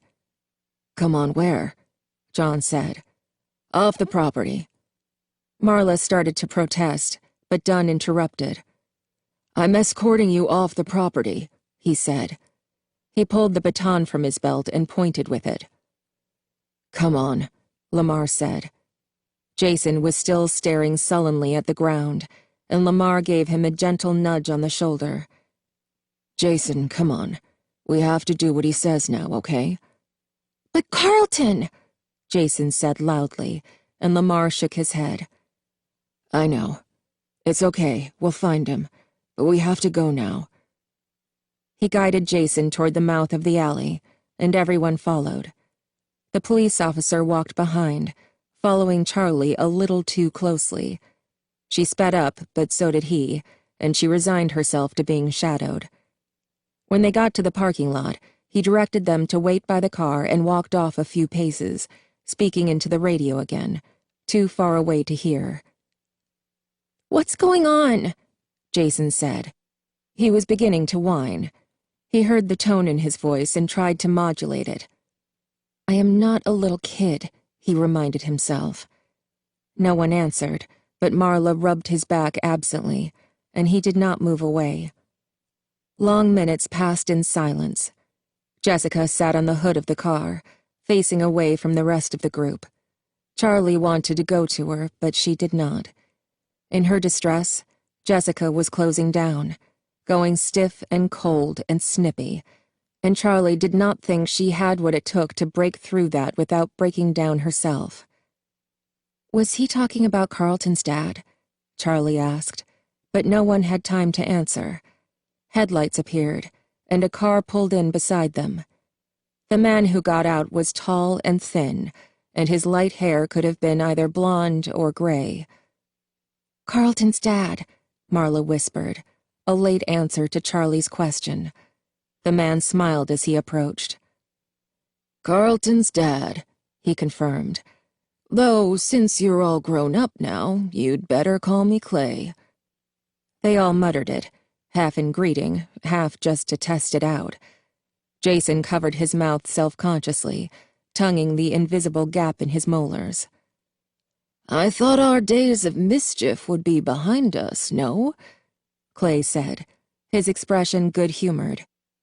Jessica slid off the hood of Charlie's car, her face drawn. "I'm so sorry. He's missing," she said tightly. "I don't know what happened. He was right with us." "Bonnie kidnapped him," Jason burst out. "I saw. The rabbit took him." Clay started to smile, then stopped himself when he saw their faces. "Oh, kids, I'm sorry. You haven't been around in a while. I'm afraid Carlton is playing a joke on you. All of you." "What?" Lamar said. "Oh, come on. With you guys back in town, he couldn't resist," Clay said. "Whatever happened, I guarantee he set it up. He'll probably pop out of the bushes any minute now. There was a silence as they all waited against probability. Nothing happened. "Well," Clay said at last, "that would have been too much to ask. Come on, why don't you come back to our place? I'll make you all some hot chocolate, and when Carlton finally shows up, you can tell him he's grounded." "Okay," Charlie said, without waiting for the consent of the others. She wanted to believe Clay, wanted to believe that Carlton was all right and would show up laughing. But almost as badly, she wanted to go somewhere where an adult was in charge, someone who would make hot chocolate and assure them there was no such thing as monsters. Her father had never made that claim. Her father could never have told her that lie. No one objected, and so they started up their caravan again, trailing Clay home. They all settled into their accustomed places. Charlie, John, and Jessica in Charlie's car, and Marla, Jason, and Lamar in Marla's. In the rearview mirror, Charlie saw Officer Dunn's car still right behind them. Is he just going this way, or is he making sure we go where we're told? She wondered. But it didn't really matter. They weren't planning on flight. At Carlton's house, they filed in through the front door. Charlie looked back in time to see the police car drive on by. He was following us. As they climbed the steps, John leaned in to whisper in her ear. "I didn't realize how rich they were when I was a kid," he said, and she stifled a laugh. It was true. The house was enormous. It was 3 stories high, and it sprawled out into the woods that surrounded it, so wide that Charlie thought there must have been whole rooms where all you could see out the window was trees. Clay showed them to the living room, which looked well used, the furniture mismatched and the rugs, dark and durable, made to take stains. "Carlton's mom, who you can call Betty now, is asleep," Clay said. "The soundproofing is pretty good. Just don't shout or crash around." They chorused promises, and he nodded, satisfied, and vanished through a doorway. They dispersed themselves over the furniture, sitting on couches and chairs. Charlie sat on the rug between Jessica's chair and Lamar's. She wanted them all to stay close together. John sat down beside her and gave a little smile. "Did we get pranked?" Marla asked. "I guess maybe. I'm not sure what else would explain it," Jessica said listlessly, staring into the empty fireplace. "I mean, none of us even knows each other that well. Not really. Maybe he would do something like that." They all shifted uncomfortably. It was true. They had been behaving as if their time apart were just a little break, like they could just fill one another in on what they had been up to, and it would be just like it was, just like their group had never split up. But 10 years was too long for that to be true, and deep down, everyone knew it. Charlie darted her eyes at John. She felt a little embarrassed, but she could not have expressed why. Clay came back in, carrying a tray of steaming mugs and a bag of little marshmallows. "Here you are," he said jovially. "Hot chocolate for everyone, even me." He set the tray down on the coffee table and took a seat in a battered green armchair that seemed to fit him like a coat, as accustomed to his body as he was to its form. They reached forward and took the cups. Only Jason reached for the marshmallows. Clay looked around from face to face. "Look," he said. "I know you don't believe me, but Carlton does things like this. Although, I have to admit, this is probably the weirdest. It's not right, making you relive all that stuff from when you were kids." He stared into his mug for a long moment. "I need to have another talk with him," he said quietly. "Believe me, my son has a strange sense of humor," he went on. "You know, for high school we sent him to a place in the next town over. No one knew him. He managed to convince his classmates and his teachers that he had a twin brother at the school for the first month of class. I don't know how on earth he managed it, but I didn't find out until he got tired of the act, and I started getting calls from school that one of my sons had gone missing. Charlie smiled weakly, but she was not convinced. This was different. "This is different," Marla said, as if reading Charlie's thoughts. "Jason saw him disappear. He was terrified. It's cruel if it's a prank." Marla shook her head with anger and scratched her nails against the porcelain cup. "If it's a prank," she repeated in a softer tone. She looked at Charlie, her face stormy, and Charlie knew that if Carlton had, in fact, set all of this up, Marla would never speak to him again. Their happy reunion was over. "Yes," Clay said. "I know, but he doesn't see it that way." He took a sip of cocoa, searching for words. "The twins, they had totally different personalities. Sean was this outgoing, cheerful guy. He was on the debate team. He played soccer, for goodness sake. Carlton had never gotten near a sports game without being forced. I don't know how he kept it up." "Still," Marla said, but she sounded less convinced. "The worst part was," Clay went on, talking more to himself now than to the teenagers. "Sean had a girlfriend. She really liked him, too, but he was just playing the part. Poor girl had been dating a guy who didn't even exist. I think he was surprised when he realized how upset people were. He gets carried away and just assumes everyone is having as much fun as he is." Charlie looked at John, and he met her glance anxiously.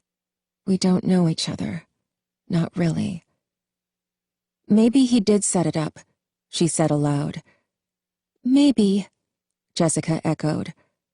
"I saw him!" Jason said loudly. Before anyone could respond, he stormed out of the room, disappearing through a doorway.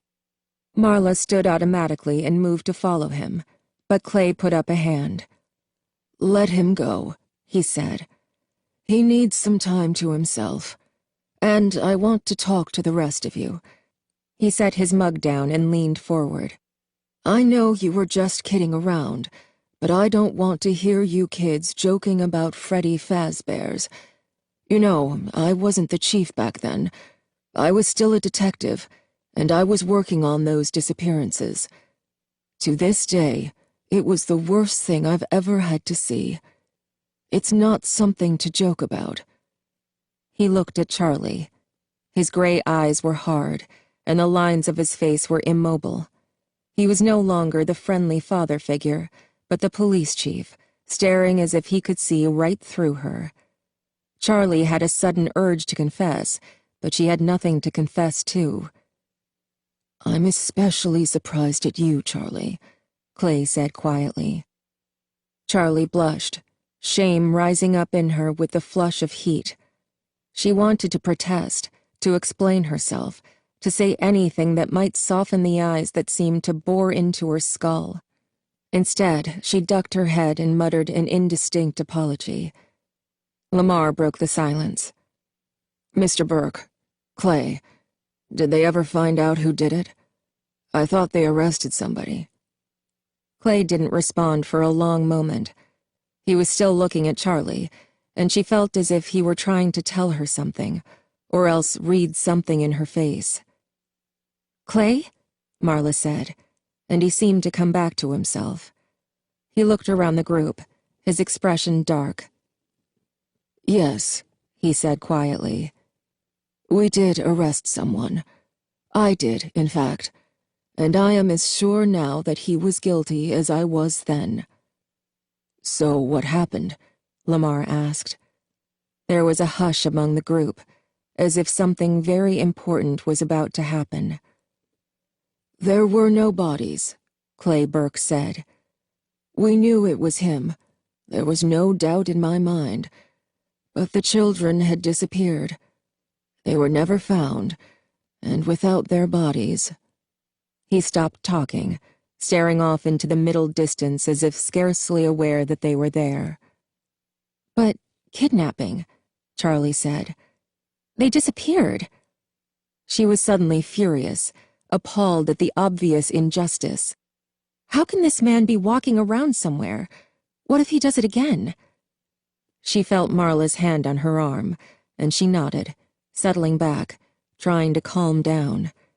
But the anger was still there inside, seething under the surface of her skin. Clay was looking at her with something like curiosity in his eyes. "Charlie," he said, "justice penalizes the guilty, but it must also protect the innocent. It means that sometimes the guilty get away with terrible things, but it is the price we pay."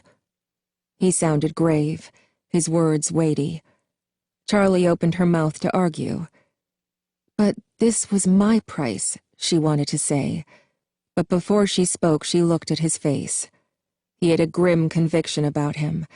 What he was saying mattered very much to him, and he believed it utterly. "It's how you sleep at night," she thought with an uncharacteristic bitterness. They locked eyes for a long moment. Then Charlie sighed and nodded, giving up the challenge. Intellectually, she didn't even disagree with him. Clay sat up suddenly in his chair. "So," he said brightly, "I think it's a bit too late for you girls to be driving back to that motel. Why don't you spend the night here? We have 2 more guest rooms, and you can scold Carlton for his little prank in the morning," he added with a grin. Lamar and John showed Charlie, Marla, and Jessica up to the bedrooms, and Jason re-emerged as they headed up the stairs, joining the group like he had never been gone. "So, Jason and I will take one," Marla said. "And Jessica, you and Charlie can have the other." "I want to stay with Lamar," Jason said instantly, and Lamar grinned widely before he could help himself. "Yeah, okay," he said. He glanced at Marla over her brother's head, and she shrugged. "Take him," she said. "Keep him if you want. So that means someone gets her own room," she went on. "Or we could all stay together. I know everything is fine, but I kind of feel like we should stay together." She was voicing Charlie's precise thoughts from only a little while before, but now Charlie jumped in. "I'll take the other room," she said. Marla gave her a dubious look, and even John looked a little surprised, but Charlie just looked at them and said nothing. When the door closed behind her, Charlie sighed with relief. She went to the window. It was as she imagined, nothing in view but the trees. The house seemed completely isolated, though she knew that the driveway and the road were just on the other side. From outside she could hear nocturnal birds and the rustling of other, larger creatures on the ground below. She felt suddenly restless, wide awake. Looking out the window, she almost wanted to go outside, to slip into the woods and see what they concealed. She looked at her watch.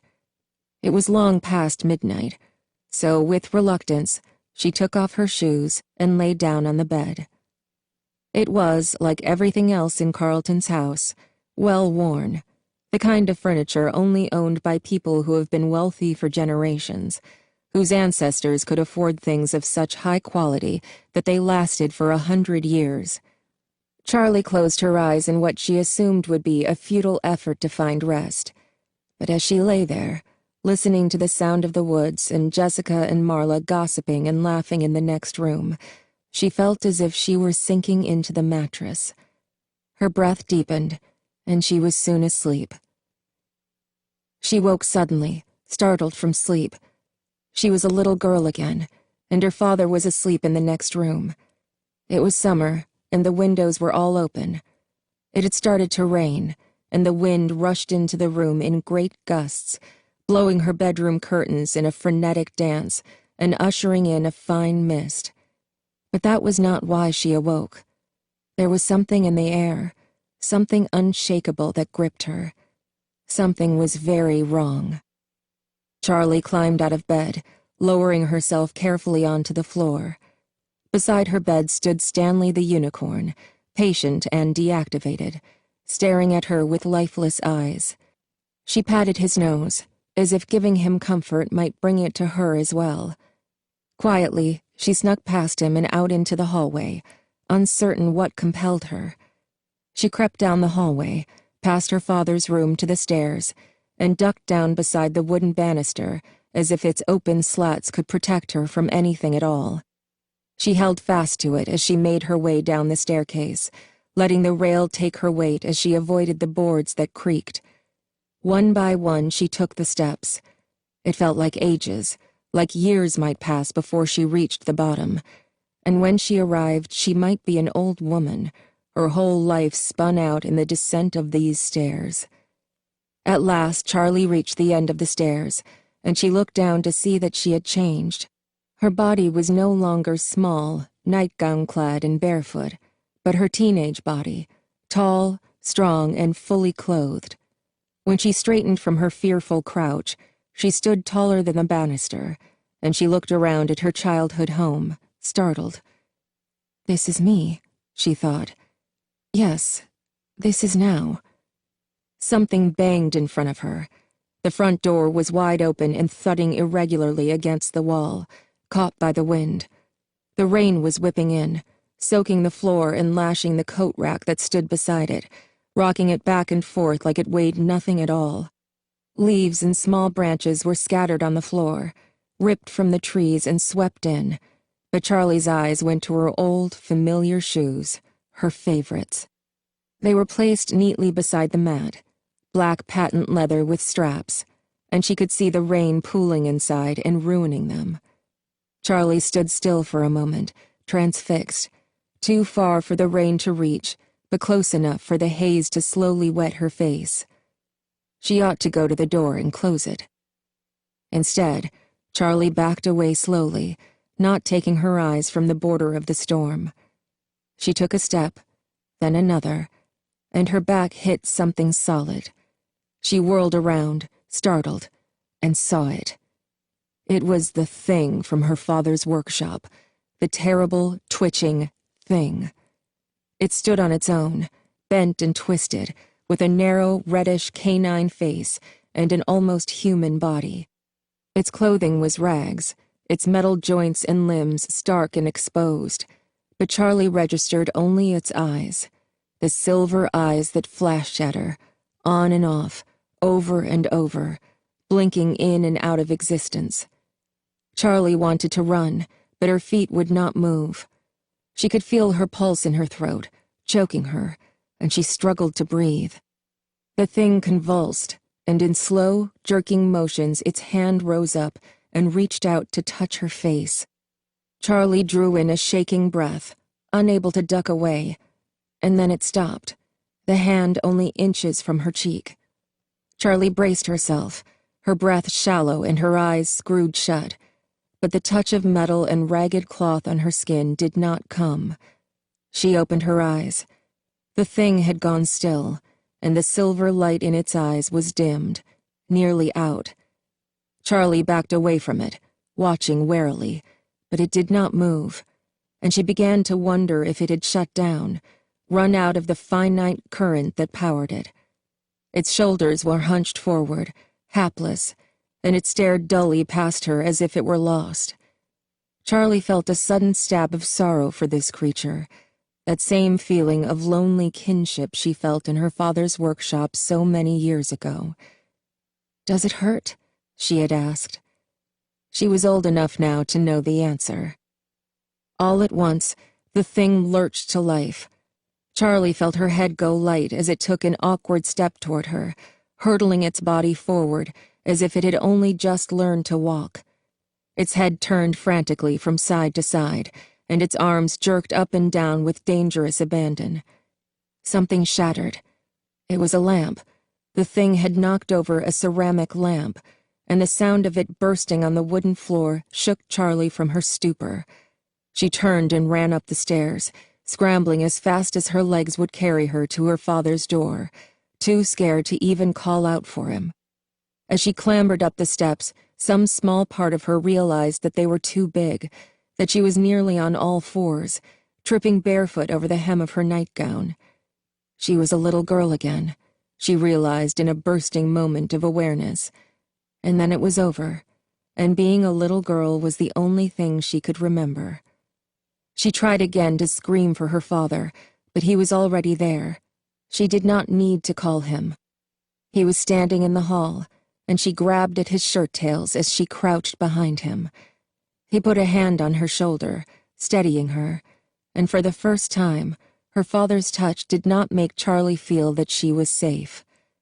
Peeking out from behind his back, Charlie could see the thing's ears, then its face, as it climbed the stairs in its fitful, jerking steps. Her father stood calm, watching it, as it climbed the final stair, and then Charlie's father grasped her hand and disentangled it, gently forcing her to let him go. He went forward to meet the thing in large, even strides, but as he reached out to it, Charlie could see that his hands were shaking. He touched the thing, put his hands on either side of its face for a long moment, as if he were caressing it, and its limbs stopped, head still moving gently from side to side. It looked almost bewildered, as if it, too, had awakened to something strange and frightening. Charlie's father did something she could not see, and the thing stopped moving. Its head drooped, defeated, and its arms fell to its sides. Charlie backed up toward her room, feeling her way along the wall behind her, not daring to look away from the thing until she was safely behind her door.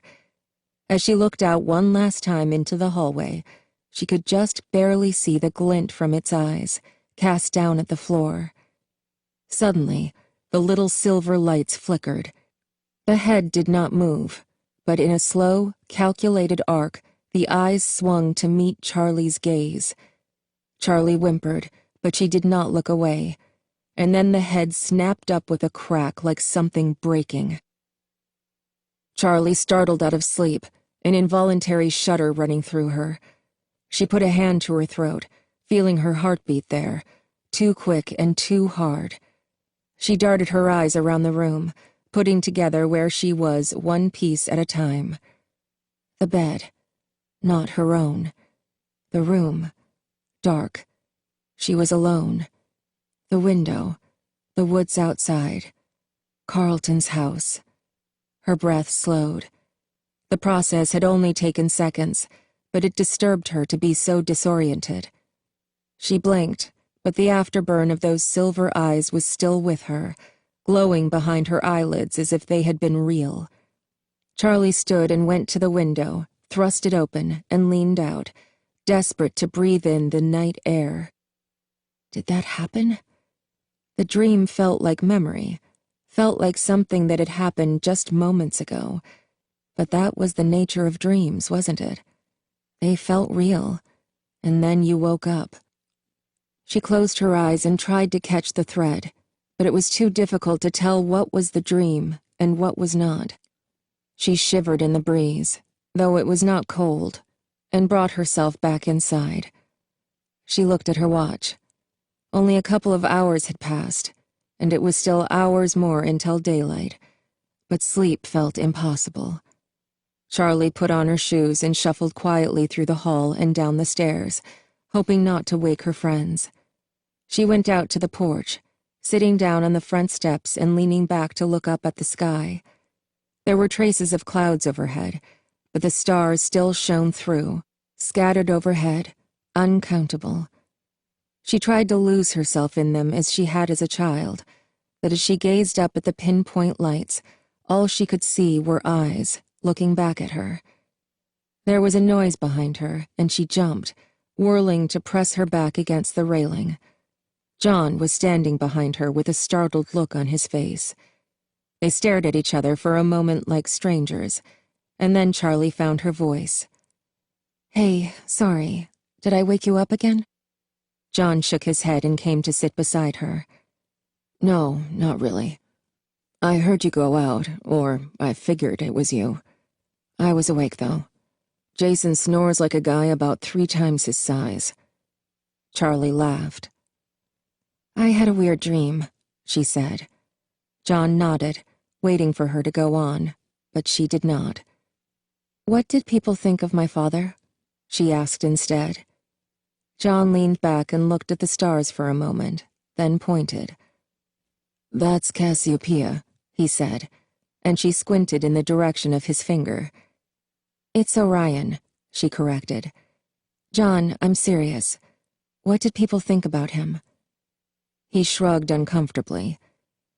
"Charlie, I was a little kid, you know? Nobody told me anything." "I was a little kid once myself," she said. "Nobody tells you anything, but they talk in front of you like you're not there. I remember your mom and Lamar's mom talking, making bets on how long Marla's new stepdad would stick around." "What did they come up with?" John said, amused.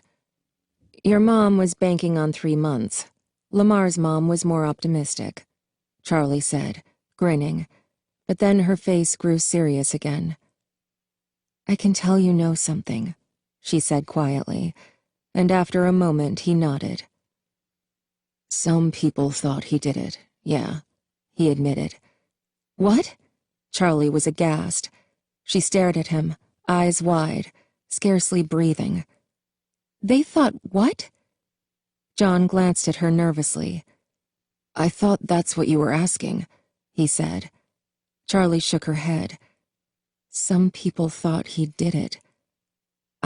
No. I meant, what did they think of him as a person?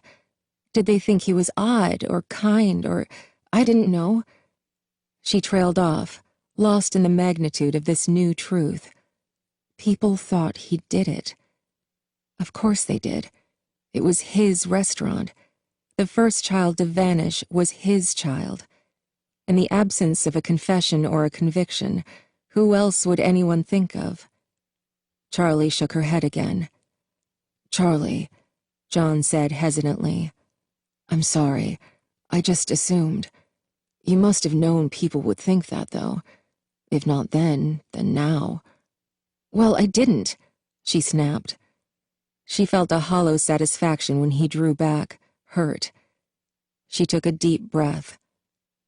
"I know it sounds obvious," she said in more even tones, "but it just never, ever occurred to me that anyone would think he was responsible.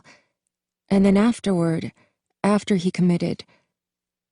But that would have only reinforced their suspicions," she realized as she said it. "People thought it was because of the guilt," John said, almost to himself. It was.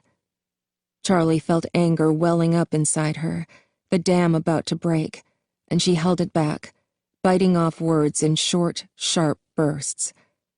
Of course he felt guilt. It was his restaurant, his life's work, his creations, and it was all turned into a massacre. Don't you think that's enough? Her voice sounded vicious, even to her own ears. Apologize, she thought, but she ignored it. People thought he did it. He wouldn't. He couldn't. But if he had, how would she even have known? I knew him, she thought fiercely. But did she? She loved him, trusted him, with the blind devotion of a 7-year-old girl, even now. She understood him with the knowing and not knowing that comes of being a child. When you focus on your parent as if they are the center of the earth, that thing on which your survival depends, only later do you realize their flaws, their scars, and their weaknesses. Charlie had never had the dawning moments of realization as she grew older that her father was only human. She had never had the chance.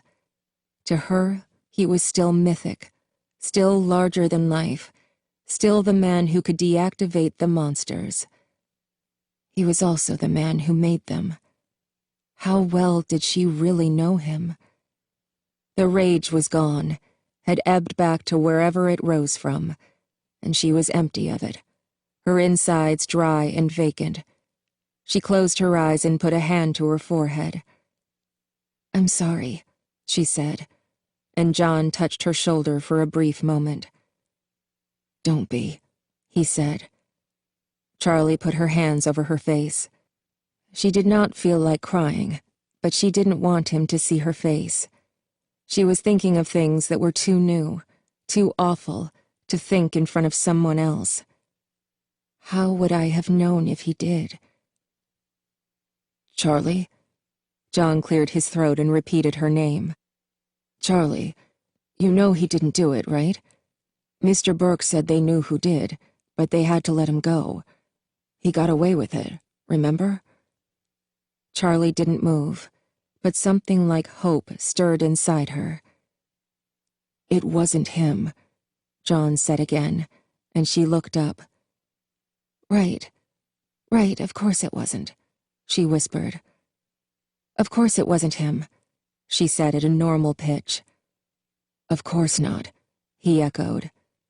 She nodded, bobbing her head up and down like she was gathering momentum. I want to go back to the house one more time, she said. I want you to come with me. Of course, he said. She nodded again, then turned her face back up to the sky. Chapter 8. Charlie! Someone was at the door, knocking loud enough to rattle the old hinges. Charlie roused slowly, her eyes sticky with sleep, but this time at least she knew where she was. She had left the window open, and now the air coming in had a fresh, heavy smell. It was the scent of coming rain, mossy and rich. She got up and looked out the window, inhaling deeply. Unlike most of the world, the woods outside looked almost the same in the morning as they had in the dark. Charlie and John had gone back to bed soon after they finished talking. John had looked at her like there was more he wanted to say, but she had pretended not to notice. She was grateful to him for being there, for giving her what she needed without having to ask, because she would never have asked. Charlie! The banging came again, and she gave in. I'm up, Marla, she shouted back. Charlie! Now Jason was joining in the game, knocking and rattling, and Charlie groaned and went to the door. I said I'm up, she said, mock glaring out at them. Charlie! Jason shouted again, and this time Marla shushed him. He grinned up at Charlie, and she laughed and shook her head. Believe me, I'm awake, she said. Marla was fully dressed, her hair a little damp from the shower, and her eyes were bright and alert. Are you always like this? Charlie said, her grumpiness only half invented. Like what? Chipper at 6 a.m, she said, and rolled her eyes at Jason, who copied her, happy to be included. Marla smiled brightly. It's 8. Come on, there's been talk of breakfast. Has there been talk of coffee? Charlie followed Marla and Jason down the stairs to the kitchen, where she found Lamar and John already seated around a high, modern-looking wood table. Carlton's father was at the stove, making pancakes. It smells like rain, Charlie said, and Lamar nodded. There's a thunderstorm coming, he said. It was on the news earlier. He told us. He jerked a thumb at Clay. It's a big one, Clay exclaimed in response. We're supposed to leave today, Jason said. We'll see, Marla said. Charlie, Clay cried, not taking his eyes off his work. 1, 2, or 3? 2, Charlie said. Thanks. Is there coffee? Help yourself. Mug's in the cupboard, Clay said, gesturing to a full pot on the counter. Charlie helped herself, waving off offers of milk, cream, half and half, sugar or fake sugar. Thanks, she said quietly as she settled herself beside Lamar, meeting John's eyes briefly. Did Carlton come in? Lamar shook his head, a tight jerk to the side. He hasn't turned up yet, Clay said. Probably isn't awake yet, wherever he is.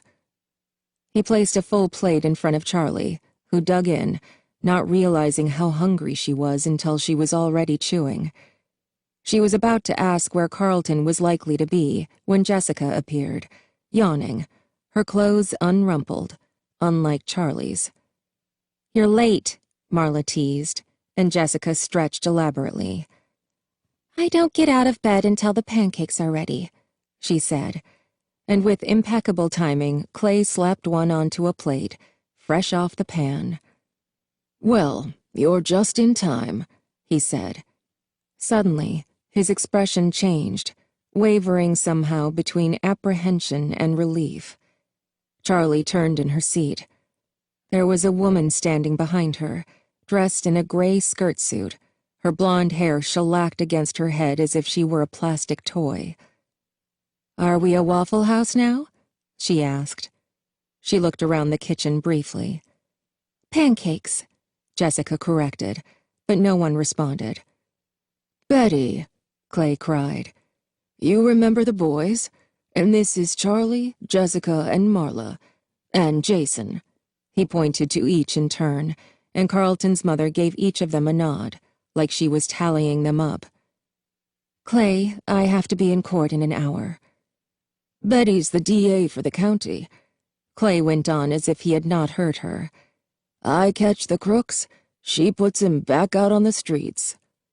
"Yes, our family is a full-service operation," she said dryly, pouring herself coffee and settling down at the table beside Jessica. "Speaking of which, where's our young felon-to-be?" Clay hesitated. "Another one of his pranks," he said. "He'll be back home later, I'm sure." Their eyes met, and something private passed between them. Betty broke away with a laugh that sounded a little forced. "Oh, Lord, what is it this time?" There was a moment's pause. In the morning light, the story sounded insane, and Charlie had no idea where to begin. With a nervous clearing of his throat, Lamar started to explain. We went up to the mall construction site to go see what was left of Freddy Fazbear's." At the name, Betty's head jerked up, and she gave a quick nod. "Go on," she said, her voice suddenly cold and clipped.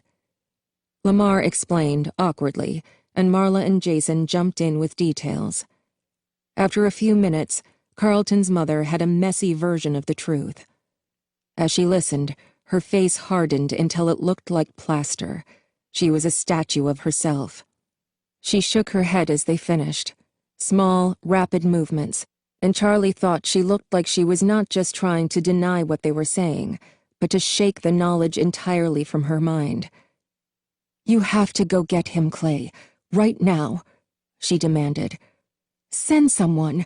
How could you wait all night?"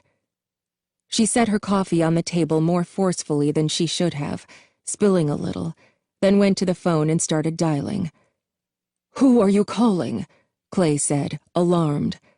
"The police," she snapped. "I am the police." "Then why are you here instead of finding my son?" Clay opened and closed his mouth helplessly for a moment before finding his bearings. "Betty, it's just another joke. Remember the frogs?" She set the phone back on its hook and turned to face him, her eyes smoldering. Charlie could suddenly see her standing righteous before a jury, wreaking the wrath of the law. "Clay," her voice was low and steady, a dangerous calm. "How could you not wake me up? How could you not tell me this?" "Betty, you were asleep. It's just Carlton being Carlton. I didn't want to disturb you." "Did you think I would be less disturbed when I woke up and found him missing?" "I thought he would be back by now," Clay protested. "This is different," she said with finality. "It's Freddy's." "I don't understand Freddy's. I know what happened there, what happened to those kids," he retorted. "I don't understand.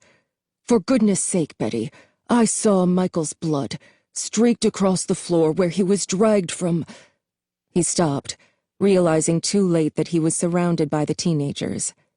He looked around at them, near panic, but his wife had not noticed, or, Charlie thought, she just did not care. "Well, you didn't see him," Betty snapped. "Do you remember what you told Carlton? Be tough, be brave, little soldier." So he was brave, He was a little soldier for you. He was shattered, Clay. He had lost his best friend, had Michael snatched away right in front of him. Let me tell you something, Chief. That boy has thought about Michael every single day of his life for the last 10 years. I have seen him stage jokes so elaborate they deserve to be mounted as performance art pieces. But there is no way on earth that Carlton would desecrate Michael's memory by making Freddy's a joke. Call someone right now. Clay looked slightly shocked, but he gathered himself quickly and left the room. Charlie heard a door slam shut behind him. Betty looked around at the teenagers, breathing hard as if she had been running. "Everything is going to be fine," she said tightly. "If he is trapped in there, we will get him out. What do you kids have planned for the day?" The question was inane, as if they were all going to hang out at the park or go to a movie while Carlton might be in danger. "We were supposed to leave today," Marla said. "Obviously we won't," Lamar said hastily, but Betty did not seem to be listening to them. "I'll have to call into work," she said distractedly and went to the phone to make the call. Charlie looked at John, who jumped to the rescue. "We were going to go to the library," he said. "We had some things we wanted to investigate, research." He blushed faintly when he said it, and Charlie knew why. It was absurd to be talking like this, about cases and disappearances and murders. But Marla was nodding. "Yeah, we'll all go," she said, and Charlie's heart sank. There was no reason she couldn't just tell them all that she wanted to go back to her old house, just her and John. No one would be hurt. But that wasn't the problem. Even sharing the knowledge felt too much like exposure. Carlton's mother hung up the phone, done with her call. "I hate this," she announced to the room in general, her careful, controlled voice almost shaking. "I hate this." Charlie and the others jumped in unison, startled by the sudden outburst. "And now, like always, I get to sit here by myself, hoping and praying that everyone will be okay." Charlie looked at Marla, who shrugged helplessly. Lamar cleared his throat nervously. "I think we'll stick around for another day," he said. There was a pause, then Marla and Jessica jumped in to help. "Yeah, traffic is crazy out there," Jessica said, high-pitched and forced. "Yeah, and also because of the storm, and it's not like we're going to have fun knowing he's missing," Marla said. "I guess you're stuck with us." Jessica flashed an anxious smile at Carlton's mother, who did not seem to register it. "Come on," John said before anyone else could speak. He and Charlie hurried out of the house and got into the car. Charlie heaved a sigh of relief as she started the engine. "That was awful," she said. "Yeah." He gave her a worried look. "What do you think about Carlton?" Charlie didn't answer until she was safely backed out of the driveway. "I think his mom is right," she said, pulling into gear. "I think last night we all let ourselves believe what we wanted to believe." Officer Dunn pulled to a stop in the mall parking lot, responding to Chief Burke's order to return. In the light of day, it was just an abandoned construction site, an ugly blemish on the flat desert landscape. "You can't tell from looking if it's being built up or torn down," Dunn thought. "Can't tell creation from destruction at a distance." He liked the phrase. He turned it over in his head for a moment, staring at the place. On impulse, he radioed dispatch. "Hey, Nora," he said. "Done," she answered crisply. "What's going on?" "Back at the mall for another look," he said. "Ooh, bring me back a soft pretzel," she teased. He laughed and broke the connection. As he walked briskly through the mall, Dunn was at least grateful the children were not there this time. As the youngest member of the Hurricane Police Department, Dunn always took care to think of teenagers as children, even though he knew how small the gap between them was. If he could bring them to believe he was a responsible adult, Hopefully, at some point, he would believe it too. Dunn flipped on his flashlight as he reached the entrance to the narrow alleyway that led to Freddy Fazbear's. He swept the beam up and down the walls ahead of him, but the alley was empty of life. He took a deep breath and went in. Dunn kept to the wall, his shoulder brushing lightly against the rough brick as he tried to avoid the puddles that pooled beneath leaky pipes. The bright beam of his flashlight illuminated the alley almost as well as overhead bulbs, but somehow the light was not comforting.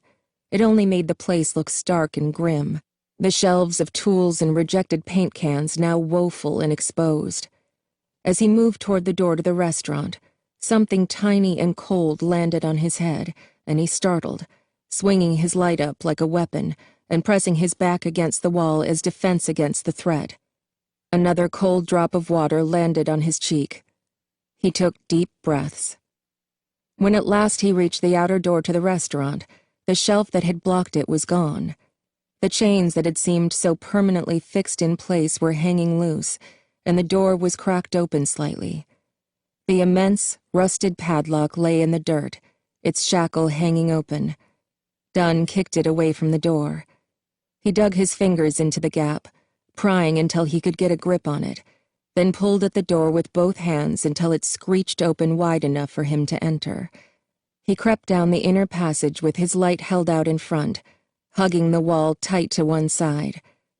The air seemed to change as he moved closer to the interior of the restaurant, and Dunn felt a crawling chill that penetrated his uniform and fed his growing anxiety.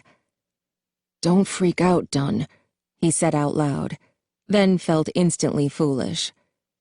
He reached the main dining area and stopped, sweeping the light over each wall in turn. The light seemed dimmer inside, swallowed by the space. The room was empty, but it was just as he remembered from when he was a kid. He had been 10 when the tragedies started, 11 when they ended. His birthday party was supposed to be at Freddy's, but after the first disappearance, his mother had canceled it, invited his friends to his house, and hired a clown, which proved equally terrifying. Smart move, Mom, Dunn thought. The beam played over the little carousel, which he had never ridden, claiming he was too old for it. Just before the beam of light reached the stage, Dunn stopped, swallowing hard. The rabbit took him, the kid had said. Dunn shook himself and played the light across the stage. The figures were there, just as he remembered, and, unlike the carousel, they did not seem diminished in size. They were exactly as he recalled, and for a moment an almost painful nostalgia swelled in his chest. As he gazed at them, remembering, he noticed that their eyes were all fixed oddly forward, like they were watching something on the far side of the room. The flashlight trained in front of him. Dunn approached the stage until he was standing only a few feet from it, and he stared up at each of the animals in turn. Bonnie was holding his guitar jauntily, as if he might begin strumming whenever the mood struck him, and Chica and her cupcake seemed to be sharing some arcane secret. Freddy, with his microphone, stared out into the distance, unblinking. Something moved behind him, and Dunn whirled around, his heart racing. The flashlight found nothing, and he swept it nervously from side to side, revealing only empty tables. He glanced back nervously at Bonnie, but the rabbit was still frozen in his own inscrutable reverie. Dunn took shallow breaths, holding himself completely still, and listened. His senses kicked into high gear with adrenaline. After a moment, the noise came again, a shuffling sound, this time coming from off to the right. He swept the light instantly toward it. There was an open doorway, and beyond it a hall. Crouching down, Dunn made his way down the hall, keeping to the side as though something might come running past. Why am I here alone? He knew the answer. His sergeant hadn't taken the search seriously. In truth, neither had Dunn. After all, it was just the chief's son again, making trouble. It's probably just Carlton, Dunn reminded himself. He reached the end of the hall, where a door stood ajar. With one hand, Dunn gave the door an inward push, dropping low into the side as he did. The door swung inward, and nothing happened. He pulled the nightstick from his belt. Its heft was unfamiliar. He had never had much need for it in Hurricane. Now, though, he gripped its hard rubber handle like a lifeline. The office was not quite empty. There was a small desk, and a folded-up metal chair leaned against it. A large cabinet stood against one wall, its door open just a crack. There were no exits other than the one Dunn was standing in. He swept the light up and down the length of the cabinet and took a deep breath. He bounced his nightstick lightly in his hand, reassuring himself of its presence, and carefully assessed the small space. Standing to the side, he used the stick to open the door, moving slowly. It came open easily, and again, everything was still. Relieved, Dunn looked inside. The cabinet was empty, except for a costume. It was Bonnie, or rather it wasn't. The face was the same, but the rabbit's fur was yellow. It was slumped lifelessly against the back wall of the cabinet, its eyes dark, gaping holes. The rabbit took him. The kid hadn't been lying then. Carlton must have gotten someone to dress up in this outfit to help him play his trick. Still, Dunn's unease did not abate. He did not want to touch the thing. He lowered his light and stuck his nightstick back in his belt, intending to go.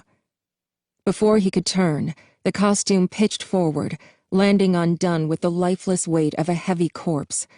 For a moment it did not move, then all at once it was writhing violently, grabbing at him with strong, inhuman hands. Dunn screamed, a desperate, high sound, struggling as the rabbit gripped his shirt, then his arm. Dunn felt a sudden, vicious pain, and a small, detached part of his mind thought, "He broke it. He broke my arm." But the pain was washed numb by terror as the rabbit swung him around and slammed him into the cabinet door, taking Dunn's weight easily as if he were a child. Dunn struggled to breathe.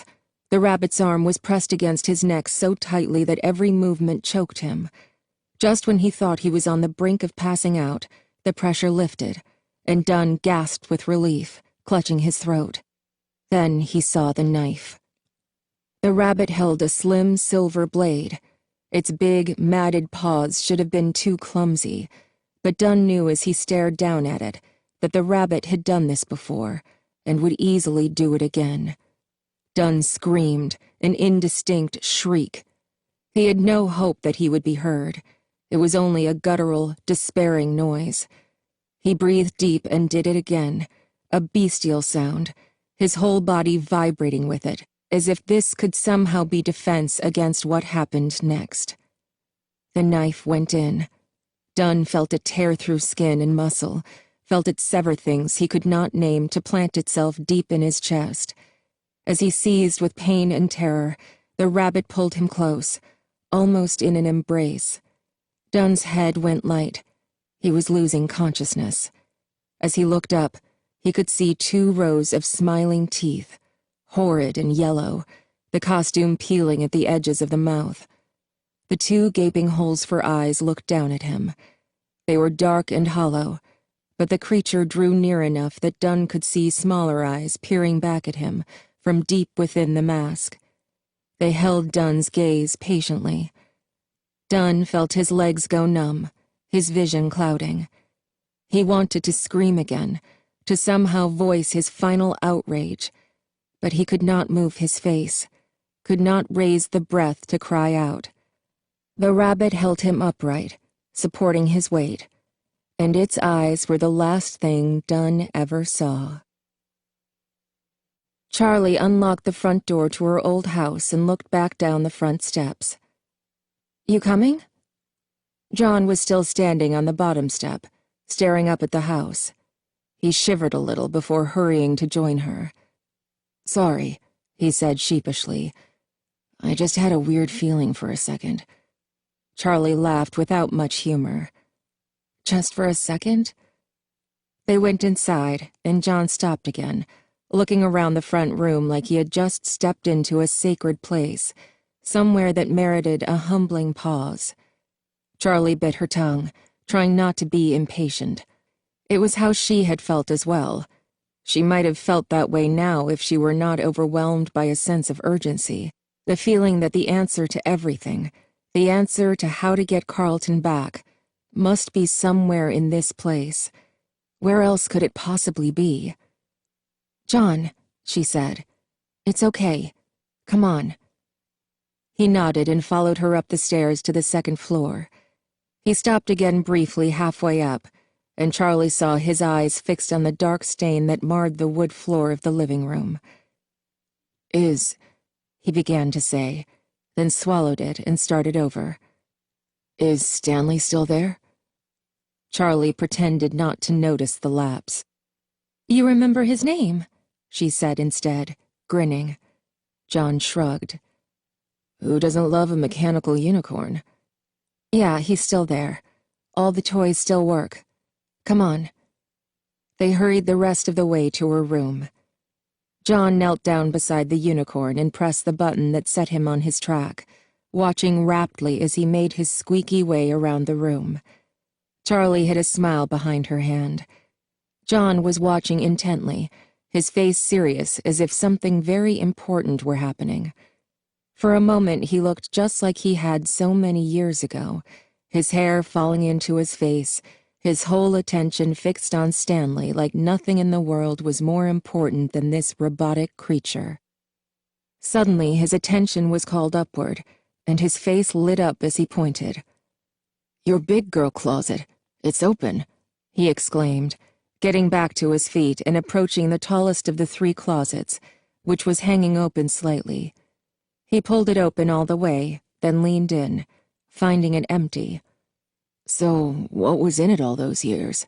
he asked. "Not sure," Charlie said with a shrug.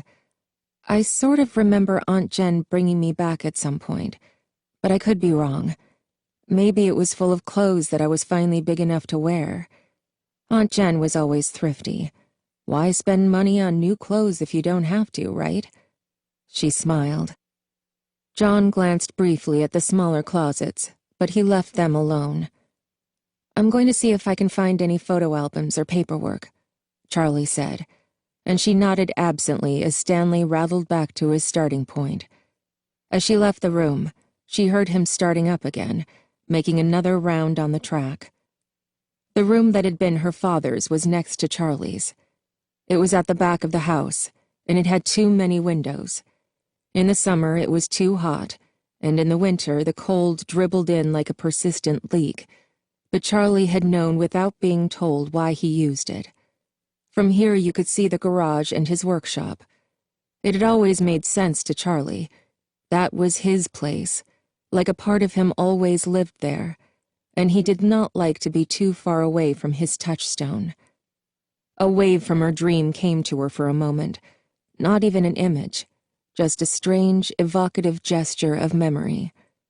She frowned, looking out the window at the closed, silent garage door. Or maybe he just wanted to be sure nothing got out, she thought. She broke away from the window, shrugging her shoulders and shaking her hands, sloughing off the feeling. She looked around the room. Like her own, it was all but untouched. She did not open the drawers to his dresser, but for all she knew, it might still have been filled with shirts and socks, clean, folded, and ready to wear.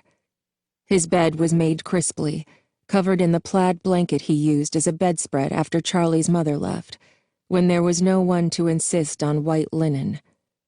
There was a large bookcase against one wall, and it was still stuffed with books. Charlie went over and began scanning the shelves. Many were textbooks, engineering tomes whose titles meant nothing to her, and the rest were nonfiction, a collection that would have seemed eclectic to anyone who did not know the man. There were books on biology and anatomy, some on human beings and others on animals. There were books about the history of the traveling carnival and of the circus. There were books about child development, about myths and legends, and about sewing patterns and techniques. There were volumes that claimed to be about trickster gods, about quilting bees, and about football cheering squads and their mascots. On the very top shelf were stacks of file folders, and the bottom shelf was empty except for a single book, a photo album, leather-bound and as pristine as time and dust could allow. Charlie grabbed it, and it stuck for a moment, almost too tall for the low shelf it had been given. After a minute, it came free, and she headed back to her bedroom, leaving the door open with the sudden sense that if it closed, she might never get back in. John was sitting on the bed when she returned, looking at Stanley with his head tilted to the side. "What?"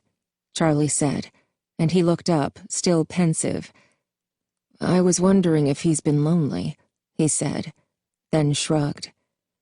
"He's got Theodore," Charlie said, pointing to the stuffed rabbit with a smile. "It's Ella who's all alone in the closet. Watch." She placed the album beside John on the bed and went to its foot, then turned the wheel that set Ella on her track. She sat down beside him, and they watched together, spellbound as of old, as the little doll came out in her crisp, clean dress to blankly offer tea. Neither of them spoke until the smallest closet door closed behind her. John cleared his throat. "So, what's in the book?" "Photos," Charlie said. "I haven't looked at them yet." She picked up the album and opened it at random. The top picture was of her mother holding a baby, maybe a year old. She held the child above her head, flying it like an airplane, her head thrown back in the midst of a laugh, her long brown hair swinging out in an arc behind her. The baby's eyes were wide, its mouth open in delight. John smiled at her. "You look so happy," he said, and she nodded. "Yeah," she said. "I guess I must have been. If that's me," she did not add aloud. She opened to another page, where the only picture was a large family portrait, stiffly posed at a studio. They were dressed formally. Charlie's father was wearing a suit, her mother was in a bright pink dress with padding that lifted her shoulders almost to her ears, and her brown hair was straightened flat in place. Each of them was holding a baby, one in a white frilly dress, and one in a sailor suit. Charlie's heart skipped, and beside her she heard John take a sharp, quick breath. She looked at him with a feeling like the floor was dropping away beneath them. "It was real," she said. "I didn't imagine him." John said nothing in response, just nodded. He put a hand on her shoulder briefly, and then they turned back to the photo album. "We all looked so happy," Charlie said softly. "I think you were," John said. "Look, you had such a goofy smile." He pointed, and Charlie laughed. The whole book was like that. The first memories of a happy family who expected there to be many more. They were not arranged chronologically, so Charlie and Sammy appeared as toddlers, then as newborns, then at various stages in between. Except on formal occasions when Charlie was put into a dress, of which there seemed to be few, it was impossible to tell which baby was which. There were no traces of Fred Bear's family diner. Near the back of the book, Charlie came to a Polaroid of her and Sammy together, infants bright red and squalling on their backs, wearing nothing but diapers and hospital wristbands. On the white space below the picture, someone had written, "Mama's boy and Daddy's girl." The rest of the pages were blank. Charlie went back again, opening at random to find a strip from a photo booth, 4 shots of her parents alone. They smiled at each other, then made faces at the camera, then laughed, missing the chance to pose and blurring their faces. Lastly, they smiled into the lens.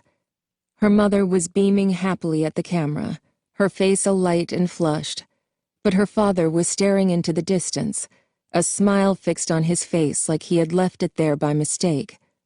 His dark eyes were intense, remote, and Charlie resisted a sudden urge to look behind her, as if she might see whatever it was he was looking at.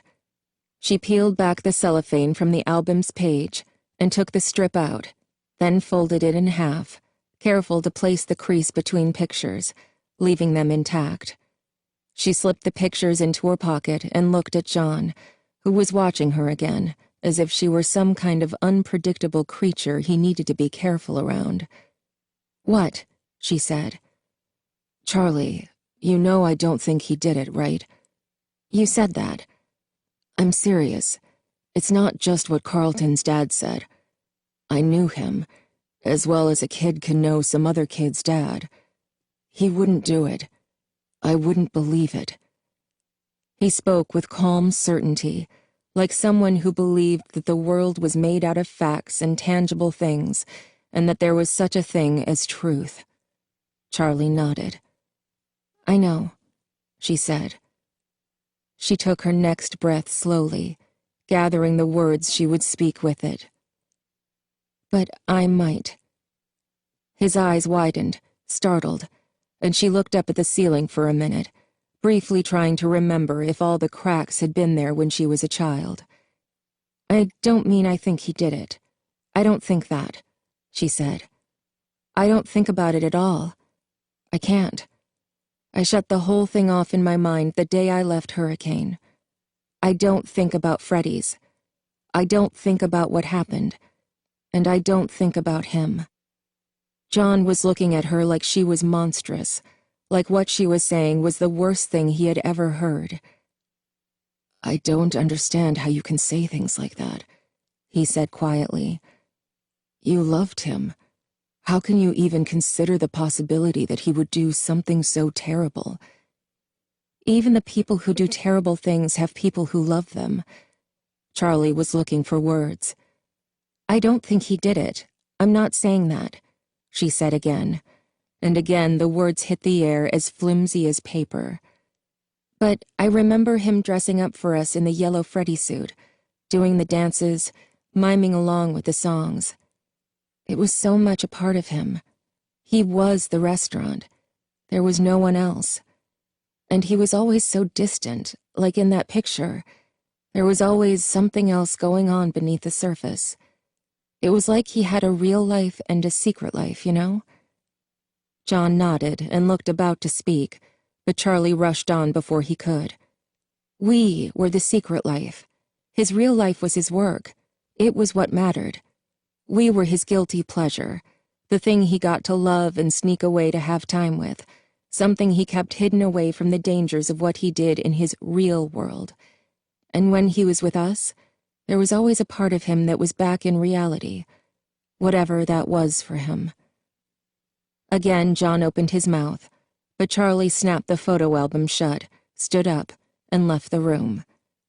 John didn't follow right away, and as she traversed the short hall to her father's bedroom, she could almost hear him making up his mind.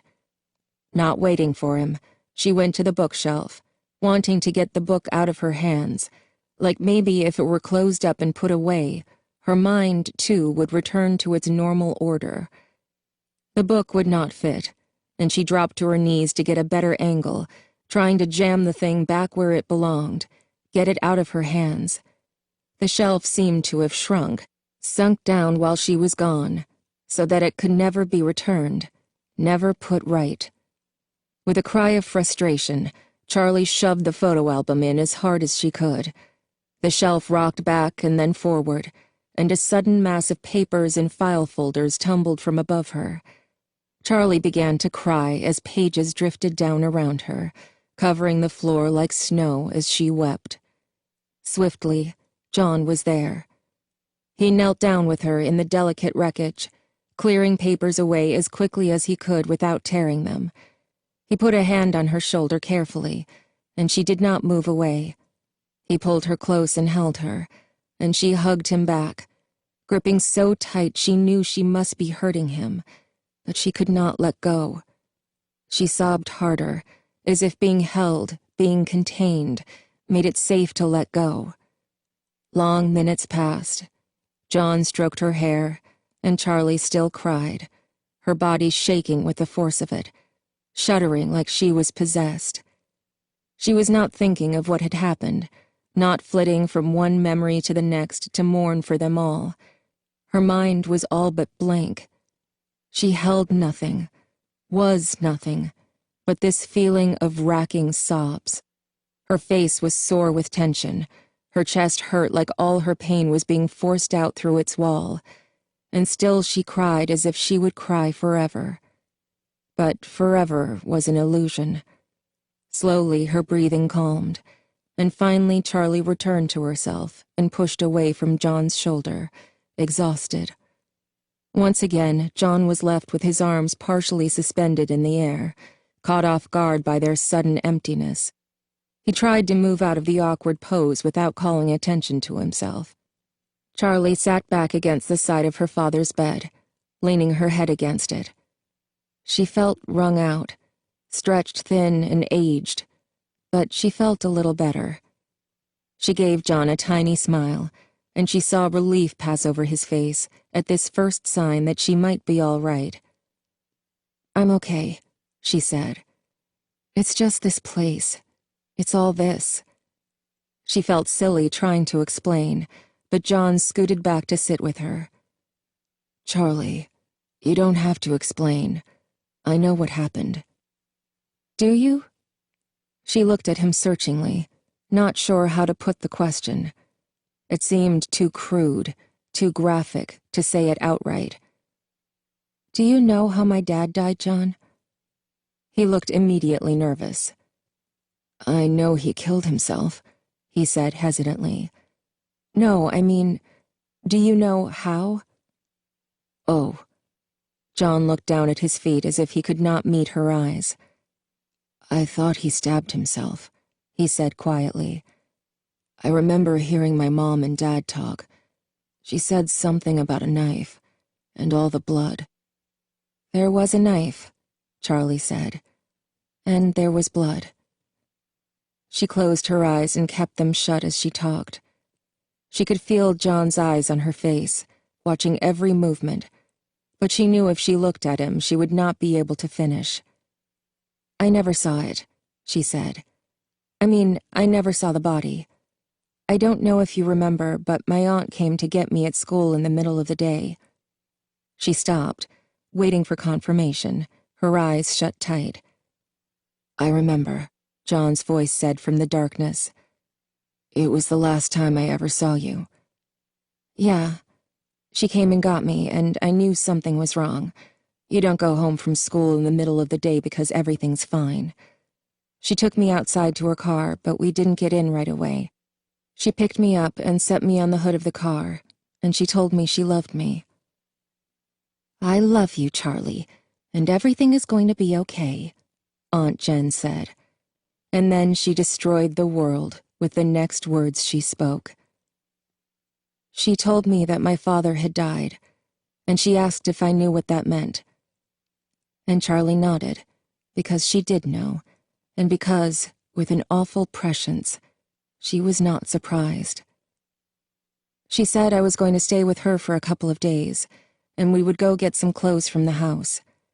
When we got there, she picked me up like I was a little kid, and as we went through the door, she covered my face with her hand so I wouldn't see what was in the living room. But I did see. It was one of his creatures, one she had never seen, and it was facing the stairs. Its head was bowed a little so that Charlie could see that the back of its skull was open, the circuits exposed. The limbs and joints lay bare, a skeleton of naked metal strung with twisting wires of bloodless circulation, and its arms were outstretched in a lonesome facsimile of an embrace. It was standing in the middle of a dark, still pool of some liquid that seemed, though it must have been imperceptible, to be spreading. She could see its face, if it could be called a face. Its features were scarcely formed, crude and shapeless. Even so, Charlie could see that they were contorted, almost grotesque. The thing would be weeping, if it could have wept. She stared at it for ages, though it could have been less than seconds, no more than a glimpse as Aunt Jen swept her up the stairs. Yet she had seen it so many times since then, when she slept, when she woke, when she unguardedly closed her eyes. It would appear to her, the face pressing its way into her mind as it had pressed into the world. Its blind eyes were only raised bumps like the eyes of a statue, seeing nothing but its own grief. In its hand, almost an afterthought, was the knife. When Charlie saw the knife, the whole thing snapped into focus. She knew what the thing was, and she knew what it had been built for. John was staring at her, horror creeping in. "That's how he trailed off. Charlie nodded. "Of course." He made a move to comfort her again, but it was the wrong thing to do. Without thinking, Charlie moved slightly, slipping out of reach, and his face fell. "Sorry," she said quickly. Sorry." John shook his head quickly and turned to the jumble of papers on the floor. "We should look through these. See if there's anything here," he said. "Sure," she said brusquely, dismissing his attempts at reassurance. They began randomly. Everything had fallen in such a mess that there was no other way to begin. Most of the papers were engineering blueprints and pages of equations, incomprehensible to them both. There were tax forms, which John took up eagerly, hoping for information about Fred Bear's family diner, but he gave up with a sigh after 15 minutes, flinging the papers down. "Charlie, I can't figure this out. Let's check through the rest, but I don't think puzzling at it is going to turn us into mathematicians or accountants." Stubbornly, Charlie kept picking through the papers, hoping for something she would understand.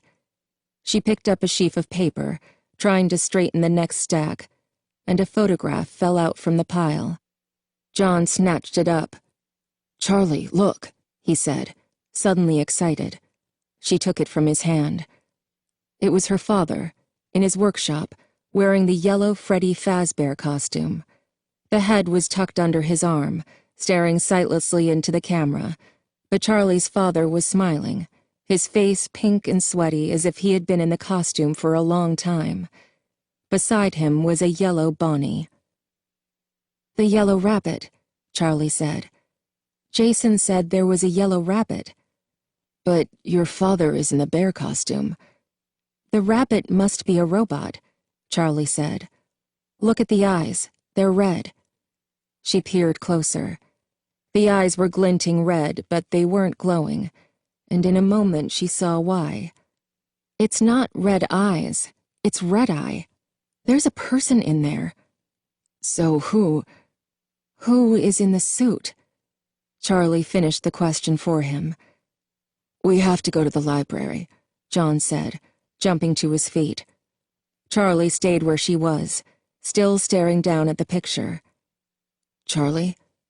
"Yeah," she said. He held out a hand to pull her up. As they descended the staircase, John hung back briefly, but Charlie did not turn around.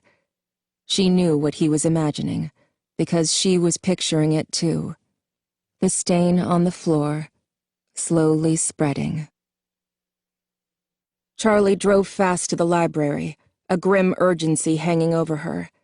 The promised storm was in the air, the smell of it rising like a warning. In a strange way, the worsening weather satisfied something in Charlie. Storms inside, storms outside.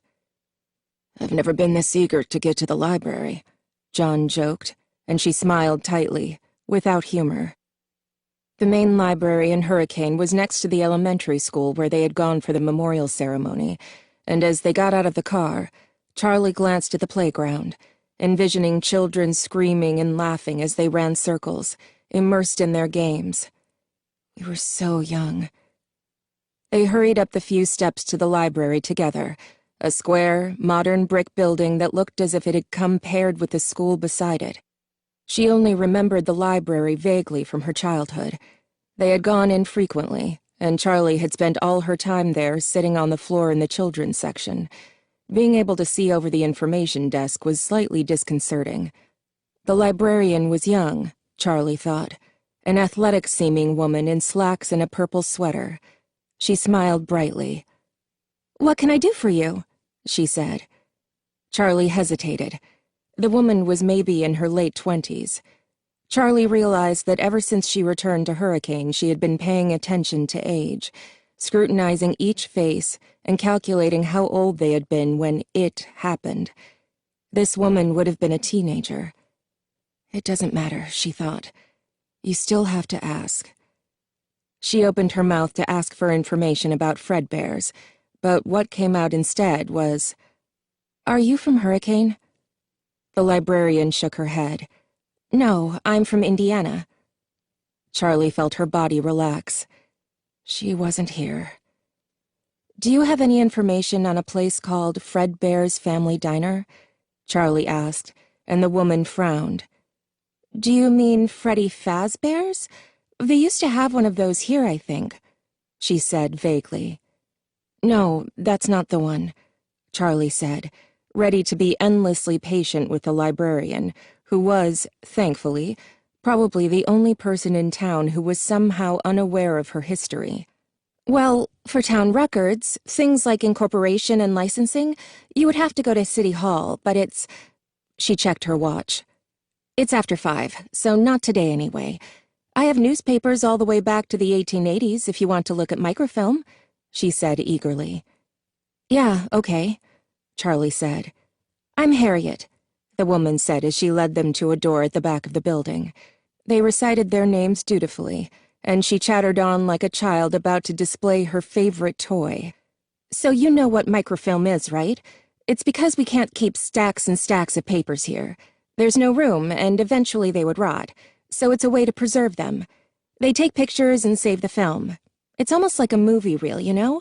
Very small, so you need a machine to see it." "We know what it is," John cut in when she paused. "We just don't know how to use it." "Well, that's what I'm here for," Harriet declared and threw the door open. Inside was a table with a computer monitor.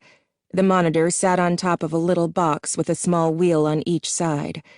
2 handles stuck out in front. Charlie and John looked at it bemusedly, and Harriet grinned. "You want the local paper, right? What years?" Charlie counted backward. 1979 to 1982, she hazarded. Harriet beamed and left the room. John bent forward to peer at the machine, rattling the handles a little. "Careful," Charlie warned jokingly. "I think she might be lost without that thing." John raised his hands to his shoulders and stepped back. Harriet reappeared with what looked like 4 small movie reels and held them up. "What year do you want to start with?" she said. 1979? "I guess," Charlie said, and Harriet nodded. She went to the machine and threaded the film through expertly. She flipped a switch and the screen came to life. A newspaper appeared. "January 1st, 1979, John announced, leaning forward to read the headlines. "Politics, somebody won a sports game, and there was some weather.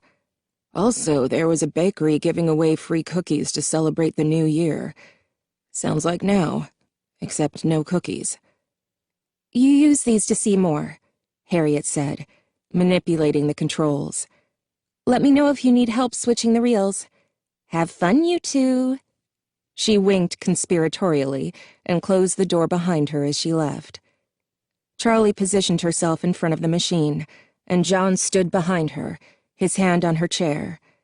It felt good to have him close, like he would stop anything that tried to sneak up on her. "This is pretty cool," he remarked, and she nodded, scanning the paper for answers. "Okay, let's narrow it down," he said grimly. "What's the thing most likely to make the papers?" "I was looking for an opening announcement," Charlie said. "Yeah, but what's going to make the papers? Sorry," he added. "I didn't want to say it, but we have to." "Sammy," Charlie said. "We should have started with Sammy. We moved to the new house when I was 3. It's got to be 1982. Carefully, they switched the reel. Charlie eyed the door as they did, as if nervous that Harriet might catch them making a mistake. "When's your birthday?" John said, sitting to take her place. "Don't you know?" she teased. He screwed up his face in an exaggerated mime of thinking. "May 13th, he said at last. She laughed, startled. "How did you know?" He grinned up at her. "Because I know things," he said. "But why does it matter?" "You remember being 3 when you moved, but you didn't turn 3 until May, so we knock out 5 months. Do you remember anything about the restaurant the night Sammy disappeared?" Charlie felt herself flinch with an almost physical pain. "Sorry," she said. Her face felt too hot. "Sorry, you startled me. Let me think." She closed her eyes. The restaurant. The closet, hung full with costumes. She and Sammy, there safe in the dark, until the door opened and the rabbit appeared, leaning over them with its awful face, its human eyes. Charlie's heart was racing. She slowed her breathing and held out a hand. John took hold of it. She held on tight, as if he could anchor her. The rabbit leaning over them, the yellow teeth beneath the mask, and behind the rabbit. What was behind the rabbit? The restaurant was open. She could hear voices, people. There were more people in costumes. Other performers? Robots? No. She almost had it. Scarcely breathing, Charlie tried to coax out the thought, scared to frighten it away. Move slowly, speak softly. She had it, snatched it from the depths of her mind and held it wriggling in her fingers. Her eyes snapped open. "John, I know when it was," she said. Earlier that night, when they were still wide awake, the closet opened and her mother looked in. She was haloed by the light from behind her, smiling down at her twins, radiant in her long, elegant dress, her flowing hair, her gleaming tiara. "Mommy's a princess," Charlie murmured sleepily, and her mother bent down and kissed her cheek. "Just for tonight," she whispered, and then she left them in the dark to sleep. "She was a princess," she said excitedly. "What? Who?" "My mother," Charlie said. "She was dressed up as a princess. It was a Halloween party. John, go to November 1st. John struggled briefly with the controls, and then it was there. The headline was small, but it was on the front page of the paper on Monday, November 1st. Toddler snatched. Charlie turned away. John began to read aloud, and Charlie cut in, stopping him. "Don't," she said. "Just tell me if it has anything useful." He was quiet, and she stared anxiously at the door, waiting, tracing the knots in the false wood with her eyes. "There's a picture," he said finally. "You need to look." She leaned over his shoulder. The story had continued over an entire page inside, with pictures of the restaurant, of the family all together, and of her and of Sammy, though neither of the twins were named in the article. In the bottom left corner, there was a picture of her father and another man. Their arms were slung around each other's shoulders, and they were grinning happily. "John," Charlie said. "It says they were joint owners," John said quietly. "No," Charlie said, unable to take her eyes from the picture, from the face they both knew. Suddenly, the door behind them erupted in pounding from outside, and they both jumped. "Charlie? John? Are you in there?" "Marla," they said as one, and Charlie rushed to the door and threw it open. "Marla, what is it?" She was red-faced and breathless, and Harriet was anxiously hovering behind her. Marla's hair was wet. Water dripped down her face, but she did not wipe it away or even seem to notice. "I guess the rain started," Charlie thought, the mundane reflection drifting unbidden into her head despite her alarm. "He's gone! Jason's gone!" Marla cried. "What?" John said. "He's gone back to Freddy's. I know he has," she said. "He kept saying we should go back, that we shouldn't just be hanging around all day. I thought he was in another room, but I looked everywhere. I know that's where he is. She said it all in one breath and ended gasping, a faint, whining hum resonating under her breathing, a keening sound she seemed unable to stop making. "Oh no," Charlie said. "Come on," Marla pressed. She was jittering, vibrating. John put a hand on her shoulder as if to comfort her, and she shook her head. "Don't try to calm me down. Just come with me," she insisted. But there was no anger, only desperation. She turned and almost ran to the door, and John and Charlie followed with an apologetic look for the bemused librarian they left behind them. Chapter 9. Carlton opened his eyes, disoriented, his head stuffed tight with a massive, pulsing ache. He was half-sitting, stiffly propped against a wall, and he found he could not move his arms. His body was covered in little, random places of sharp pain and tingling numbness. He tried to shift away from the discomfort, but he was restrained somehow, and the little moves he could make just made new places hurt. He looked around the room, trying to get his bearings. It looked like a storage room. There were boxes along the walls, and discarded cans of paint and other cleaning supplies littered the floor, but there was more. There were piles of furry fabric everywhere. Carlton peered at them sleepily. He felt muzzy, like if he closed his eyes he could just fall back asleep so easily. No. He shook his head hard, trying to clear it, and yelped. "Oh no." He groaned as the throbbing in his head demanded attention, and his stomach flipped. He clenched his jaw and closed his eyes, waiting for the pounding and nausea to recede. Eventually they did, fading back to something almost manageable, and he opened his eyes again, starting over. This time his mind had cleared a little, and he looked down at his body to see his restraints. Oh no. He was wedged inside the heavy, barrel-shaped torso of a mascot costume, the headless top half of some kind of animal. His arms were trapped inside the torso section, pinned to his sides in an unnatural position by some sort of framework. The arms of the costume hung limp and empty from the sides. His legs stuck out incongruously from the bottom, looking small and thin in contrast. He could feel other things inside the mascot's torso, pieces of metal that pressed against his back and poked into him. He could feel raw patches on his skin, and he could not tell if the thing he felt trickling down his back was sweat or blood. Something was pressing into the sides of his neck. When he turned his head, whatever it was dug into his skin.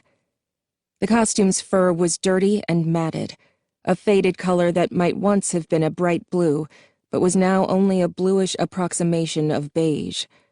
He could see a head of the same color a few feet away, sitting on a cardboard box, and with a flicker of curiosity he looked at it, but he could not tell what it was supposed to be.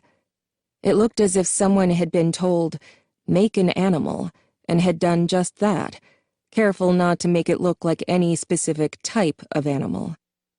He looked around the room, comprehension dawning. He knew where he was. The piles of fabric had faces. They were empty costumes, mascots from the restaurant, deflated, collapsed, and staring empty-eyed at him, like they wanted something. He looked around, trying to assess calmly, though his heart was fluttering alarmingly in his chest. The room was small, a single bulb overhead lighting it dimly and flickering ever so slightly, giving the place a disquieting impression of movement. A small metal desk fan, brown with rust, gently oscillated in the corner, but the air it blew was heavy with the stale sweat of costumes left unwashed for a decade. Carlton was too hot. The air felt too thick. He tried to stand, but without his arms he could not brace himself, and as he moved he felt another violent wave of nausea, and a sudden, angry surge of pain in his head. "I wouldn't do that," a raspy voice muttered. Carlton looked around, seeing no one. Then the door opened. It moved slowly, and somewhere beneath his terror, Carlton felt a twinge of impatience. "Who is it? Let me out of this," he said in panicked desperation. The door squealed like an injured animal as it glided open, almost of its own accord, the frame empty. After a moment's pause, a yellow rabbit poked its head around the corner, its ears tilting at a jaunty angle. It was still for a moment, almost posing. Then it came in with a bouncing walk, graceful, with none of the stiff, mechanistic movements of the animatronic animal. It did a small dance step, spun, and took a deep bow. Then it reached up and took off its own head, revealing the man inside the costume. "I guess I shouldn't be surprised," Carlton said, his nerves triggering an automatic wisecrack. "Never trust a rabbit, I say." It didn't make sense. It wasn't funny, but the words were coming out of his mouth without any input from his brain. He still felt sick, his head still ached, but he had a sudden, visceral clarity. This is what happened to Michael. You are what happened to Michael. "Don't speak," Dave said. Carlton opened his mouth to answer back, but the smart remark died on his tongue when he saw the guard's face. He had seemed somehow faded when they met, depleted and ineffectual. But now, as he stood over Carlton in his absurd-looking rabbit costume, he looked different. His face was the same, technically, his gaunt features and sunken eyes, his skin that seemed to have worn thin, ready to snap from strain. But now there was a mean, undeniable strength in him, a rodentine vitality that Carlton recognized. It had occurred to Carlton years before that there were two types of nasty people. There were the obvious ones, like his 6th grade English teacher who yelled and threw erasers, or the kid in 5th grade who picked fights with smaller children after school. That type was easy, their offenses public, brutal and undeniable. But then there was the other kind of petty tyrant, those who grew spiteful with their small scraps of power, feeling more and more abused by the year, by family who did not appreciate them, by neighbors who slighted them in imperceptible ways, by a world that left them, somehow, lacking something essential.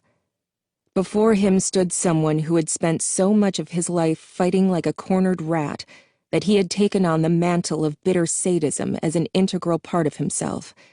He would strike out against others and revel in their pain, feeling righteously that the world owed him his cruel pleasures. The guard's face, with its malevolent delight in Carlton's pain and fear, was one of the most terrifying things he had ever seen. He opened and closed his mouth, then, valiantly, found his voice. "What kind of a name for a serial killer is Dave?" he said. It came out as a trembling croak, lacking even the echo of bravado. Dave did not seem to hear him. "I told you not to move, Carlton," he said calmly. He set the rabbit's head down on a plastic crate and began fiddling with the fastenings at the back of his neck. "It's not an order. It's a friendly warning. Do you know what I've put you in?" "Your girlfriend?" Carlton said, and Dave made a thin curve of a smile.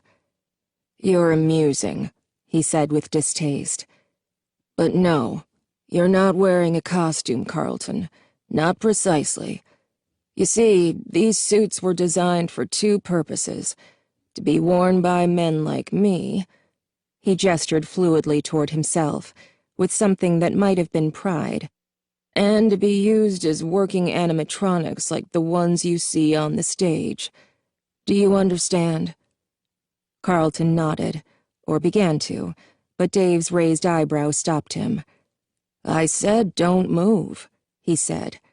The neck of his costume came open, and he began to undo a second fastening at his back as he talked. "You see, all of the animatronic parts in that suit are still in it. They are simply held back by spring locks, like this."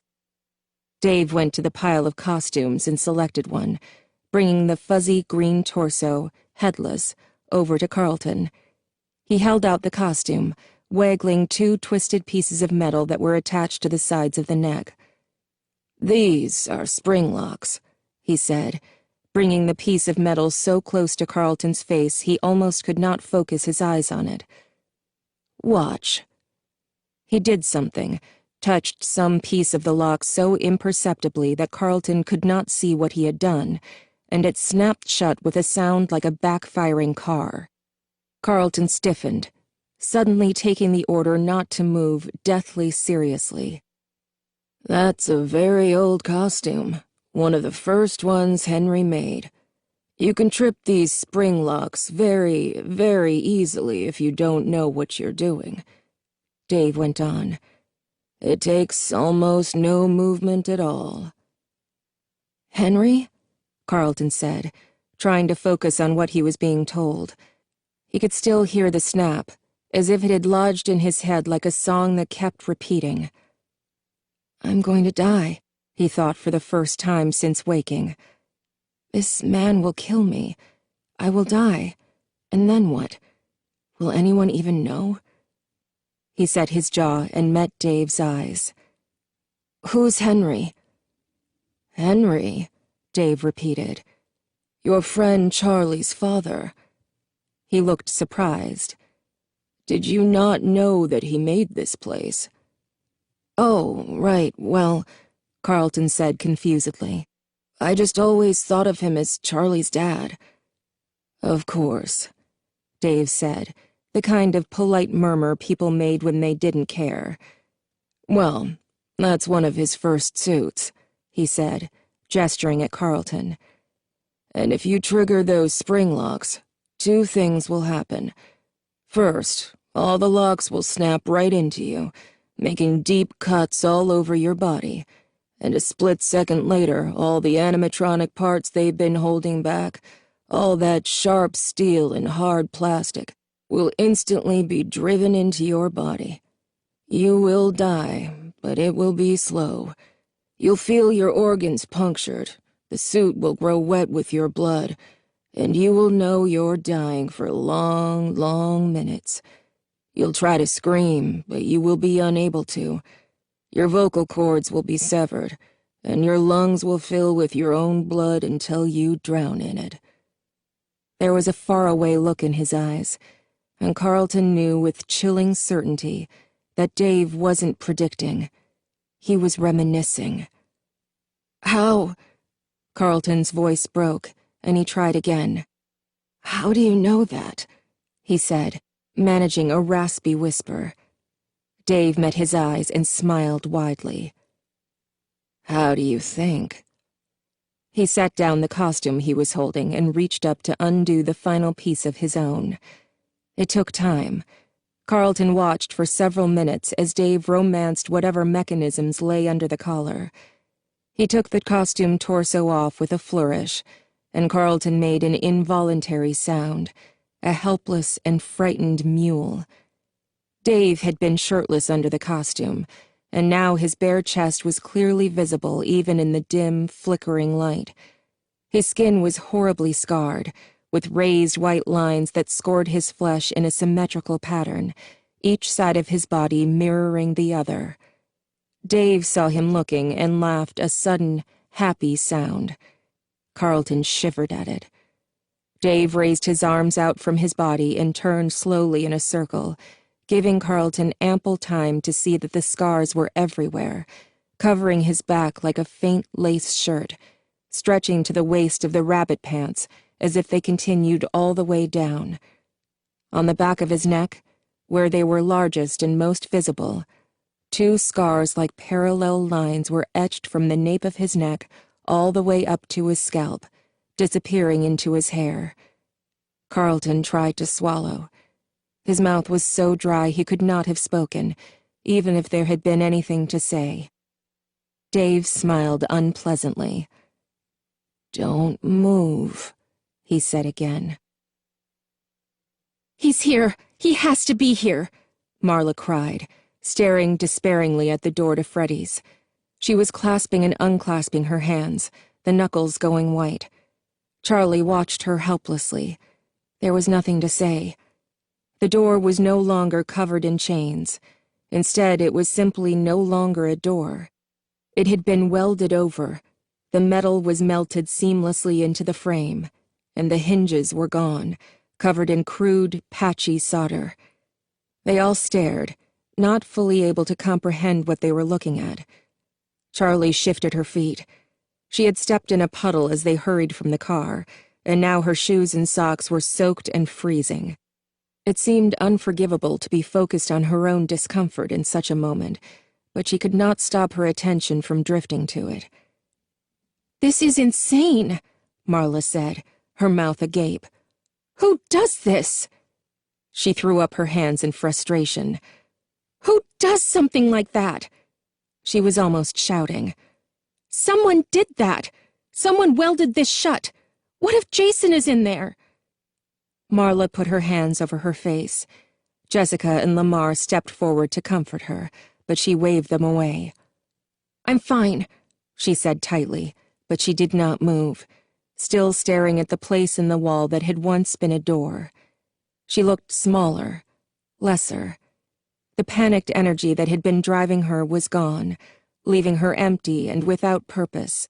She looked at Charlie, ignoring the others, and Charlie met her eyes uncomfortably. "What do we do?" Marla asked. Charlie shook her head. "I don't know, Marla," she said uselessly. "If he's in there, we have to get him out. There has to be a way." "There has to be another way in," John agreed, though he sounded surer than Charlie felt. "Freddy's had windows, a service door, right? There must have been fire exits. There has to be something." "Stop!" Marla cried, and they all froze in place. She was pointing at the floor. "What is it?" Charlie asked, coming up next to her. "It's Jason's footprint," Marla said. "Look, you can see the imprint. It's those silly shoes he spent a year's allowance on." Charlie looked. Marla was right. There was a muddy footprint about Jason's size, still fresh. Marla's face was alive again, fiery and determined. "He must have just been here," Marla said. "Look, you can see the tracks turn and leave again. The door must have already been welded when he got here. He's probably still here somewhere. Come on." Jason's tracks were heading farther down the alley, into the darkness, and the group crouched low to the ground, following his trail. Charlie hung back, not really helping but keeping an eye on the bobbing flashlight ahead. There was something she was forgetting, something she should know, something about Freddy's. Noticing that she was apart, John let the others move ahead. "You okay?" he asked in a low voice, and Charlie shook her head. "I'm fine," she said. "Go ahead." He waited for her to say more, but she was staring ahead into the dark. Another way in. "Found it!" Jessica's voice pierced the dark, and Charlie came back to herself and jogged to catch up to the others. Lamar had the flashlight again, and he was aiming it at an air vent close to the ground. The vent was old and rusty, and its covering lay flat on the ground amid scattered footprints and clumps of mud. "Jason, what are you doing?"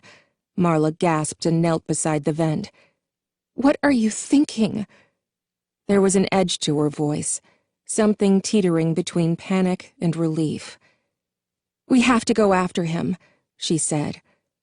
Charlie watched, dubious, but said nothing. It was John who spoke up. "It's too small," he said. "I don't think any of us will fit." Marla looked down at herself, then around at the others one by one, calculating. "Jessica," she said decisively. "Come on." "What?" Jessica looked to the side as if there might be another of her. "I don't think I'll fit, Marla." "You're the skinniest," Marla said shortly. "Just try, okay?"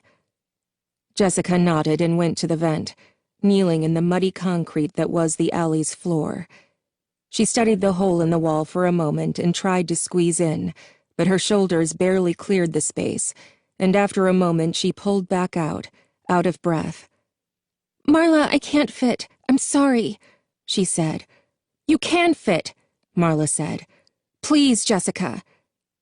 Jessica looked back at the others, and when Charlie saw her face, it was almost white, harshly expressionless. She's claustrophobic, Charlie thought, but before she could speak, Jessica was back at the air vent, twisting herself, trying again to fit. Please, Marla said again, and Jessica shot back out like something had bitten her.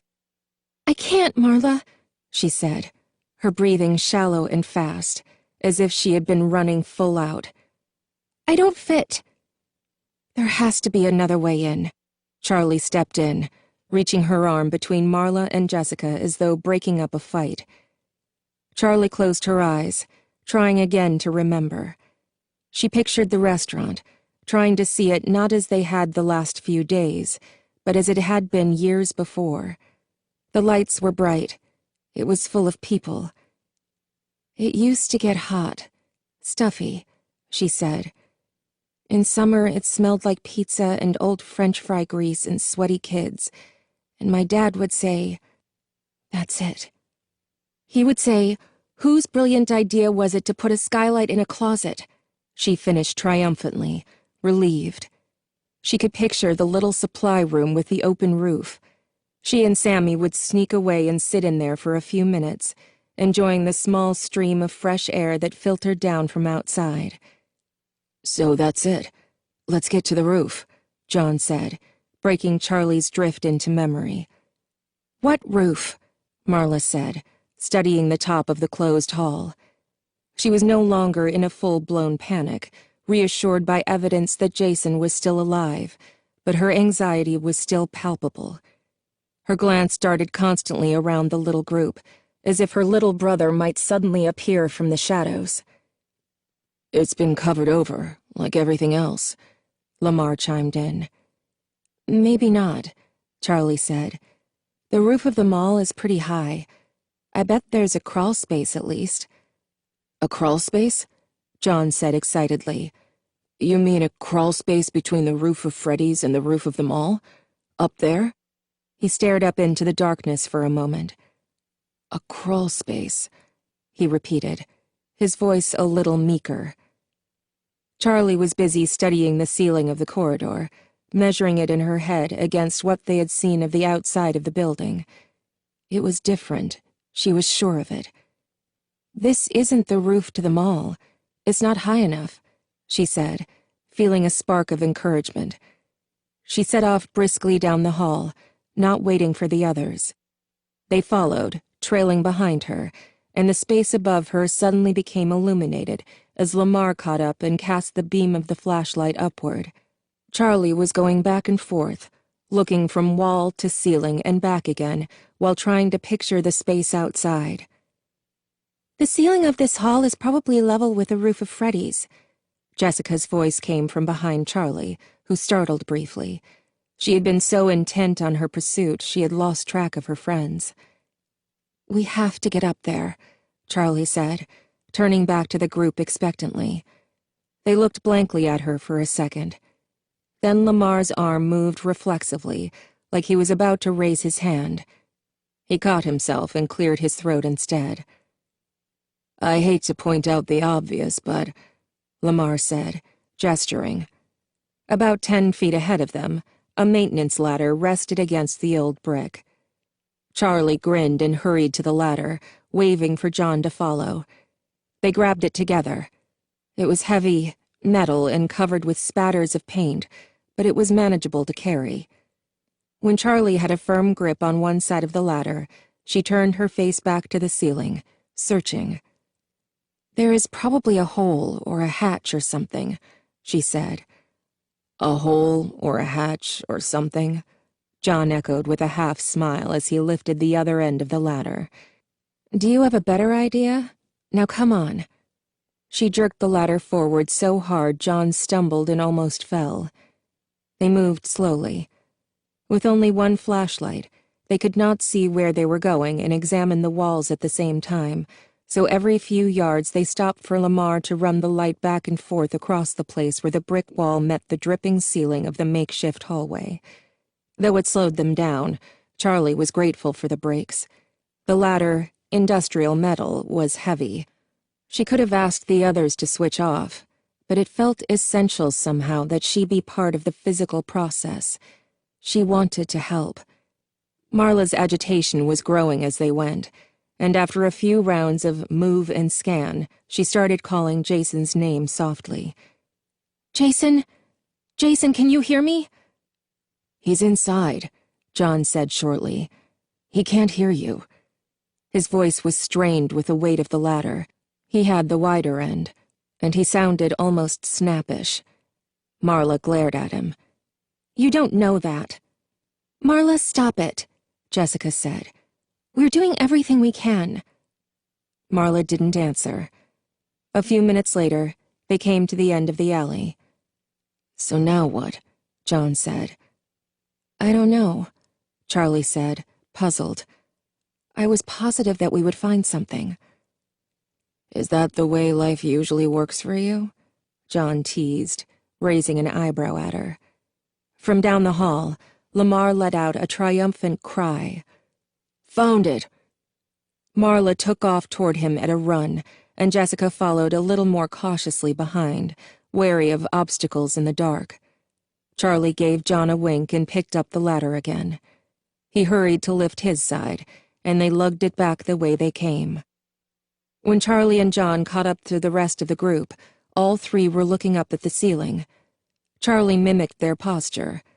Sure enough, there was a square trapdoor, big enough for an adult to pass through, its edges barely visible in the darkness. Without speaking, they set up the ladder. It was perhaps 10 feet high and rose close enough to the ceiling to access the door easily. Marla climbed up first as Lamar steadied the ladder on one side, Jessica on the other. John and Charlie watched as Marla ascended. "So, the trapdoor there," John pointed up at it. "The trapdoor of this hallway is right next to Freddy's. That will get us onto the roof of Freddy's, which is under the roof of the mall, in a crawlspace. And on Freddy's roof, there's a skylight, which we will find while crawling through the crawlspace." He drew an invisible diagram in the air with his finger as he spoke, and his tone was edged with skepticism. Charlie did not respond. Marla's footsteps on the ladder sounded through the hall, heavy, tinny thuds that echoed unsteadily all around them. "Once we find the skylight in the crawlspace," John went on, not certain if Charlie was even listening, "we are going to drop down through the skylight and into Freddy's, possibly with no way of getting back out." At the top of the ladder, Marla fiddled with something on the ceiling that the others could not see, making little mutters of frustration. "Is it locked?" Charlie called up. "Okay, sure," John said, aware by now that he was talking only to himself. "This makes sense." "The bolt is just stuck," Marla said. "I need... Ha!" A dull snapping sound rang out. "Got it!" she cried. She raised her hands over her head and pressed upward, and slowly the door opened above her until it tipped over and fell with a thud. "So much for sneaking in," John said dryly. "It doesn't matter," Charlie said. "We still have to go. Besides, do you really think whoever is in there doesn't know we're coming?" Above them, Marla was navigating her way up through the door. She braced her arms on either side of the space and pushed up off the ladder. It swayed dangerously, and Lamar and Jessica clutched it, trying to stabilize it, but it was not necessary. Marla was already up and through, on the roof. They waited for her to say something. "Marla?" Jessica called finally. "Yeah, I'm fine," Marla said. "What do you see?" Charlie called. "Throw me the light." Marla's arm emerged from the trap door, flapping impatiently. Lamar got a bit closer and carefully lobbed the flashlight up. Marla snatched it out of the air, and immediately the beam vanished. The light had gone out. In the crawlspace, Marla sat in the dark trying to fix the flashlight. She shook it, rattling the batteries, and flipped the switch on and off uselessly. As she unscrewed the top of the light and blew into the battery cage, she felt a rising panic. Since realizing Jason had gone, Marla's entire being had been focused on him. It was only now, alone in the darkness, that she began to think about the danger she herself might be in. She screwed the top back onto the flashlight, and it came on instantly. The light flashed in her eyes, briefly clouding her vision. She pointed it away, then carefully swept it in a circle around her, revealing a sprawling void in all directions. It was the roof of Freddy Fazbear's Pizza. "What do you see?" Charlie called again. "You were right. There's space, but not much. It's so dark, and it smells awful up here." Her voice sounded shaky even to her own ears, and suddenly she was desperate not to be alone in this place. "Hurry! Don't leave me up here by myself." "We're coming," Jessica called up to her. "Me next," Charlie said, stepping forward. The ladder was rusty, and it made squeaking complaints as she climbed, protesting her weight as she moved from step to step. But it felt sturdy, and quickly she reached the trap door and did as Marla had done. She stood on the top step so she was head and shoulders through the door, braced her arms on either side, and pushed off the ladder, almost jumping, to land on Freddy's roof. There was not room to stand, scarcely room to sit. The space between the restaurant's roof and the mall's roof above it was less than a yard. Something was rattling above them, as if stones were falling overhead, and it took Charlie a moment to realize that it was the rain thundering on the uninsulated tin. Water dripped in on her head, and when she looked up, she saw a place where the metal's seams had not been joined, two corrugated sheets simply lined up next to each other, allied by circumstance. She wiped her palms on her jeans. The shingles of the roof were wet, and her hands were covered in grit, dust, and something slick and more unpleasant. She looked toward Marla, who was a few feet away. "Here, come on. Get out of their way," Marla said, motioning her over, and Charlie hurried on her hands and knees. Jessica's head appeared in the trap door, and carefully she made her way up into the crawl space. Safely on the roof, Jessica looked around as if gauging something. Concerned, Charlie remembered her fear in the air vent, but Jessica took a long, deep breath. "I can handle this," she said, though she did not sound as if she believed her own words. A moment later, Lamar was next to them. He quickly reclaimed the flashlight and aimed it back toward the trap door. After a moment, John scrambled up into the crawl space, and something banged loudly beneath them, the sound repeating. Everyone but John startled at the sound. "Sorry," he said. "That was the ladder." "Charlie, which way?" Marla asked. "Oh." Charlie closed her eyes again, retraced her steps as she had while they'd searched for a way in. "Straight across, I think," she said. "As long as we get to the far side, we'll find it." Without waiting for responses, she started crawling in the direction she thought was right. A second later, light appeared ahead of her. "Thanks," she called back softly to Lamar, who was steadying the flashlight, trying to anticipate where Charlie would go. "I don't have anything else to do," he whispered. The crawl space was wide. It should have felt spacious, but there were support beams and pipes strewn at random, intersecting the space or running across the roof below them, so that it was a little like navigating a very cramped forest, ducking vines and climbing over fallen trees. The roof of Freddy's had a shallow upward slope. They would have to go down again once they reached the middle. The shingles beneath their hands and feet were soggy in a deep, swollen way that suggested they had not been truly dry in years, and a moldy smell rose from them. Every once in a while, Charlie wiped her hands on her pants, knowing they would only be clean for a moment. From time to time, she thought she heard something skitter by, sounds a little too far away to be coming from their group, but she ignored them. "They have more right to be here than we do," she thought, though she was not certain what species they might be. The roof above them followed a bizarre pattern, sloping up and down without regard to the roof beneath, so that at one point it opened 4 feet above their heads, then at another plunged downward so close that it grazed their backs, forcing them to duck their heads and wriggle awkwardly through. Jessica was right behind Charlie, and from time to time she could hear her friend make soft, frightened noises, but every time she looked back, Jessica just nodded, stone-faced. They continued until they reached the wall that marked the edge of the roof. "Okay," Charlie called, half turning behind her. "It should be near here. Let's spread out and look." "No, wait. What's that?" Marla said, pointing. Charlie could not see what Marla had spotted, but she followed the direction until she came to it.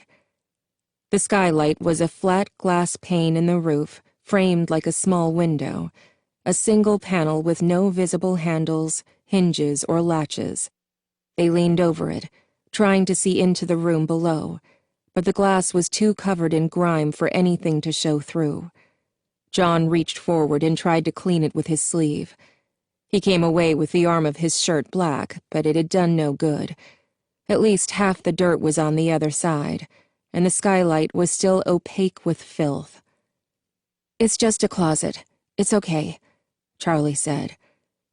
"But is anyone in the closet?" Lamar said. "It doesn't matter," said Marla. "We don't have a choice." Everyone looked at Charlie, who thoughtfully studied the skylight. "It swings in," she said. "You pull down on this side," she pointed, "and it swings. There's a latch on the inside, right there." She touched the side of the skylight, thinking. "Maybe if we—" She pushed on it, and it gave way almost instantly, jolting her with a sudden, panicked sense of falling, even though her weight was solidly on the roof. "That's kind of narrow," John said. The skylight did not open all the way. The glass just tilted inward a little, barely enough for a person to slip through. "I didn't build it," Charlie said, slightly irritated. "This is it. So if you're going, go." Without waiting for a response, she swung her legs over the sill and lowered herself down, dangling for a moment in the dark. Closing her eyes and hoping the floor was not as far away as she remembered, she let go and fell. She landed. The shock of impact ran through her legs, but it passed quickly. "Bend your knees when you land," she called up as she got out of the way. Marla dropped through, and Charlie went to the door, trying to find a light switch. Her fingers stumbled across the switch, and she flipped it up. The old fluorescent lights clicked and buzzed, and then slowly a dim and unreliable glow filled the space. "All right," she whispered with a thrill of excitement. She turned around, and as something brushed her face, she had a fleeting impression of big plastic eyes and broken yellow teeth. She screamed and leaped back, clutching for balance at shelves that swayed as she grabbed them. The head she had touched, an uncovered wire frame for a costume with nothing but eyes and teeth to decorate it, wobbled precariously on the shelf beside Charlie, then fell to the ground. Her heart still pounding, Charlie brushed at herself roughly as if she were covered in spider webs, her legs unsteady as she moved back and forth with agitation. The head rolled across the floor, then came to rest at her feet, looking up at her with its cheerful, sinister smile. Charlie jerked back from the ghastly grin, and something grabbed her from behind. She tried to yank free, but she was stuck, a pair of metal arms wrapped around her. The bodiless limbs clung to her shirt, their hinges biting into the cloth, and as she tried to wrest herself away, her hair was caught too, tangling her deeper into the wire until she felt like she would be consumed. Charlie screamed again, and the arms reached out farther, seeming to grow as she struggled against them. She fought back with all her strength, fueled by terror and a base, frantic fury that this thing would hurt her. "Charlie, stop!" Marla cried. "Charlie!" Marla grabbed her arm, trying to stop her frantic movement, using one hand to disengage Charlie's hair from the metal frame. "Charlie, it's not real. It's just robot parts," she said, but Charlie pulled away from Marla, still in a panic, and smacked her head into a cardboard box. She cried out, startled, as the box overturned. Eyes the size of fists fell to the ground like rain, showering down with a clatter and rolling everywhere, covering the floor. Charlie stumbled and stepped on one of the hard plastic orbs, sending her feet out from under her. She grabbed at a shelf, missed, and fell on her back, landing with a thud that took the wind out of her. Stunned and gasping, she looked up. There were eyes everywhere, not just on the floor, but in the walls. They looked out at her from the dark, deep-socketed, shadowed eyes peering down from the shelves all around her. She stared, unable to look away. "Charlie, come on." Marla was there, kneeling anxiously over her. She grabbed Charlie's arm again and pulled until Charlie was upright. Charlie still did not have her breath back, and as she inhaled thinly, she began to cry. Marla hugged her tightly, and Charlie let her. It's okay," Marla whispered as Charlie tried to calm herself, looking around the storeroom for distraction. "It's not real," she told herself. They were in a storeroom, just a closet, and these were all spare parts. The air was thick with dust, and it tickled at her nose and throat as it poured off the shelves restlessly. The rest of the group dropped through the skylight one by one. John came last, landing in the middle of the room with a thump. Jessica sneezed. "You okay?" John said as soon as he saw Charlie. "Yeah, I'm fine." Charlie disentangled herself from Marla and crossed her arms, still collecting herself. "You know we can't get back up through there," John said, looking up at the skylight. "We just need something to stand on," Charlie said. "Or we can climb a shelf." Jessica shook her head. "No, look at the way it's opened." Charlie looked. The skylight opened downward, so the pane of glass sloped in at a gentle angle, just enough to have let them through. To get out, they would have to... "Oh," she said. There would be no getting out. However close they got to the skylight, the pane of glass would always be in the way, sticking out into the precise space they needed to pass through.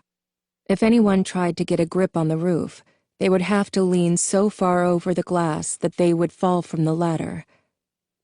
"We might be able to break the glass," John started.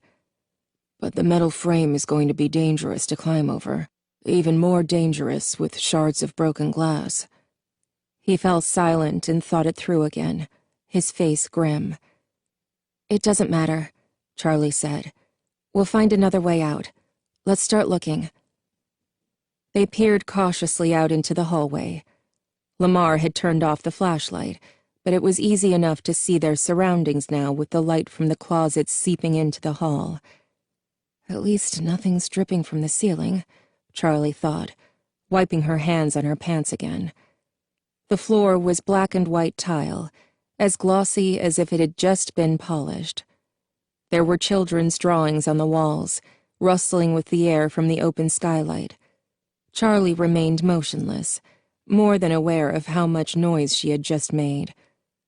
Does it know we're here? She wondered, realizing as she did that by it, she meant the building itself. It felt as if Freddy's was conscious of their presence, as if it reacted to them like a living, breathing thing. She reached out to brush her fingers against its wall, tracing lightly as if she were petting it. The plaster was still and cold, inanimate, and Charlie pulled her hand back. She wondered what Freddy's would do. They wound around one corner, then another, and then stopped at the entrance to Pirate's Cove, hanging back from the doorway. Pirate's Cove. I have my bearings again. Charlie gazed at the little stage, no longer lit, and the curtain that hid its sole performer. A few small lights flickered on the sides of the stage, then came on, illuminating the space with a pale gray glow. Charlie looked around and saw Lamar standing by the doorway with his hand on a switch. "We don't have a choice," he said defensively, gesturing to his flashlight. Its light was failing.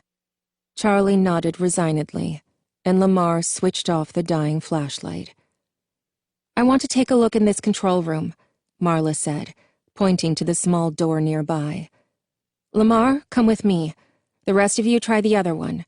If we each take one set of cameras, we can see the whole restaurant. If Jason's in this place, we'll see him."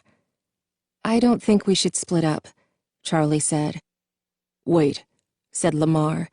He passed John the dead light, freeing his hands. From his pockets he produced 2 walkie-talkies. They were large, black, boxy things Charlie had only seen attached to police officers' belts. "Where did you get those?" she asked. Lamar smiled mysteriously. "I'm afraid I can't tell you that," he said. "He stole them from Carlton's house," Jessica stated plainly, taking one from his hand and examining it. "No, they were in the garage. Mrs. Burke told me where to find them. They work, I tested." Mrs. Burke knew we would come here? Charlie thought. Marla just nodded. Maybe she had already known, or maybe nothing could surprise her anymore. "Come on," Marla said and walked between the tables in front of Pirate's Cove, careful not to disturb anything.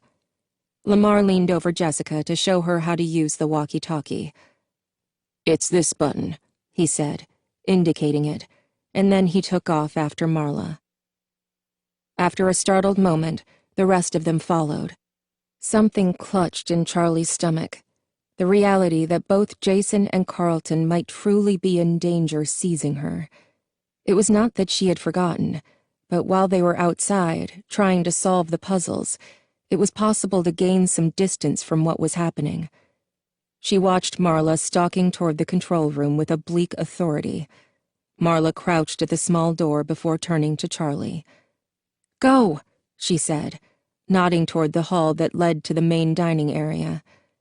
They went, Charlie taking the lead as they crept down the hall, heading for the main stage. Marla looked at Lamar, who nodded. She grasped the doorknob, clenched her teeth, and forced the door open all in one motion. "Marla!" Marla jumped, barely suppressing a scream. Jason was huddled in the space beneath the monitors, his eyes wide and terrified, staring at the door like a frightened mouse.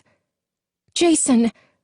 Marla crawled into the control room and swooped him into her arms. Jason hugged her back, for once grateful, even desperate, for her intense affection. She held on tight, crushing him to her until he began to worry that he might, in fact, be crushed. From outside Marla's consuming embrace, Jason heard brief static. He looked over Marla's shoulder to see Lamar studying the walkie-talkie, preparing to speak into it. "Jessica, we found him. He's okay," he said. More static and words Jason did not quite catch came from the radio. The first wave of relief had worn off, and his ribs were starting to hurt. "Marla?" He tapped her on the shoulder, first gently, then harder. "Marla!" She let him go but took hold of his shoulders for a moment, peering into his eyes as if to be sure it was really him, that he had not been somehow replaced or irrevocably damaged. "Marla, cool it," he said as casually as he could, managing to keep his voice from shaking. Marla let go of his shoulders, giving him a playful shove, and began to scold him as she pulled him the rest of the way out from under the control panel. "Jason, how could you—" Marla was interrupted as Lamar descended the rest of the way into the small room. "Through the vent? Really?" Lamar laughed. "You could have been killed, crawling through the air duct like that," Marla added, grasping his shoulders. Jason fought free, flailing his arms until she let him go. "Okay," he exclaimed. "Everybody missed me. Good. Glad to know I'm important."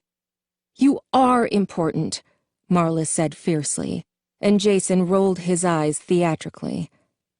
The little room lit up as Lamar flipped a switch, bringing the screens to life. Marla looked at Jason thoughtfully, then turned her attention to the security cameras. "Okay, let's see what we can see." Lamar looked from screen to screen. The top middle screen showed the main dining room and the stage, and as they watched, Charlie, Jessica, and John appeared, crossing the room in a V formation, Charlie at the front. "Look," Marla said suddenly, pointing to the screen at the lower right. "Look!" The night guard was there. Though they could not make out his face, his baggy uniform and sagging shoulders told them that it was the same man. He was in the hall near the restaurant's entrance, walking past the party rooms in the arcade with a slow, purposeful gait. "Lamar, warn them," Marla ordered urgently. Lamar spoke into the walkie-talkie. "Jessica, the guard is somewhere around there. Hide." There was no response from the radio, but on screen the group of three froze. Then, as one, they made for the control room under the stage, squeezing in and closing themselves in just as the guard appeared in the doorway. Voices. People moving around. Carlton did not allow himself to sigh in relief. A rescue wouldn't do him any good if he got his insides punctured by 100 tiny robot parts first. Instead, he continued with what he had been doing, inching his way across the floor and into the view of the security camera that perched near the ceiling just above the door. Each movement was so scarce it felt like nothing, but he had been doing this for over an hour, and he was almost there. He kept his breathing steady, using his trapped hands to lift his body a tiny bit, move to the side, and let himself down again, just a little farther to the right. His fingers were cramping and his head still ached, but he kept going, relentless. Although he was still afraid, still painfully aware of how easily he could trigger his own death, at some point the fear had dulled, or perhaps he had just become accustomed to it. Panic could not last forever. Eventually, the adrenaline had run out. Now, at least, the need for slow, precise movement took precedence over everything else. It was all there was. Carlton made one final movement and stopped, closing his eyes for a moment. He had made it. Can't stop now. The others were here. It had to be them, and if they were looking for him, they would check the cameras. He stared up into the lens, willing himself to be seen. He could not wave or jump up and down. He tried rocking back and forth a little, but no matter how stiffly he held himself, he felt the press of spring locks, ready to give. He bit his lip in frustration. "Just see me," he whispered to no one, but all at once he felt as if he had been heard, felt the inexplicable sense of someone else's presence in the room. His heart began to race again, the adrenaline that had given out finding its second wind. Carefully, slowly, he looked around, until something caught his eye. It was only one of the costumes, slumped empty in the shadows, half hidden in the corner of the room. It was motionless, but its face was pointed directly at him, staring. As Carlton looked back, he realized that deep within the recesses of the costume's eye sockets were two tiny glints of light. He felt little muscles twitch, a restrained shudder running through his body, not quite enough to get him killed. He did not look away. As Carlton held the creature's gaze, he felt himself begin to calm. His heart's pounding eased, and his breath grew even. It was as though suddenly he was safe, though he knew the suit he was wearing was still only one flinch, one startled jump from killing him. Carlton kept looking at those two pinpoints of light, and as he did, he heard a voice.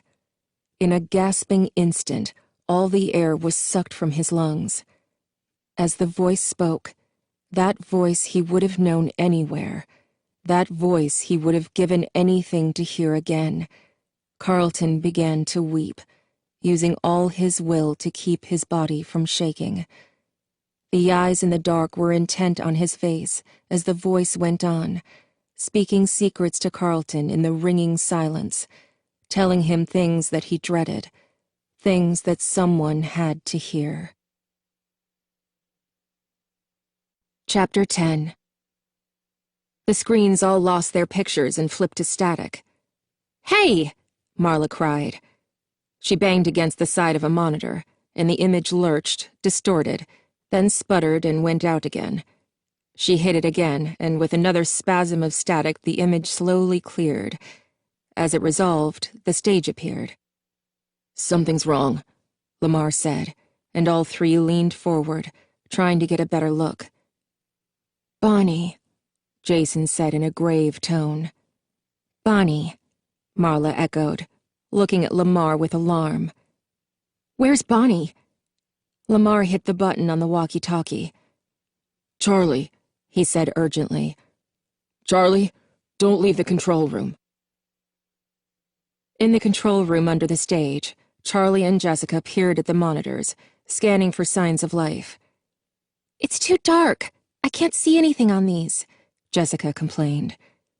"There," Charlie said, pointing. Jessica blinked.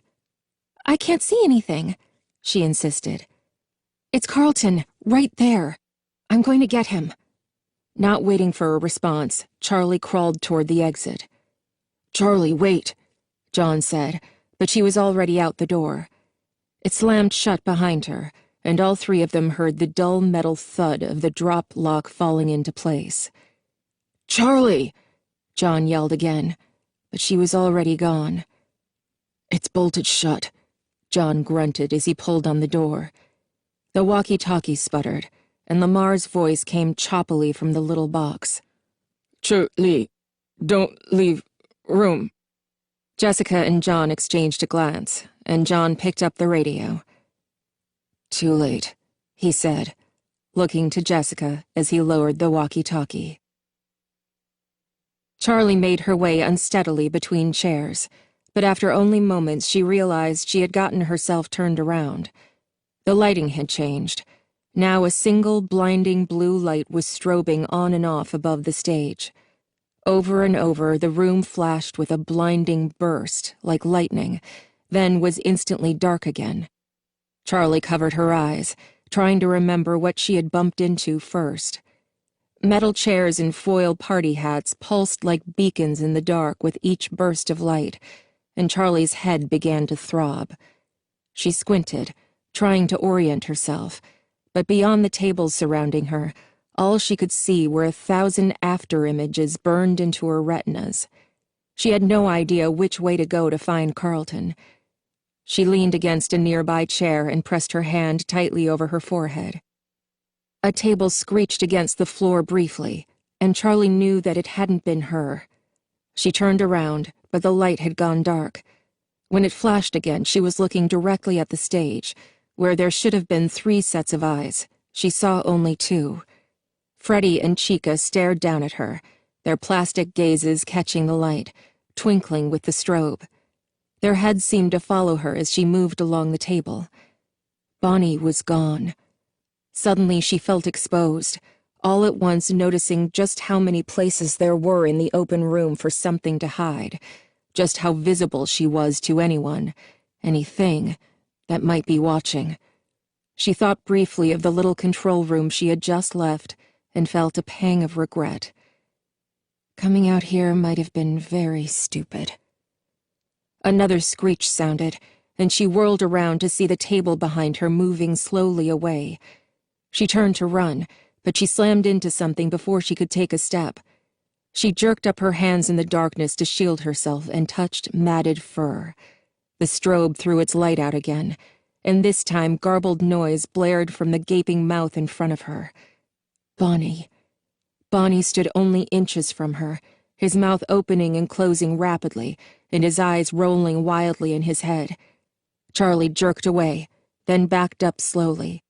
The rabbit did not try to follow, just continued his bizarre and silent incantation, his eyes aimlessly ricocheting in his head. Her foot caught on the leg of a metal folding chair. She fell back, landing hard on her bottom. She started to crawl, staying low, hurrying to get away from Bonnie. A spotlight flashed from the stage, this one clearly aimed at her. She raised her hand to see who was there, but the light blinded her. All she could make out were two sets of following eyes. Charlie screamed and scrambled to her feet. She took off running, not looking back, and made it across the room into the hallway that led to Pirate's Cove. She ducked into the bathroom along its wall. The door echoed when it shut behind her.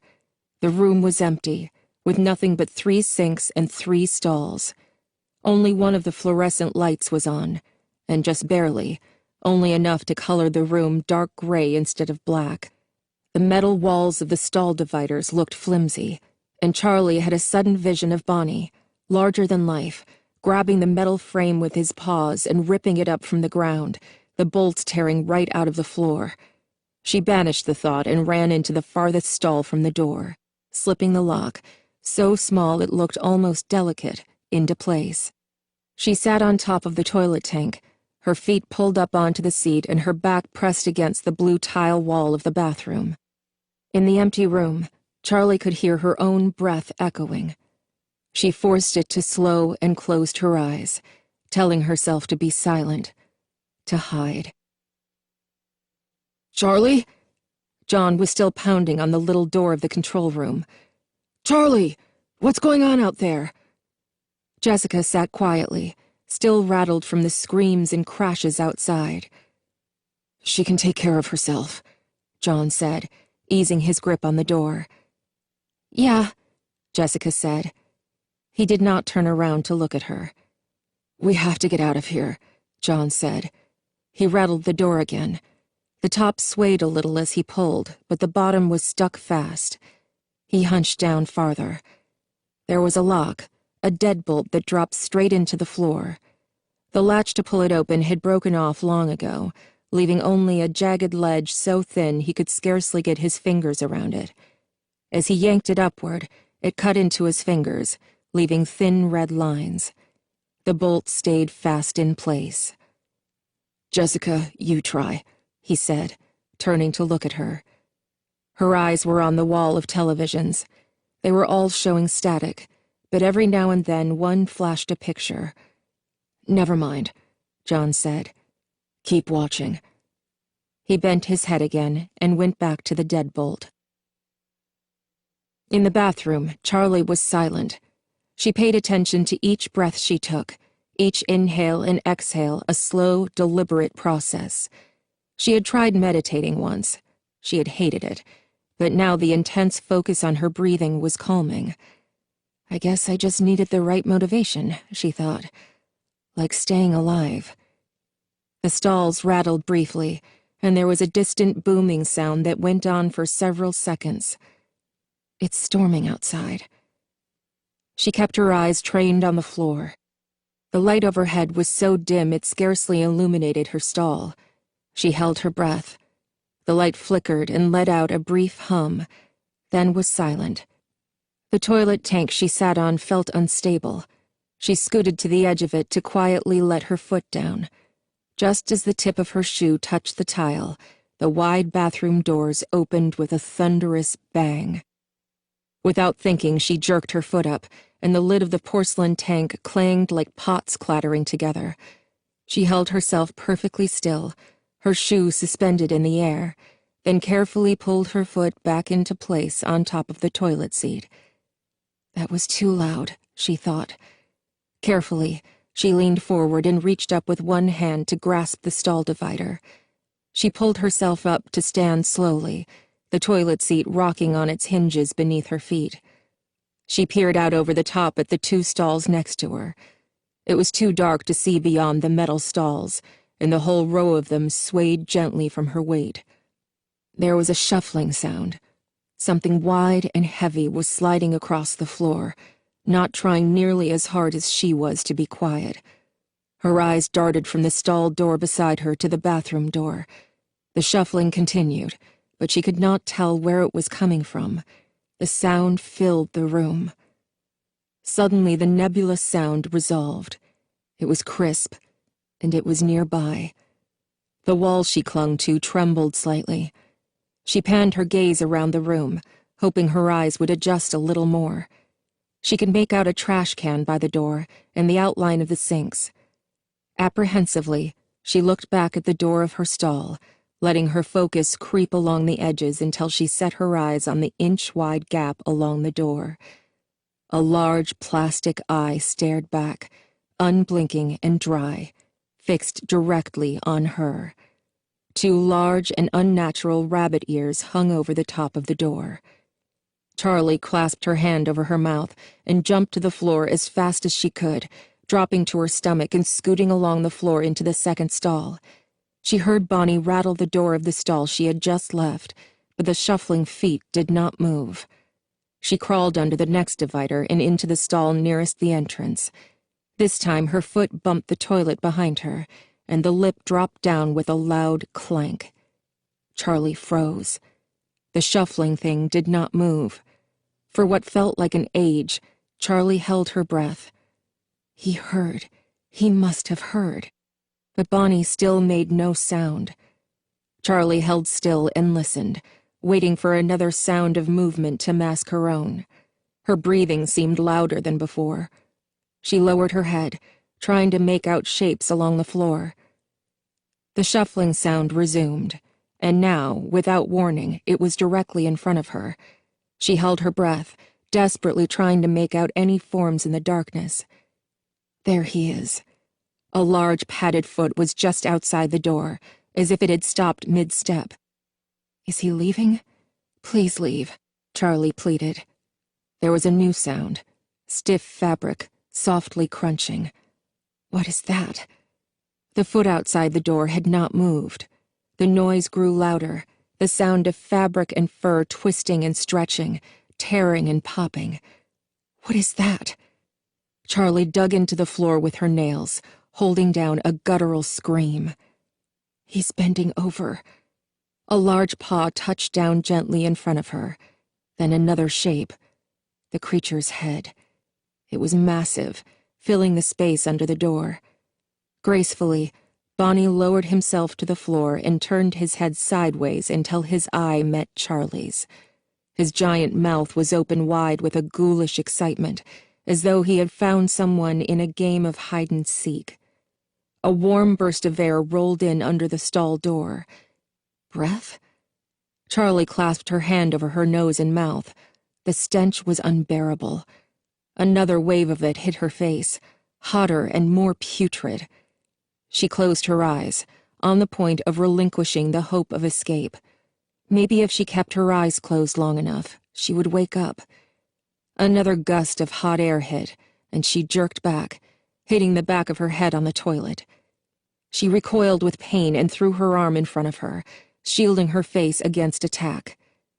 No attack came. She opened one eye. Where is he? Suddenly, the metal walls around her swayed with a resounding bang. Charlie startled and covered her head as Bonnie struck again. The stalls rocked on their legs, and the bolts screeched as they were yanked free from the floor, the whole assembly seeming ready to collapse. Charlie scrambled under the last divider and climbed to her feet, grasping for the door handle to pull it shut as she ran out. She ran back into the main dining area, darting toward the control room. Her eyes no longer adjusted to the light. She ran with her hands in front of her, unable to see farther than her next steps. "John!" she cried, grabbing the doorknob and yanking at it, pushing. Nothing happened. "Charlie, it's stuck!" John shouted back from inside. As Charlie struggled with the door, she glanced up at the stage. Chica was gone. "John!" Charlie shouted in desperation. Without waiting for a response, Charlie took off again, running for a hall to her left, trying to get as much distance from the bathroom as possible. The hall was almost completely dark, and as she ran, open doorways yawned at her with wide, black mouths. Charlie did not stop to look inside any of them, instead only praying that nothing jumped out at her. She reached the last door and paused for a brief moment, hoping against hope that it would be unlocked. She grabbed the knob and twisted. Thankfully, it fell open easily. She slid through the door, then closed it rapidly, trying not to make a sound. She stood watching the door for a long moment, half expecting it to be flung open, and then finally she turned. It was only then that she saw him. Carlton was there. His eyes widened in surprise when he saw her, but he did not move, and after her eyes adjusted to the dim light, she understood. He was trapped, wedged somehow into the top half of one of the animatronic suits, his head poking out from the wide shoulders of the costume. His face was white and exhausted, and Charlie knew why. The spring locks. She heard her father's voice for a moment. "It could snap off your nose." "Carlton?" Charlie said cautiously, as if her voice alone might set off the mechanisms. "Yup," he said with the same faltering tone. "That costume is going to kill you if you move." "Thanks," he wheezed, half attempting a laugh. Charlie forced a smile. "Well, today is your lucky day. I'm probably the only person who knows how to get you out of that thing alive." Carlton exhaled a long and shaky breath. "Lucky me," he said. Charlie knelt at his side, studying the costume for long moments without touching it. "These two spring locks at the neck aren't holding anything back," she said at last. "He just rigged them to snap and pierce your throat if you try to move. I have to undo those first, and then we can open the back of the costume and get you out. But you can't move, Carlton. Seriously." "Yeah, serial killer man explained the not moving to me," he said. Charlie nodded and went back to looking at the costume, trying to devise an approach. "Do you know who I'm wearing?" Carlton asked, almost casually. "What?" "The costume. Do you know what character it was supposed to be?" Charlie studied it, then looked around until she saw the matching head. "No," she said. "Not everything he built made it to the stage." Her fingers suddenly stopped working. "Carlton?" Charlie carefully surveyed the array of costumes and parts that lined the walls in varying stages of completion.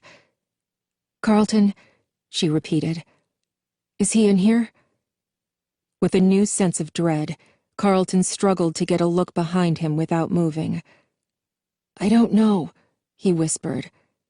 "I don't think so, but I've been kind of in and out." "Okay, stop talking. I'll try to work fast," Charlie said. She had the mechanism figured out, or at least she thought she did. "Not too fast," Carlton reminded her. Carefully, slowly, she reached into the costume's neck and took hold of the first spring lock, maneuvering it until her fingers were wedged between the lock and Carlton's neck. "Careful with that artery. I've had it since I was a kid," Carlton said. "Shh," Charlie whispered. When Carlton spoke, she could feel his neck move. He was not going to set off the locks by talking, she thought, but the feeling of his tendons moving under her hands was unsettling. "Okay," he whispered. "Sorry, I talk when I'm nervous." He clamped down his jaw and bit his lips together. Charlie reached down farther into the costume's neck and found the trigger. With a stinging snap, the lock sprang against her hand, so hard that it numbed her fingers. One down, she thought as she pulled it, harmless, out of the neck of the costume. She flexed her fingers until the feeling came back into them, then crawled over to Carlton's other side and began the process again. She looked over her shoulder from time to time, making sure every costume was still in its place against the wall. His skin was warm under her touch, and even though he was not speaking, she could still feel movement, feel the life in him. She could feel his pulse against the back of her wrist as she worked, and she blinked back unexpected tears. She swallowed hard and focused on the task, trying to ignore the fact that she was touching someone who would die if she failed him. She worked open the spring lock again, taking the impact on the palm of her hand and pulling the disabled device free of the costume. Carlton took a deep breath in, and she startled. Carlton, don't relax.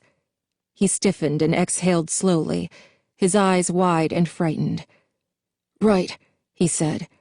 Still a death trap. Stop talking, Charlie pleaded again. She knew exactly how much danger he was still in, and she could not bear to hear him speak now if he was about to die. Okay, she said. Almost there. She crawled around behind him, where a series of 10 leather and metal fasteners held the back of the costume together. She considered it for a moment. She needed to keep the costume still, exactly as it was, until the last moment.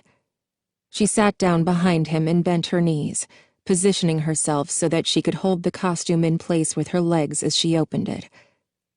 I didn't know you cared, Carlton muttered as though attempting to put a joke together, but too tired and too scared to finish it. Charlie didn't answer. One by one, she worked the fasteners free. The leather was stiff, the metal tightly fitted, and each one fought back as she worked, clinging together. When she was halfway up the back of the costume, she felt its weight begin to shift. She gripped it tighter with her knees, holding it together. Finally, she undid the last one, at the nape of his neck. She took a deep breath. This was it. Okay, Carlton, she said. We're almost done. I'm going to open this and throw it forward. When I do, you pull out of it as fast as you can, okay? 1, 2, 3. She yanked the costume open and thrust it away with all her strength, and Carlton jerked back from it, toppling roughly into her. Charlie felt a sharp, quick pain on the back of her hand as she pulled free, but the costume skittered halfway across the room, leaving them clear. A series of snaps sounded, making a noise like fireworks, and they both cried out, leaping back and banging into a heavy metal shelf. Together they watched as the empty costume writhed and twisted across the floor, the animatronic parts snapping violently into place. When it came to a stop, Charlie stared, fixated. The thing was just a torso, just an object. Beside her, Carlton let out a low, pained groan, then turned and vomited onto the floor beside him, heaving and retching like he would be turned inside out. Charlie watched, unsure what to do.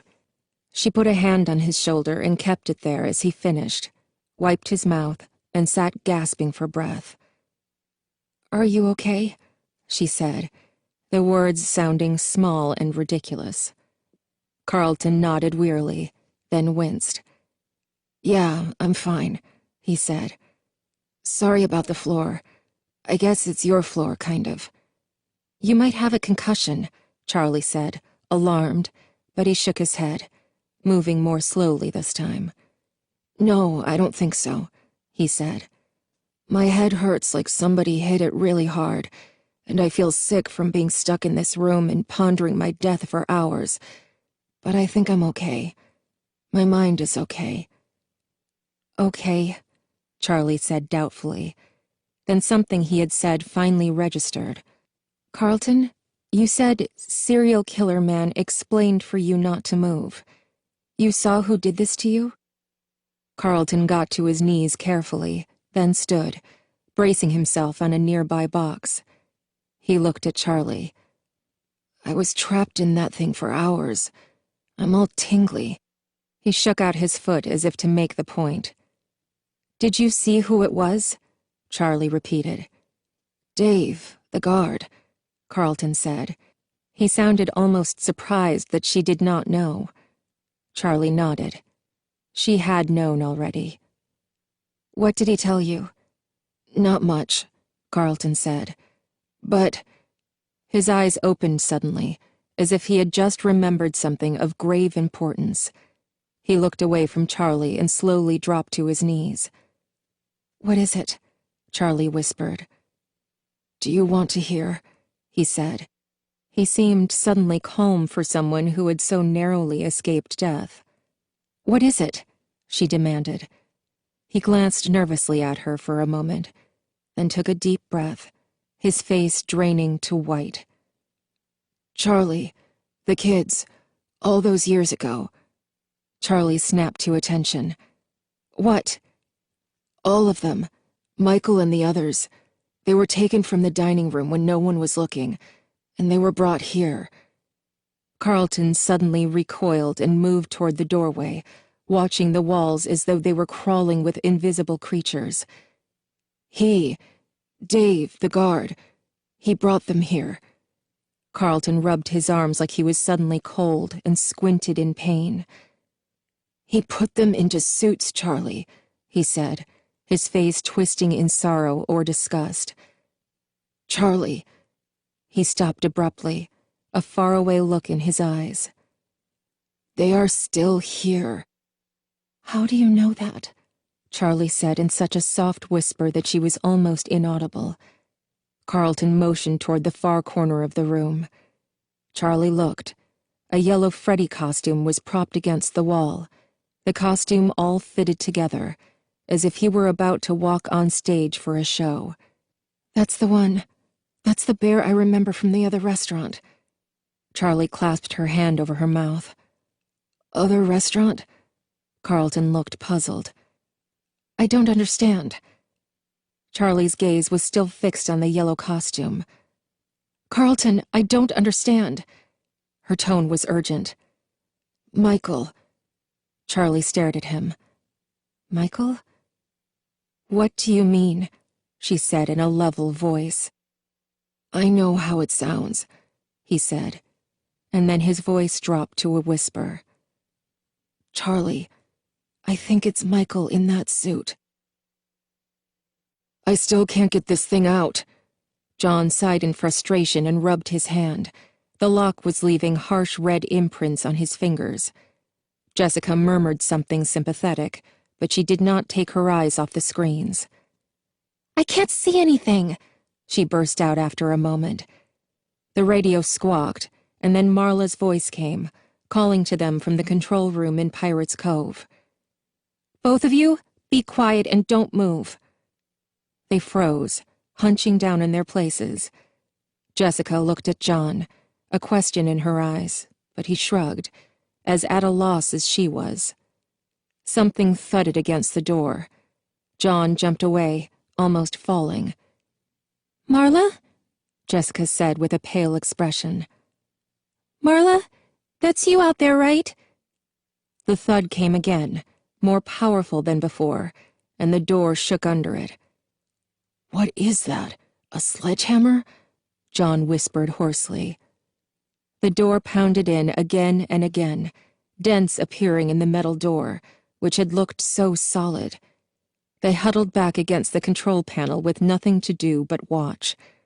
Jessica grabbed the back of John's shirt, knotting the cloth between her fingers, and he did not shake her away. The door rocked in again, and this time a hinge unfolded slightly, exposing a thin crack between the door and the frame. The door still held, but it would not hold for long. John felt Jessica's fingers tighten on his shirt. He wanted to turn and give her some kind of comfort, but he was mesmerized, unable to look away. He could almost see out through the little open space, and he craned his neck. Another blow came. The crack widened, and on the other side he saw eyes peering in, calm and expressionless. Get out! Get out! Marla shouted, waving her hands at the security monitor as if John and Jessica could see her, as if it would do any good if they could. Lamar had both hands clapped over his mouth, his eyes wide, and Jason was sitting on the floor, waiting nervously as though an attack on their own door might begin at any moment. The monitors were dark, but it was clear that something large was lurking in front of the main stage, a black, static shape that prowled back and forth, momentarily blocking the entire picture. Marla, Lamar whispered, hoping to quiet her. Marla, look. He pointed to the monitor showing Pirate's Cove, just outside their door. Marla looked over his shoulder at the other screen. The curtain was pulled back, and the space was completely empty. The out-of-order sign hung perfectly straight across the platform, untouched. The lock, We didn't," Marla said feebly, realizing now the magnitude of their mistake. Marla turned to Jason, then let out a panicked whimper. The door behind him was slowly opening. "Shh." Lamar quickly flipped a small switch, killing the light in the control room, and backed against the wall next to the door. Marla and Jason mimicked his motions, flattening themselves against the wall across from him. The monitors still flickered with static, illuminating the space in oscillating grays and the occasional flash of white.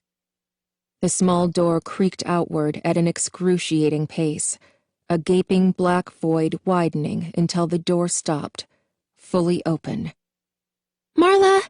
A static-laced voice called from somewhere on the floor. Lamar shot out his foot across the narrow carpet, trying to catch the walkie-talkie. "Shh, shh."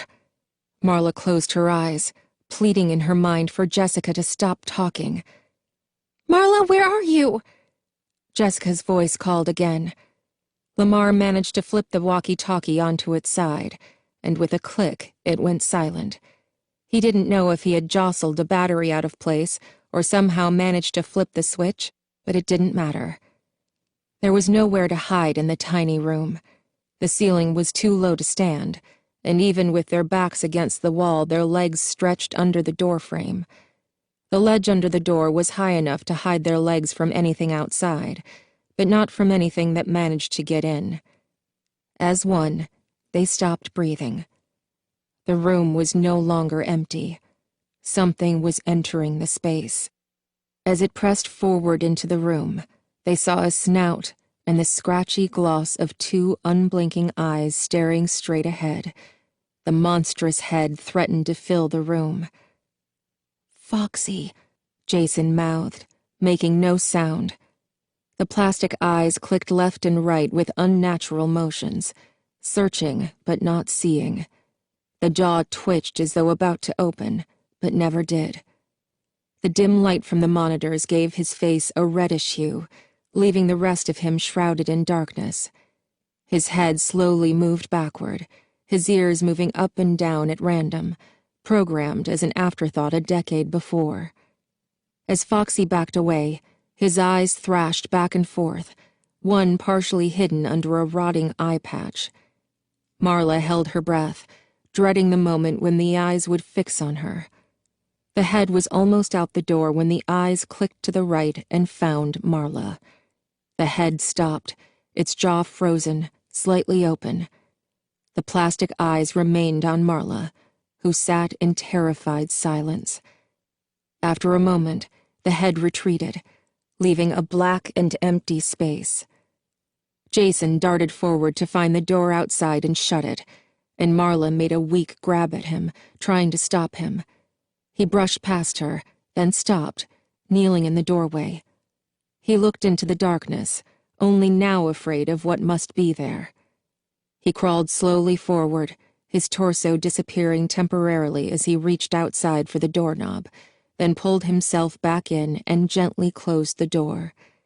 Marla and Lamar closed their eyes and let out a deep breath at the same time. Jason looked at them. He was almost smiling when, in a blur, the door burst open again and an ugly metal hook sank into his leg. He screamed in pain. Marla leaped to grab him, but she was too slow. She watched helplessly as Jason was dragged through the doorway. "Marla!"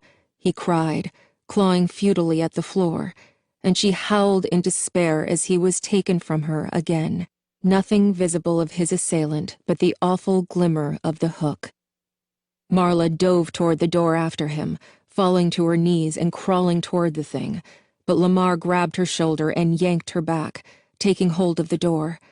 Before he could pull it shut, it was ripped from his hands with an inhuman strength. Suddenly, Foxy was there before them, coming inside. He was full of life, a different creature, and he turned to look at Marla, his silver eyes appearing to comprehend. His face was a canine rictus, the scrappy orange fur insufficient to cover up his skull. He looked between them, turning his ghoulish smile first on Lamar, then on Marla. His eyes flared and dimmed, and he snapped his jaws with a sound like something breaking. They stared, backed up against the control panel, and then Lamar realized suddenly what he was looking at. "He can't fit all the way in," he whispered. Marla looked. It was true. Foxy's shoulders were jammed in the doorway, his head the only part he could wedge through the door. Lamar lunged forward and kicked the animatronic, bracing himself against the wall and striking out with his foot 3 times before Foxy gave a low whine, a sound more machine than animal, and slunk back out into the dark. Lamar snapped the door shut behind him and slid the deadbolt into place. They stared at each other for a long moment, breathing hard. "Jason!" Marla screamed. Lamar put his arms around her. She let him hug her, but she did not cry, just closed her eyes. "What do you mean, it's Michael in the suit?" Charlie said softly, as if she might be talking to someone who had gone mad, while also desperate to hear the answer. Carlton looked at the yellow bear for a long moment, and when he turned back to Charlie, his face was calm. He opened his mouth to speak, and Charlie put a finger to her lips. Something was coming. She could hear footsteps out in the hall, moving toward them. Deliberate, heavy steps, the approach of someone who did not mind if anyone heard. Charlie looked wildly around the room and spotted a pipe in a corner. She grabbed it and hurried to stand behind the door, where whoever opened it would not see her. Carlton picked up the torso, as though to use it as a weapon somehow. He looked confused, like he was not thinking clearly. "Don't," Charlie warned in a low voice, but she was too late.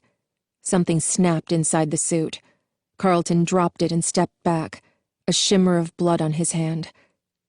"Are you okay?" Charlie whispered. He nodded, and then the doorknob turned. Dave appeared in the doorway, his head held high and his face grim. It should have been imposing, but he just looked like a man walking through a door. "Now you've done it," he announced to the room in general. Then his eyes lit on Carlton, unfettered. His face darkened. Before he could move, Charlie raised the pipe high, stepped forward, and swung it down on his head with a sickening thunk. Dave turned, shock on his face. Charlie lifted the pipe, ready to attack again, but the man just stumbled backward against the wall and dropped into a sitting position. "Carlton, come on!" Charlie said urgently, but he was looking down at his injured hand. "Carlton, are you hurt?" "No," he said, shaking off his reverie and wiping his hand clean with his black shirt. "Come on," Charlie said firmly, taking his arm. "Come on, we have to get out of here. I don't know how long he'll stay out." "You're awfully calm for just having knocked a guy out cold," she thought wryly. They crept out into the empty hallway, lit only by the dim glow of light from the other rooms. Charlie hustled them through the swinging doors to the kitchen, where the dark was total. The air was thick with a blackness that was almost tangible. It was as if they had been swallowed. She turned to look at Carlton, but only the faint sound of his breathing told her that he was still beside her. Something touched her arm, and she stifled a scream. "It's just me," Carlton hissed, and she let out a sigh. "Let's just make sure that we aren't being followed, then we can find the others and get out of here," she whispered. Charlie glanced back at the door, and the last spots of light peeking under it. She scooted herself a little closer to it and got to her feet to peer through the round window, careful not to touch it. "What do you see?" Carlton whispered. "Nothing. I think it's safe." Just as she finished speaking, a form passed by, darkening the window. Charlie jumped back, almost falling over Carlton. They stumbled forward, rushing to get away from the door. Suddenly, 2 beams split the darkness, illuminating the room in a harsh yellow light. Chica loomed there, almost on top of them. She stretched up to her full height, growing taller still. She must have been hiding here all along, Charlie thought. The dark recesses of the kitchen could be hiding anything. Chica looked at both of them in turn, the beams of light shifting dizzyingly as her eyes snapped mechanically from one side to the other. Then she paused, and Charlie grabbed Carlton's arm. "Run!" she screamed, and they took off, looping around the prep table, the metal furniture clattering as they rushed clumsily past it. Behind them, Chica's steps were long and slow. At last they reached the door, and they burst out into the hall and ran for the main dining room. John and Jessica were silent, listening to the clamor outside. John was resting his hand on the door of the control room. Whatever had been on the other side was gone, or at least was pretending to be. The lock had been wrenched out of the floor. John tried the knob, but the door, twisted out of shape, still stuck. "Are you crazy?" Jessica exclaimed, alarmed. "What else are we going to do?" John said calmly. Jessica didn't answer. John backed up against the control panel and gave the door a calculated kick, moving it an inch closer to opening. "Here, let me," Jessica said, and before he could reply she had delivered a kick of her own, the door again moving just a little. They took turns, not speaking, until finally John kicked and the top hinge broke. John quickly wrestled the door the rest of the way off until they could crawl out. They hurried out and stopped, exposed in the main dining room. Jessica looked at the main stage in misery. It was empty. "I don't know how this is safer," she said, but John was not listening. "Charlie!" he cried, then covered his mouth with his hand. Too late. Charlie and Carlton were running from the dark hallway at a furious pace. "Come on!"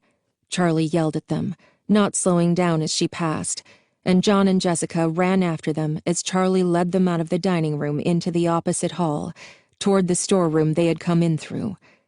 Charlie ran down the hall with a purpose, stopping in front of a closed door and trying to get it open. Behind them loomed the open mouth of a pitch-black party room, a wide, empty space that could have hidden anything.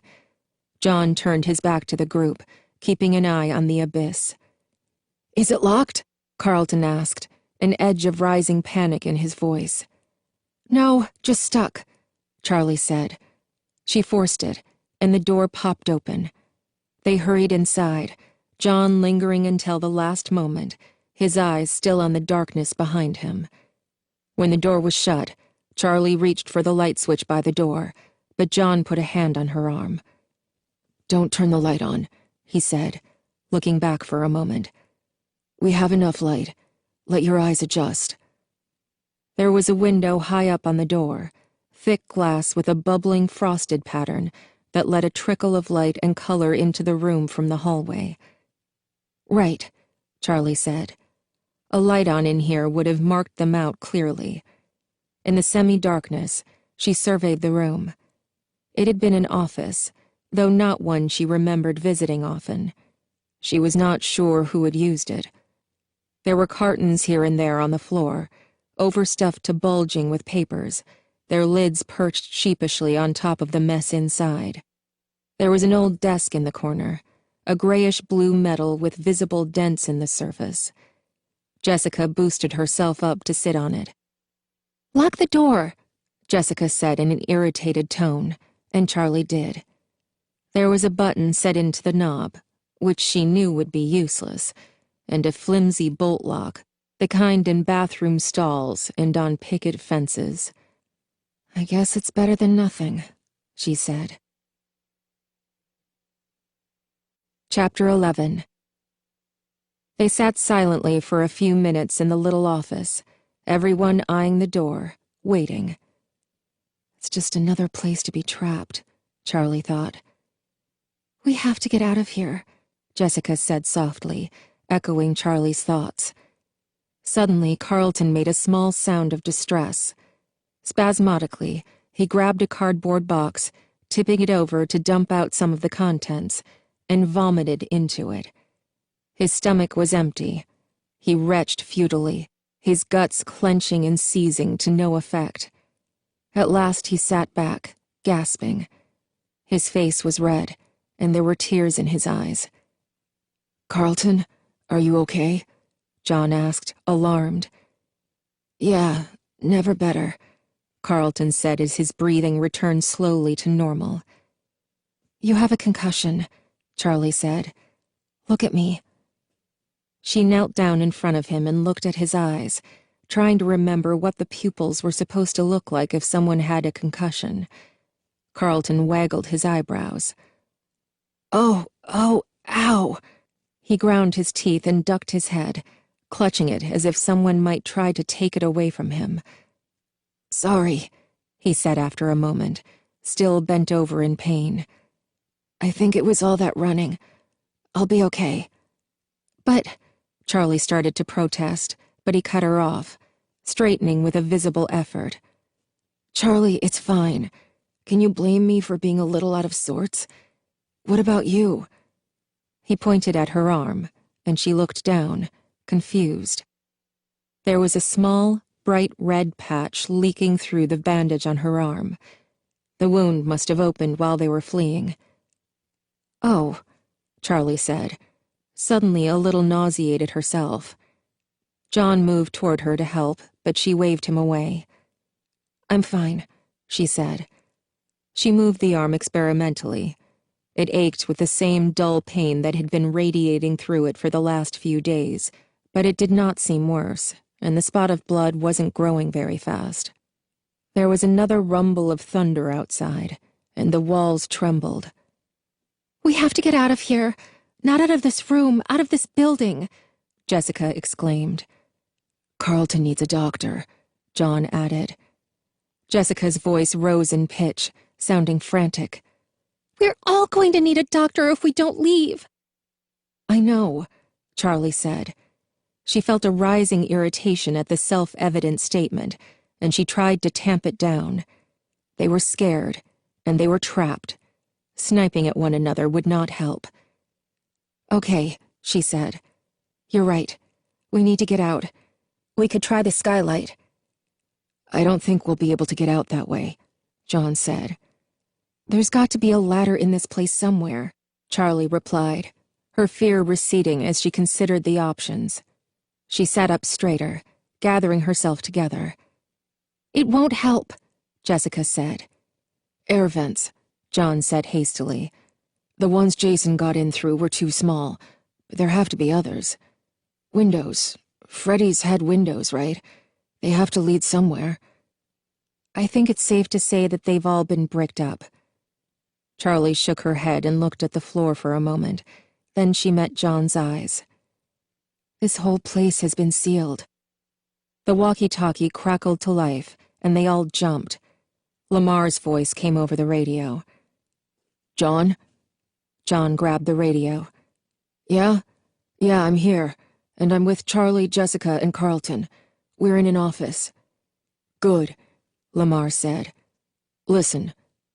There was a brief scrabbling noise, then Marla's voice came through. "Good," she said. "Listen, I'm looking at the monitors, and it looks like all the robots are on the main stage again." "What about Pirates Cove?" Charlie put in, leaning over John to talk into the receiver. "Is Foxy there too?" There was a brief pause. "The curtain is closed," Marla said. "Marla, is everything okay?" Charlie said. "Yeah," she answered shortly, and the background static vanished abruptly. She had turned the walkie-talkie off. Charlie and John exchanged a glance. "Something's wrong," Carlton said. "Other than the obvious, I mean." He gestured in a vague circular motion, indicating everything around them. "What are you talking about?" Jessica was losing her patience. "With Marla, I mean," he said. "Something's wrong. Call her back." John pressed the call button again. "Marla, what's going on?" There was no reply for a long minute. Then Lamar replied. "We don't know where Jason is." His voice began to break. "He's in danger." Charlie felt a jolt through her stomach. No. She heard John take a deep breath. There was a shuddering sound from the other end of the radio. Marla was crying. She started to speak, broke off, and tried again. "Foxy," she said, her voice a little loud as she forced the words out. "Foxy took him." "Foxy?" Charlie said carefully. The figure standing in the front hallway, the rain whipping past it, the silver eyes burning in the dark. She took the walkie-talkie from John's hand. He gave it up without protest. "Marla, listen. We're going to find him. Do you hear me?" Her bravado echoed emptily, even in her own ears. The walkie-talkie made no sound. Agitated, needing to move, to do something, Charlie turned to the others. "I'm going to check out the skylight one more time," she said. "Jessica, come with me. You've got the best chance of fitting." "Right," Jessica said reluctantly, but she got to her feet. "You shouldn't go alone," John said, standing to go with them. Charlie shook her head. "Someone has to stay with him," she said, gesturing at Carlton. "Hey, I'm a big boy. I can stay by myself," Carlton said, speaking to a shelf. "Nobody is staying by themselves," Charlie said firmly. John gave her a brief, precise nod, something just short of a salute, and she returned it. She looked back at Carlton, whose face was drawn, tight with pain. "Don't let him fall asleep," she told John in a low voice. "I know," he whispered. "I can hear you, you know," Carlton said, but his voice was flat and fatigued. "Come on," Jessica said. Charlie shut the door behind them and heard John slip the lock back into place. Charlie led the way. The closet with the skylight wasn't far, and they crept down the hallway and through the doors without incident. "The skylight. Look, there's no way to climb out through it, even for me. To get to the roof, I would have to put all my weight on the glass. It would break. Even if we had a ladder, this isn't the way out," Jessica said. "We could take the skylight window off," Charlie suggested weakly. "I guess we could break out all the glass, but that just brings us back to the ladder question. We need to look around." A sudden knock on the door caught John's attention, and he sprang to his feet and listened carefully. Charlie knocked again, briefly regretting that they had not come up with some sort of signal. "It's me," she called softly, and the lock slid back. John looked worried. "What is it?" Charlie said, and he cast his eyes in Carlton's direction. Carlton was huddled on the floor, his knees drawn up tight to his chest, and his arms were wrapped oddly around his head. Charlie knelt down beside him. "Carlton?" she said, and he made a small whimper. She put a hand on his shoulder, and he leaned into her a little. "Charlie, sorry about all this," he whispered. "Shh. Tell me what's going on," she said. She had a sick feeling of dread. Something was really wrong, and she did not know how much was his injury, and how much was just exhaustion, pain, and terror. "You're going to be okay," she said, stroking his back and hoping it was true. After a long moment, he pushed at her, and she drew back, slightly hurt, until she saw him pitch forward over the cardboard box, retching again. She looked up at John. "He needs a doctor," he said in a low voice, and she nodded. Carlton sat up again and wiped his face with his sleeve. "It's not that bad. I'm just so tired." "You can't go to sleep," Charlie said. "I know, I won't. But I didn't sleep last night, and I haven't eaten since yesterday. It just makes everything worse. I had a bad moment, but I'm okay." Charlie looked at him dubiously but did not argue. "Now what?" Jessica said. Charlie didn't answer right away, even though she knew the question was for her. She was picturing the guard, his eyes rolling back in his head as he collapsed, his thin face going slack as he fell. They needed answers, and he was the one who had them. "Now let's hope I didn't accidentally kill that guard," Charlie said. "I don't want to go back out there," Jessica said. "We have to go back to where I found Carlton." "Hang on," said John, pulling out the radio again. "Hey, Marla, are you there?" There was a blip of static, then Marla's voice. "Yeah, we're here." "We need to get to the supply room. It's off the main dining room, past the stage. Can you see the area?" There was a pause as Marla searched her screens. "I can see most of it. Where are you? I can't see you."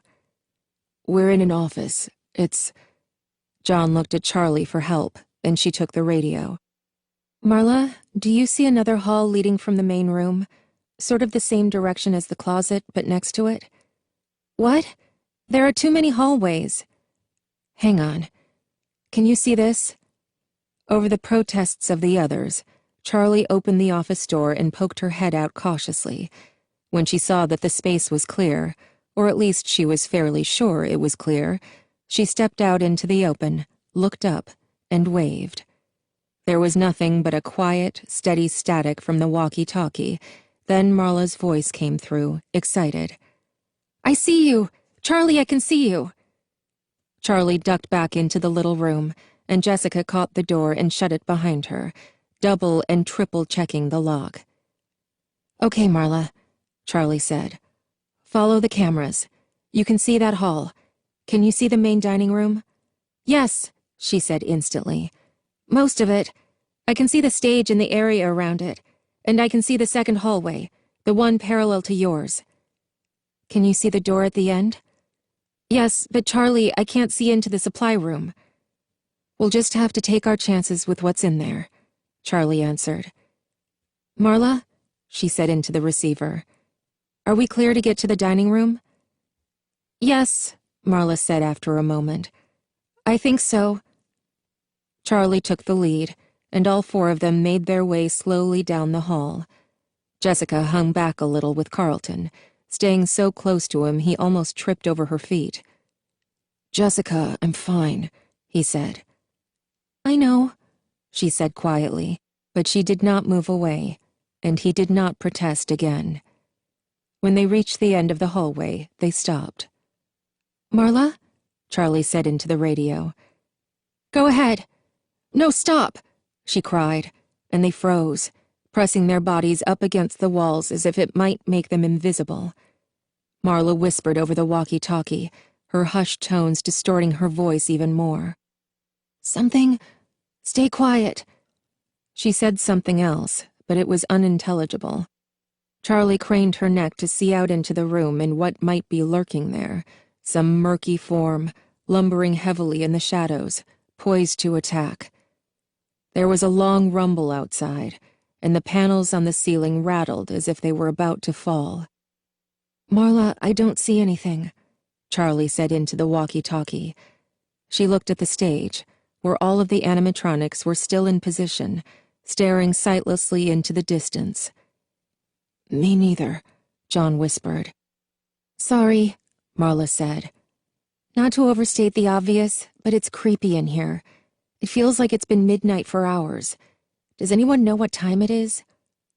Charlie checked her watch, squinting to see the little hand. "It's almost 4, she said. "AM or PM?" Marla said. She didn't sound like she was joking. "PM." Lamar's voice came over the radio, hard to hear, like he was not close enough to the receiver. "I told you, Marla. It's daytime." "It doesn't feel like daytime," Marla sobbed, shrieking as the building shook with a crash of thunder.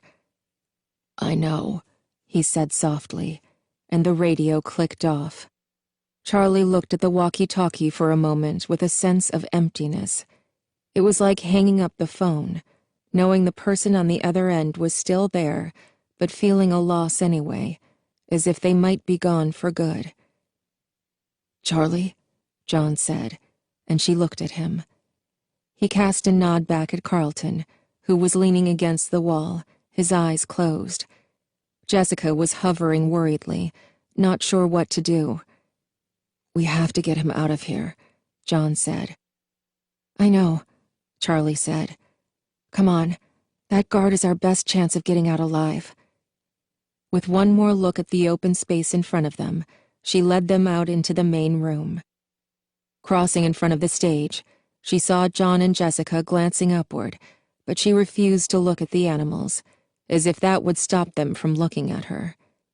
It did not help. She felt their eyes on her, taking her measure, waiting for their moment. Finally, she could not stand it. She snapped her head around to look as they passed. She saw only the inanimate robots, their eyes fixed on something that no one else could see. They paused again at a hall entrance, waiting for Marla to guide them, and after an anxious moment her voice came over the radio, calm again. "Go ahead. The hall is clear." They went. They were almost there, and Charlie felt a tightness in her stomach like a living knot, something snake-like that was fighting to be free. She thought of Carlton, retching on the floor of the office, and she felt for a moment like she might do the same. She stopped a few feet from the door, holding up a hand. "I don't know if he's in there," she said in a low voice. "And if he is, I don't know if he's awake." "Now let's hope I didn't accidentally kill that guard," she had said. She was only kidding, but now the words came back, unsettling her. It had not really occurred to her that he might be dead until the words were out of her mouth, and now, as she stood in the hall, about to find out, the idea took hold. As if he knew what she was thinking, John said, "Charlie, we have to go in." She nodded. John moved as if to take the lead, but she shook her head. Whatever was in there, it was her doing, her responsibility. She closed her eyes for a brief moment, then turned the knob. He was dead. He was lying on the floor, on his back, his eyes closed and his face ashen. She felt herself put a hand over her mouth, but it was as if someone else were moving her body. She felt numb, the knots in her stomach gone still and dead. John pushed past her. He knelt and slapped the man's face. "John!" she said, hearing a note of panic in her voice. He looked up at her, surprised. "He's not dead," he said. "He's just out cold. He can't tell us anything like this." "We have to tie him up or something," Jessica said. "Don't wake him up like this." "Yeah, gotta agree with that," Carlton said. His eyes searched the room for devices, tools, or costumes, anything that Dave could, and probably would, use against them, given the opportunity. Charlie just stared, the numb feeling lingering. He's not dead. She shook herself all over like a dog, trying to rid herself of the remnants of shock, and cleared her throat. "Let's find something to tie him up with," she said. "This place seems to have everything." Jessica headed to the back of the room, where costume pieces were piled haphazardly, empty mascots' heads staring out from odd angles with ghastly eyes. "Careful touching the costumes," Charlie called toward Jessica. "We could always put him in one of them, like he did to me," Carlton said. There was an uncharacteristic edge to his voice, something hard and painful. Charlie didn't think it was from his injury. He sat down on a box, his face strained and his arms wrapped around his body like he was holding himself together. Suddenly, Carlton's face lit up with alarm. "Don't touch!" he shouted and pushed Charlie out of the way. He stumbled past Jessica, who was searching through the clutter, and started tearing his way through the mess, picking up boxes and pushing things out of his way, scrambling in a desperate search. "Charlie, where is it?" he demanded, his gaze roaming around the room futilely. Charlie went to him, following where he looked, and realized what was missing. the yellow bear suit that had been slouched in the corner. "What?" John said, confused. "Charlie, where is it? Where is Michael?" Carlton sat with a thud on a cardboard box that sagged a little but held his weight. He was only looking at Charlie, as if they were the only people in the room. "Michael?" John whispered. He looked at Charlie, but she returned his gaze silently. She had no answers to offer him. "Michael was there." Carlton pressed his lips firmly, rocking himself back and forth. "I believe you," Charlie answered calmly, her voice quiet. John put his hands on his knees and let out a breath. "I'm going to go help Jessica," he muttered, and stood up with resignation. "There has to be rope around here somewhere." "Be right there." Charlie smiled at Carlton, hoping to reassure him, then joined the others, heading for the boxes in the corner beside the door. The first just held more paperwork, official forms with tiny print, but underneath was a box of tangled extension cords. "Hey, I found something," Charlie said, but she was cut off by a banshee scream. Charlie was on her feet instantly, ready to run, but everyone else was still. Jessica was pointing to something in the corner, almost shaking. John was behind her, his eyes wide. "What is it?" Charlie demanded, and when they did not answer, she rushed over and looked down at the pile of empty costumes to where Jessica was pointing. It was hard to sort out what was what in the pile of mascots. She stared blankly at the jumble, seeing nothing but fur and eyes and beaks and paws, and then it resolved before her eyes. A dead man. He looked young, not much older than they were, and he looked familiar. "That's the cop, the one from the other night," John said, recovering his voice. "What?" Carlton said, snapping to attention. He came over to look. "That's Officer Dunn. I know him." "Your dad sent him to look for you," Charlie said quietly. "What do we do?" Jessica said. She had been inching slowly backward, and now her foot bumped against Dave, and she jumped, stifling another scream. It pulled Charlie's eyes away from Dunn, and looking away was enough to recall her to their task. "There's nothing we can do," she said firmly. "Come on. We don't know how much time we have before he wakes up." John and Jessica followed her across the room, Jessica catching up and keeping close to Charlie, as if afraid to get too far away from her again. Charlie grabbed a handful of cords and tossed it to John. It was a long and tedious process. They propped Dave up into a sitting position against the wall, but he kept sliding sideways until John took hold of his shoulders. John bent him forward as Charlie tied his hands behind his back. She finished and looked up to see John with a faint smile on his face. "Do my knots amuse you?" she said as lightly as she could manage. The feel of Dave's flesh, alive yet limp and heavier than it should have been, was disturbing, and as she let go of him, she could still feel the traces of his clammy skin on her palms. He shrugged. "All those times we played cops and robbers seem to have paid off." "I forgot about that," she laughed. He nodded sagely. "And yet I still bear the scars of the rope burns you gave me," John smiled. "And that was before I was even a Girl Scout," Charlie said. "Stop complaining and pick up his feet. Let's hope my skills haven't atrophied." She finished tying up Dave, pretending a confidence she did not really have. The cords were thick and stiff.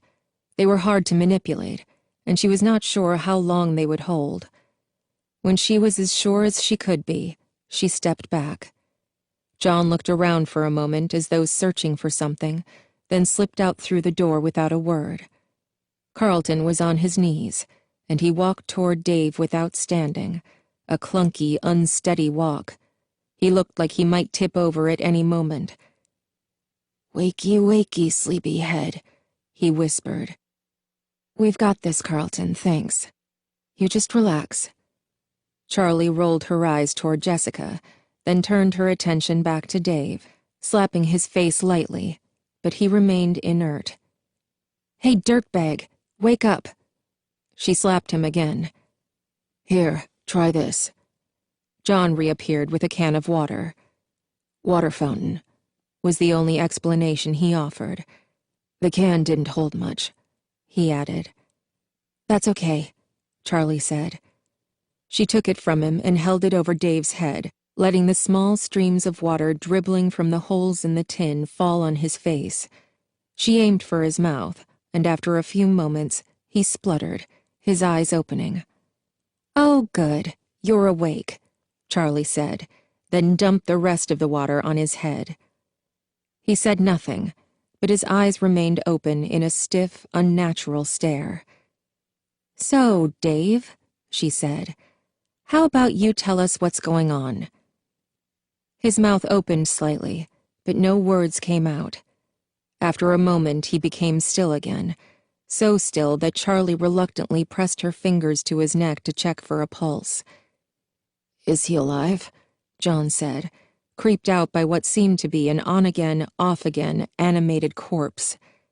He moved closer to the man, kneeling so their eyes were level, and looked at him gravely, searching for something. His pulse is normal, Charlie reported. She pulled her hand back, more startled than if he'd been dead. Charlie, there's something different about him, John said urgently. He reached out and grasped Dave's chin, turning his head back and forth. Dave did not resist. He just kept staring without expression, as if the world around him were not really there. What do you mean?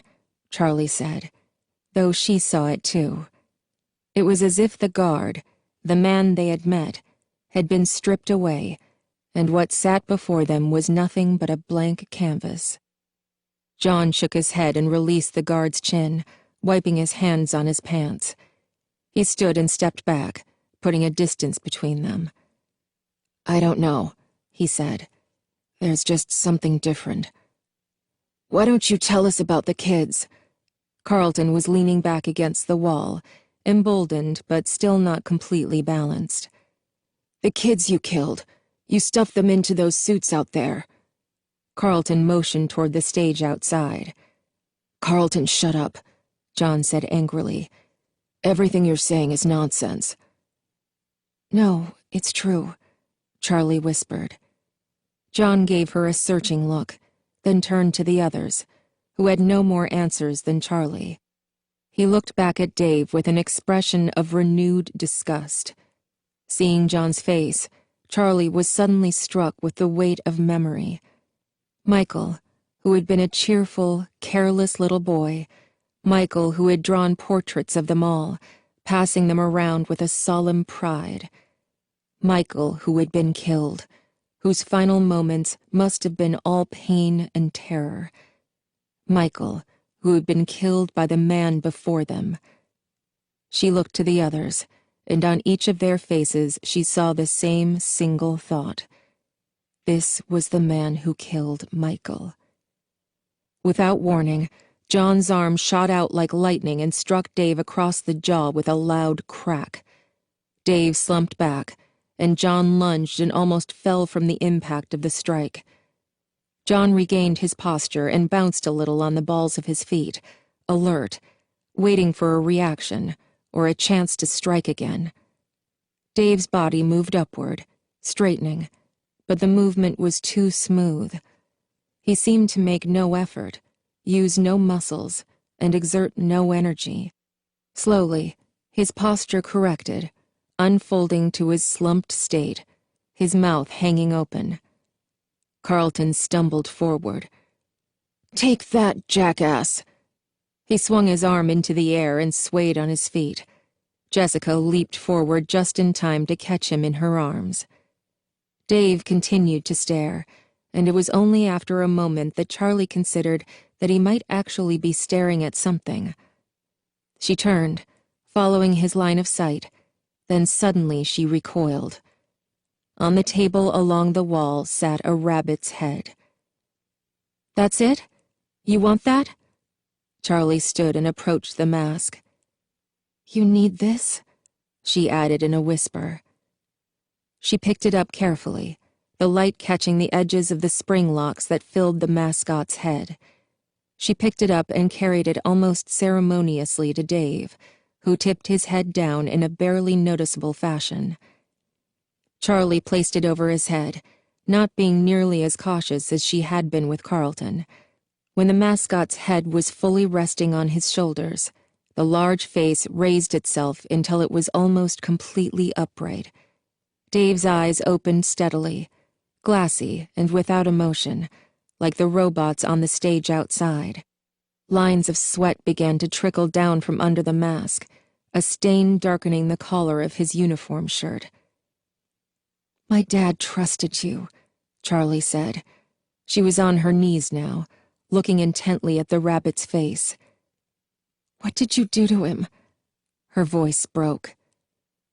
I helped him create.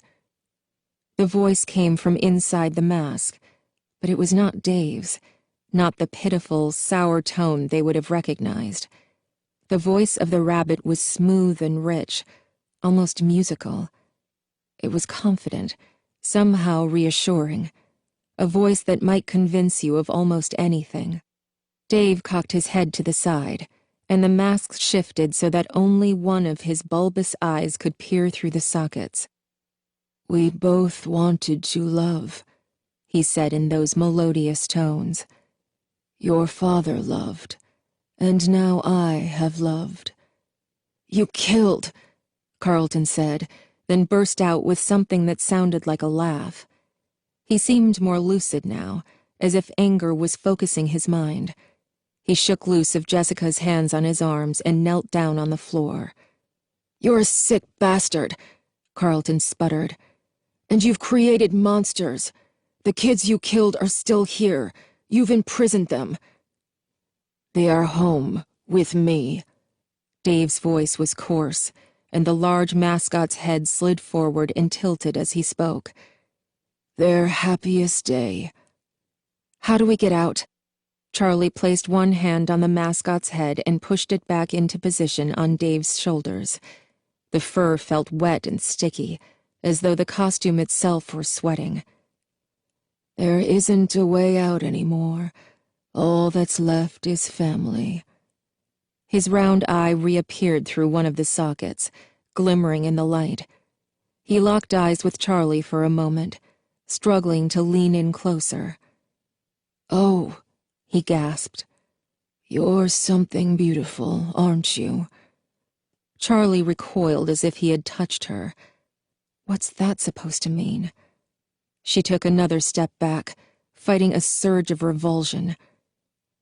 Well then, you're trapped too, and you're not going to be hurting anyone else, John said in response to the veiled threat.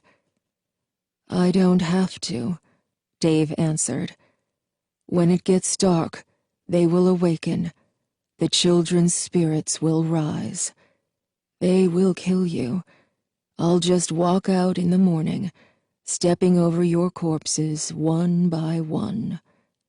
He looked at each of them in turn, as if relishing the bloody scene. They'll kill you too, Jessica said. No, I am quite confident that I will survive. Really?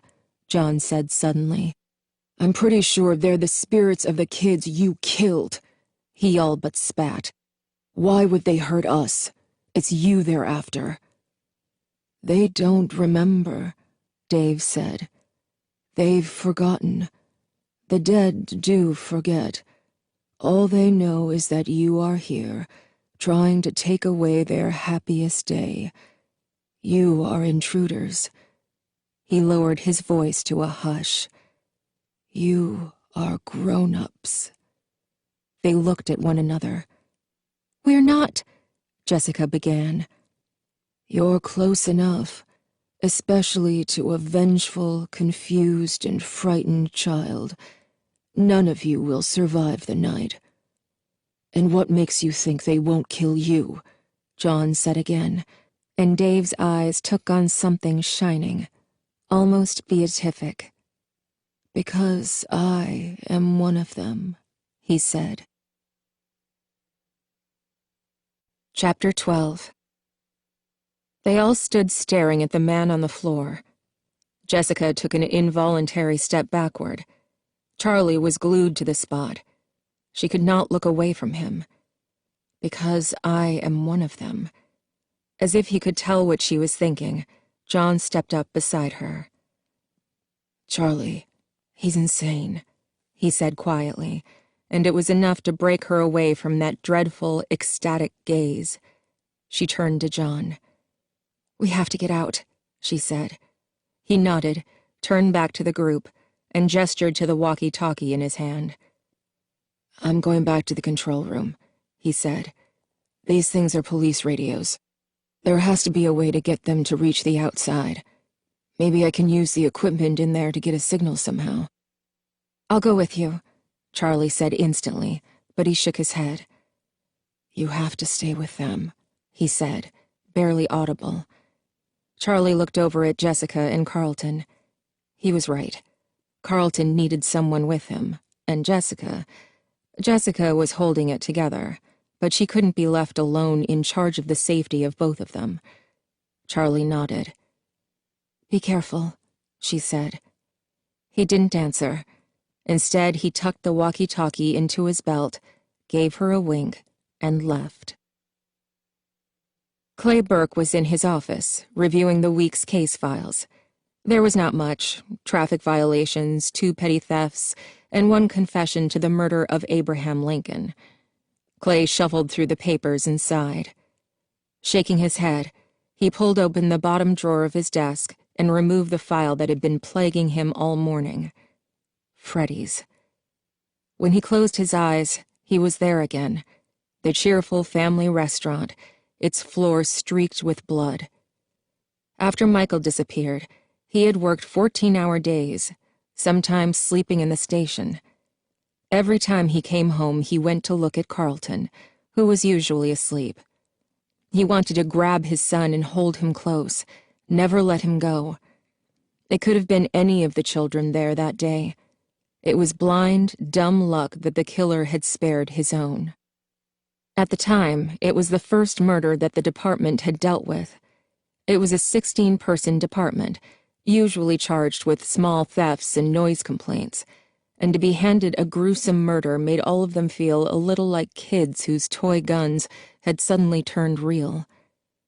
Clay opened the file, knowing what he would find. It was only a partial report.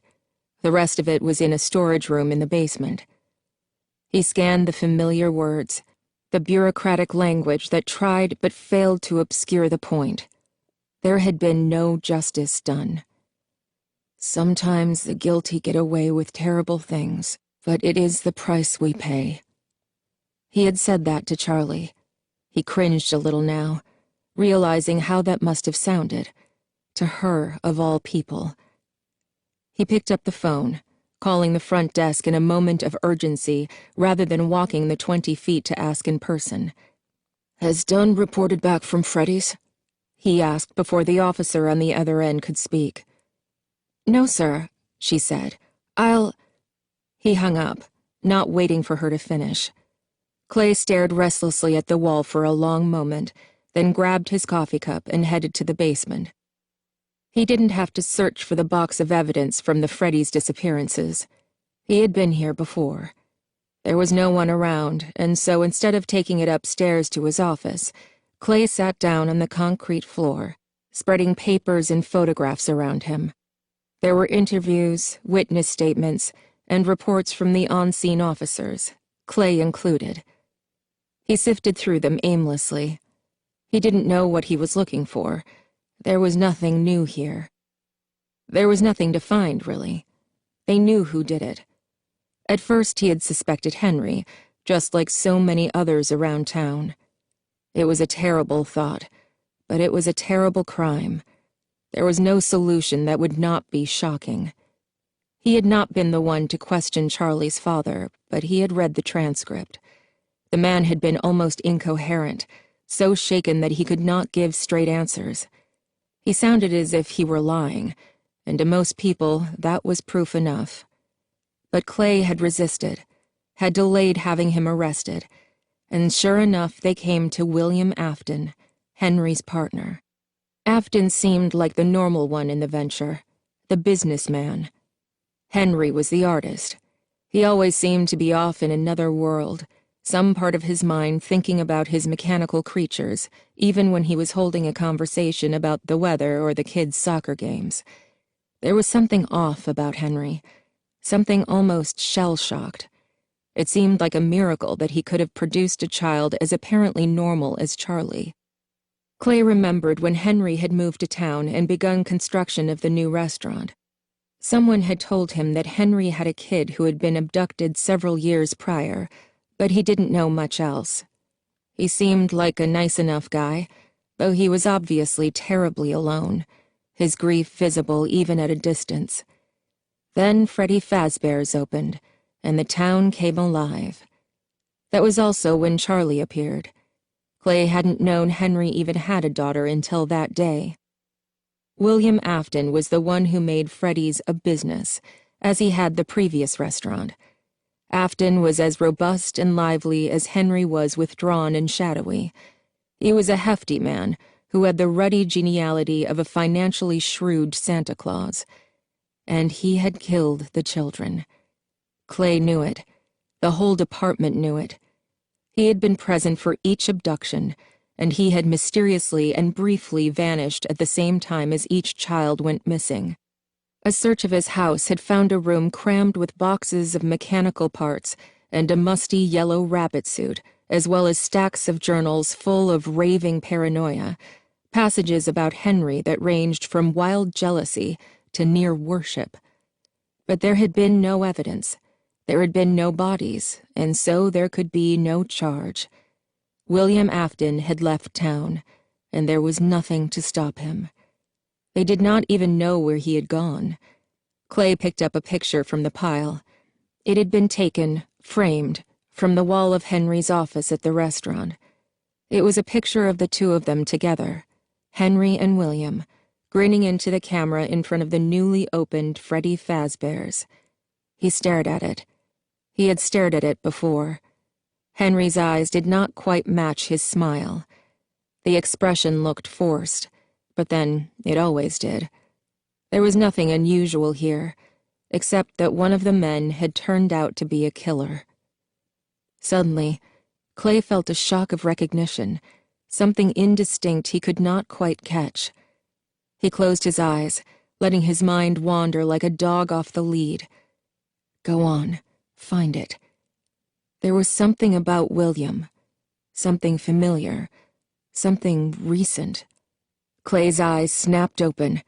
He shoved everything back into the evidence box, cramming it in messily, keeping out only the photograph.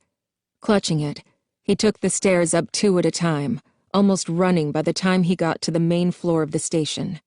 He headed straight for a particular filing cabinet, ignoring the greetings of his startled officers. He tore open the drawer, pawing through it until... there it was. Employee background checks requested by businesses from the last 6 months. He pulled out the stack and flipped through it, looking for photos. In the third folder, he found it. He picked up the picture and held it up next to the one of Henry and William, turning so his body did not block the light. It's him.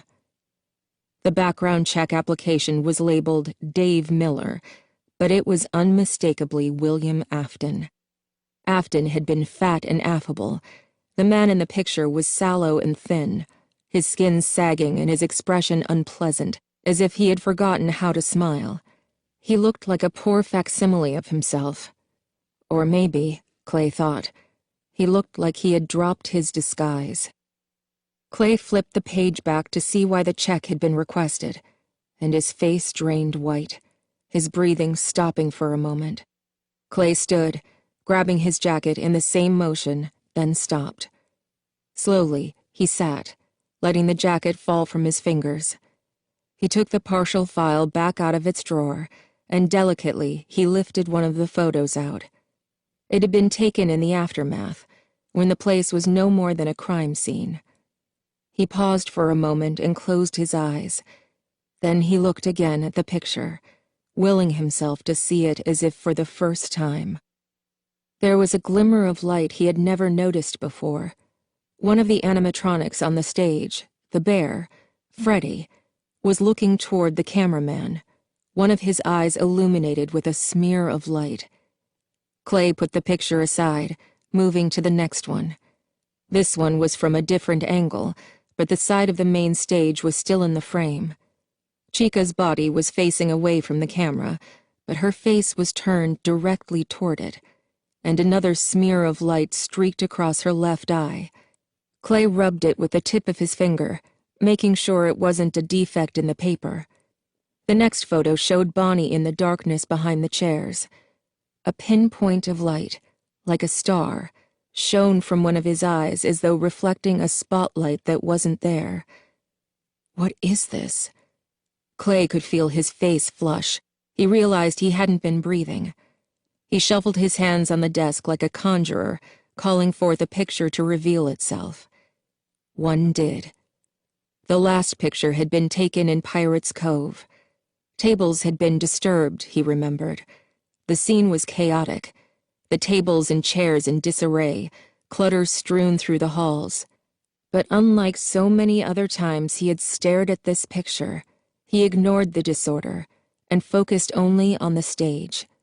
The curtain was pulled back slightly, a figure barely visible in the recesses behind it. One eye presumably illuminated by the flash of a camera. Clay studied the rest of the pictures, looking for more reflections, but found none. There was no flash. Jason opened his eyes. His leg hurt. It was a steady, dull pain. He flexed it tentatively and found he could move easily. The injury could not be too bad. He was lying on something lumpy, and his whole body felt stiff, like he had been asleep on a pile of— He looked at what he was lying on, a pile of extension cords and wires. He sat up. It was dark, but he could dimly see what was around him. He bent over to examine his leg. His jeans were ripped where Foxy's claw had gouged him, and the gash in his leg was ugly, but it was not bleeding badly. The hook had mostly got hold of his jeans. Jason felt a little relief. Satisfied, he began to examine his surroundings. He was in a corner, and there was a heavy black curtain strung from one wall to the other, cutting the space off from the room outside.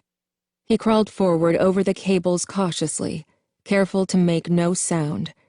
He made his way to the edge of the curtain, where there was a tiny sliver of a gap between it and the wall. Jason took a moment to steel himself, then peeked out, conscious of his every movement. He was on the small stage in Pirates Cove, behind the curtain. He could hear something moving out there, something large, but from his position he could see only an empty room. He pushed his head out a little farther, craning his neck to look. He couldn't tell where the sound was coming from, but with each second he grew bolder, readying himself to leap from the stage and run. A light was pulsing in the main dining room, illuminating the hall for brief seconds at a time with bright, dizzying carnival colors. It wasn't much, but it gave Jason a direction to run. He watched it intently until it was all he could see, and then it stopped. The room was dark, darker than it had been before. His eyes had adjusted to the light, and now he was nearly blind. The shuffling sound went on, and Jason pulled the curtain open farther. This time he moved too fast, and as the curtain was drawn, the metal rings that held it clinked together. The light above Pirates Cove went on. Foxy was there, right in front of him, his face so close to Jason's that they could almost touch. Jason scrambled back through the curtain, pulling it closed again, trying to escape the small alcove, but there was nowhere to run. He crawled backward, staying against the wall, hoping that the curtain would somehow shield him from Foxy. At once, the curtain began to open, not by force, but as if a show were about to begin. Lights and color flashed in silent patterns, and the glittered front curtains rolled back in grand fashion to reveal the stage, with the beast standing patiently at its base. Foxy cocked his head to the side as if considering something, and then he began his approach.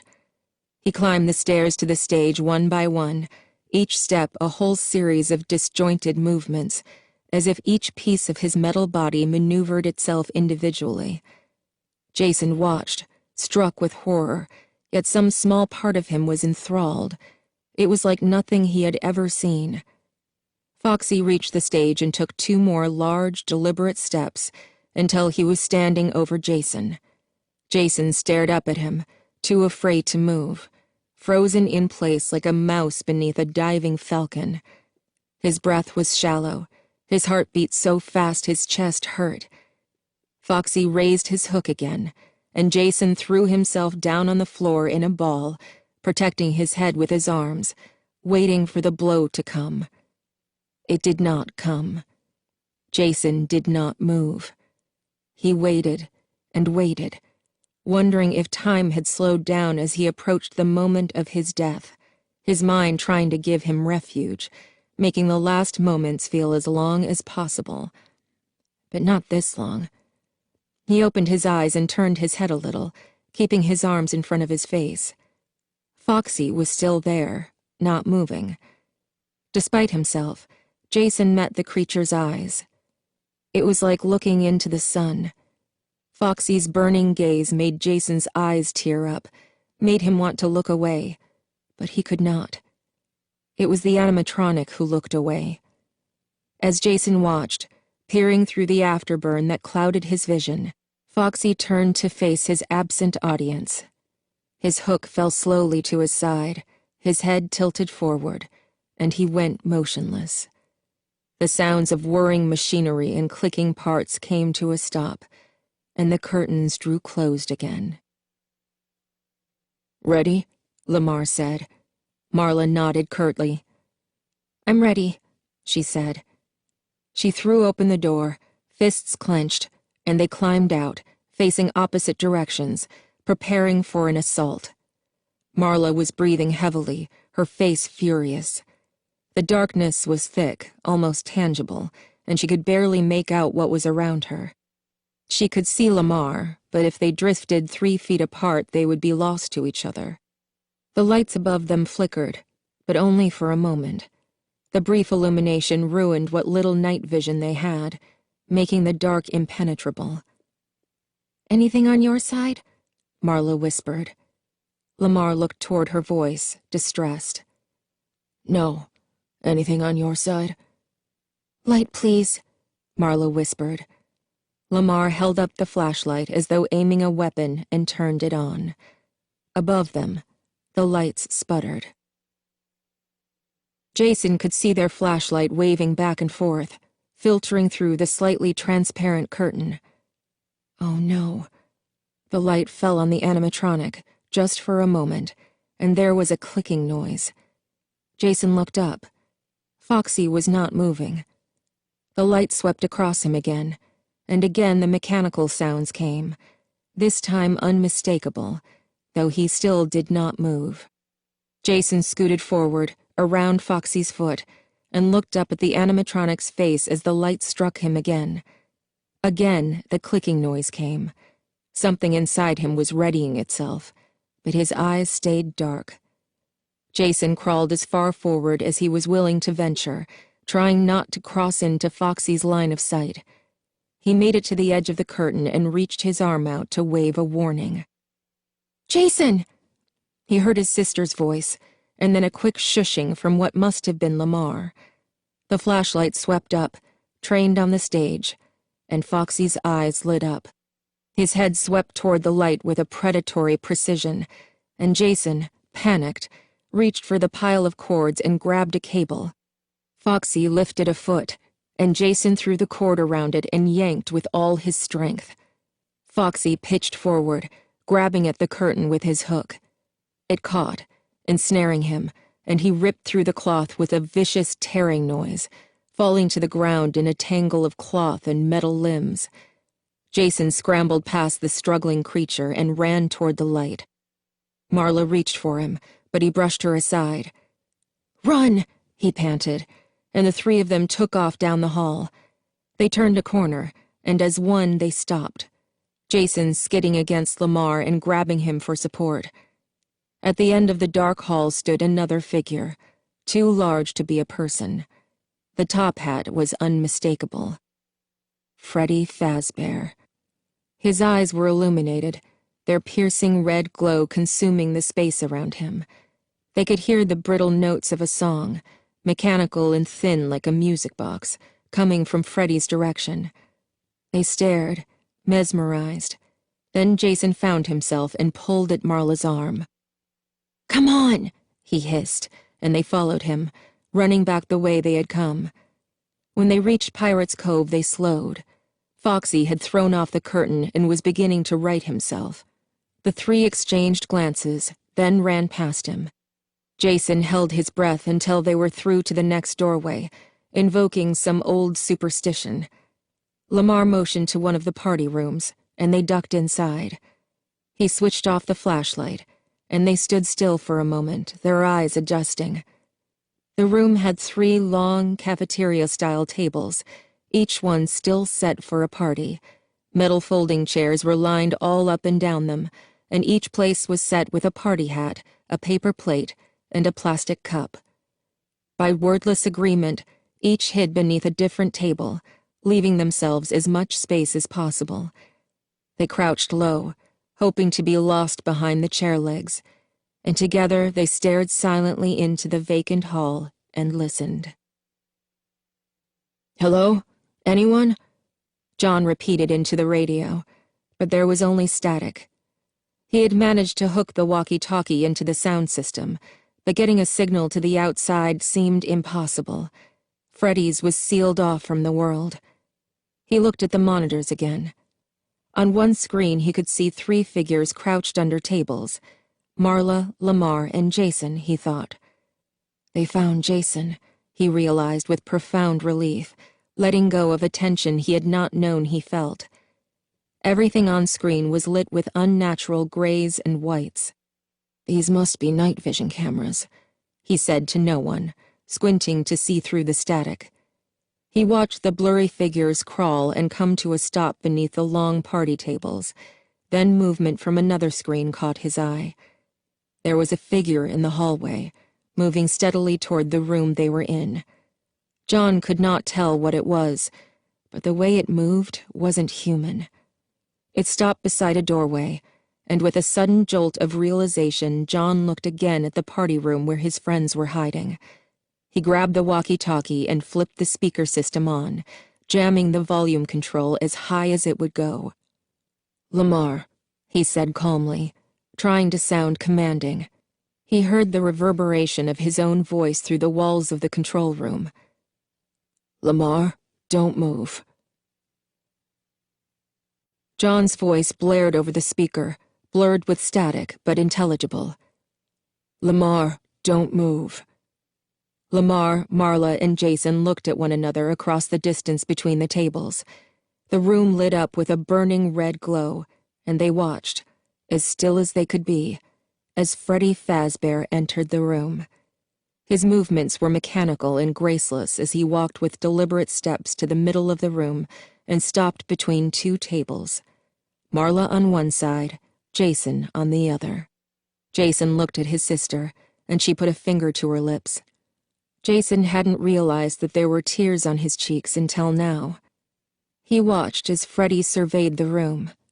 His head, with eyes like spotlights, whirred to one side, stopped with a click, and then turned to the other side.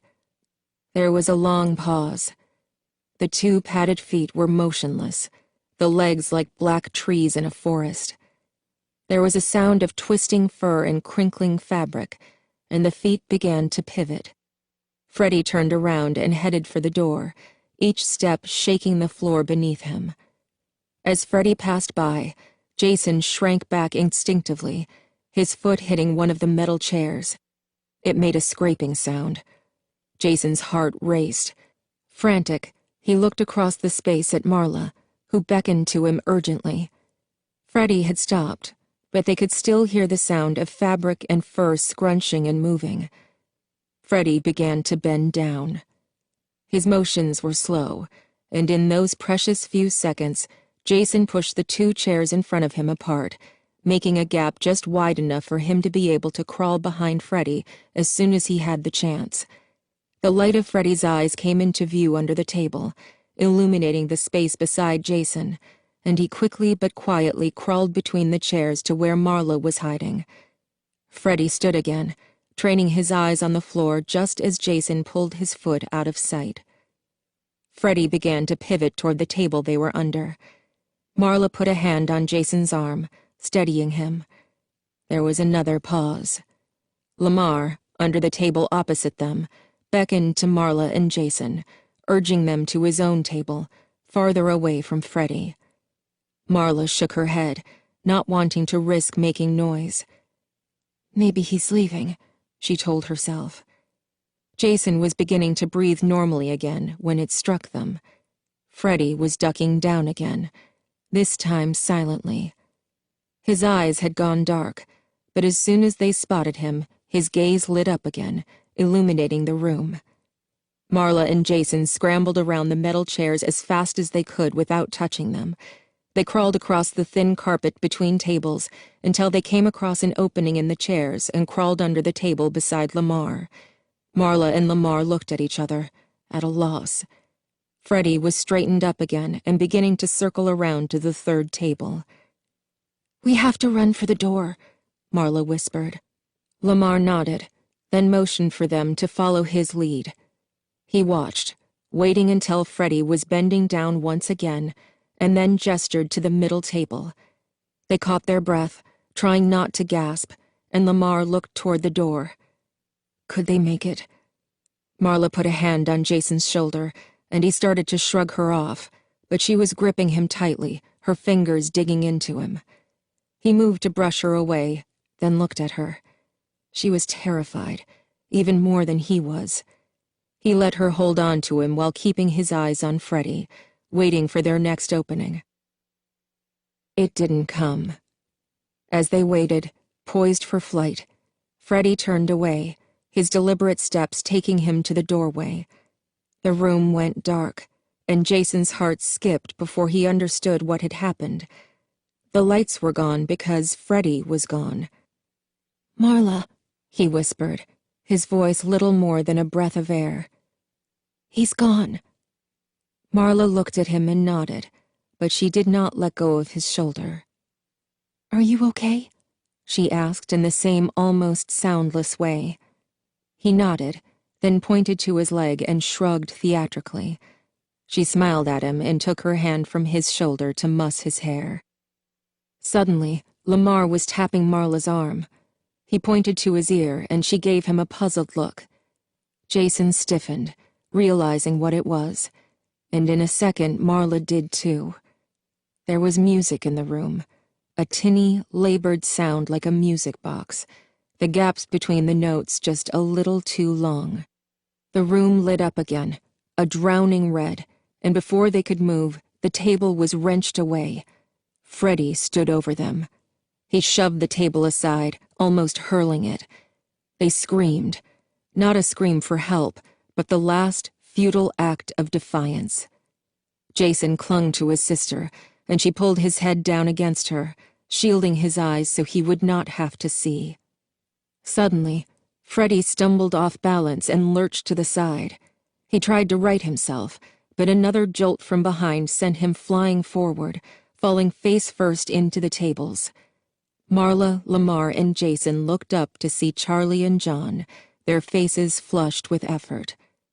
"Come on," Charlie said. "Let's go." Dave shrugged out of his bonds quickly. The knots were sturdy, but the cords had too much give. A few twists and turns, and he was free.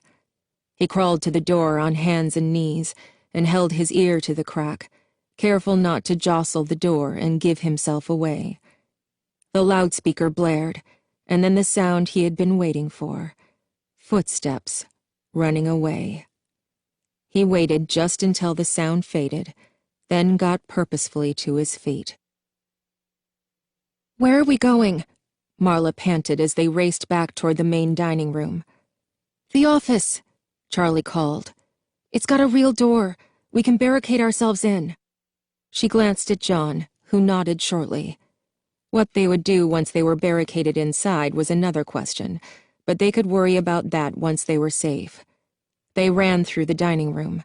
Charlie glanced at the stage, blurred in passing, but she saw what she knew she would.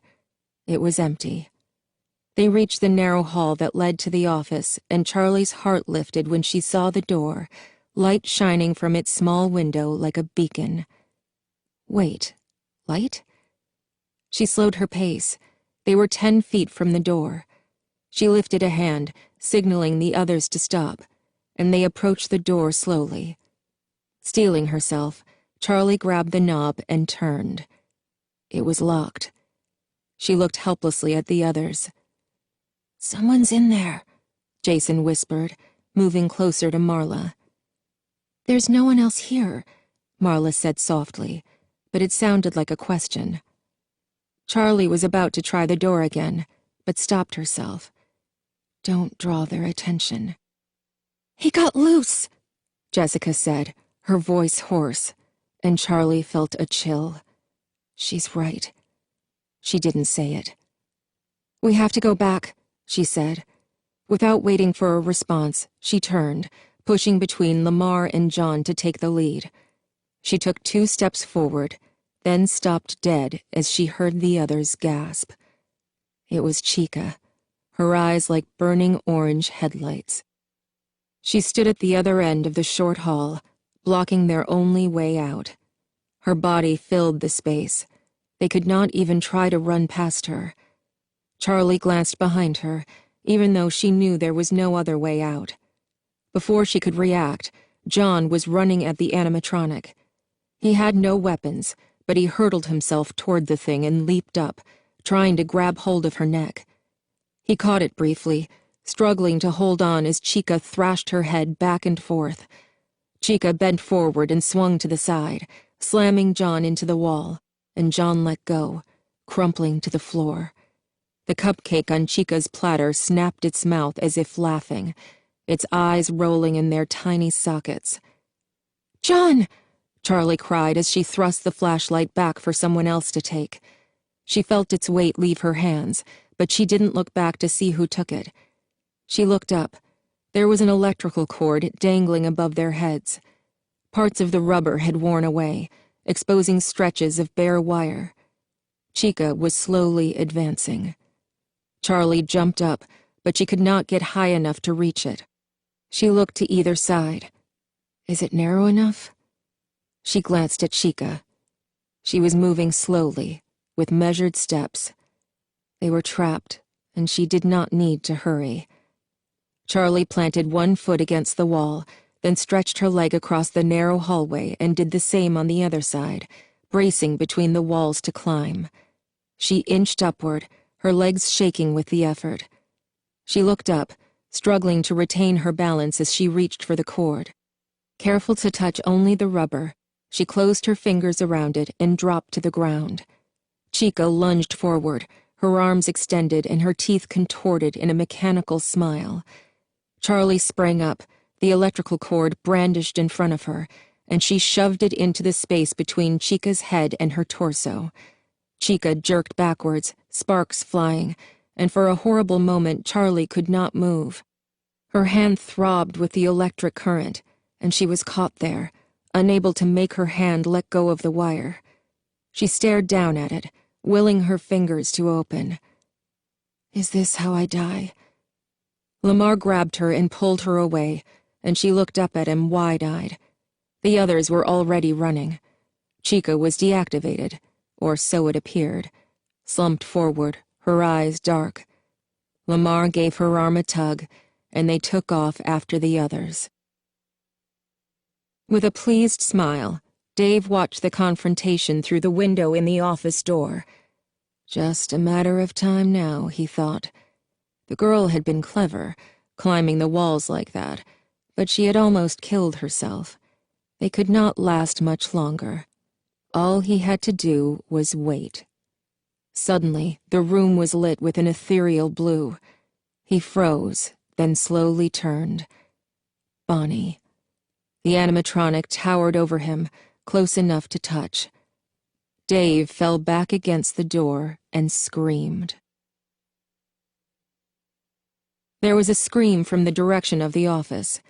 The group paused for a minute and looked nervously at one another. "It doesn't matter," Charlie said. "Come on." She took a quick look back at Chica, who was still slumped forward, inert. Charlie led them into the main dining room. As they emerged, there was a sudden movement. Foxy was there. He leaped onto a table in front of them, looking among them until his silver eyes lit on Jason. He crouched as if he were about to jump on the boy, and Charlie grabbed a napkin dispenser and threw it as hard as she could. It struck Foxy's head, glancing off with little effect, but it was enough to get his attention. He turned to her and pounced. Charlie was already running, racing to lure him away from the others. Then what? She thought as she ran furiously out of the dining room and down the hall. The arcade. It was dark. There were things to hide behind. She kept running full out until she reached the door, then turned so fast she almost fell, hoping to give Foxy a moment's disorientation. She looked around frantically. There was a row of arcade machines at the back of the room, set out just a little from the wall. She heard footsteps behind her and dove for it. The space was so tight she could barely squeeze herself into it. Her sides were pressed between the consoles and the wall, and there were thick, coiled wires beneath her feet. She took a step back, moving deeper into the crawl space, but her foot slipped on a cable, and she barely kept from falling. Movement in the room caught her eye, and she saw a flash of silver light. "He sees me." Charlie dropped to her hands and knees.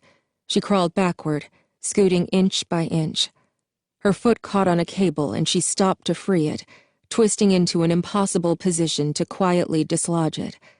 She moved back farther, and then her foot bumped against another wall, and she stopped. She was closed in on 3 sides. It almost felt safe. She closed her eyes for a moment. Nothing here is safe. There was an awful sound, a clash of metal hitting metal, and the console at the far end of the row rocked on its foundation, banging back against the wall.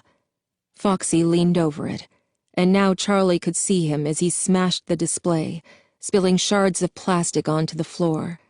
His hook caught on something inside the machine, and he yanked it out again, trailing bits of wire. He moved on to the next game, smashing the screen and throwing the console against the wall with a casual brutality. Charlie felt the impact of it echoing through the wall as he moved closer. "I have to get out. I have to." But there was no way out. Now that she was sitting in one place, she realized that her arm was stiff with pain, and only now did she look at it. The bandage was soaked through with blood. The wall beside her was streaked with a line of it where her arm had pressed. She wanted to cry suddenly. Her whole body ached. The wound in her arm, the constant tension of the last day or so, who could tell how long it had been, was draining her, taking all she had. The next console crashed against the wall, and Charlie flinched. It was only 2 away. He was almost to her. She could hear his gears working, humming, grinding, and sometimes screeching. She closed her eyes, but she could still see him. His matted fur, the metal bones showing through, the searing silver eyes. The console beside her was wrenched away and tumbled to the ground like it weighed nothing at all. The cords beneath Charlie's hands and knees jerked forward with it, and she slipped, grabbing at nothing, trying to regain her balance. She caught herself and looked up just in time to see the downward swing of a hook. She moved faster than she could think. She hurled herself at the final console with all her strength, and it balanced precariously, then fell, knocking Foxy to the ground and trapping him. Charlie started to run, but its hook shot out and snared her leg, cutting into her. She screamed, falling to the ground. She kicked at him with her other foot, but his hook was stuck deep in her leg. Every time he jerked back, she felt the impact. She kicked him in the face, and his hook tore free, slicing open her leg. She screamed again, instinctively grabbing the wound, and then Foxy was on top of her, snapping his jaws and clawing her as he tried to free his legs from under the console. She fought back, struggling to get away. His hook slashed at her again and again as she tried to block the blows, screaming for help. Suddenly, John was there. He stood over Foxy and stomped down hard on the creature's neck, holding his foot there. Foxy flailed but could not reach him. "Charlie, get up!" he called. Charlie just stared at him for a second, too shaken to register the question. He stamped his foot on Foxy's neck repeatedly, and then in one quick movement, he grabbed Charlie's hand, heaved her up, and started to run, pulling her along behind him. They made it to the main dining room, where the rest of the group was huddled in the middle of the room. Relieved, Charlie rushed to join them. She could tell she was limping, but she did not feel any pain, which, she realized somewhere dimly in the back of her mind, was not good. When they got to the others, her heart sank. Their faces were grim. Lamar was holding the flashlight out in front of him, but it rattled in his trembling grip. Marla gestured quickly to the entrances. Freddy stood in the hall to the storage room, while Bonnie now blocked the hallway to the office. Chica, reanimated, stood on the stage, looming over them. Charlie glanced back the way they had come. Foxy was approaching. He had freed himself. He stopped in the doorway as if waiting for a signal. There was no escape. Suddenly acutely aware of everything around her, Charlie noticed the sound of a music box, as if she had, unconsciously, been hearing it all along. She took a deep breath. The moment seemed to go on forever. It had come to this. They were trapped. They waited. Now, perhaps for the animatronics, there was no hurry. Charlie cast her eyes around futilely for a weapon, but there were only party hats and paper plates. As one, the animatronics started their approach. Charlie grabbed the back of a metal folding chair, not sure how she could even use it. The animals were moving faster now, coming in unison, as if this battle were a choreographed dance. Marla took Jason's hand and whispered something in his ear. Whatever it was, he shook his head, set his jaw, and balled his hands into fists. Lamar glanced at him for a moment but said nothing. Jessica had her hands stiffly at her sides, and she was murmuring something to herself inaudibly. The animals were almost on top of them. Freddy's trundling walk was predatory, and the music box notes were coming from Freddy's direction. From inside Freddy, she now realized. Chica leaped from the stage and took small, bouncing steps toward them, as if excited but holding herself back. Bonnie's big, paw-like feet slapped the ground like a challenge, and Foxy slunk forth with a malevolent grace, his eyes fixed on Charlie as if she were the only thing he saw. She gazed into his silver eyes. They filled her vision, crowding out everything else until the world was silver. The world was Foxy's eyes, and there was nothing left of her. John squeezed her hand. It broke the spell. She looked at him, her vision still cloudy. "Charlie," he said haltingly. "Charlotte." "Shh," she said. "Later." He nodded, accepting the lie that there would be a later. Foxy crouched down again, and Charlie let go of John, her heart pounding as she braced for it. Foxy's joints shifted in their sockets as he prepared to spring. Then he stopped. Charlie waited. There were no screams from behind her, no sounds of fighting. Even the music box was silent.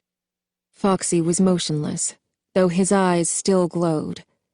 Charlie looked around, and then she saw. It was Freddy. Not the one they all knew, not the one who stood less than a foot away from Marla, his mouth open as if poised to bite. It was the other one, the one she remembered, the yellow Freddy from the diner, the costume her father used to wear. It was looking at them, staring from the corner, and now she heard something. It was indistinct, just whispers in her head, a gentle susurrus, blowing through her conscious mind without taking hold. She looked at the others and knew they heard it too. It was indecipherable, but the meaning was unmistakable. Carlton was the one to say it. "Michael?" The sounds they heard grew warm, an unspoken confirmation, and together they approached the Golden Bear. Marla brushed past Brown Freddy as if he were not there, and Charlie turned her back to Foxy, unafraid. There was only one thought in her mind. "Michael, it's you." They were almost to him. All Charlie wanted to do was fling her arms around him, hold him close, and to be again the little girl she was so long ago. To embrace him again, this beloved child who had been ripped from their lives on that carefree afternoon. To do it all over, and this time to rescue him, this time to save his life. "Michael," she whispered. The yellow bear stood motionless. Unlike the others, there seemed to be nothing inside of it.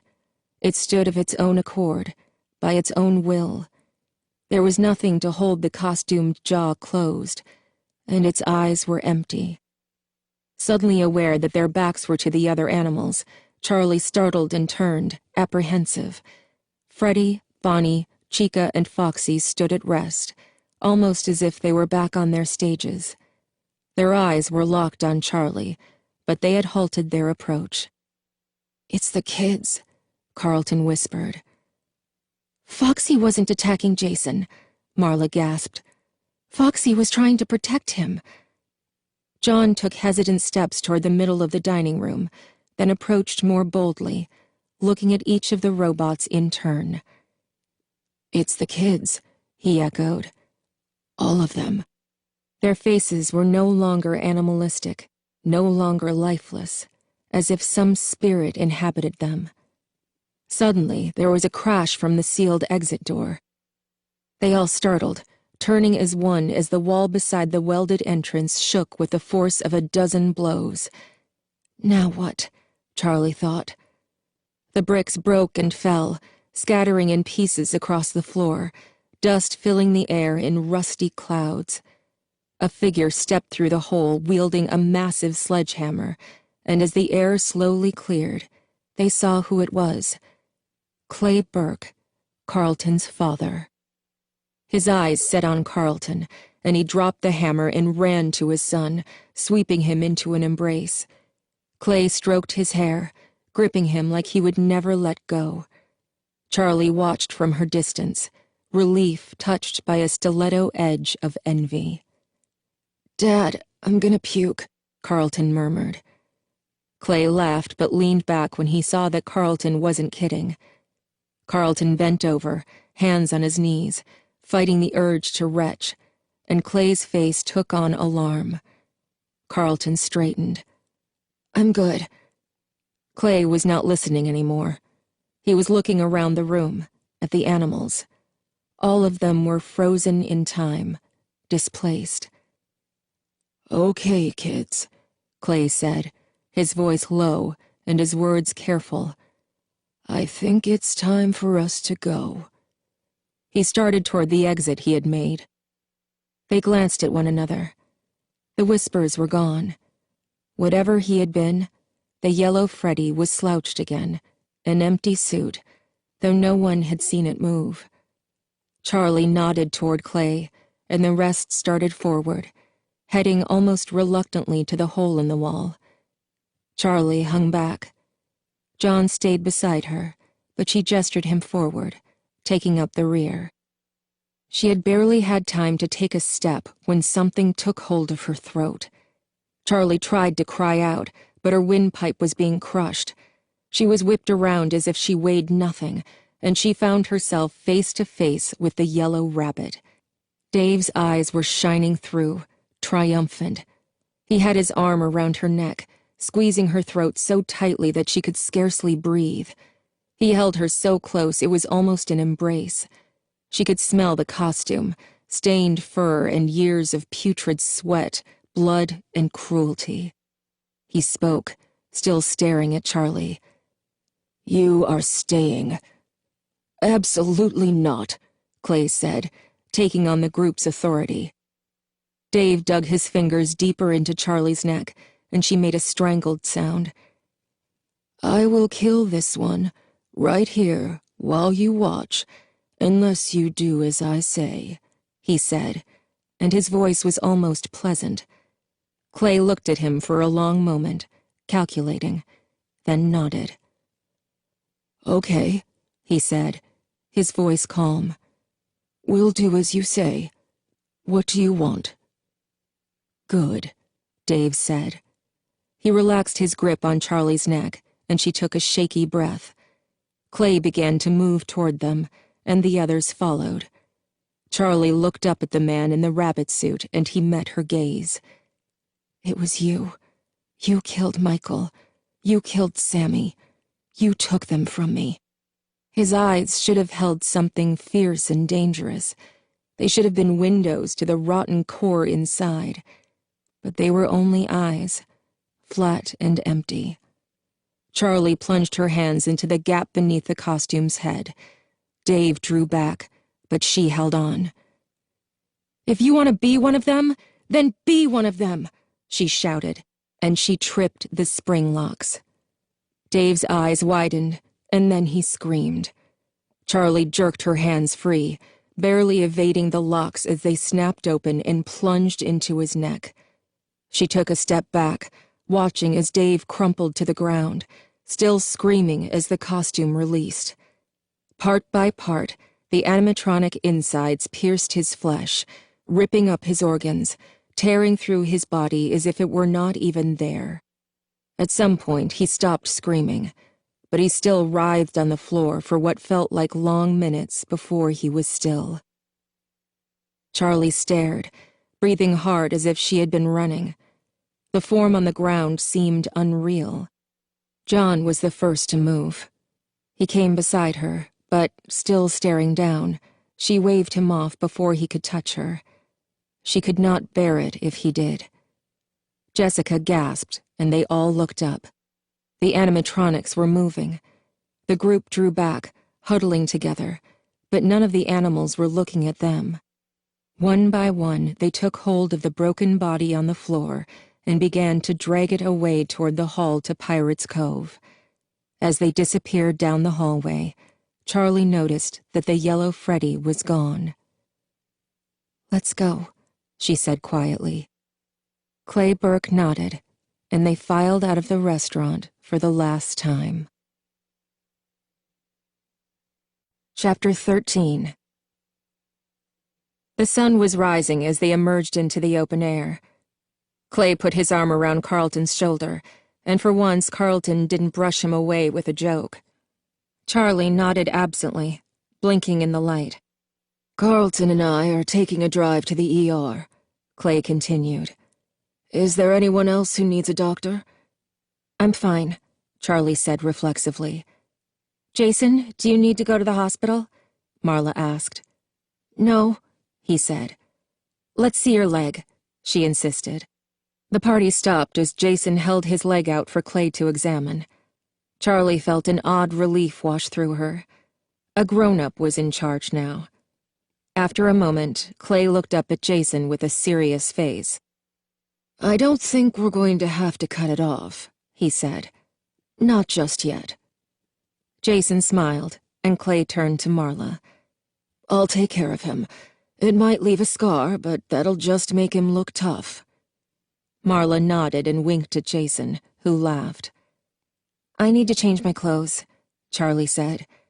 It seemed like a petty thing to be worrying about, but her shirt and pants were wet with blood in some places, dry and stiff in others. It was beginning to itch.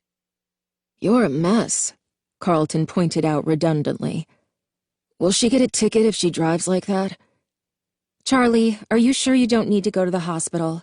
Marla said, turning her laser-like concern on her friend now that her brother had been declared safe. I'm fine, Charlie said again. I just need to change my clothes. We'll stop at the motel. When they reached the cars, they split into what had become their habitual groups. Marla, Jason, and Lamar in Marla's car, Charlie, John, and Jessica in Charlie's. Charlie opened the door to the driver's side and stopped, looking back at the building. It wasn't just her. Out of the corner of her eye, she could see them all gazing at it.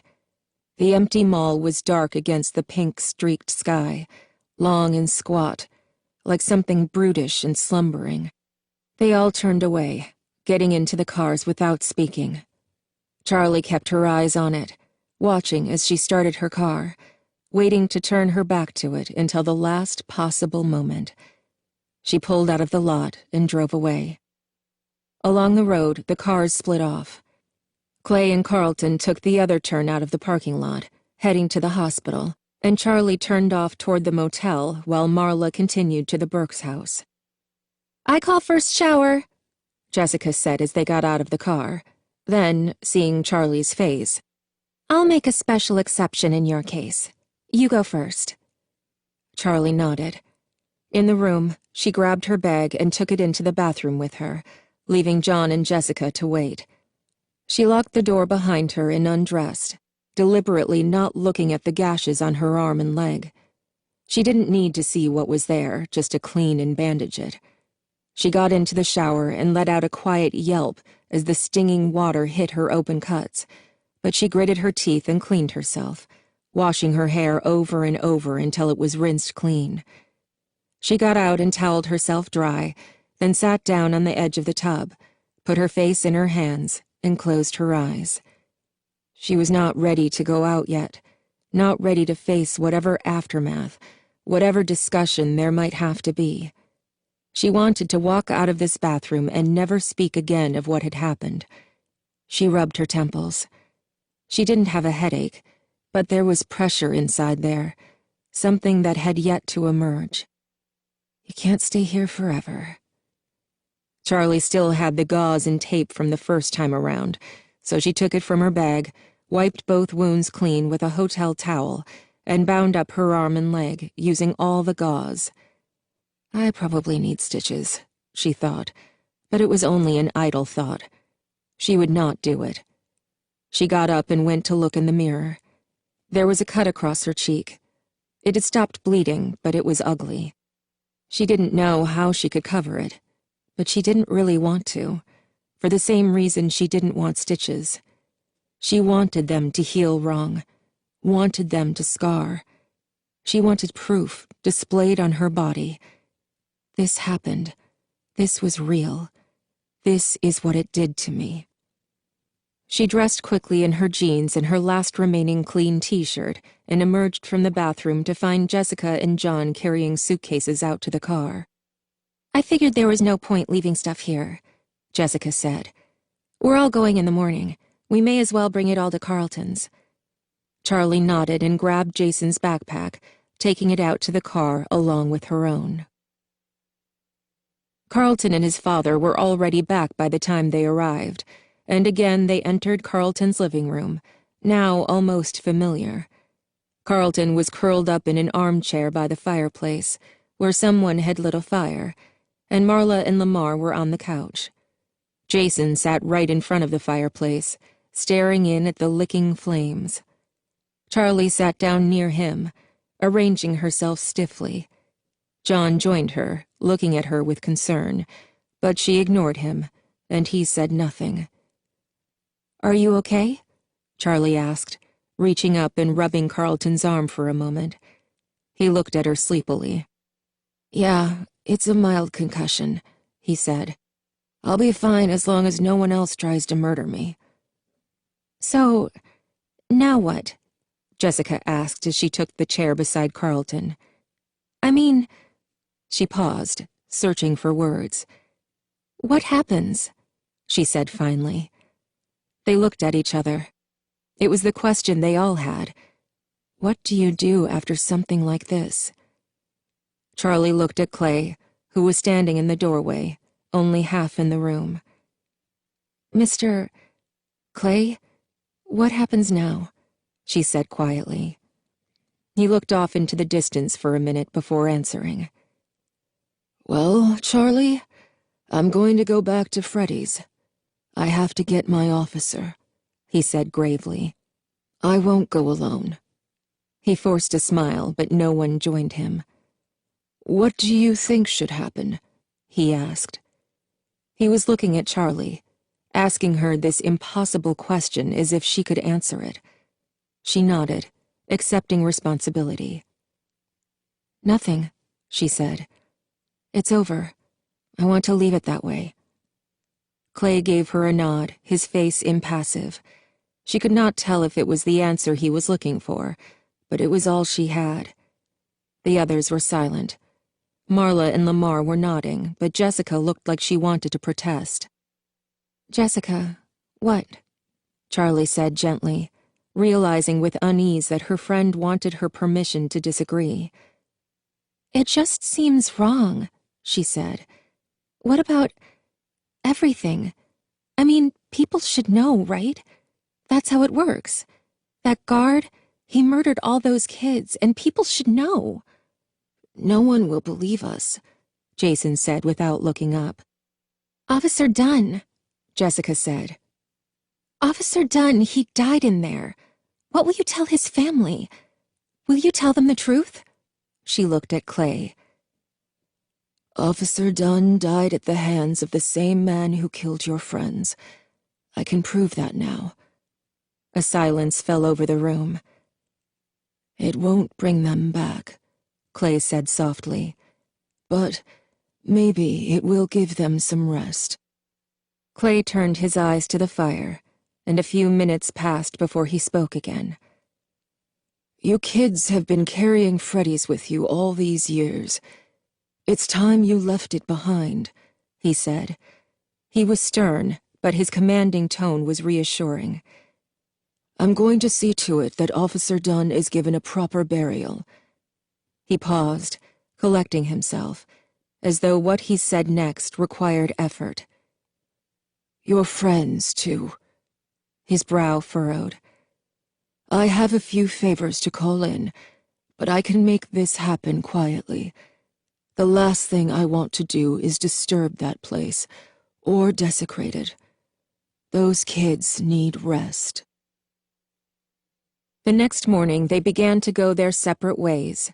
Marla offered to drive Lamar and Jessica to the bus station, and they said their goodbyes with hugs and promises to write. Charlie wondered if any of them meant it. Marla probably did, at least. They pulled out of the Burke's driveway. "So, my bus isn't till later," John said as Marla's car disappeared around a bend in the road. "I wouldn't mind a few more hours in Hurricane," Charlie answered. To her surprise, she realized it was true. John flashed her a quick, almost nervous smile. "Okay, then," he said. "Let's get out of there. Let's go somewhere, anywhere." When they were alone in the car, John gave her a sideways glance. "So," he said, "are we ever going to see each other after this?" He tried to say it lightly, but there was no way to lighten it. Charlie stared straight ahead. "Maybe," she said. She could not look at him. It wasn't the answer he wanted, she knew that, but she could not give him what he wanted. What could she say by way of explanation? "It's not you. It's the weight we both bear. It's too much. When you are here, I can't ignore it." But something in her thoughts felt off, not quite right, as if she were speaking by rote, thinking off a script. It was like flinching instinctively to protect an injury before remembering it had healed. She finally looked at John beside her. He was staring through the windshield, his jaw set. "I have somewhere I need to go," she said abruptly, then made a slow U-turn. She had never gone to visit the place, but now, without warning, her mind was consumed by it. Aunt Jen had never suggested it. Charlie had never asked. She knew where it was, though, and now she headed there with a singular sense of purpose. I need to see. Charlie pulled to a stop in a small gravel parking lot beside a low fence of short white posts, chains swinging between them. I just need a minute, she said. John gave her a concerned look. Are you sure you want to do this now? He said softly. She did not answer, just got out of the car, closing the door behind her. The graveyard before them was almost 100 years old. There were hills of lush grass and shading trees. This corner was at the edge of the cemetery. There was a small house only a few yards past the edge of the fence. The grass was trimmed neatly, but it was patchy and yellowing. The trees had been pruned too far, so the lower branches were bare, too exposed. There was a telephone pole set just inside the fence, barely on the cemetery grounds, and beside it were 2 headstones, plain and small. Charlie stared at it for a long moment, not moving. She tried to conjure up the right feeling, grief and loss, so that she could mourn. Instead, she just felt a numbness. The graves were there, but the sight did not touch her. She took a deep breath and started toward them. It was such a small memory, one of those moments that meant nothing at the time, just one day in a series of days, the same as all the others. They were together, just the 2 of them, and it must have been before everything, before Fredbear's went wrong, before anyone was dead. They were sitting out back behind Fredbear's, looking out over the hills, and a crow landed and began pecking in the dirt, looking for something. There was something about its sharp, darting movements that struck her as the funniest thing she had ever seen. Charlie began to laugh, and her father looked at her. She pointed, and he turned his head, trying to see as she did, but he could not tell what she was pointing at. She could not get it across to him. She did not know the words, and just as her excitement was about to turn to frustration, he saw it too. Suddenly he laughed and pointed to the crow. Charlie nodded, and he met her eyes, looking at her with an expression of pure, boundless delight, as if it would fill him to bursting. "Oh, Charlotte," he said. There was something about its sharp, darting movements that struck her as the funniest thing she had ever seen. Charlie began to laugh, and her father looked at her. She pointed, and he turned his head, trying to see as she did, but he could not tell what she was pointing at. She could not get it across to him. She did not know the words, and just as her excitement was about to turn to frustration, he saw it too. Suddenly he laughed and pointed to the crow. Charlie nodded, and he met her eyes, looking at her with an expression of pure, boundless delight, as if it would fill him to bursting. "Oh, Charlotte," he said.